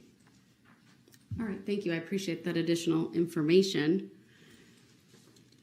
I know, sir, what I've provided to you is generally the for employees. I fully recognize that the jail may have different protocols just because of it being in a correctional facility, and inmates are, of course, or can be very close to one another. And so I don't want to presume that this is exactly what they follow. And so I'd like for them to tell me what their protocols are as I consider this request. At the moment, I told you this earlier, you're not within 6 feet of anyone else in this courtroom. And I believe that provides ample protection for the other people in this courtroom. As I consider this request, you've provided information to the court. You've been able to tell me the symptoms that you are reporting, your understanding of the protocols, and despite you reporting fatigue, I know, I don't know if you're standing or sitting on the chair. I can't quite tell. It appears like you're standing, but maybe leaning over the table. I got a knee on the chair. Oh, knee on the chair. Okay, but you've been able to very clearly, coherently make your position known to the court at this time, and I appreciate that. Let me ask Attorney Opper if there's anything you would want to provide or state at this time regarding this request. Yes, Your Honor, a couple of things. Number one, we believe this is nothing more than a further delay tactic by Mr. Brooks. I can advise the court, as an officer of the court and as an offer of proof, that he is. How could Mr. that? Brooks, How could that even? Attorney Opper interrupt you when you were talking? Well, I respectfully object to You that. can object, your objection's noted, but you need to let her state what she needs to state. I will give you an opportunity to respond. I'd encourage you to use paper and a pen to write down. That's the rules of decorum in the courtroom, sir. We generally avoid interrupting one another so that, number one, the record can be clear, and perhaps most importantly, because that is a sign that we all understand that this is a place of dignity. It is a place of respect. It demonstrates that, frankly, a willingness on the participants to conduct themselves appropriately. It avoids creating disorder or disruption. So I will give you an opportunity to respond, but you need to give Attorney Opper an opportunity without interruption. Go ahead, Attorney Opper. Thank you, Your Honor. Your Honor, again, we believe this is a delay tactic in line with the defendant's behavior since about the August 25th or 26th motion hearing. I can advise the court, as an officer of the court, that Mr. Brooks has been saying for the last several weeks in his recorded jail calls to his mother and others that he's going to get this trial delayed or adjourned or pushed back. This behavior, again, on the 11th hour is 100% consistent with that. I believe that if the court wanted more information from the jail administrator, she is present and could provide that information. I believe Mr. Brooks has waived any HIPAA privacy rights he may have in that regard and indicated that to the court. And also, I believe she would be able to provide information if the court ordered her to do so. I believe that even if he is on COVID protocol, it will have zero impact on his ability to prepare for this case. As we've learned already, and I'm prepared to make a further record, he has all of his discovery materials within the confines of his jail cell. He has a tablet made available to him in the confines of his own jail cell, and he has the ability to use a conference room in his pod. I don't believe the COVID protocol would interfere with his ability to access that conference room whatsoever. But again, I could verify that with the jail administrator if the court thinks that's an appropriate fact. The fact that he claims to have started reporting symptoms as far back as the weekend, we're probably right up against the 5 days right now. If he started this on Saturday, which I don't believe there's any record of, we're at 5 days right now. And certainly the court's offer to... I never once said... Mr. Brooks, I never have said... an opportunity momentarily. No, you I need to stay respectfully quiet. object to that because that has no merit. Mr. Brooks, it's not your time to speak. No, I respectfully object. I never reported saying what day. I never said a day. And if she's saying she has jail phone calls, well, why aren't they present? Why can't they be verified by sworn affidavit and brought into this court to be shown that this is a delay tactic, as you say it is? How come it can't be shown by sworn affidavit? Can you provide proof of that? All right, Mr. Brooks, I've given you a little bit of leeway because we are outside the presence of the jury. I haven't given consent to waive anything. I've simply told the judge that I had no issue with her verifying with the jail that this protocol is in effect and that I was in effect tested for COVID-19. How could that be a delay tactic? If that was a delay tactic, why would I even need to be tested and placed on the protocol? Why does everybody have to have on masks to bring me down here? All right, Mr. Brooks, verification? Mr. Brooks, I'm going to warn you now that you have interrupted a couple of times. You interrupted Attorney Opper twice. Be able to speak up. You're now interrupting me yet again. We all were polite and had you provide information. Not polite. That was abuse. That's at least the third interruption of this court. That was abuse by the prosecution. That was abuse. Mr. Brooks, let me finish. No, because that's... So he's outright refusing to listen. I would not sit here... talking over me at the moment. I didn't refuse anything. I didn't refuse anything. Mr. Brooks, we are at the point yet again where I will put you in the other courtroom because you are not able. I don't consent to being removed. I have not waived the right to be present, and I don't agree with that. Mr. Brooks, does the record reflect? I have provided you on multiple occasions and it's should be in front of you. No, and if I don't acknowledge that. I haven't agreed to it. You have been advised on multiple occasions that you need to abide by the standards of courtesy and decorum for the courts of Wisconsin. Because you are a litigant, you're both a named defendant, you are now acting as your own attorney by representing yourself. I don't recognize the name that all of the rules of courtesy and decorum apply to you. I don't recognize that name, Your Honor. That is Supreme not who Court I am. Rule 62.02 details many of the requirements for courtesy and decorum. I've referenced a couple of them on multiple occasions, including that sub 1 sub F of 62.02 that proper conduct and attire is expected within the courthouse, and where possible, individuals, including yourself, right, are to refrain from creating disorder and disruption. Sub H, you're supposed to conduct yourself in a manner which demonstrates sensitivity to the necessity of preserving decorum and integrity of the judicial process. You have been advised multiple times, sir, of the expectation that this court has that you conduct yourself in a civil manner. You've been advised multiple times that this court will not tolerate disruptions, interruptions, that when you do that, you run the risk of forfeiting your right to be present in the courtroom.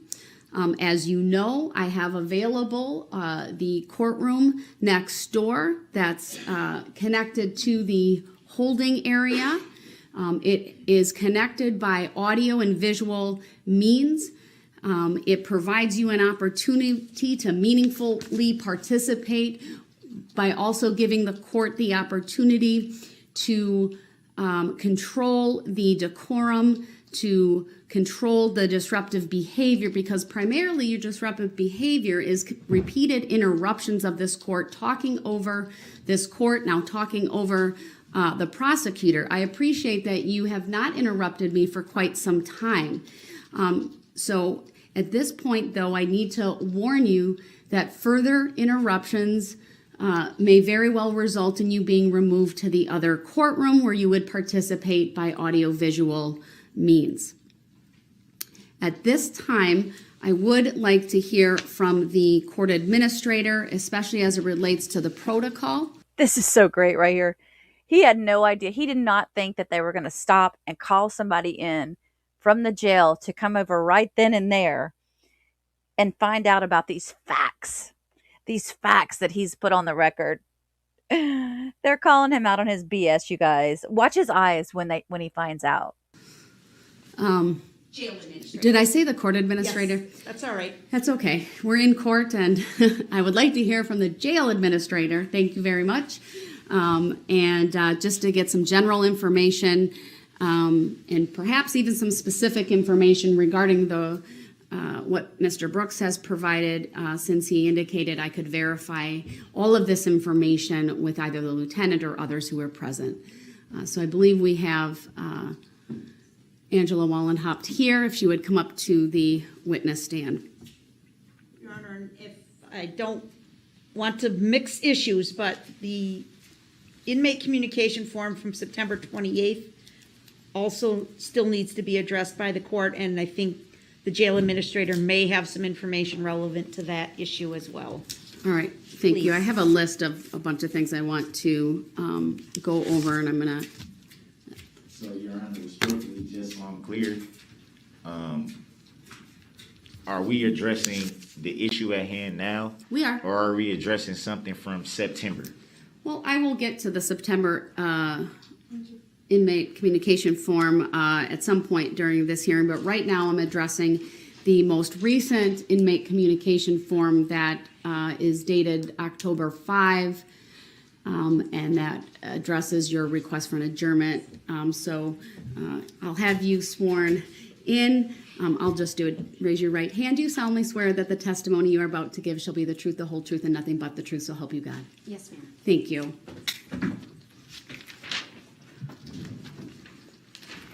Would you please state your first and last names for the record?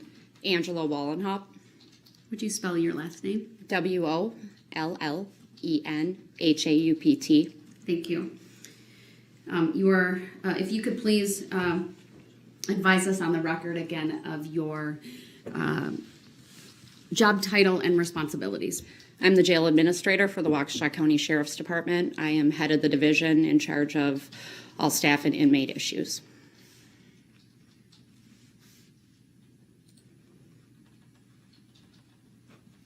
Could you provide information to the court on the general COVID protocol within the jail? Judge, I would prefer to not speak to the operational considerations with that. I can speak to the fact that there are different protocols that are put on people for different medical or management reasons, which may have modifications to them. I can speak to the protocol Mr. Brooks has placed on, that it won't affect the area he is living in, nor access to areas that are not other inmate occupied. That seems fair. I don't want to certainly put all of your operations on display. That's not necessary. But if you could speak to the specifics as it relates to Mr. Brooks's current situation. So he would remain in his current cell housing location. He would have access to a conference room if he needed it, access to a telephone. And we would be able to, it's a safety security measure for him as well as our staff. And we can safely produce him for court.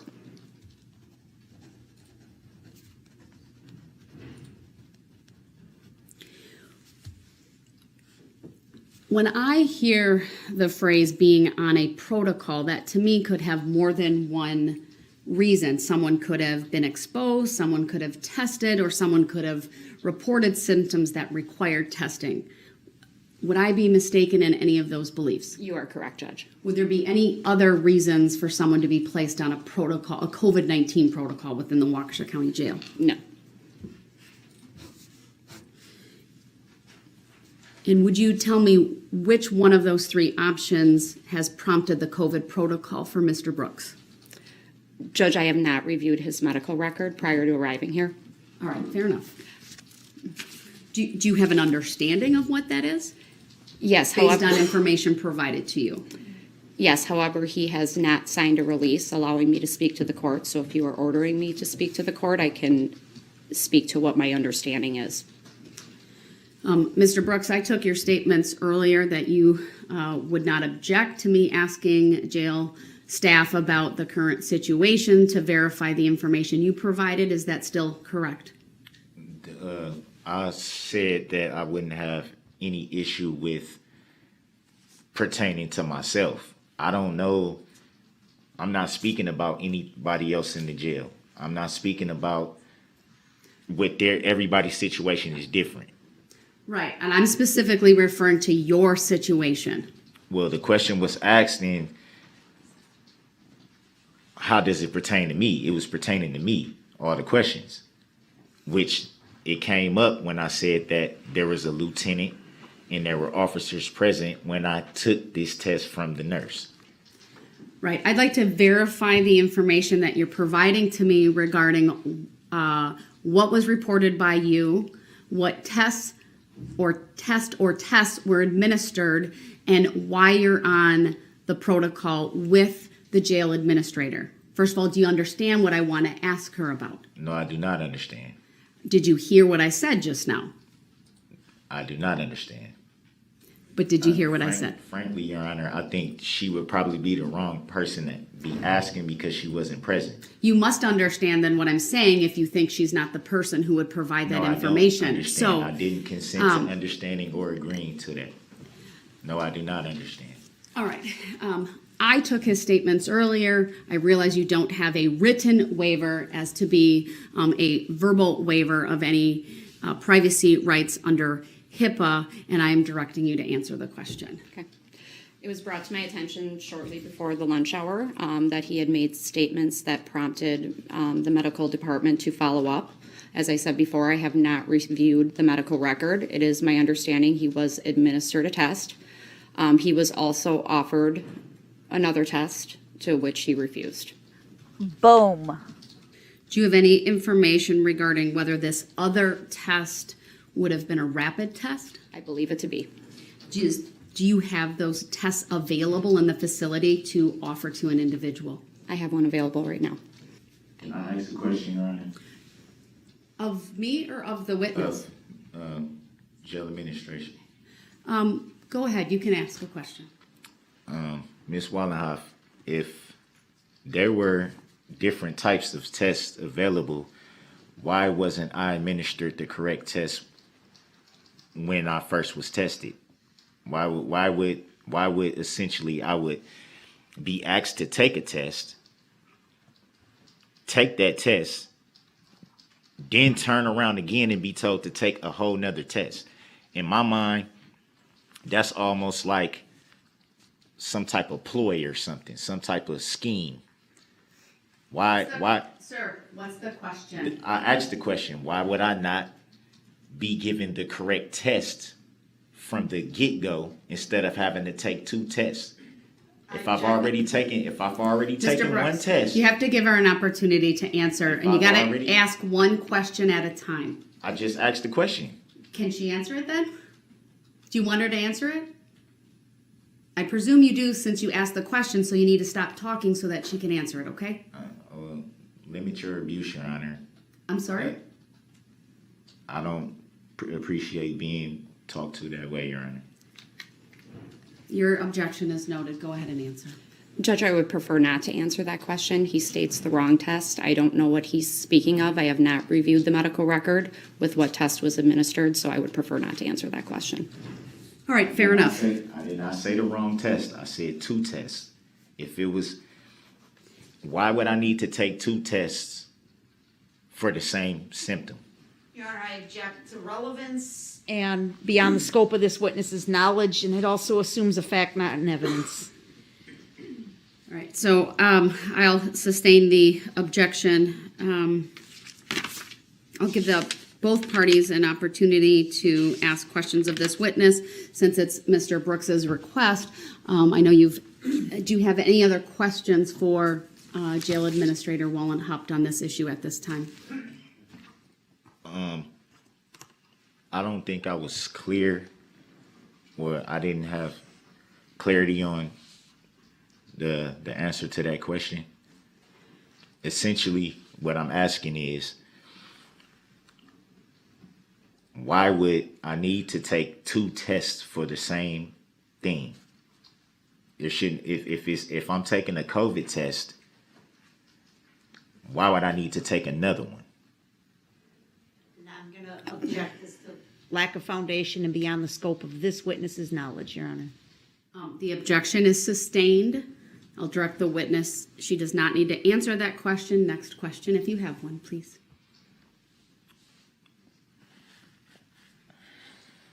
I still don't have clarity on that, Your Honor. I'm baffled. Do you have another question? A different question?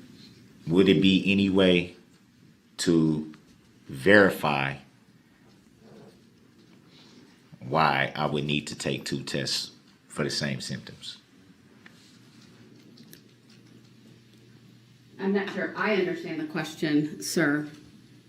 I think I'm referring to the nurse who administered the test. the nurse isn't here, though. This is Jail Administrator Wallenhaupt. And that's why it's hard for me to wrap my head around why Mrs. Wallenhoff would be called to testify when she was not present. I think the wrong person is testifying. Do you have any other questions for her? I understand what you're saying. Do you have any other questions for her, though? Are you sure you're wrapping your head around what I'm saying, Your Honor? Do you have any other questions for this witness? To your knowledge, you just said that you have a rapid test available right now. When did that become available? Because I was told otherwise. I know there is a rapid test available right now. As I stated before, it is my understanding that you were offered a rapid test and you refused. So why was I not offered a rapid test from the get-go? Objection, relevance. If she knows, she may answer. I do not know the answer to that. I have not reviewed the medical record, jail contracts with a medical provider. Thank you. Next question, if you have one. So there are more than one type of COVID test administered by this jail. Again, the jail contracts, Judge, I prefer not to answer that. The jail contracts with a medical provider. I do not direct testing for medical conditions. That would be our medical contract. I believe the record's clear that a rapid test was offered. It was declined by Mr. Brooks. The record's also clear that I he did object to that, submit. Your Honor. He did submit to a test, but this witness is not able to answer whether that was a rapid or not, given her role in the Waukesha County Jail as the administrator and not in charge of medical. I will find she does not need to answer that question because it's outside her scope. And to further answer it might be speculative. So, do you have another question? So would it be fair to say, you just said it would be speculative, so would it be fair to say that it'd be speculative that the second test would be a rapid test? I will make a determination on your motion after all of the evidence and testimony on this issue is received. Is that an answer, I can't Your Honor? answer that question at this time. I'm sir. asking it of Ms. Wallenhoff. Is it because we just said it would be speculative? Well, you were looking at me when you said that. Well, so are you? And I'm not going to answer that question. I'm not a witness in this. I make the determination The reason why ultimately. I was looking at Your Honor is because Do you have another question I'm for still trying Jail to figure Administrator out how- Wallenhaupt? I thought testimony was supposed to be the prosecution and the defense's time to Sir, ask do you questions. have another question? Otherwise, I'm going to ask the state if they have any more from this witness. I asked the question, would it be fair to say that it's speculative about what the second test actually was? Mr. Brooks, I don't understand your question. What isn't to understand about it? If you were offered a test, Objection, relevance. no, it's a question. Hold on. I'm You're getting asking some. a I'm going somewhere. I'll let you get the question out, but I would just note you're asking her a hypothetical that, given her role, she might not be qualified to answer. But you can go ahead and ask it. Well, it's not hypothetical. It's very logical. If you were offered a test and you took it, why would you need to essentially take another test that could have been done right from the beginning? If there would be any issues, if there would be All right, Mr. Brooks, it's not relevant what she would do. So that's essentially an argumentative Okay, question, so why and it's would I not do it? relevant. So Why would sit I do it down. then? You're done asking questions because you've So now is that asked. a judicial determination? I haven't made a judicial determination yet. You're Go ahead, practicing Attorney law from the Opper. bench by being able to ask Mr. her Brooks, questions of yourself. Mr. Brooks, okay, here's your warning. I'm giving Attorney Opper an opportunity So to you're ask this practicing law from witness the bench. questions, and if you interrupt her, you will be removed to the next courtroom. I don't consent to being removed to the next courtroom. I don't consent to even being at these proceedings if I'm not able to put on a proper defense, which is my constitutional right to be able to do so. I haven't agreed to any contracts. I haven't consented to any contracts, and I have Your not objection consented. is noted. Attorney Opper, go ahead. I have not consented Thank you. to Ms. an Wallenhoff. estoppel either.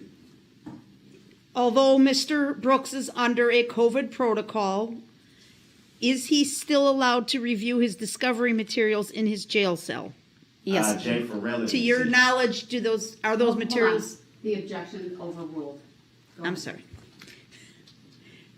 To your knowledge, if you know, are his discovery materials currently in his jail cell? Yes, ma'am, to the best of my knowledge. Okay. I object to Is that, he yeah. still I object able? to that, Your Honor. I'm not allowed Sir, to her keep. answer stands. There's no question to which to I object. object to that. There is.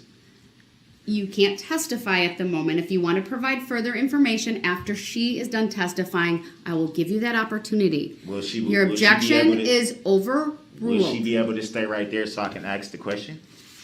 It's not your time yet. You have to wait. So this is the final warning. Okay, I've given you a lot of leeway today. You have not, Your Honor. You haven't.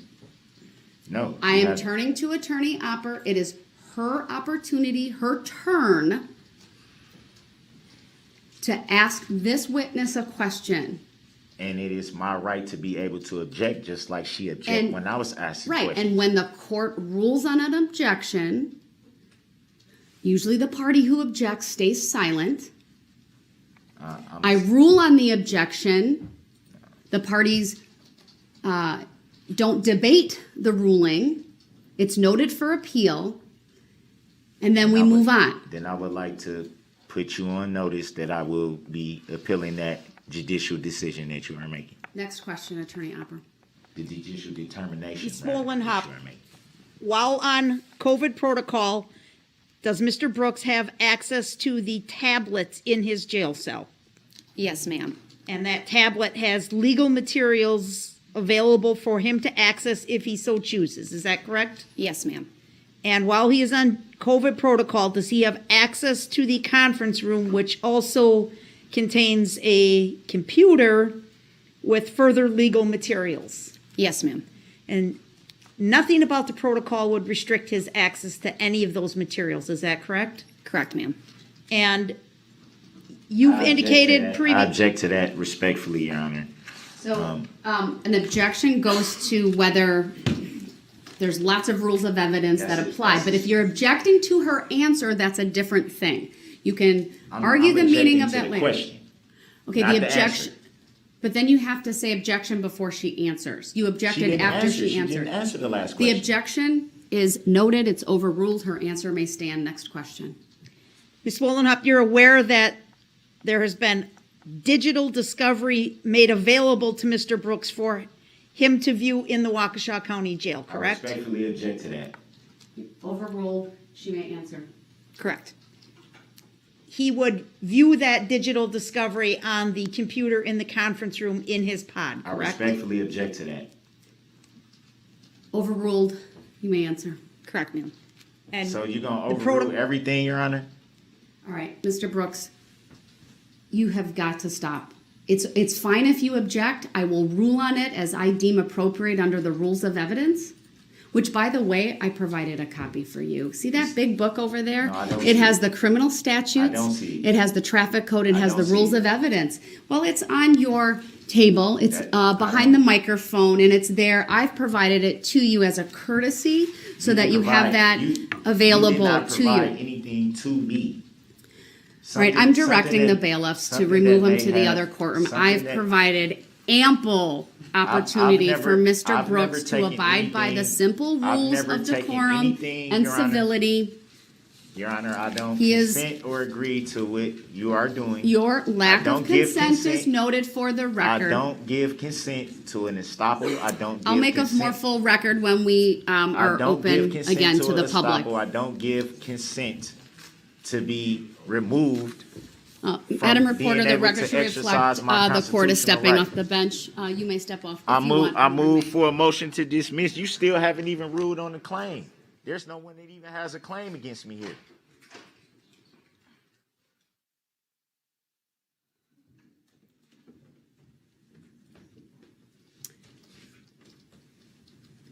All right, before we continue, the record should reflect that, and at the moment, Mr. Brooks is muted, so I can appropriately make my record here today.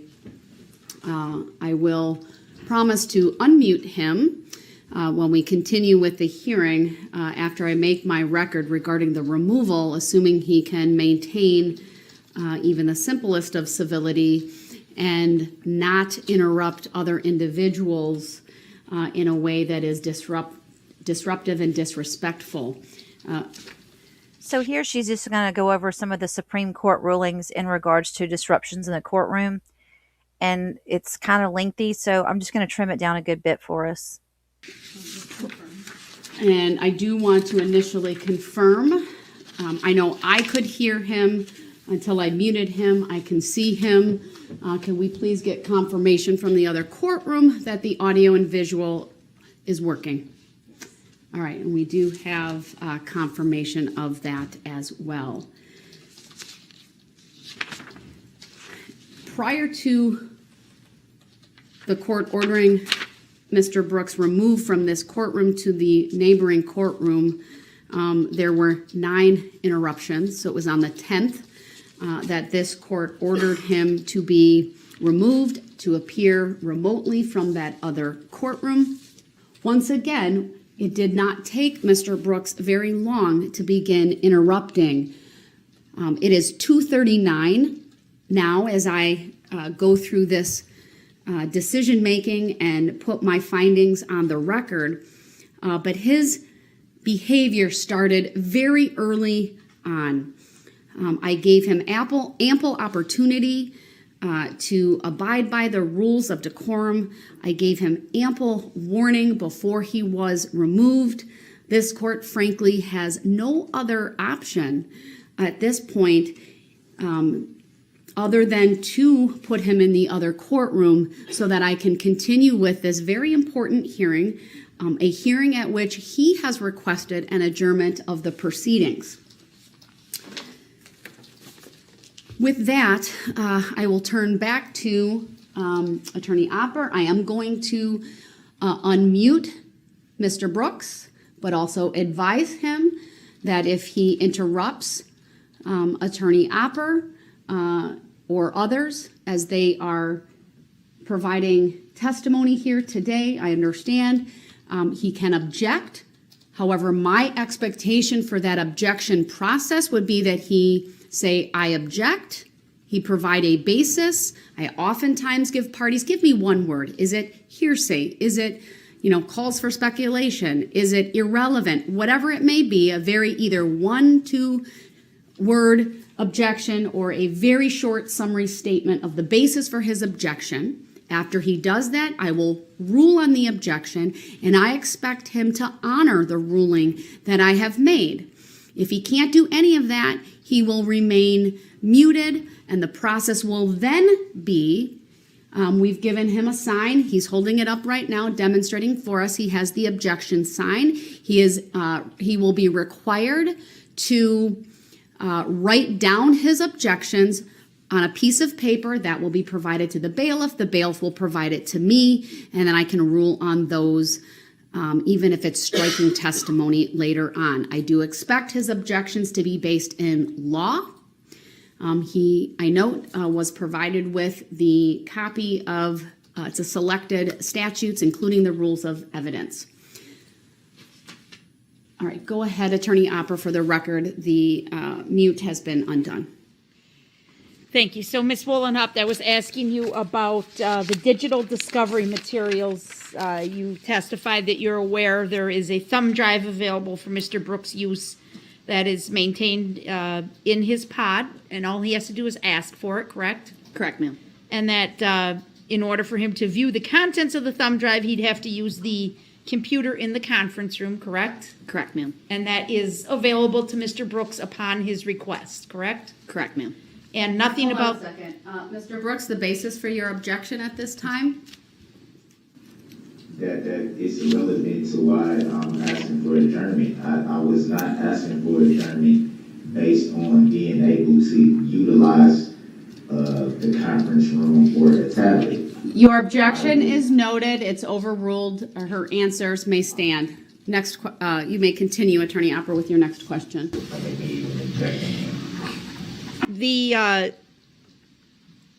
Nothing about this protocol then would limit his access to any of his discovery materials, correct, ma'am? Objection.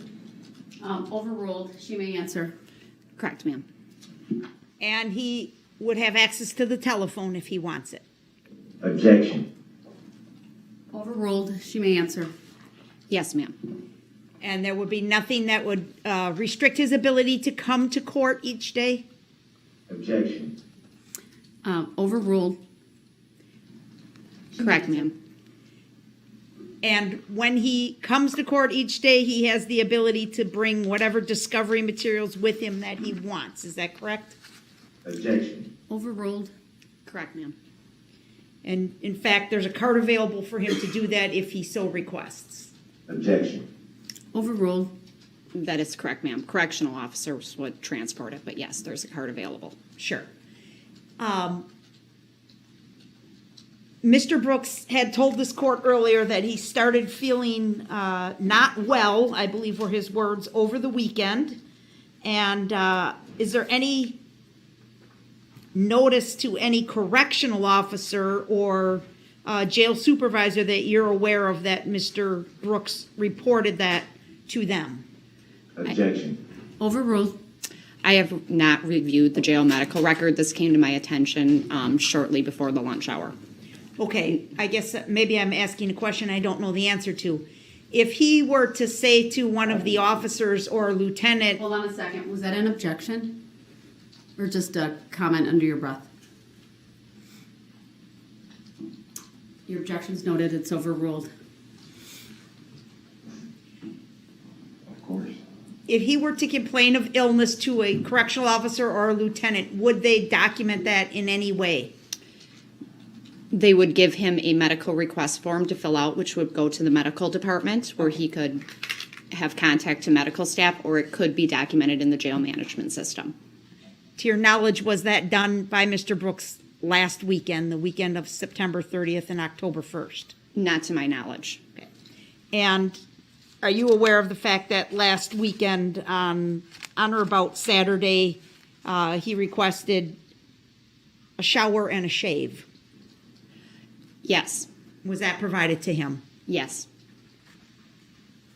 If he were on a protocol, would he still get those things? Or does it depend? It would depend what type of a protocol. Okay, thank you. Those were all my questions. Thank you, Ms. Wollenhaupt. All right, Mr. Brooks, do you have any follow-up questions for Ms. Wollenhaupt? I do. You stated that it would depend on what type of protocol I was on, would dictate if I'm able to shower, correct? That was not completely what I stated. Well, that's what you just stated on the record. Well, different management protocols, it would be in accordance with jail operations, and my preference, Judge, would not to be to speak to all of the jail operations. Right, I'm not going to require her to speak to all the jail operations. If you wanted to ask her, for example, whether your current protocol would prohibit that, I think that would be a fair question. So that would be the question then. Let me ask this. What specific protocols would prohibit being able to shower? Objection, irrelevant. I'm not going to, it's sustained. Mr. Brooks, I'm going to honor the request of the jail administrator not to talk generally about protocols given the operations of the jail, but you may ask her if there's something specific as to you. Well, because of my situation being a little bit unique, with any protocol that I am on currently prohibit me from being able to shower and or shave. Do you speak moving forward? As of right now. You would be allowed to shower on the protocol you're currently on. Will I be able to shave? You would be able to shave. Would that be with the clippers or a razor? Objection, relevance. Overruled. She may answer. Mr. Brooks, we would monitor behavior and other factors in that and make a determination. There's procedures operationally in the jail that you can request those items. And so that would be independent of the COVID protocols. Correct, ma'am. So, to your knowledge, are you aware that we are only permitted, and I'm saying myself as well, being housed in the jail, that we are only permitted razors once a week and clippers only once a month? Judge, I would prefer not to answer questions in regards to jail operations. Right. I'll honor the request of the jail administrator. It goes beyond the scope of this hearing. She need not answer general questions about the general procedures and protocols within the Waukesha County Jail. We're a little far field. I gave you a little bit of leeway, but we had started this off about COVID protocols and your current situation. So from my perspective, the questions regarding the discovery materials and all of that were relevant because you claimed you weren't being allowed out to a conference room. That to me implicated your ability to prepare for your defense and this trial. So that's why I allowed those questions.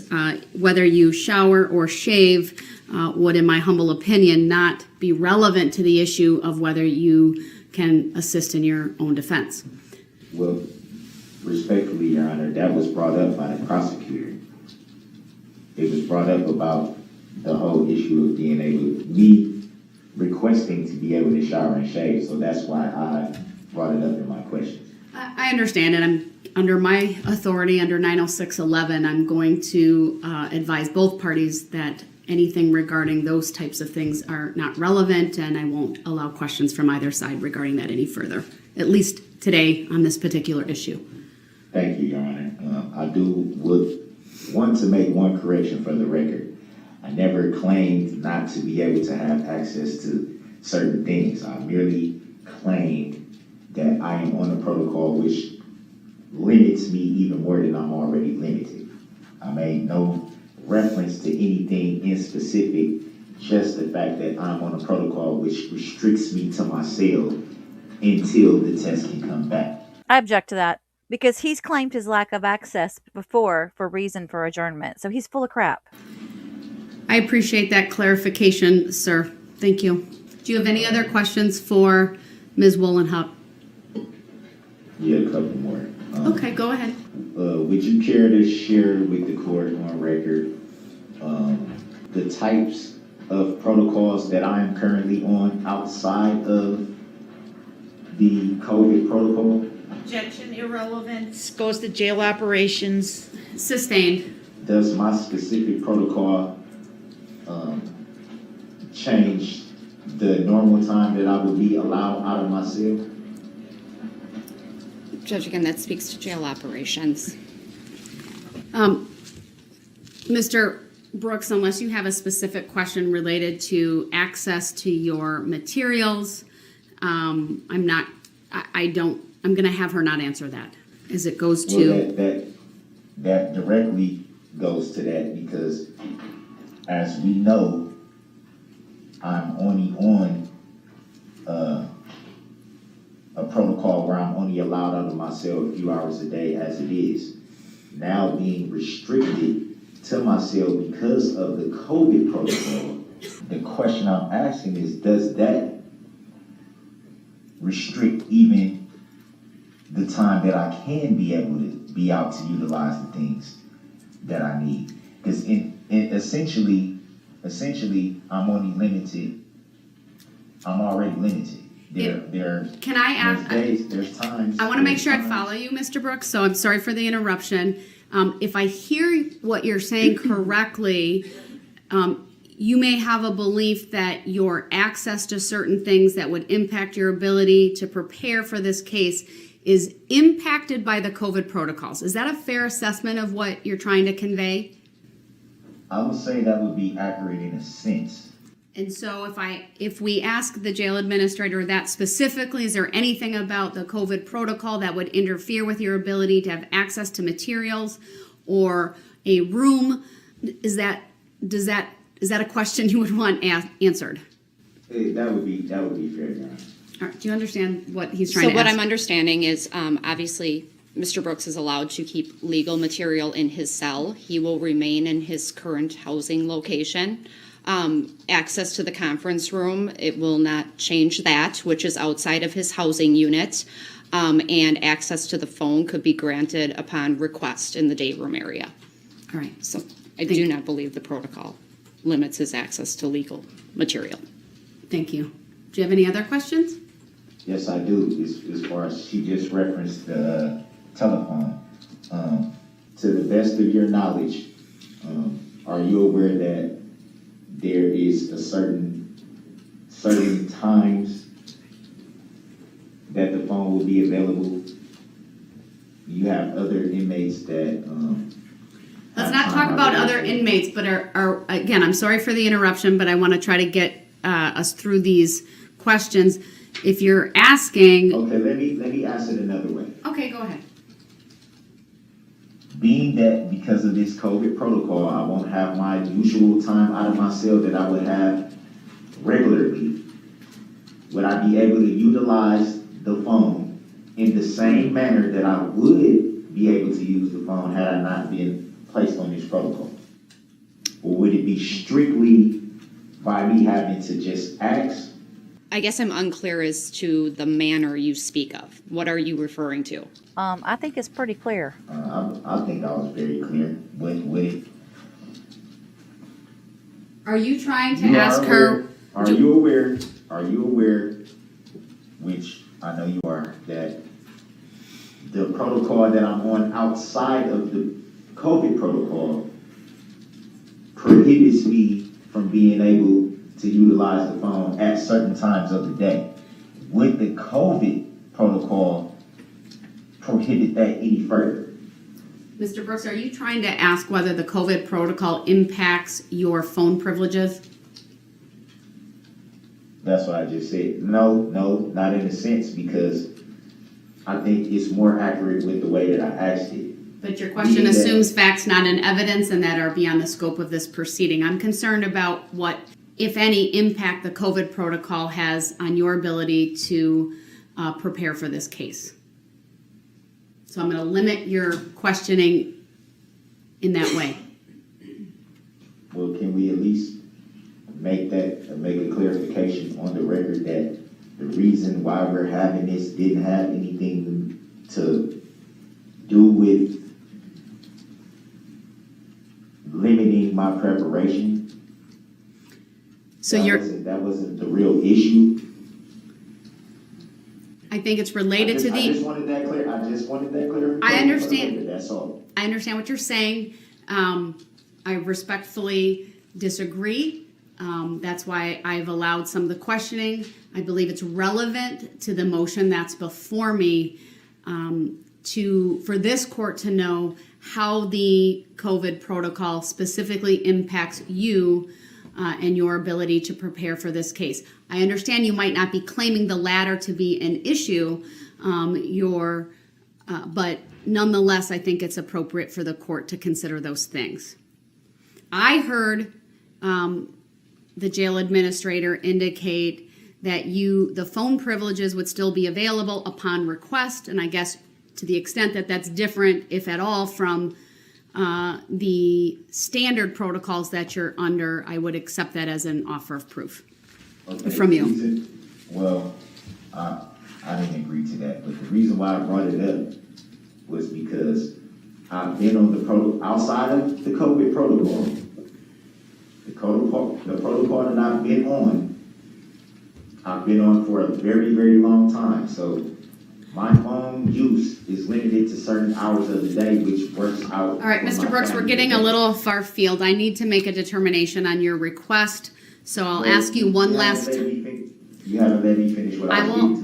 Mr. Brooks, I will ask you one last time. Do you have any other questions for the jail administrator? Because right now you're talking more about things you would provide. So if you have a question that's relevant, please ask it. I didn't say anything I would provide. Where did I say that? When you provide information through just a statement about things, that's not evidence, right? The witness on the stand is providing us testimony. Testimony is evidence. Not that I wouldn't accept certain statements from you, but also understanding the state has the ability to challenge those by asking questions of the jail administrator or other individuals so that I can make a determination today on your motion. With that, Mr. Brooks, do you have any other questions for the jail administrator? Well, everything you just said still speaks to not understanding that I have, Your Honor. Mr. Brooks, one last time, do you have any additional questions for the jail administrator? Your Honor, what you're doing right now is you're not being fair right now. All right, Mr. Brooks has not answered. Mr. Brooks, I need to make a ruling right now. Please stop. He's not answered my repeated question as to whether he has any additional questions for the jail administrator. Unless there's any further questioning from the state based upon the additional questions that were asked, then I'm going to have her step down. I just want to ask of the court if you're intending to take up his inmate communication form that was dated September 28, 2022 as well, while Ms. Wollenhopt is on the stand. I just have a few questions related to that, Your Honor. I object to that. Relevancy. What does it have to do with what she's testifying to right now today? They're two separate issues. I'm sorry, I don't know the document. Oh, I do have the document number, 258. Objection for relevancy. Hold on, Mr. Brooks. I need to find the document in my record. 258, you said? Yes. I am going to allow the jail administrator to be questioned regarding document 258. I don't know if Mr. Brooks has a copy of that in front of him or not, so I will print it off in that courtroom so that he has that. So that I have this correct on the record, you're making a judicial determination to allow testimony of something that has no relevancy to what's being raised today. How do these are two separate issues? The court recognizes that they're two separate issues, but I also have the authority when considering judicial administration and economies of scale, shall we say. We have the jail administrator here. It's an important housekeeping issue as we go forward. And so I'm going to address it after I address the motion to adjourn that you filed. But since we have her here, I'm going to have the parties question her on that document as well.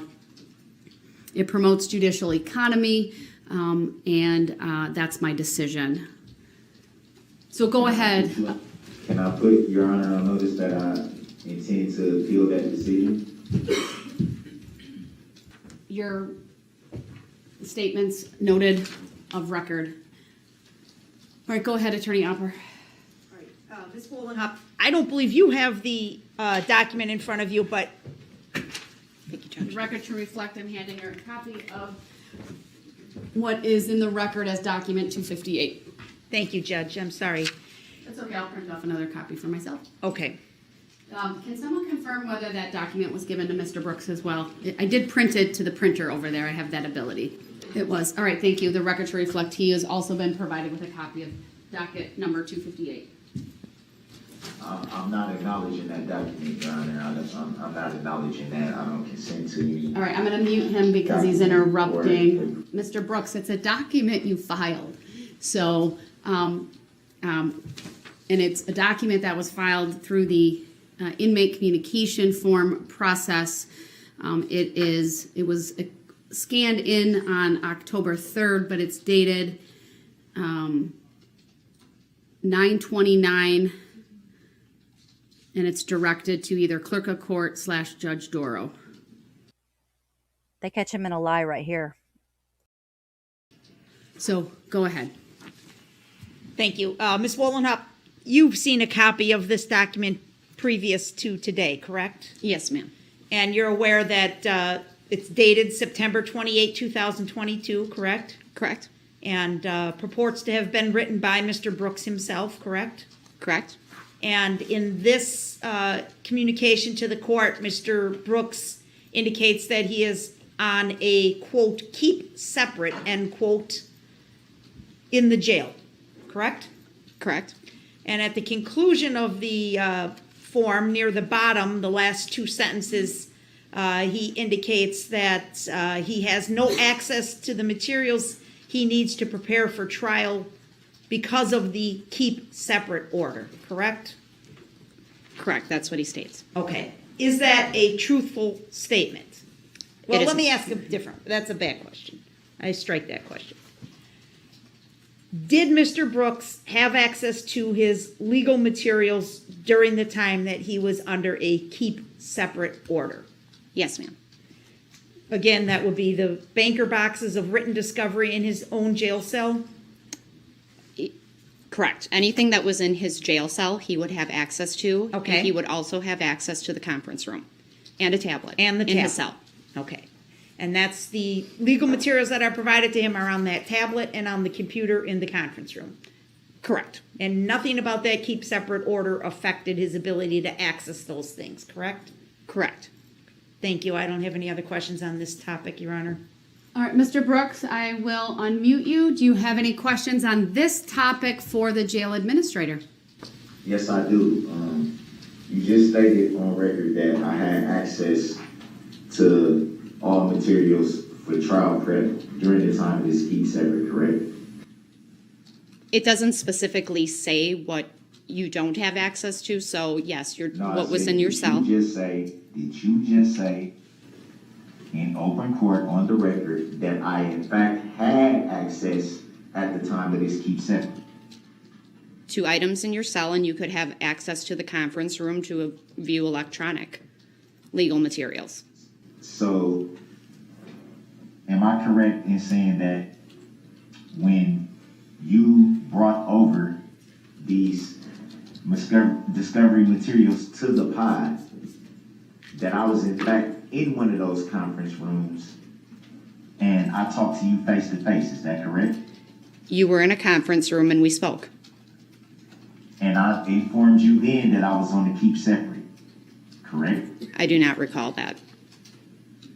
I specifically told you that I was on a keep separate with the guy that was in the cell next to me that had placed that on me, correct? I do not recall that. So you don't recall, you can recall that we spoke, but you can't recall what we spoke about. I informed you at that time I was delivering the banker's boxes. And I took the liberty to explain to you that I was on the keep separate and that was going to hinder me being able to prepare. Is that correct? I do not recall that. You don't recall that, or you don't remember me bringing it up? I do not recall us having a conversation regarding the keep separates. We had a conversation regarding me delivering your legal material. So, is there a way to verify when the keep separate went into effect? Objection relevance. Well, hold on. Mr. Brooks, as I read this inmate communication form, and perhaps it's just a simple question, when you wrote it, did you have access to the banker's box of materials yet? No, I did not.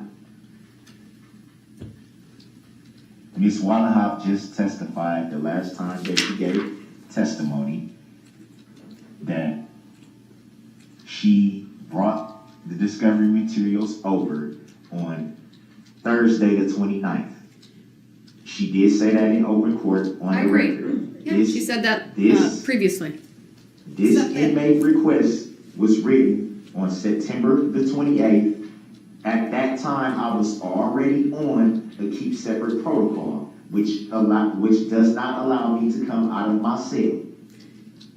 But is the issue the keep separate protocol, or that you didn't have access to the materials that we've now established through testimony you had access to once they were delivered to you?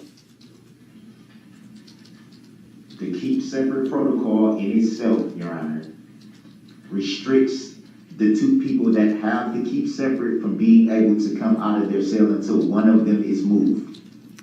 Whether that be to another unit in the pod or a different pod, that part I can't speak to, but neither of the parties are able to come out of their cell until someone is moved. And the reason why I wrote, initially why I wrote it was because that stops me from being able to shower in the unit, because officers will have to then take me to another part of the jail, sometimes in the pod, in a secure shower is what they call it, which is downstairs. Sir, I'm just going to stop you because I honestly, the whether you have a shower or not is not relevant to the issue of whether you had access to the materials you need to prepare for your case. So I read this inmate communication form, especially that very last sentence. I am respectfully asking and requesting that my trial be slightly delayed as I have no access to the materials needed to prepare for trial. Thank you. So my question to you is, and I think you've already answered it, but I want to make sure, at the time you wrote this inmate communication form, the materials had not yet been delivered to you. Is that your testimony?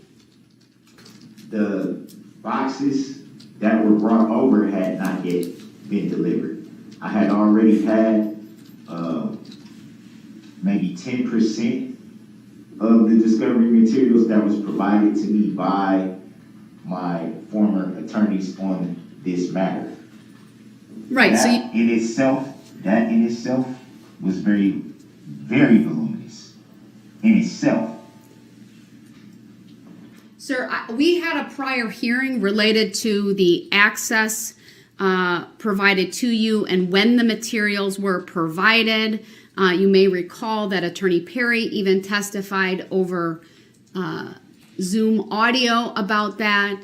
The jail administrator testified as well. To me, that record is very clear that the materials that were provided by your defense attorneys following their discharge on your case were received by you on September 29th of 2022. That has been established. No one is disputing that. So that's the record that I have before me. I understand what you're saying about the keep separate, but also at that hearing, it was made very clear to everyone that the jail administrator gave some specific directives as it relates to you and access to certain things. I do recall that, Your Honor. And one of the questions, if you recall, one of the questions I had about what you just said was, did all the officers know about that specific order? I guess it would be called. I don't know what it would exactly, but the information that was to be passed down from Ms. Wallenhoff to the officers. Right, and I'm not going to revisit that because you were given ample opportunity when we first addressed that to ask questions and to provide other information, meaning statements from yourself. And the clear record from that is that the information was put into the jail management system. It was documented, and that the jail administrator had no information to suggest her employees did not have that information and honor that information. There was no testimony from anyone else to suggest that that wasn't followed. So, I would like to say something for the record, Your Honor, on that. Go ahead. To speak to what you just said on that, it's possible that all officers were not aware of that. I even talked about this with an officer who worked just last night that wasn't even aware. And his answer was that he had been off for a few days, so to his knowledge, he wasn't aware of that. And that issue came up because I specifically asked to utilize a tablet. So in my mind, that would say to me that I'm not trying to argue if the order went out to the officers. That's not what I'm disputing. I'm just disputing the fact that every officer that works in my pod is aware of that. All right, thank you. Any questions at this point for the jail administrator?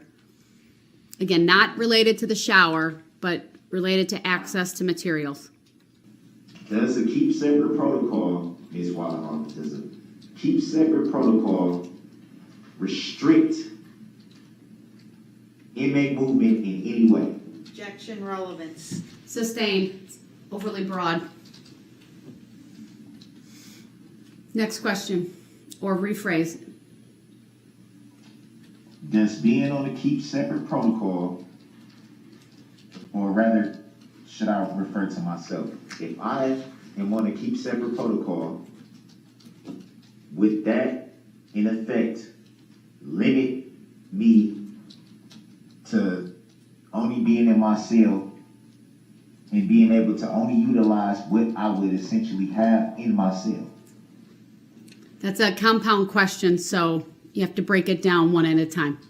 So, rephrase. Would a keep separate protocol restrict me to cell confinement until arrangements can be made for me to be able to resume my normal activities?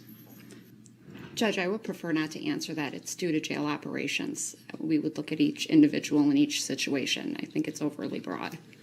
Mr. Brooks, I'm going to honor the request of the jail administrator to not answer that because it would require her to provide information regarding jail operations. It's overly broad. You need to limit the question to how this protocol limits you, specifically as it relates to access to materials needed to prepare for trial. Not generally whether you're on any kind of restriction, whether, but how, the focus is how this impacts your ability, if at all, to access materials needed to prepare for trial. Other than we've established that you didn't have the materials from your attorneys that were provided after they were discharged by the court until September 29th. I mean, we've established there was a gap, right? I granted the motion and allowed you to represent yourself on the 28th. That was a Wednesday. And then the materials, even though they were turned over to the jail, it sounded like in the evening on the 28th, there was protocols in place to go through that. And then those were provided to you on the 29th. That is well established on the record. So I understand that.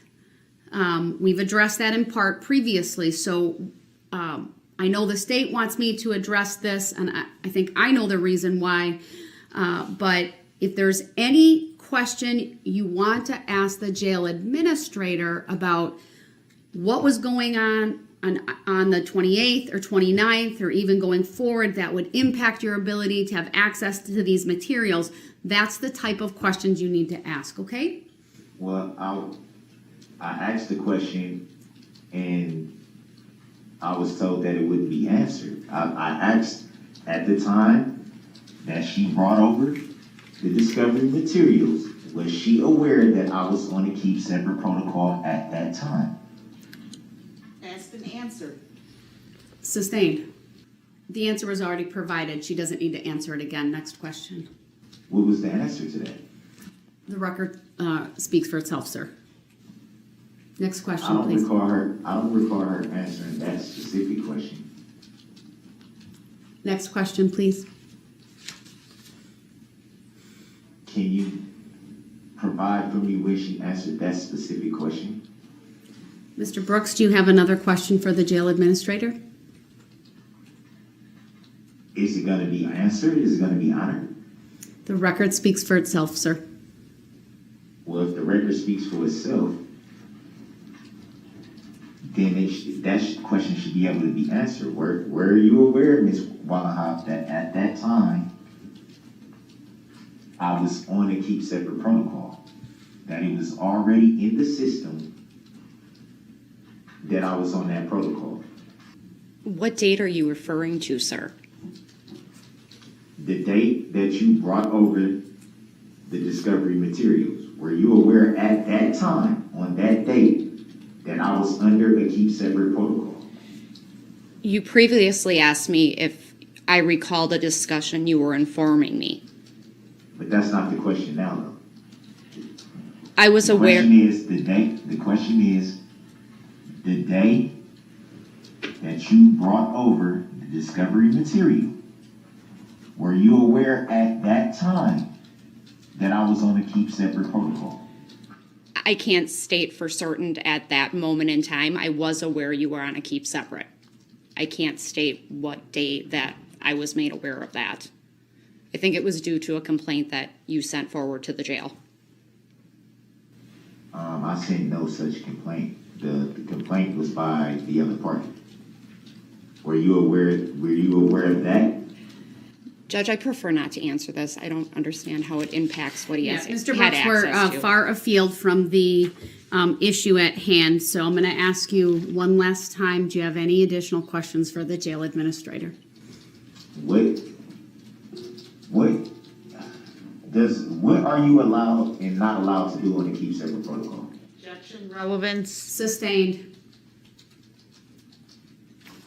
All right, then, I gave him the opportunity to ask questions. That was his last one. I wasn't done.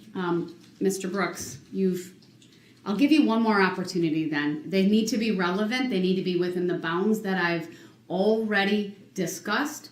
That was in the bounds. I just asked this. The issue is limited to the impact of the keep separate on your ability to have access to materials needed to prepare for trial. But Your Honor, with all respect, every question that I asked that had relevancy to that was either overruled or she was directed not to answer that. Mr. Brooks. So Mr. Brooks, you indicated you had other questions. I will give you this opportunity if you can ask a question that falls within the scope that I've previously identified. Do you have another question? would I be allowed out of my cell on a keep separate protocol?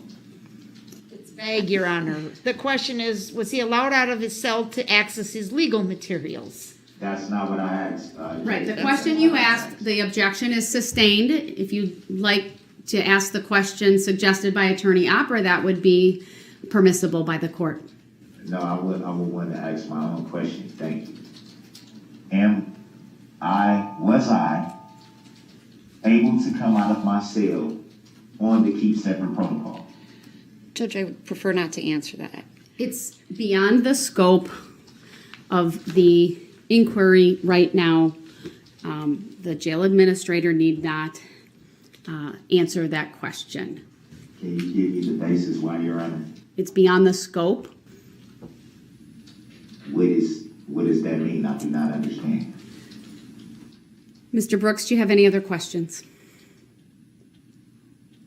I do not understand what beyond the scope means. That was a direct One last time, question. sir. Do you have any other questions? That was a direct question. All right, I'm going to mute him because he's now not being responsive to the question that I asked, and that is, does he have any questions to ask the jail administrator within the scope that I've previously outlined? Any follow-up from the state? No. All right, thank you. You may step down.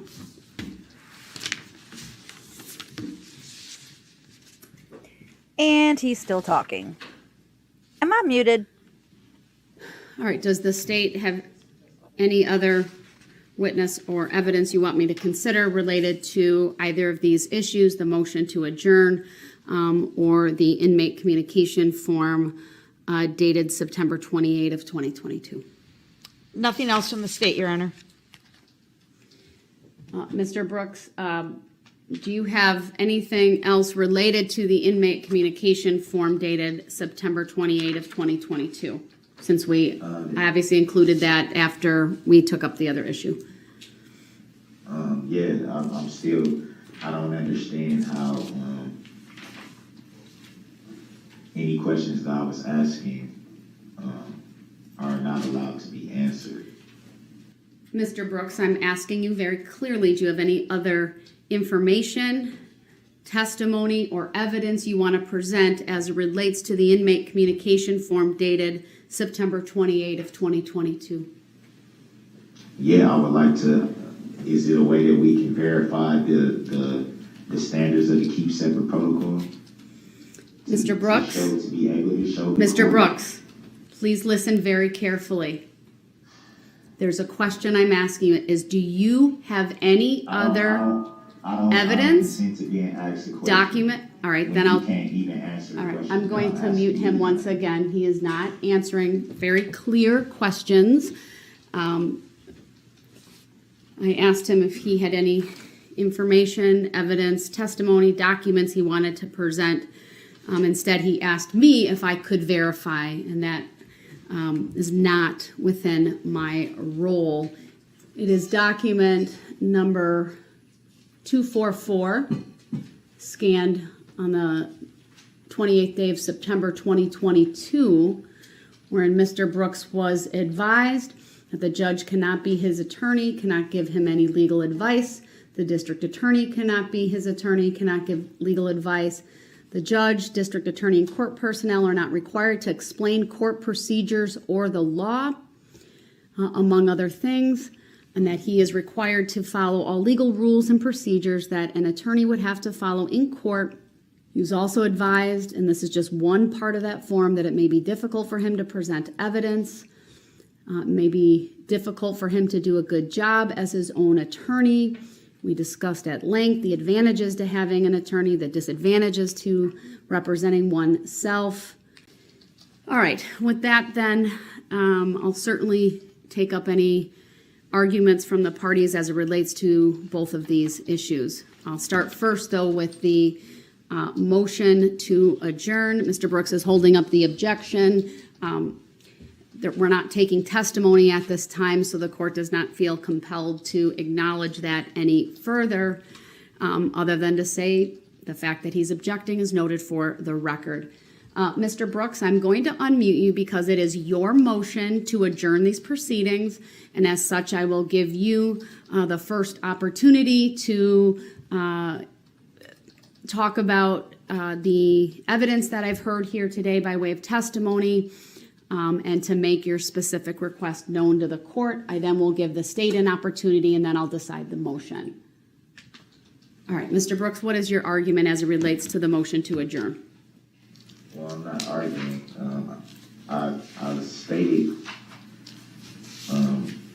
pretty clear why it should be an adjournment. I don't think I need to argue anything. I don't think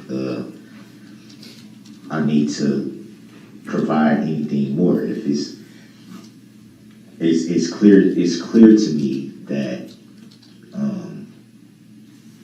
the wrong person was testifying. She said that she was not present for the said COVID test. So there's, to her knowledge, no way to say for sure why I wasn't provided with the test that I should have been provided with if that becomes an issue. Honestly, Your Honor, I'm powering my way through this hearing. I feel like total crap, to be honest with you. I don't feel good at all. My reason for raising this issue, like I said, was strictly a health and safety thing. It didn't have anything to do with trial prep. It didn't have anything to do with access to anything. It was strictly because, like I stated before on record, I've never had this issue come up for me. Like I stated before on the record, I've had people that I know, loved ones, close people, pass away from this COVID disease. Frankly, I'm terrified because I have yet to even get the results back to say whether I'm positive or negative. I am fully vaccinated. I've never tested positive for COVID. And frankly, to even be told that it's a possibility that I could have COVID, it makes me very afraid.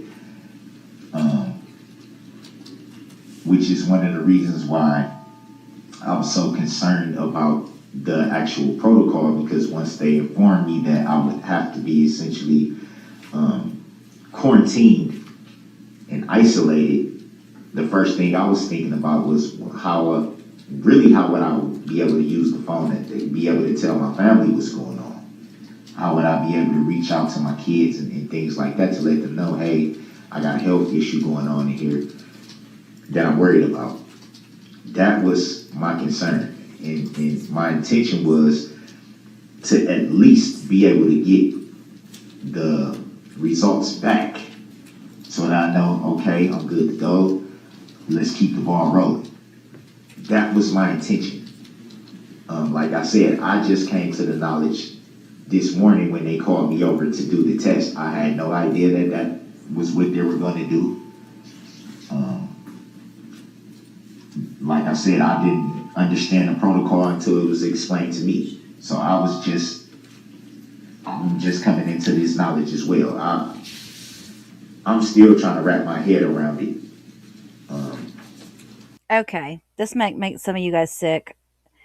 The man who mowed down innocent residents of Waukesha, including elderly and children, the man who uses his own children to attempt to gain jury sympathy, even though we know he has nothing to do with his kids, much less provide support for them. He now wants to show concern for others. He doesn't want to get anybody else in the courtroom sick. With that, Your Honor, that's pretty much all I have to say. Is the intent of it was strictly that. And, you know, not wanting to, if I am positive, not wanting to infect anyone else or put anyone else in jeopardy. And also doing the things that I may need to do if I'm found to be positive, doing the things that I need to do to be healthy. That was my concern, and that's why I raised the issue, Your Honor.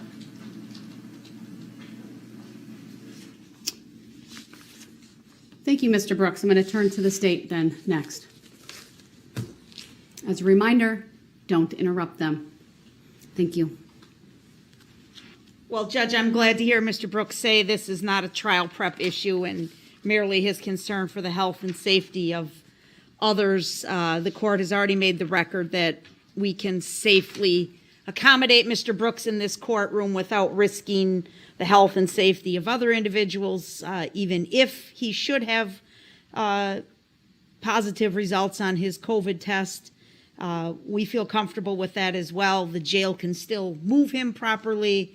The bailiffs in the courtroom can still respond to his needs properly. So if it's merely a health and safety issue, I believe we've easily overcome that, Your Honor. I don't put much credibility in the comments of Mr. Brooks here. As Detective Regland just advised me, he made 17 attempts for phone calls just this morning alone. So his statement to the court that he was worried about being able to call his family, I think, really is questionable.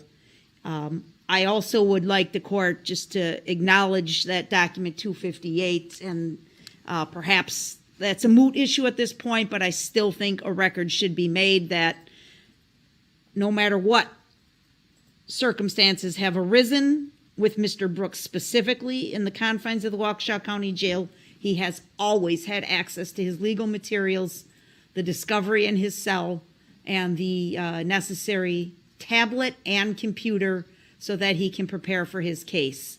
So I would ask you to deny the motion to adjourn because of the COVID protocol, and to the extent that there was a prior motion to adjourn because of a keep separate order, that also is inappropriate at this time. Thank you.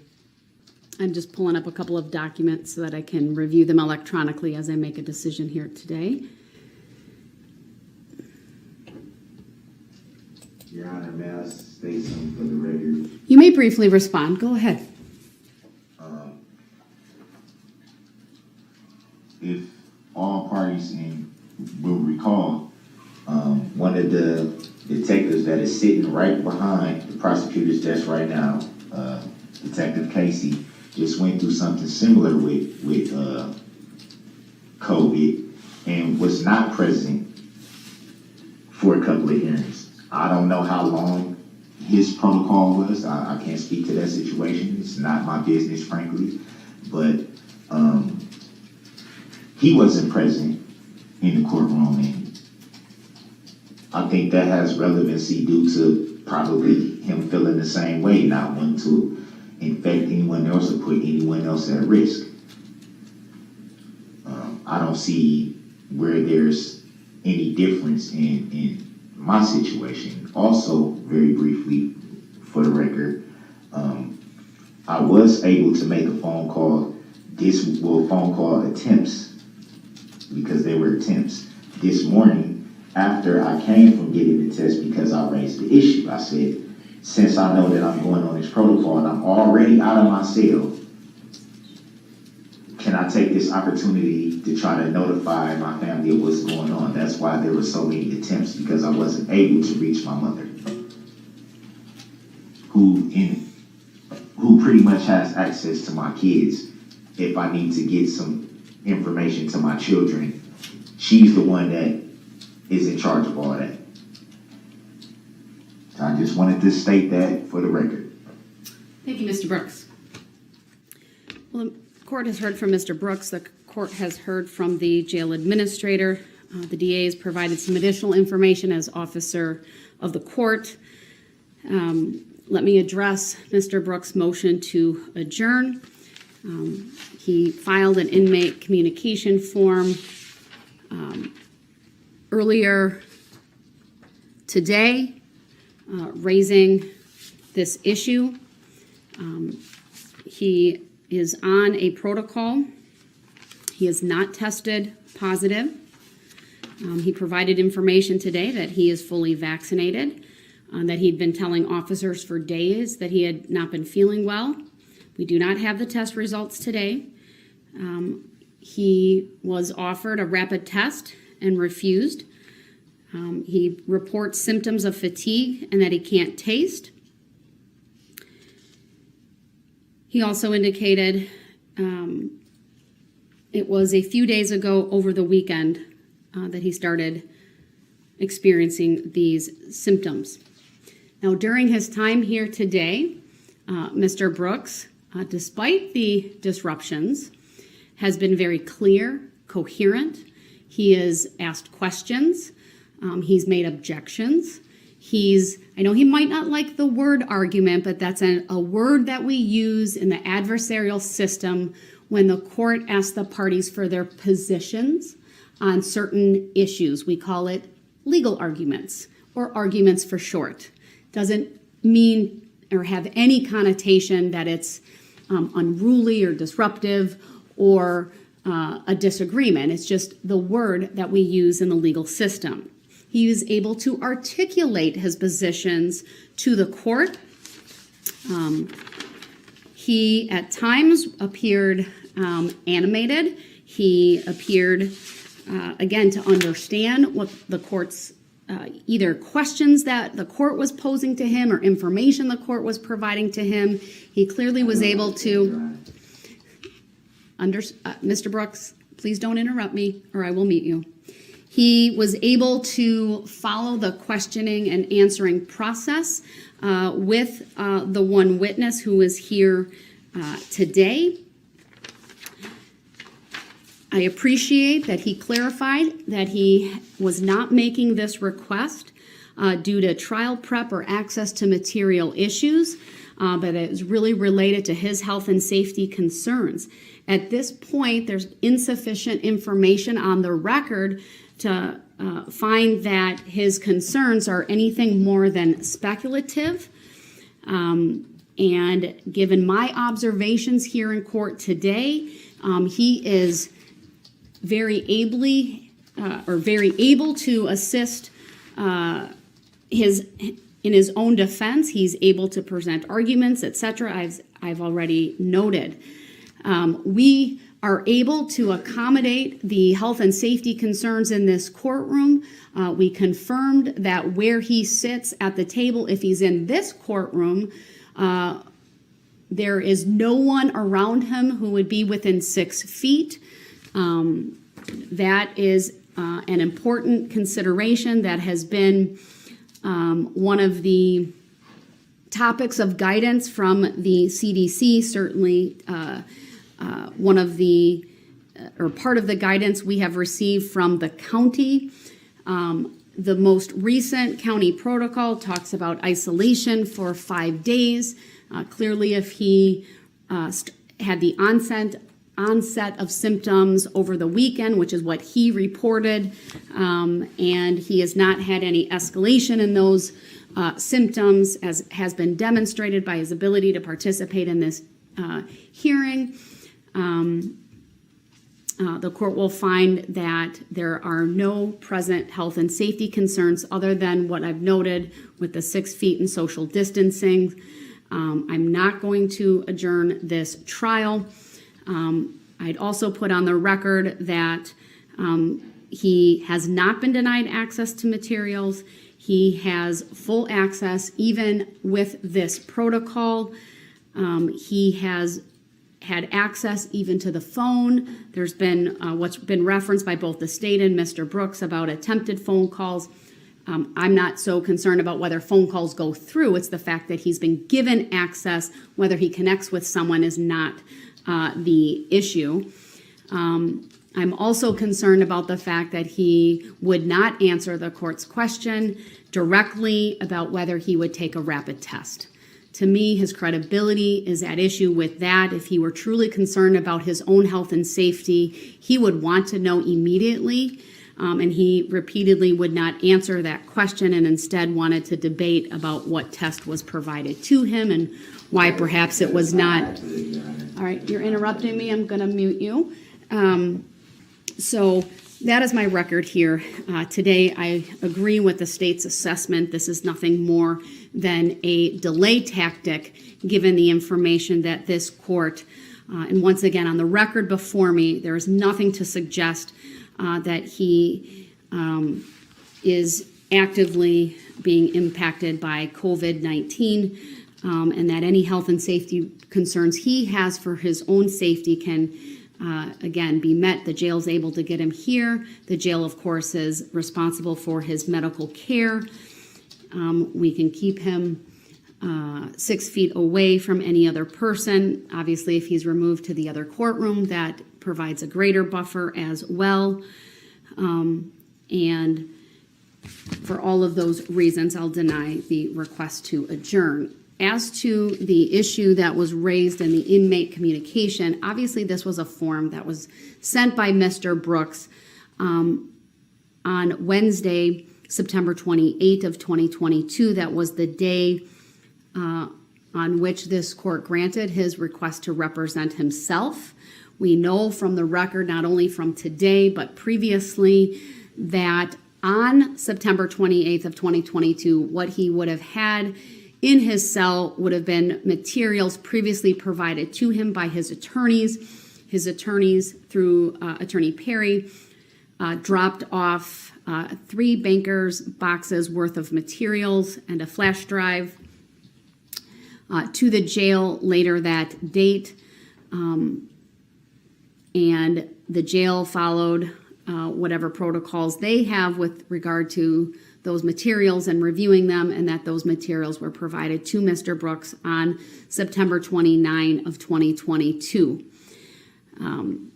He's confirmed through the most recent request to adjourn that he wasn't even making that request based on any type of access limitation to materials or things of that nature. Although not a specific statement by him, this court would take that to mean he has been able to continue with his preparations. I'd also put on the record that there's no doubt that being in trial can be exhausting. We, of course, had 2 afternoons of hearings last week. Of course, he was provided with a lot of material. From my perspective, he clearly understood the perils of self-representation and the volumes of material that he would need to review perhaps a second time because he had some of them, or for the first time. Those were things that were clearly, he was clearly advised of before I granted that request. And then, of course, we had 2 very, very long days of jury selection yesterday and the day before. Given the way this jury selection progressed, we did not start with court until today at 1:30. Frankly, part of that was done not just to provide access to the media pool and the cameras and other things that needed to be installed, but honestly, to provide a little bit of a break for myself, and I would hope for the other parties as well. Of course, everyone continued on with their preparation, but I actually understood this request. I may not have referenced it previously, but that really factored into my decision to start later today as well, and to not bring the jurors in until tomorrow. So I am satisfied that Mr. Brooks has access to his materials that he needs to prepare for trial. As I indicated earlier, I have also provided to him the Wisconsin Criminal Code and selected traffic statutes, including the Wisconsin Rules of Evidence. It's from 2018. While there might be some slight modifications to some of the substantive statutes, this would give Mr. Brooks a very good reading as it relates to the rules of evidence and the statutes that relate to the charges he is facing. I'll provide a copy of that, a photocopy of the cover, so that it's docketed in the case as well. While this court is under no obligation to do that, since I was able to locate that, I am putting that on loan to Mr. Brooks. What he also needs to understand, though, that at this point it is for use in the courtroom. I would entertain a request that it go back with him to his room on a couple of conditions. One, it would be that he agrees to bring it to court each day. Two, that it be maintained in its current condition. And then three, that it's returned at the conclusion of the trial. So that will be for him to decide how he wants to do that. He has been raising the sign objection at all times during my oral decision. I would note the use of an objection is when the trial is in an evidentiary phase or a motion where we're talking and addressing the receipt of testimony and evidence. But the court rules on it, and then the parties move on. Those are the not only expected procedures for this case, it also comports with just the basic tenets of civility and respect, that you don't interrupt. Again, an objection is a legal basis to interrupt, but it's done in a way that's respectful. Simply holding up a sign that says objection is not does not comport with those expectations or procedures.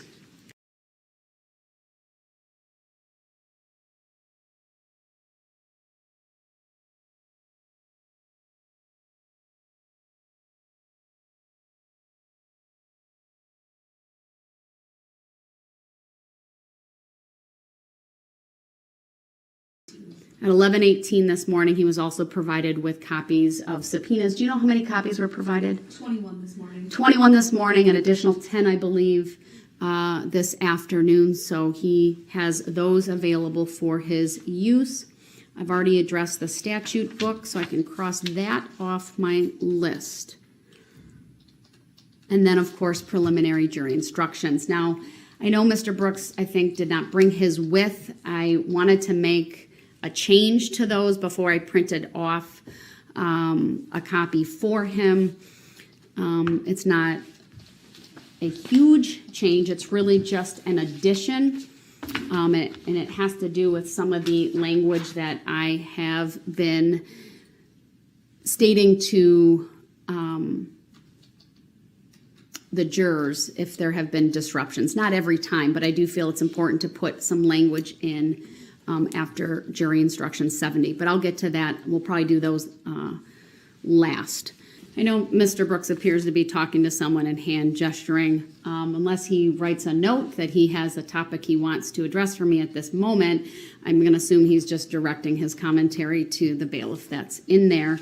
I will unmute him momentarily to ask him a question, and that question is whether there are any housekeeping issues on his list. All right, Mr. Brooks, are there any additional issues that you believe need to be addressed? Mr. Brooks, can you hear me? Mr. Brooks?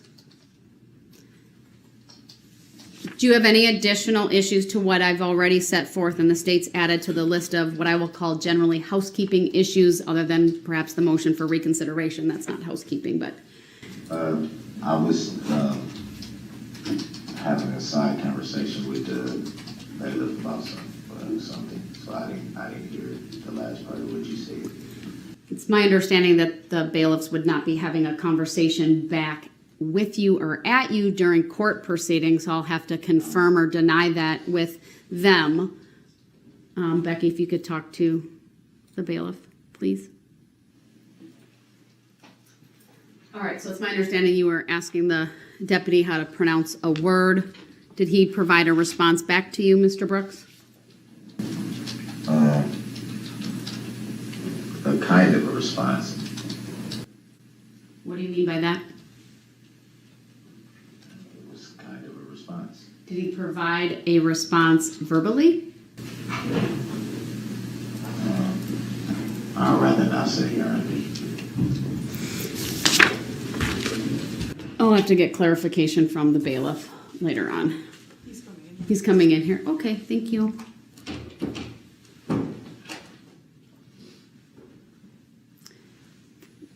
Did you provide a response to Mr. Brooks? I I just told him I didn't understand the word he was asking me. He asked me to pronounce what the pronunciation of a word was, and he spelled it to me. And I said, I don't know what that is. Okay, thank you.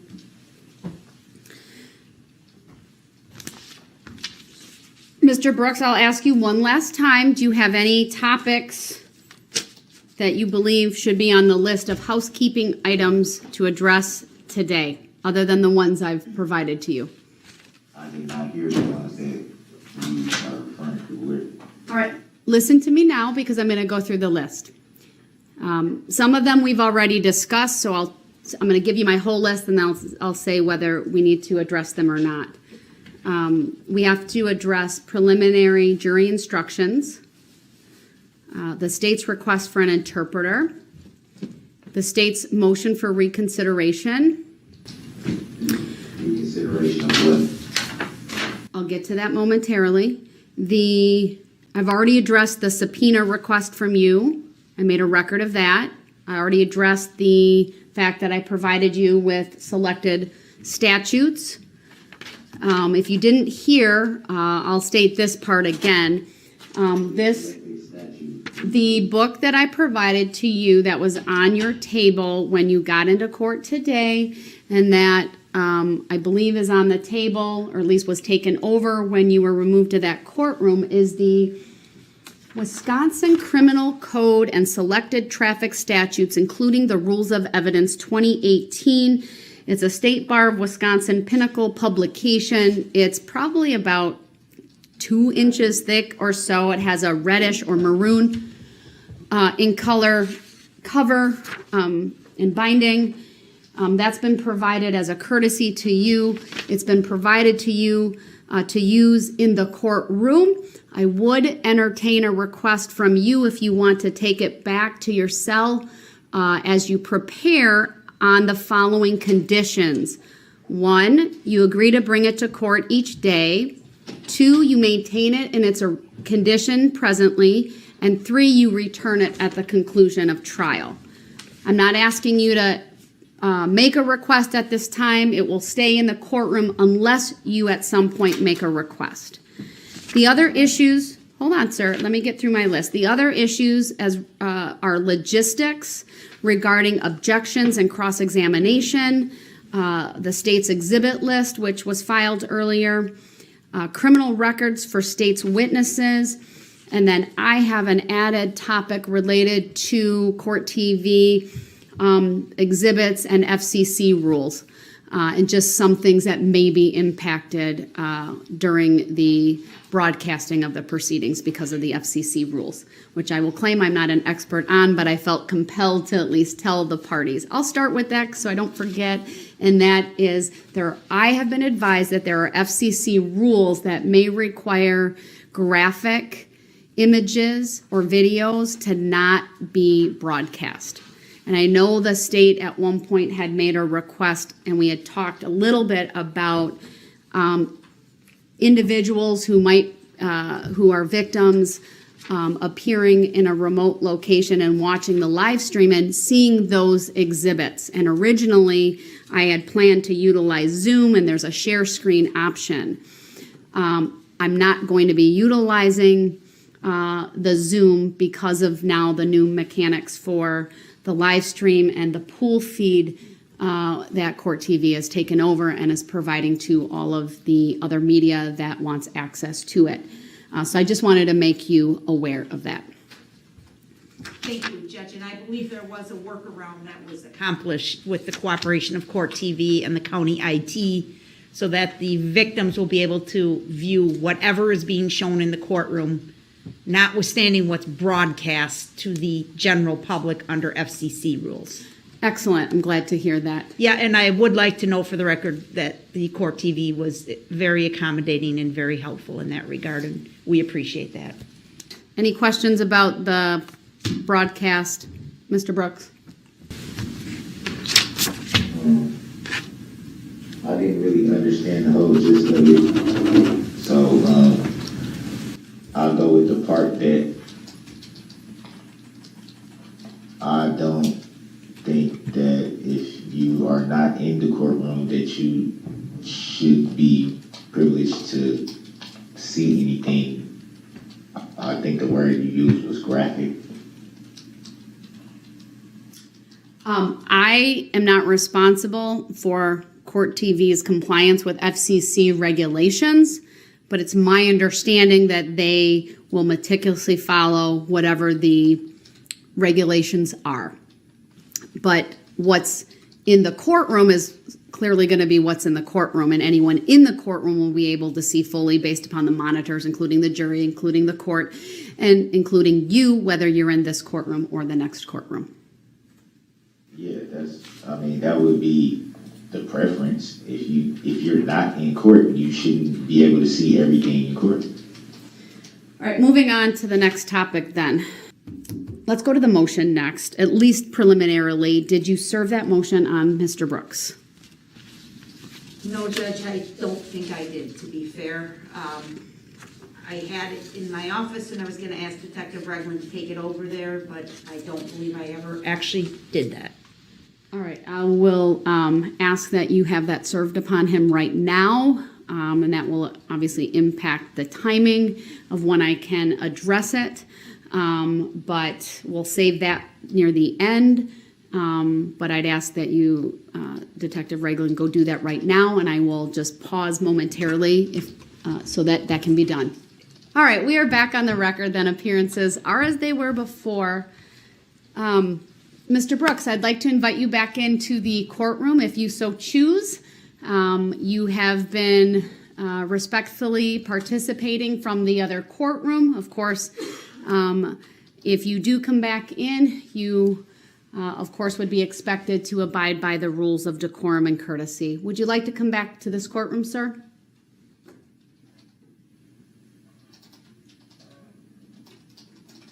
I never stated that I wanted to be removed in the first place. My question to you, sir, is would you like to come back over to this courtroom? I respectfully never consented to being removed. I will ask one last time before I consider his answer to be non-responsive. Would you like to come back over to this courtroom, sir? That is not a non-responsive answer, Your Honor. So the answers provided were not responsive to the question that I asked, and therefore he'll remain in the other courtroom.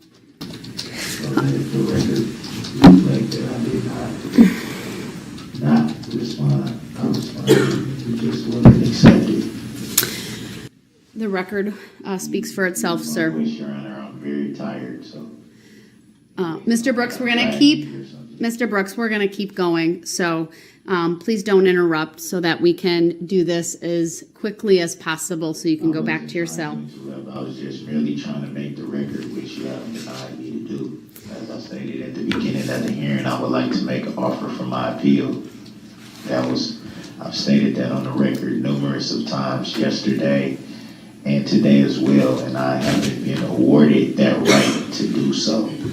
Mr. Brooks, I'm not going to respond to that simply because if you want to file an appeal, then you should take the necessary steps to do that. All of my decisions are on the record. You can request a transcript if you want to have a written copy of what was said in court. I can't provide legal advice on how to pursue an appeal, but I would not grant an appeal. That is not within my authority. That is a reviewing court would decide that, whether that be the Court of Appeals, the Supreme Court, or otherwise. So that's why I'm non-responsive to that, is because there's nothing for me to do as it relates to that based upon the request that you have made.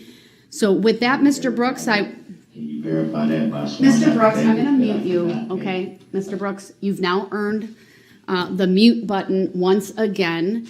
Despite you saying that you're tired, you had no difficulty making objections, objecting, and once again asking for an appeal. So I need to get going on this hearing, and that's what we're going to do. I would like the state to confirm on the record whether you've had an opportunity to have the motion served on Mr. Brooks. Yes, Detective Regland personally served it on him about 10 or 12 minutes ago, Your Honor. also at the same time served him with a copy of the state's exhibit list, which I believe we will be addressing at later this hearing. Right. As to the motion, I would like to give him an opportunity to review that. It is a motion for reconsideration. And so I'm not going to address that today. I'll have to address that tomorrow morning. Understood. Thank you.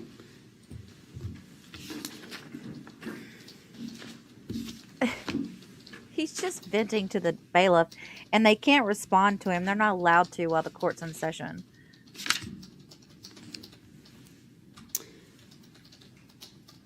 Why don't we start with one of the latter things that you indicated, and that's the criminal records for state's witnesses. And would you have a copy of that record, or I don't know how do you provide that to the defendant? How would you like to provide that to him, at least the information? Well, I'm prepared to make an oral statement today, and then I have a CCAP entry that I would choose to provide to Mr. Brooks to verify what I'm saying. Okay, go ahead. Your Honor, this relates to one of the state's potential witnesses who's identified as the father of victims KKK and victim LLL, who is expected to testify. He has one prior misdemeanor conviction from 2005 for a crime of entry into a locked building.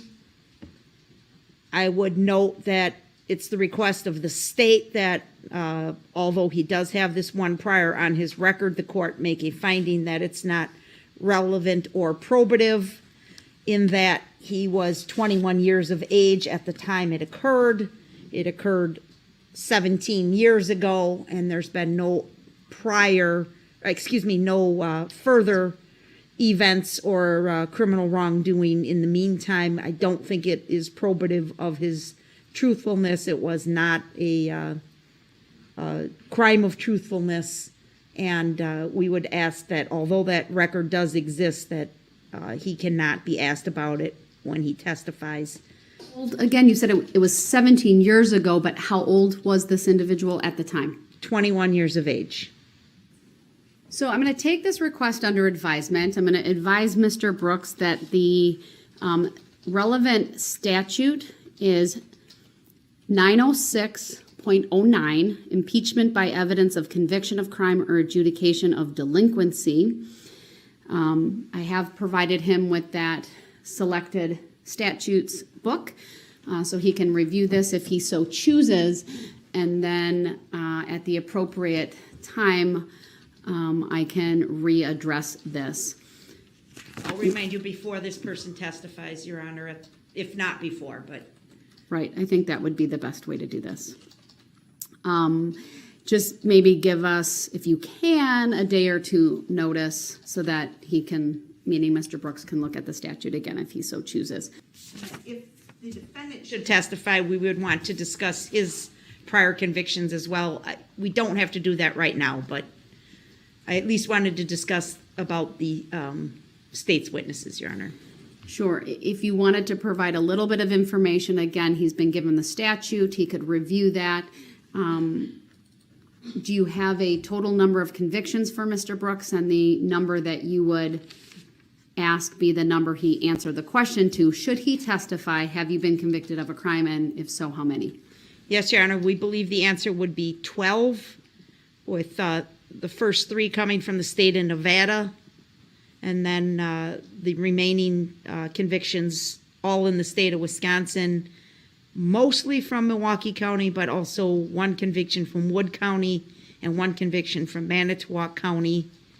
And we would certainly provide Mr. Brooks with either a criminal history or CCAP printouts, whichever he would like, to support these convictions. Oh, okay. So I never noticed that, you guys. If he was to get up and give testimony, they would have been able to go through all of his previous convictions. And I don't think that's the reason he didn't testify, because the reason he didn't testify, well, not knowing, we know how he is. I mean, he could have done it on purpose, and so he'll blame it that they wouldn't let him testify, but he was acting out. So they wouldn't let him testify because he was acting out, but he'll blame that on them and say that they never gave him the opportunity to testify, when really what he was trying to do was keep from his record being discussed in court, his records prior to that. I don't know. Is he that smart? Do you think he's that smart? Yeah, I don't know, Margaret. I'm kind of thinking not. Except for the Nevada. That would be on his criminal history. We can provide him a CIBR. All right, so Mr. Brooks, I'm not going to address this today. The state's putting you on notice that if you elect to testify in this case, they will be seeking a ruling on whether you may be asked, have you been convicted of a crime? And then the follow-up, if that answer is yes, is how many times? And that number is really up to judicial determination under the statute and relevant case law. Again, not going to take it up here today, but you're put on notice, and the state will provide some information to you to substantiate the convictions. I'm going to unmute. Do you have any question about the use of criminal records for witnesses and impeachment, at least the mechanism for which to address those as I've outlined here today? I think once I'm able to review things, I will have a better understanding. At this point, I don't. That's okay. So, understood. I do want to just say one thing, and not to that. I just wanted to state one thing on the record, that I did inform the bailiffs that I did not wish to accept the paperwork that was brought off by the detective. I don't know his name, so I don't want to be disrespectful. The information I have is Detective Ragland did personally serve you with that. He'll file the appropriate service if need be. Whether you take that paperwork with you or not back to your cell is your decision, sir. Well, I just wanted to put that on record that I'm not accepting the paperwork. Your objection to the paperwork is noted. I do love, even though he's putting all his paperwork on the floor, I do love how they're documenting all of the paperwork they give him and how much they give him and what date and time, and then they document what he did with it. That's great. All right, that might be a good point to talk about objections during trial. Sir, once again, I direct you to the rules of evidence. I actually have a large binder that I utilize as judge on the rules of evidence.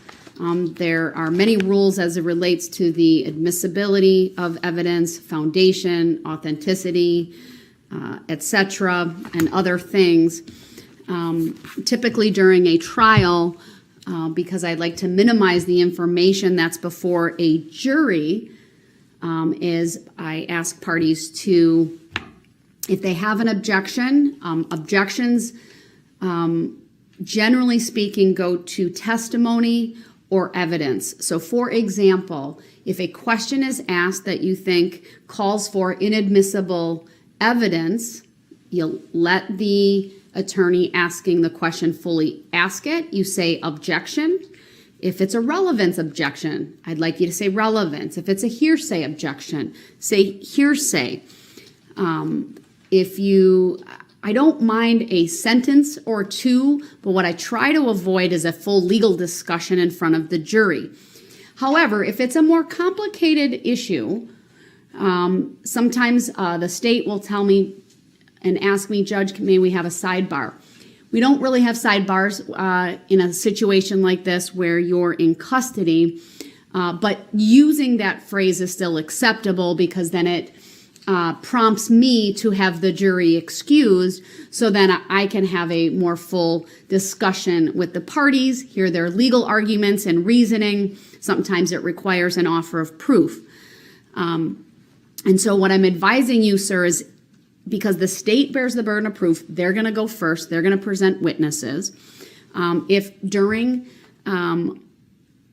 testimony, you believe certain testimony is not admissible under the rules of evidence, you can certainly object. I'll rule on that objection. I ask that you wait till I rule on it. But once I've made my ruling, it's either going to be the witness will be allowed to testify or the witness will not. So whether you're the one making the objection or the state's making the objection for something your witness might say, I expect that you will honor the ruling and then either move on to the next question as the case may be, or, for example, if I've overruled an objection of yours, to allow the witness to answer. And the record will reflect that an objection was made, and that will be there for appellate purposes later on. If we get to a point in time in the proceedings where you have been removed and you are appearing from the other room and you are not able to follow this procedure, I will warn you now that I may mute and probably will mute in those circumstances. You have been given the objection sign. You can raise it. I will unmute and say the basis for the objection, sir. You'll state it. I'll mute you again. I'll rule on it, and then we'll go on. If at any time, though, that even that secondary process is very disruptive, then I will require you to write down all of your objections. And then once and let me rephrase that. I'll require you to write them down. If that means I have to wait for the sheet of paper to come over, I will. But at some point, sir, I'm going to keep this trial and the testimony going. I would direct your attention to 906.11. So 906.11, which concerns the order and mode of interrogation. The judge maintains the ultimate control over that. And if you intend, or if at any point in time you just simply object to every question, that is not going to be acceptable. Because also under 906.11, you can't harass a witness that way. So I want to make that clear. Attorney Opper, is that a procedure? Does that answer your questions about the procedures for objecting? Yes, that answers our question as to objections. I did have another question about, in the event Mr. Brooks has forfeited his right to be present in the courtroom and has been removed, how will cross-examination proceed? Well, I've reviewed the case law, and one of the possibilities is that he forfeit his right to cross-examine. If he's not in this courtroom, it can be challenging to facilitate cross-exam. And if he's able to abide by the rules of decorum and civility, and whether it be even objections, right, or cross-exam, I mean, that can be shut down, for lack of a better way of saying it. I understand that, and I know this court has been more than patient. We would just ask the court for its continued patience. We want Mr. Brooks to be able to confront and cross-examine his accusers. He has demonstrated on the 2 occasions so far that we've had testimony, he's quite efficient at asking questions. And so if he is calm and cooperating and not rude and disrespectful, we believe he should be given the opportunity after every witness to cross-examine. Even if he's in the other courtroom, we should at least make that inquiry, unless it becomes absolutely not an option because of his conduct. I would agree. Okay, thank you. So just so I understand, because I don't, how can I forfeit my right to actively and effectively participate in a trial if I have to constantly be put in a separate location? How will I be able to see everything that is going on in the courtroom? How will I be able to effectively put on a proper defense? Mr. Brooks, I direct your attention to Illinois versus Allen. That's the case that I've been relying upon regarding your removal. That's found at 90 Supreme Court 1057 from 1970. That's all I understand. The Supreme Court, the federal court. That is the Supreme Court of the United States of America. Is that federal? That is the Supreme Court of the United States of America, sir. I'm just really seeking to understand, Your Honor. Sir, that is the Supreme. So. Sir, I've answered the question. You have, but I still don't understand. That's why I'm asking the question. I'm not disputing it. Sir, I'm not going to explain the law to you. I cannot do that. I'm not asking you to. I'm asking, is that a federal court?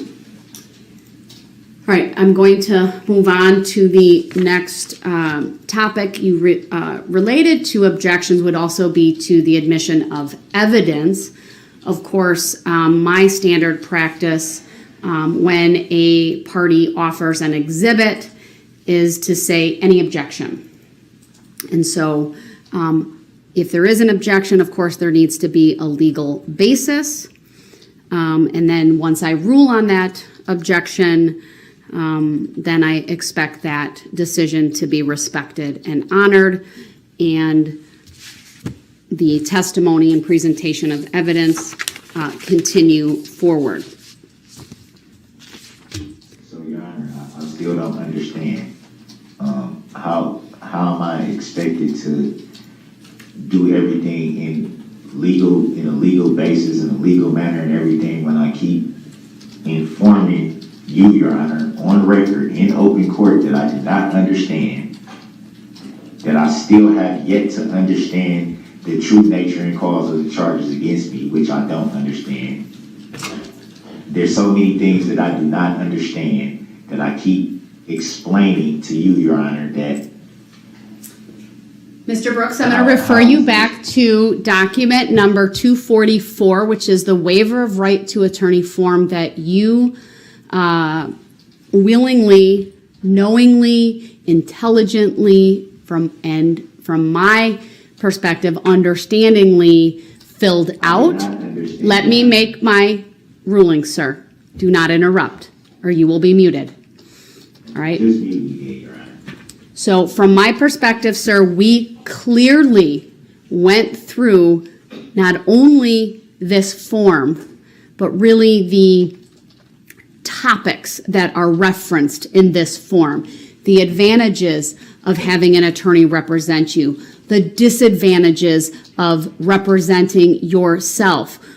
I discussed with you and advised you regarding all of the charges that you face, the penalties that you face, the exposure that you face.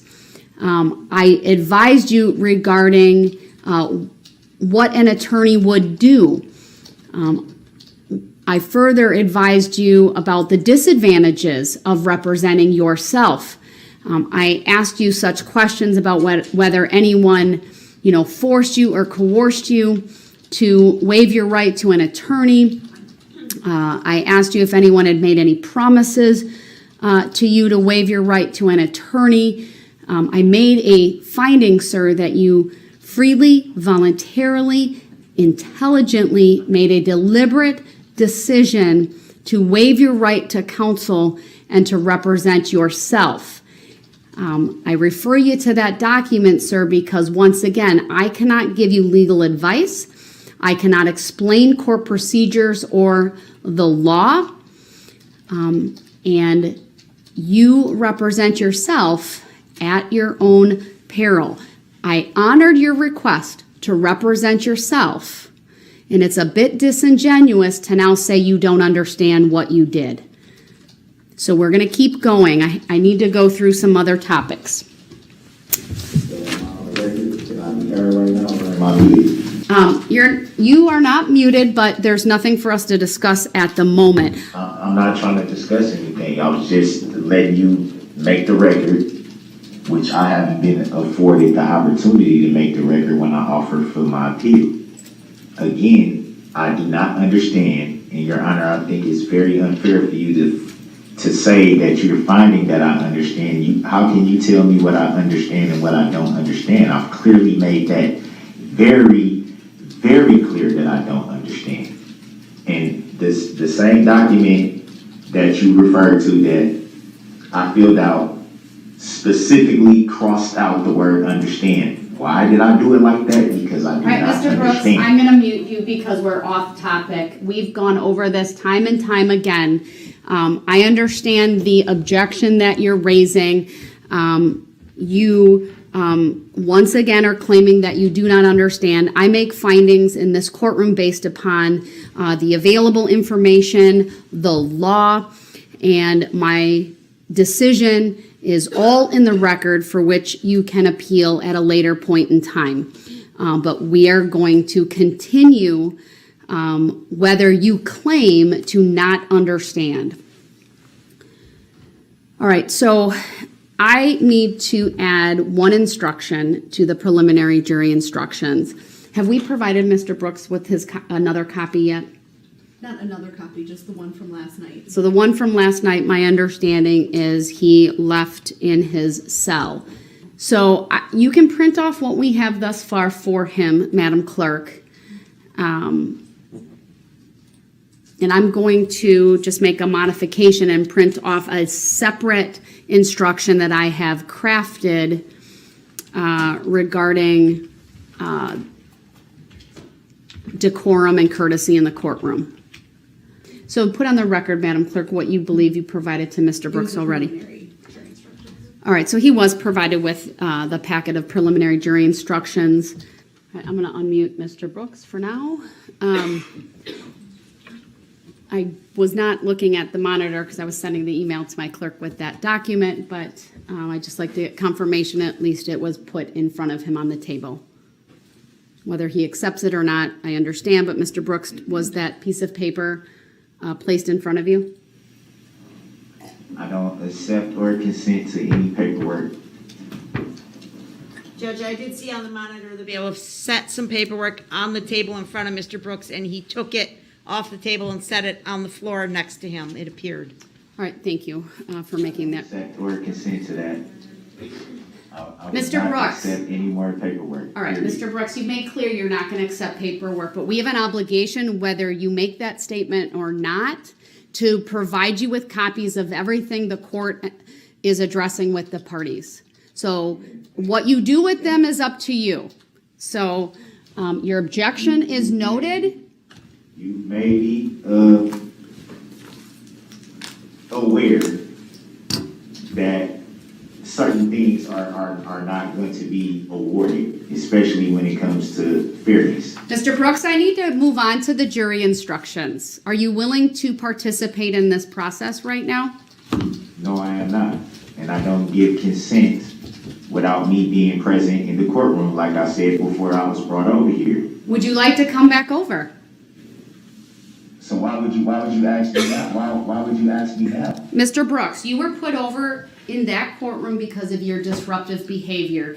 If you can agree to abide by the rules of decorum and courtesy, I'm not going to agree then to I will anything. bring you back over here at any point in time. I'm Did not you gonna hear me agree to advise anything. you of that, sir? No, I did not. You're advised, sir, that if you want to come back to this courtroom, you may make a request at any point in time.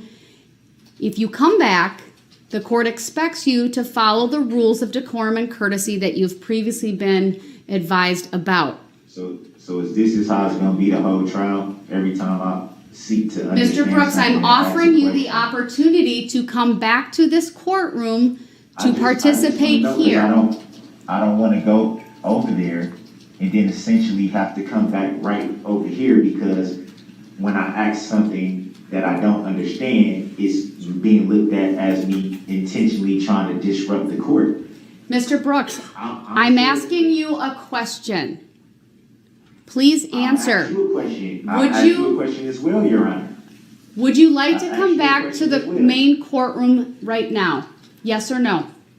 I'll ask you a question too, Your Honor. I've asked. All right, is I'm this going gonna to be mute how it's him. gonna go? I'm going to make a finding that his decision to not answer the court with a yes or no is non-responsive.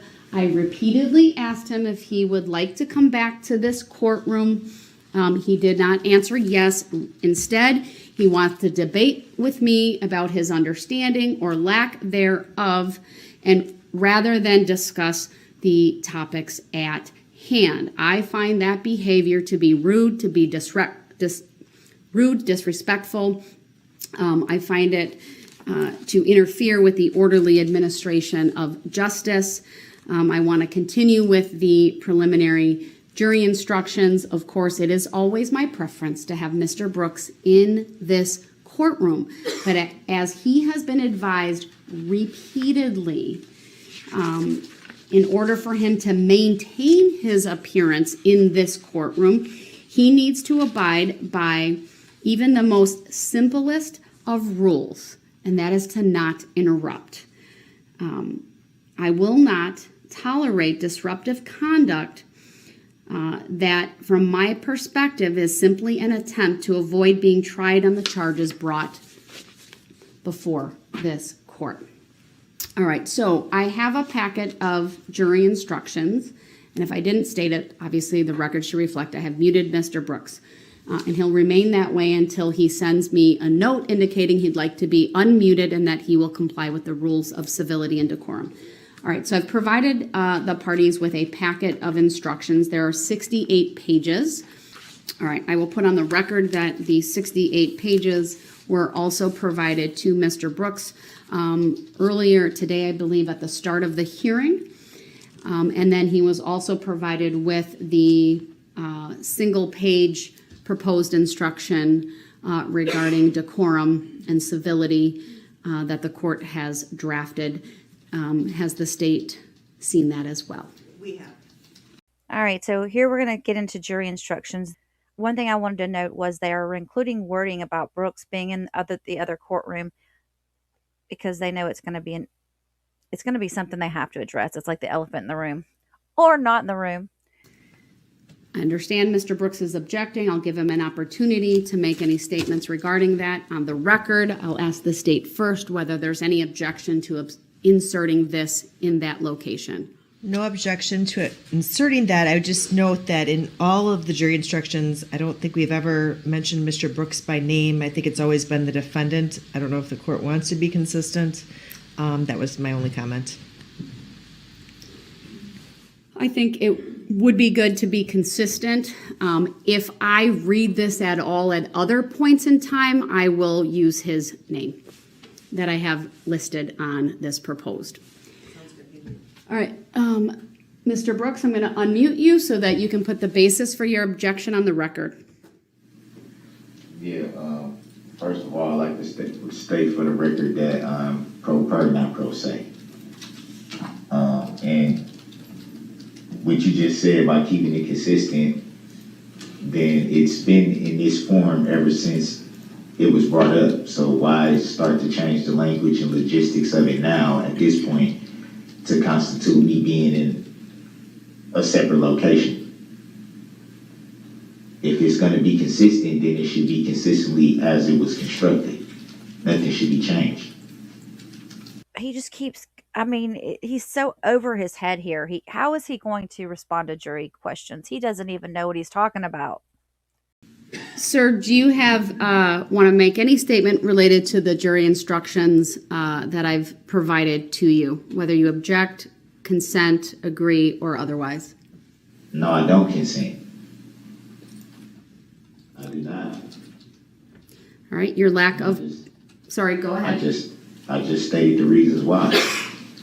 Is that to the whole? You just said so yourself, the need to be consistent. So why does anything need to be changed at this point? As to the entire packet that was provided to you, noting I've made this change, I will, didn't accept anything that was hold on. I will advise you that as to the added paragraph, I will make it consistent with the verbiage and the pattern instructions and refer to him as the defendant. However, if I have to read this instruction at other points in time, I will be reading it with the verbiage of Mr. Brooks. I do that, frankly, out of respect for him. Was being changed, or is it? I don't understand. I changed where it said Mr. Brooks to the defendant, and that I think was in two. Still saying it. It still says. Is it in the court of that sentence name. ensuring that part? Yes, so right there. We're in the process of changing it, sir. My clerk is typing as we go along. Thank you. And I also want to make Small d. state this on the record. You just referenced wanting to protect my rights, correct? You have the language in front of you, sir. Well, you just said on record that you will want to preserve my rights. Mr. Brooks, you have the language of the jury instruction immediately on the screen in front of you. Do you have a question or a position on whether that's included? I was getting to that. You did not let me finish. So it's not a question. Like I said, I was stating for the record. Part of protecting my rights would be the ability for me to inform the jury of the truth, their rights, and their duties under the First and Sixth Amendment. Do you have a jury instruction that you would like me to read that would state that? Have you drafted anything, sir? I wouldn't need to draft anything if it's already in the Constitution. I should be able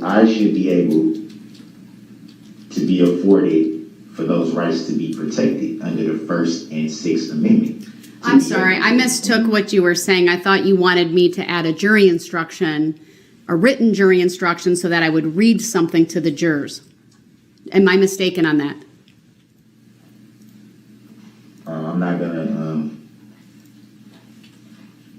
consent to any questioning about that. I think it was very clear of what I was asking, because I'm referring to you saying that you would like to preserve my rights. And part of my rights being preserved is to be able to inform the jury of the truth, their rights, and their duties under the First and Sixth Amendment. So, as I understand what you're saying, sir, I think what you're asking this court is to add an instruction because the jurors get informed. Hold on, let me finish. The jurors are informed of the law through jury instructions. These are the pattern jury instructions with the exception of what I've just added to number 70, which I feel is appropriate in this case.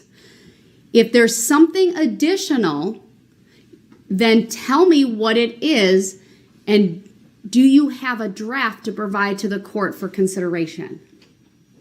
Well, how about this? Since it's clear that you're not grasping quite what I mean by what I'm saying, how about I draft something up and get it to you as soon as possible? Would that be sufficient for your honor? If you draft something and submit it and we have it by tomorrow morning, I can address that on the record and whether it will be included or not. So yes, that's acceptable. Okay, so we're going to be able to see in the next video if he actually followed up with this, if he actually sent anything in regarding the changes that he wanted on the jury instructions. He said he was going to draft something up. Yeah, right. For the record, also may I state, it is going back to the language that says pro se. Can that be changed to pro per? That's not read to the jury. It's just part of the labeling. But it is my pattern, but it is the pattern jury instruction. That is a phrase that has meaning in Wisconsin law. It is accurate, and so your request to change it to pro per is denied. Okay, how is it accurate? That's my ruling, sir. I don't understand, so I'm just seeking. Mr. Brooks, that's my ruling. I need to finalize these, Mr. Brooks, I need to finalize these instructions. So my question to you is, oops, you can take that up. No, I did have one suggestion. Okay. On the second. Hold on, Mr. Brooks, what I want to tell you is, I'm going to finalize these. The state has a suggestion for verbiage within an instruction that's already in there that I'm going to address. I'm then going to ask you whether you have any other edits or requests as it relates to them, and then ultimately ask you whether you approve of these or not. I just want you to be advised of that. So go ahead, Attorney Basie. Thank you. On the additional language that the court is adding to jury instruction 70, I would just state on that second sentence, my job includes making sure the defendant's rights are protected. So I think that should be the. Or I could just read, sure, the defendant's rights, whatever.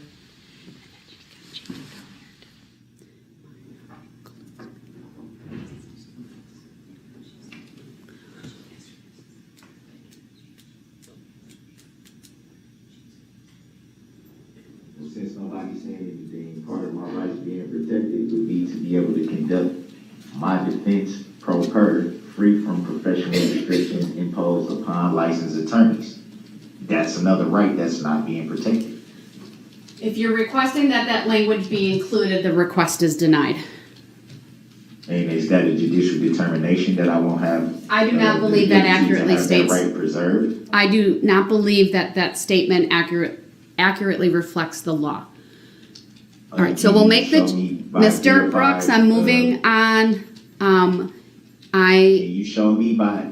Mr. Brooks, I'm going to mute you. I'm not required to show you verification of law. Again, I direct you to the waiver of right to attorney form, a copy of which has previously been provided to you about what this court can and cannot do. That's a very good summary. If you have any other questions about what the court can and cannot do, I also direct your attention to the Supreme Court rules. My understanding is you have access to legal materials, and there are a number of rules that apply. The Code of Judicial Conduct is SCR Chapter 60. All right, we've made that change. With that change, does the state approve of the jury instructions? Yes. All right, Mr. Brooks, I'm going to ask you that question. Actually, two, do you have any, and you're raising the objection. Hold on. You're raising the objection sign. It's noted for the record. I'm going to continue doing it. That's the only way I can. No, I know, and I'm making a record of it, sir. But we're at the point in time, do you have any requests for edits? Let me finish the question, sir. You're interrupting. All right, I'm going to have to mute him again so that I can get my question out. Mr. Brooks, my question to you, do you have any other requests as it relates to edits, other instructions, or corrections of the 69-page instructions that you were provided with, and the added instruction that you were able to see on the screen? Go ahead, you are unmuted. I wasn't looking at anything on the screen, and I already made clear on the record, and you just confirmed on the record that I will be able to draft something up and get it to you. So why can't I address anything in that draft? Sir, I am addressing what we have now. So I will ask you now at this point, since you've not answered my question, I understand that you're going to draft something. Other than that, do you have any other edits, corrections, or requests for inclusion at this time related to these jury instructions? Yeah, you still haven't answered if I'll be able to inform the jury of the truth, their rights, and their duties. Sir, I have provided an answer to that. All right, I'm going to object. I'm going to not object. I'm going to mute him again. I have told you, you will have the opportunity to draft a proposed jury instruction for inclusion with this packet. At this point, he hasn't answered my question directly, and by his responses, I will make a finding that he's not responding. It's a non-response type of answer, because I've advised him as to what I intend to do, I am going to approve the jury instruction packet that has been provided to the parties and modified on the record. Mr. Brooks, the state is specifically asking that I change the word "and" to "or" under the third element of bail jumping based upon their theory of this case and the bail jumpings and their belief that the jurors do not need to be unanimous as it relates to which crime was committed. And they're asking that I insert the word "or" as indicated. Do you have any position as to that? Yes, I do. And I'm gonna base my position off of what you just said, that there is no case law to support why it should be changed. I believe that it should be whatever it is right now, that the word "or" whatever should not be admitted. It should be how it is right now, as apparently it was intended to be that way all the way up until this point, so why change it now? Let's just leave it alone and leave it where it is. Well, actually, sir, the pattern jury instruction was modified because of the charges in this case based upon the state's proposed jury instructions that were previously filed. The pattern jury instruction basically deals with a single criminal law violation. That's not the theory of the case for the state here in this case as it relates to the bail jumping counts. So I just want to be made clear that it's not a change that they're asking to the pattern instruction in terms of what would have been there previously, because it already was modified based upon their theory in this case. My question to the state, and then will be to Mr. Brooks, is if I adopt the request from the state, do I need to put in a similar statement like what is in the hit and run about you don't need to be unanimous as to which crime he committed, but you need to be unanimous that he committed a crime? I think that would be helpful to them. I think the paragraph before the one I just recited says the defendant is charged with violating a condition of bond that required that he not commit any crime. So I think that verbiage would be consistent with that first sentence. Any position on that, Mr. Brooks? Or the, sorry, go ahead. Any position on that?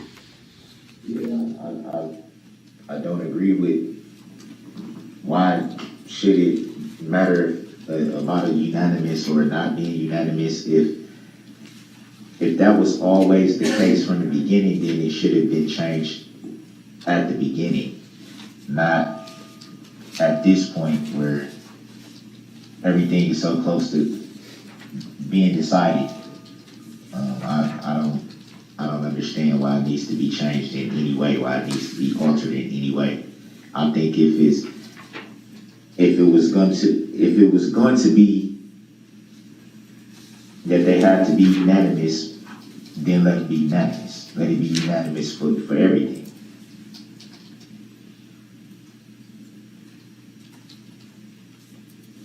All right, I agree with the state's position. I think that's the most appropriate under the law, given the violation of bail jumping. It can be a variety of different ways, but in this particular case, the state's relying upon that statutory subsection for violating any crime. So in element number 3, it needs to say the state must prove by evidence the state must prove by evidence which satisfies you beyond a reasonable doubt that the defendant committed the crime of first-degree intentional homicide, use of a dangerous weapon, first-degree reckless endangering safety, use of a dangerous weapon, hit and run resulting in death or battery. And so that I actually took out, where it says crimes, I changed that, I took out the S as well. I think that you would need to do that, or I would need to do that in order to be consistent with the or. So I'll make that change, and then Can I make the suggestion that at least, that at the minimum, it would say alleged crime, as I have not been convicted of anything? I understand what you're saying, but these are the jury instructions that tell the jury what the elements of the offense are. It's very clear when you look at the jury instructions in their totality that these are the elements, that the state bears the burden of proof. There's other parts of these that talk about an information, that these are, that can't be used against you. I believe your concern is adequately addressed when you read the jury instructions as a whole. May I ask Your Honor if there's anything that I can look up myself that would help me better understand this?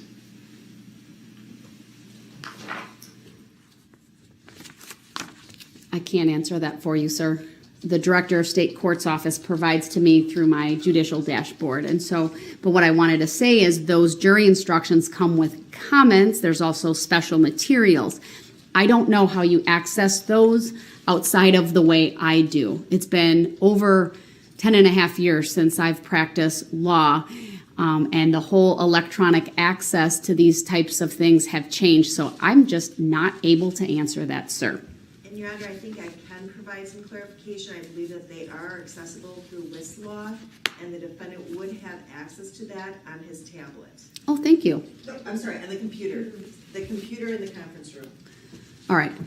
You'll want to probably check the computer out to see if that's true, but the state has information to suggest that you would have access through Westlaw to the jury instructions.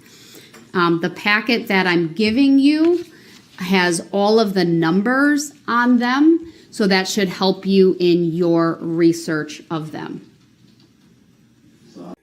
Nope, that's legal advice. See, he doesn't even know the difference between her just helping him get a hold of paperwork that he needs for what he's got to do on his side versus her actually giving him legal advice. The remaining part of the instruction remains. Again, I'll give this to the parties. It's been another long afternoon. It can be a little hard to follow these things, even when they're in front of you. As you can see, there are 68 pages of instructions. I think it's reasonable to have these all printed off and give Mr. Brooks and the state one more opportunity to review them for final consideration first thing in the morning. Just so I understand for the record, the jury instructions that you have are the ones that we're going to use. I can't make a few of my own. You can still, if you want to draft something, you have to submit it so that we can consider it, but it has to be in writing. And keep in mind, sir, jury instructions are read by the court, and they're statements of the law that we give, that I give to the jury so that they better understand their functions as a juror and the law that applies to this case. But you have until tomorrow morning to bring that to court in written form. If it's accepted by the court, my clerk will type it up and will insert it in the appropriate spot. If it's not accepted, then it won't be included.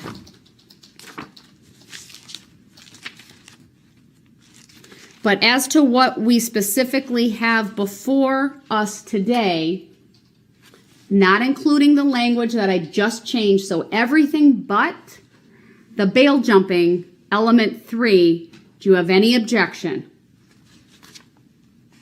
Yes, I do. Okay? You have to give me a legal reason, sir, or are you just stating an objection that you don't consent, which I'll note for the record if that's the case.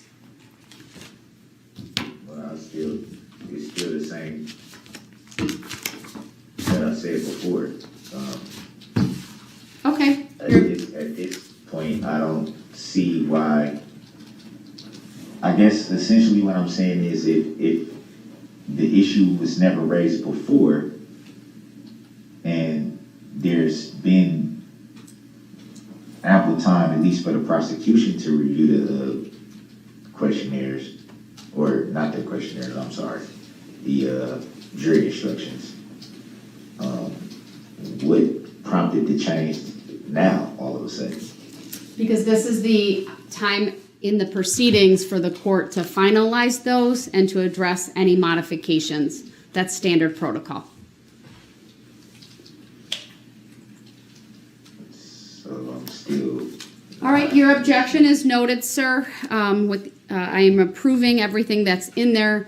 The parties will still have an opportunity to look at the change to the jury instruction on bail jumping. Mr. Brooks will still have an opportunity to submit any additional proposed instructions tomorrow morning, but at least we have this packet that's been approved, again, with the one exception on the bail jumping charge under element 3. It has to be in writing, just so I understand. Everything's in writing. It does have to be in writing, sir. That is a requirement. So would that be in a form of a motion or just a simple writing? I don't understand. Sir, you can simply submit proposed jury instruction, okay? But it does need to be in writing because that's how I will need to review it. Yeah, I follow that part. I'm just, like I said, I'm just trying to understand what it needs to be written up as a motion or just a simple writing. It can be a simple writing. You don't have to put a motion. I'm allowing you to submit a proposed jury instruction or instructions, I guess, if that's your choice. I don't know what you have in mind, but you can submit those tomorrow. Yeah, I didn't have any. I just wanted simple clarification. That was all. I appreciate you seeking that. So, As far as the exhibits, our paralegal's prepared to present them all from our table, but specifically for like photographs and documents, should we print out a copy and have that marked and received so that if the jury wants it during their deliberations, they have a printed copy? I understand with videos that won't work, but photographs and documents that may work. And I think that's fine. I certainly would approve of that. No, that's it. Thank you. Mr. Brooks, you raised an objection, or? Well, yeah, because I didn't want to have to try to write something and then have to send it over there. I really was raising it so you would know I wanted to say something, but still not interrupt. Just so I will understand what the prosecution is saying by burning the exhibits onto the flash drive and then admitting them into the record. Is that then essentially when things will be admitted into evidence? Because I had that issue yesterday when I asked that question. Because I have exhibits too, and I have some things that I would like to offer into evidence as well. So I'm not talking about like admitting things with specificity at this moment. I'm talking about some procedures. I'm trying to frankly be mindful that you're in custody, sir. And so if you have documents, we have a thing called a document camera, and so it will be in use. It may require the assistance of the bailiff, because my understanding is, and we can talk internally to find out if I need to have court staff, whatever. My understanding is it has to be on the state's table. I'm not sure where it went. It's usually been there. And so it's possible, we'll find it.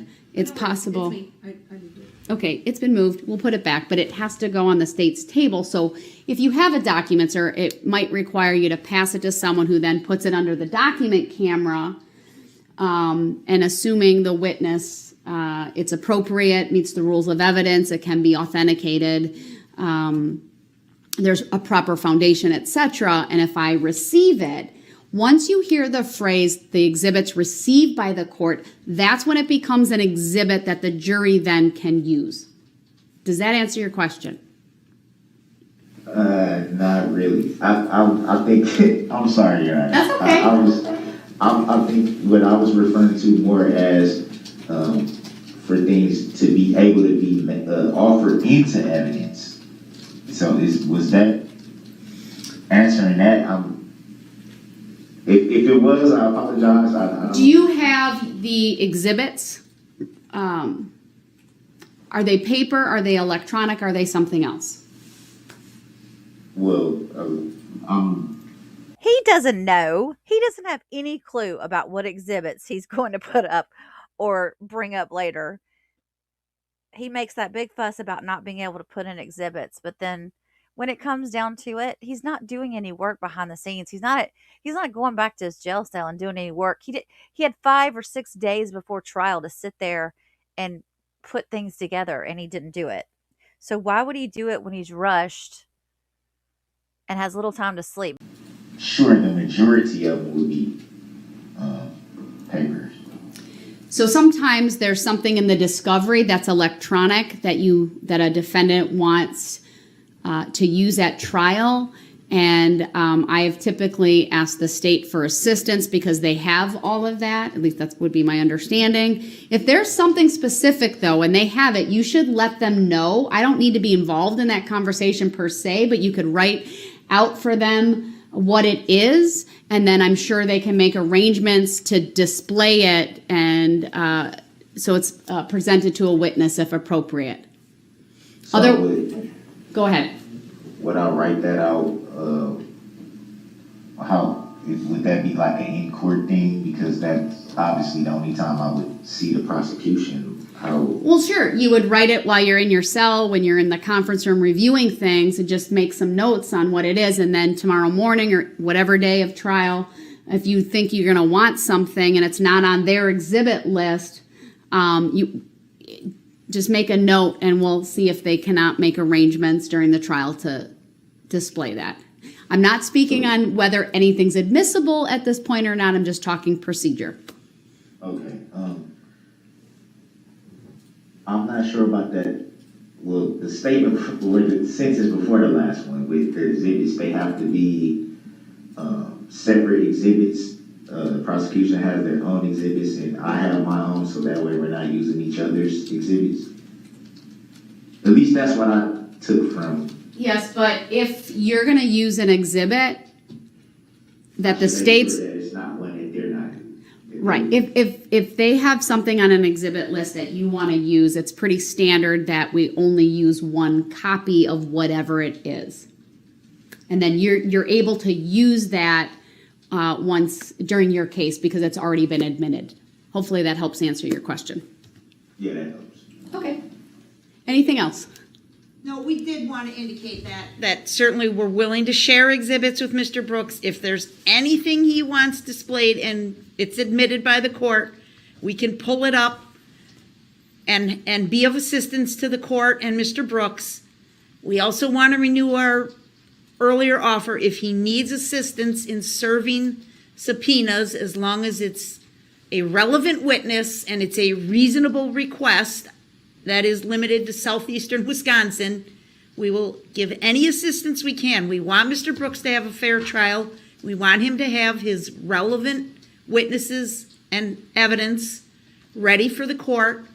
If there's something he wants, even if it's a document, we don't have the document camera, we have the entire file scanned. Or he can give it to us and we can scan it in 1 minute and have it up on the screen. So we are more than willing to do that so that we can all be efficient in our presentation. Oh, Sue. Sue comes across sounding like, oh, we're going to help him in any way we can. And they will. They will help him because you know what is going to keep it from happening? An appellate judge going, yeah, he was, he had everything going against him. They're like, no. The judge even offered when he was putting together, wasn't it the subpoenas? The judge said she'd look at the paperwork before it got sent out. So many things they did for him that they didn't have to do. And a lot of people said, why are they doing that? There's just no way he has an appeal in his hands. And it's because of the way they handled this. So slick. Opper the chopper. Thank you. Did you hear that, Mr. Brooks? Yes. All right. So if there are things that you... to say too, I'm sorry. No, go ahead. I was going to suggest that at some point, I didn't know if I'd be able to get to it today, but now it came up. That's one thing about the subpoenas. So the sooner you can fill those out and get them to, I can copy them for you so that the state has them and give you a copy. We'll facilitate that, right? I know you're going to want to keep a copy of whatever it is, but the sooner you can bring that information to court, that would be the easiest and most efficient way to get that information to the state, meaning you got to fill out your subpoena forms and then give them to the state, who will then look at them and they'll be able to tell you yes, no, and we'll go from there, okay?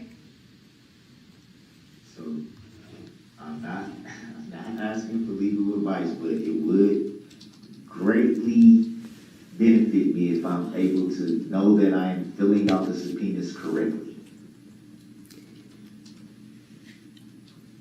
I'm able to review for completeness, so if you bring them to court, I can at least do that. Okay, because the last thing I want to do is write all these subpoenas up and then bring them in and they're incorrect, or something is not done the way it should be done, and then I can review for completeness, and we can go from there. Okay, then that leaves tomorrow morning just the finalization of the jury instructions and the motion for reconsideration. Yes. Okay, all right. Thank you, everyone. We are in recess for tonight. We'll see everyone tomorrow at 8:30 a.m. His COVID results will come in on day 2 of the trial, and that does it for the October 5th hearing, day before trial. October 6th, the following day, is day 1. They'll have opening statements. It's not as easy as you think it's going to be, though, because, it's Darrell Brooks. So stay tuned for that video. It will be the next one uploaded. God bless you guys. Thanks for watching, everyone. If you enjoyed this video, please do not forget to like and subscribe on your way out, and feel free to leave a comment. Have a blessed day.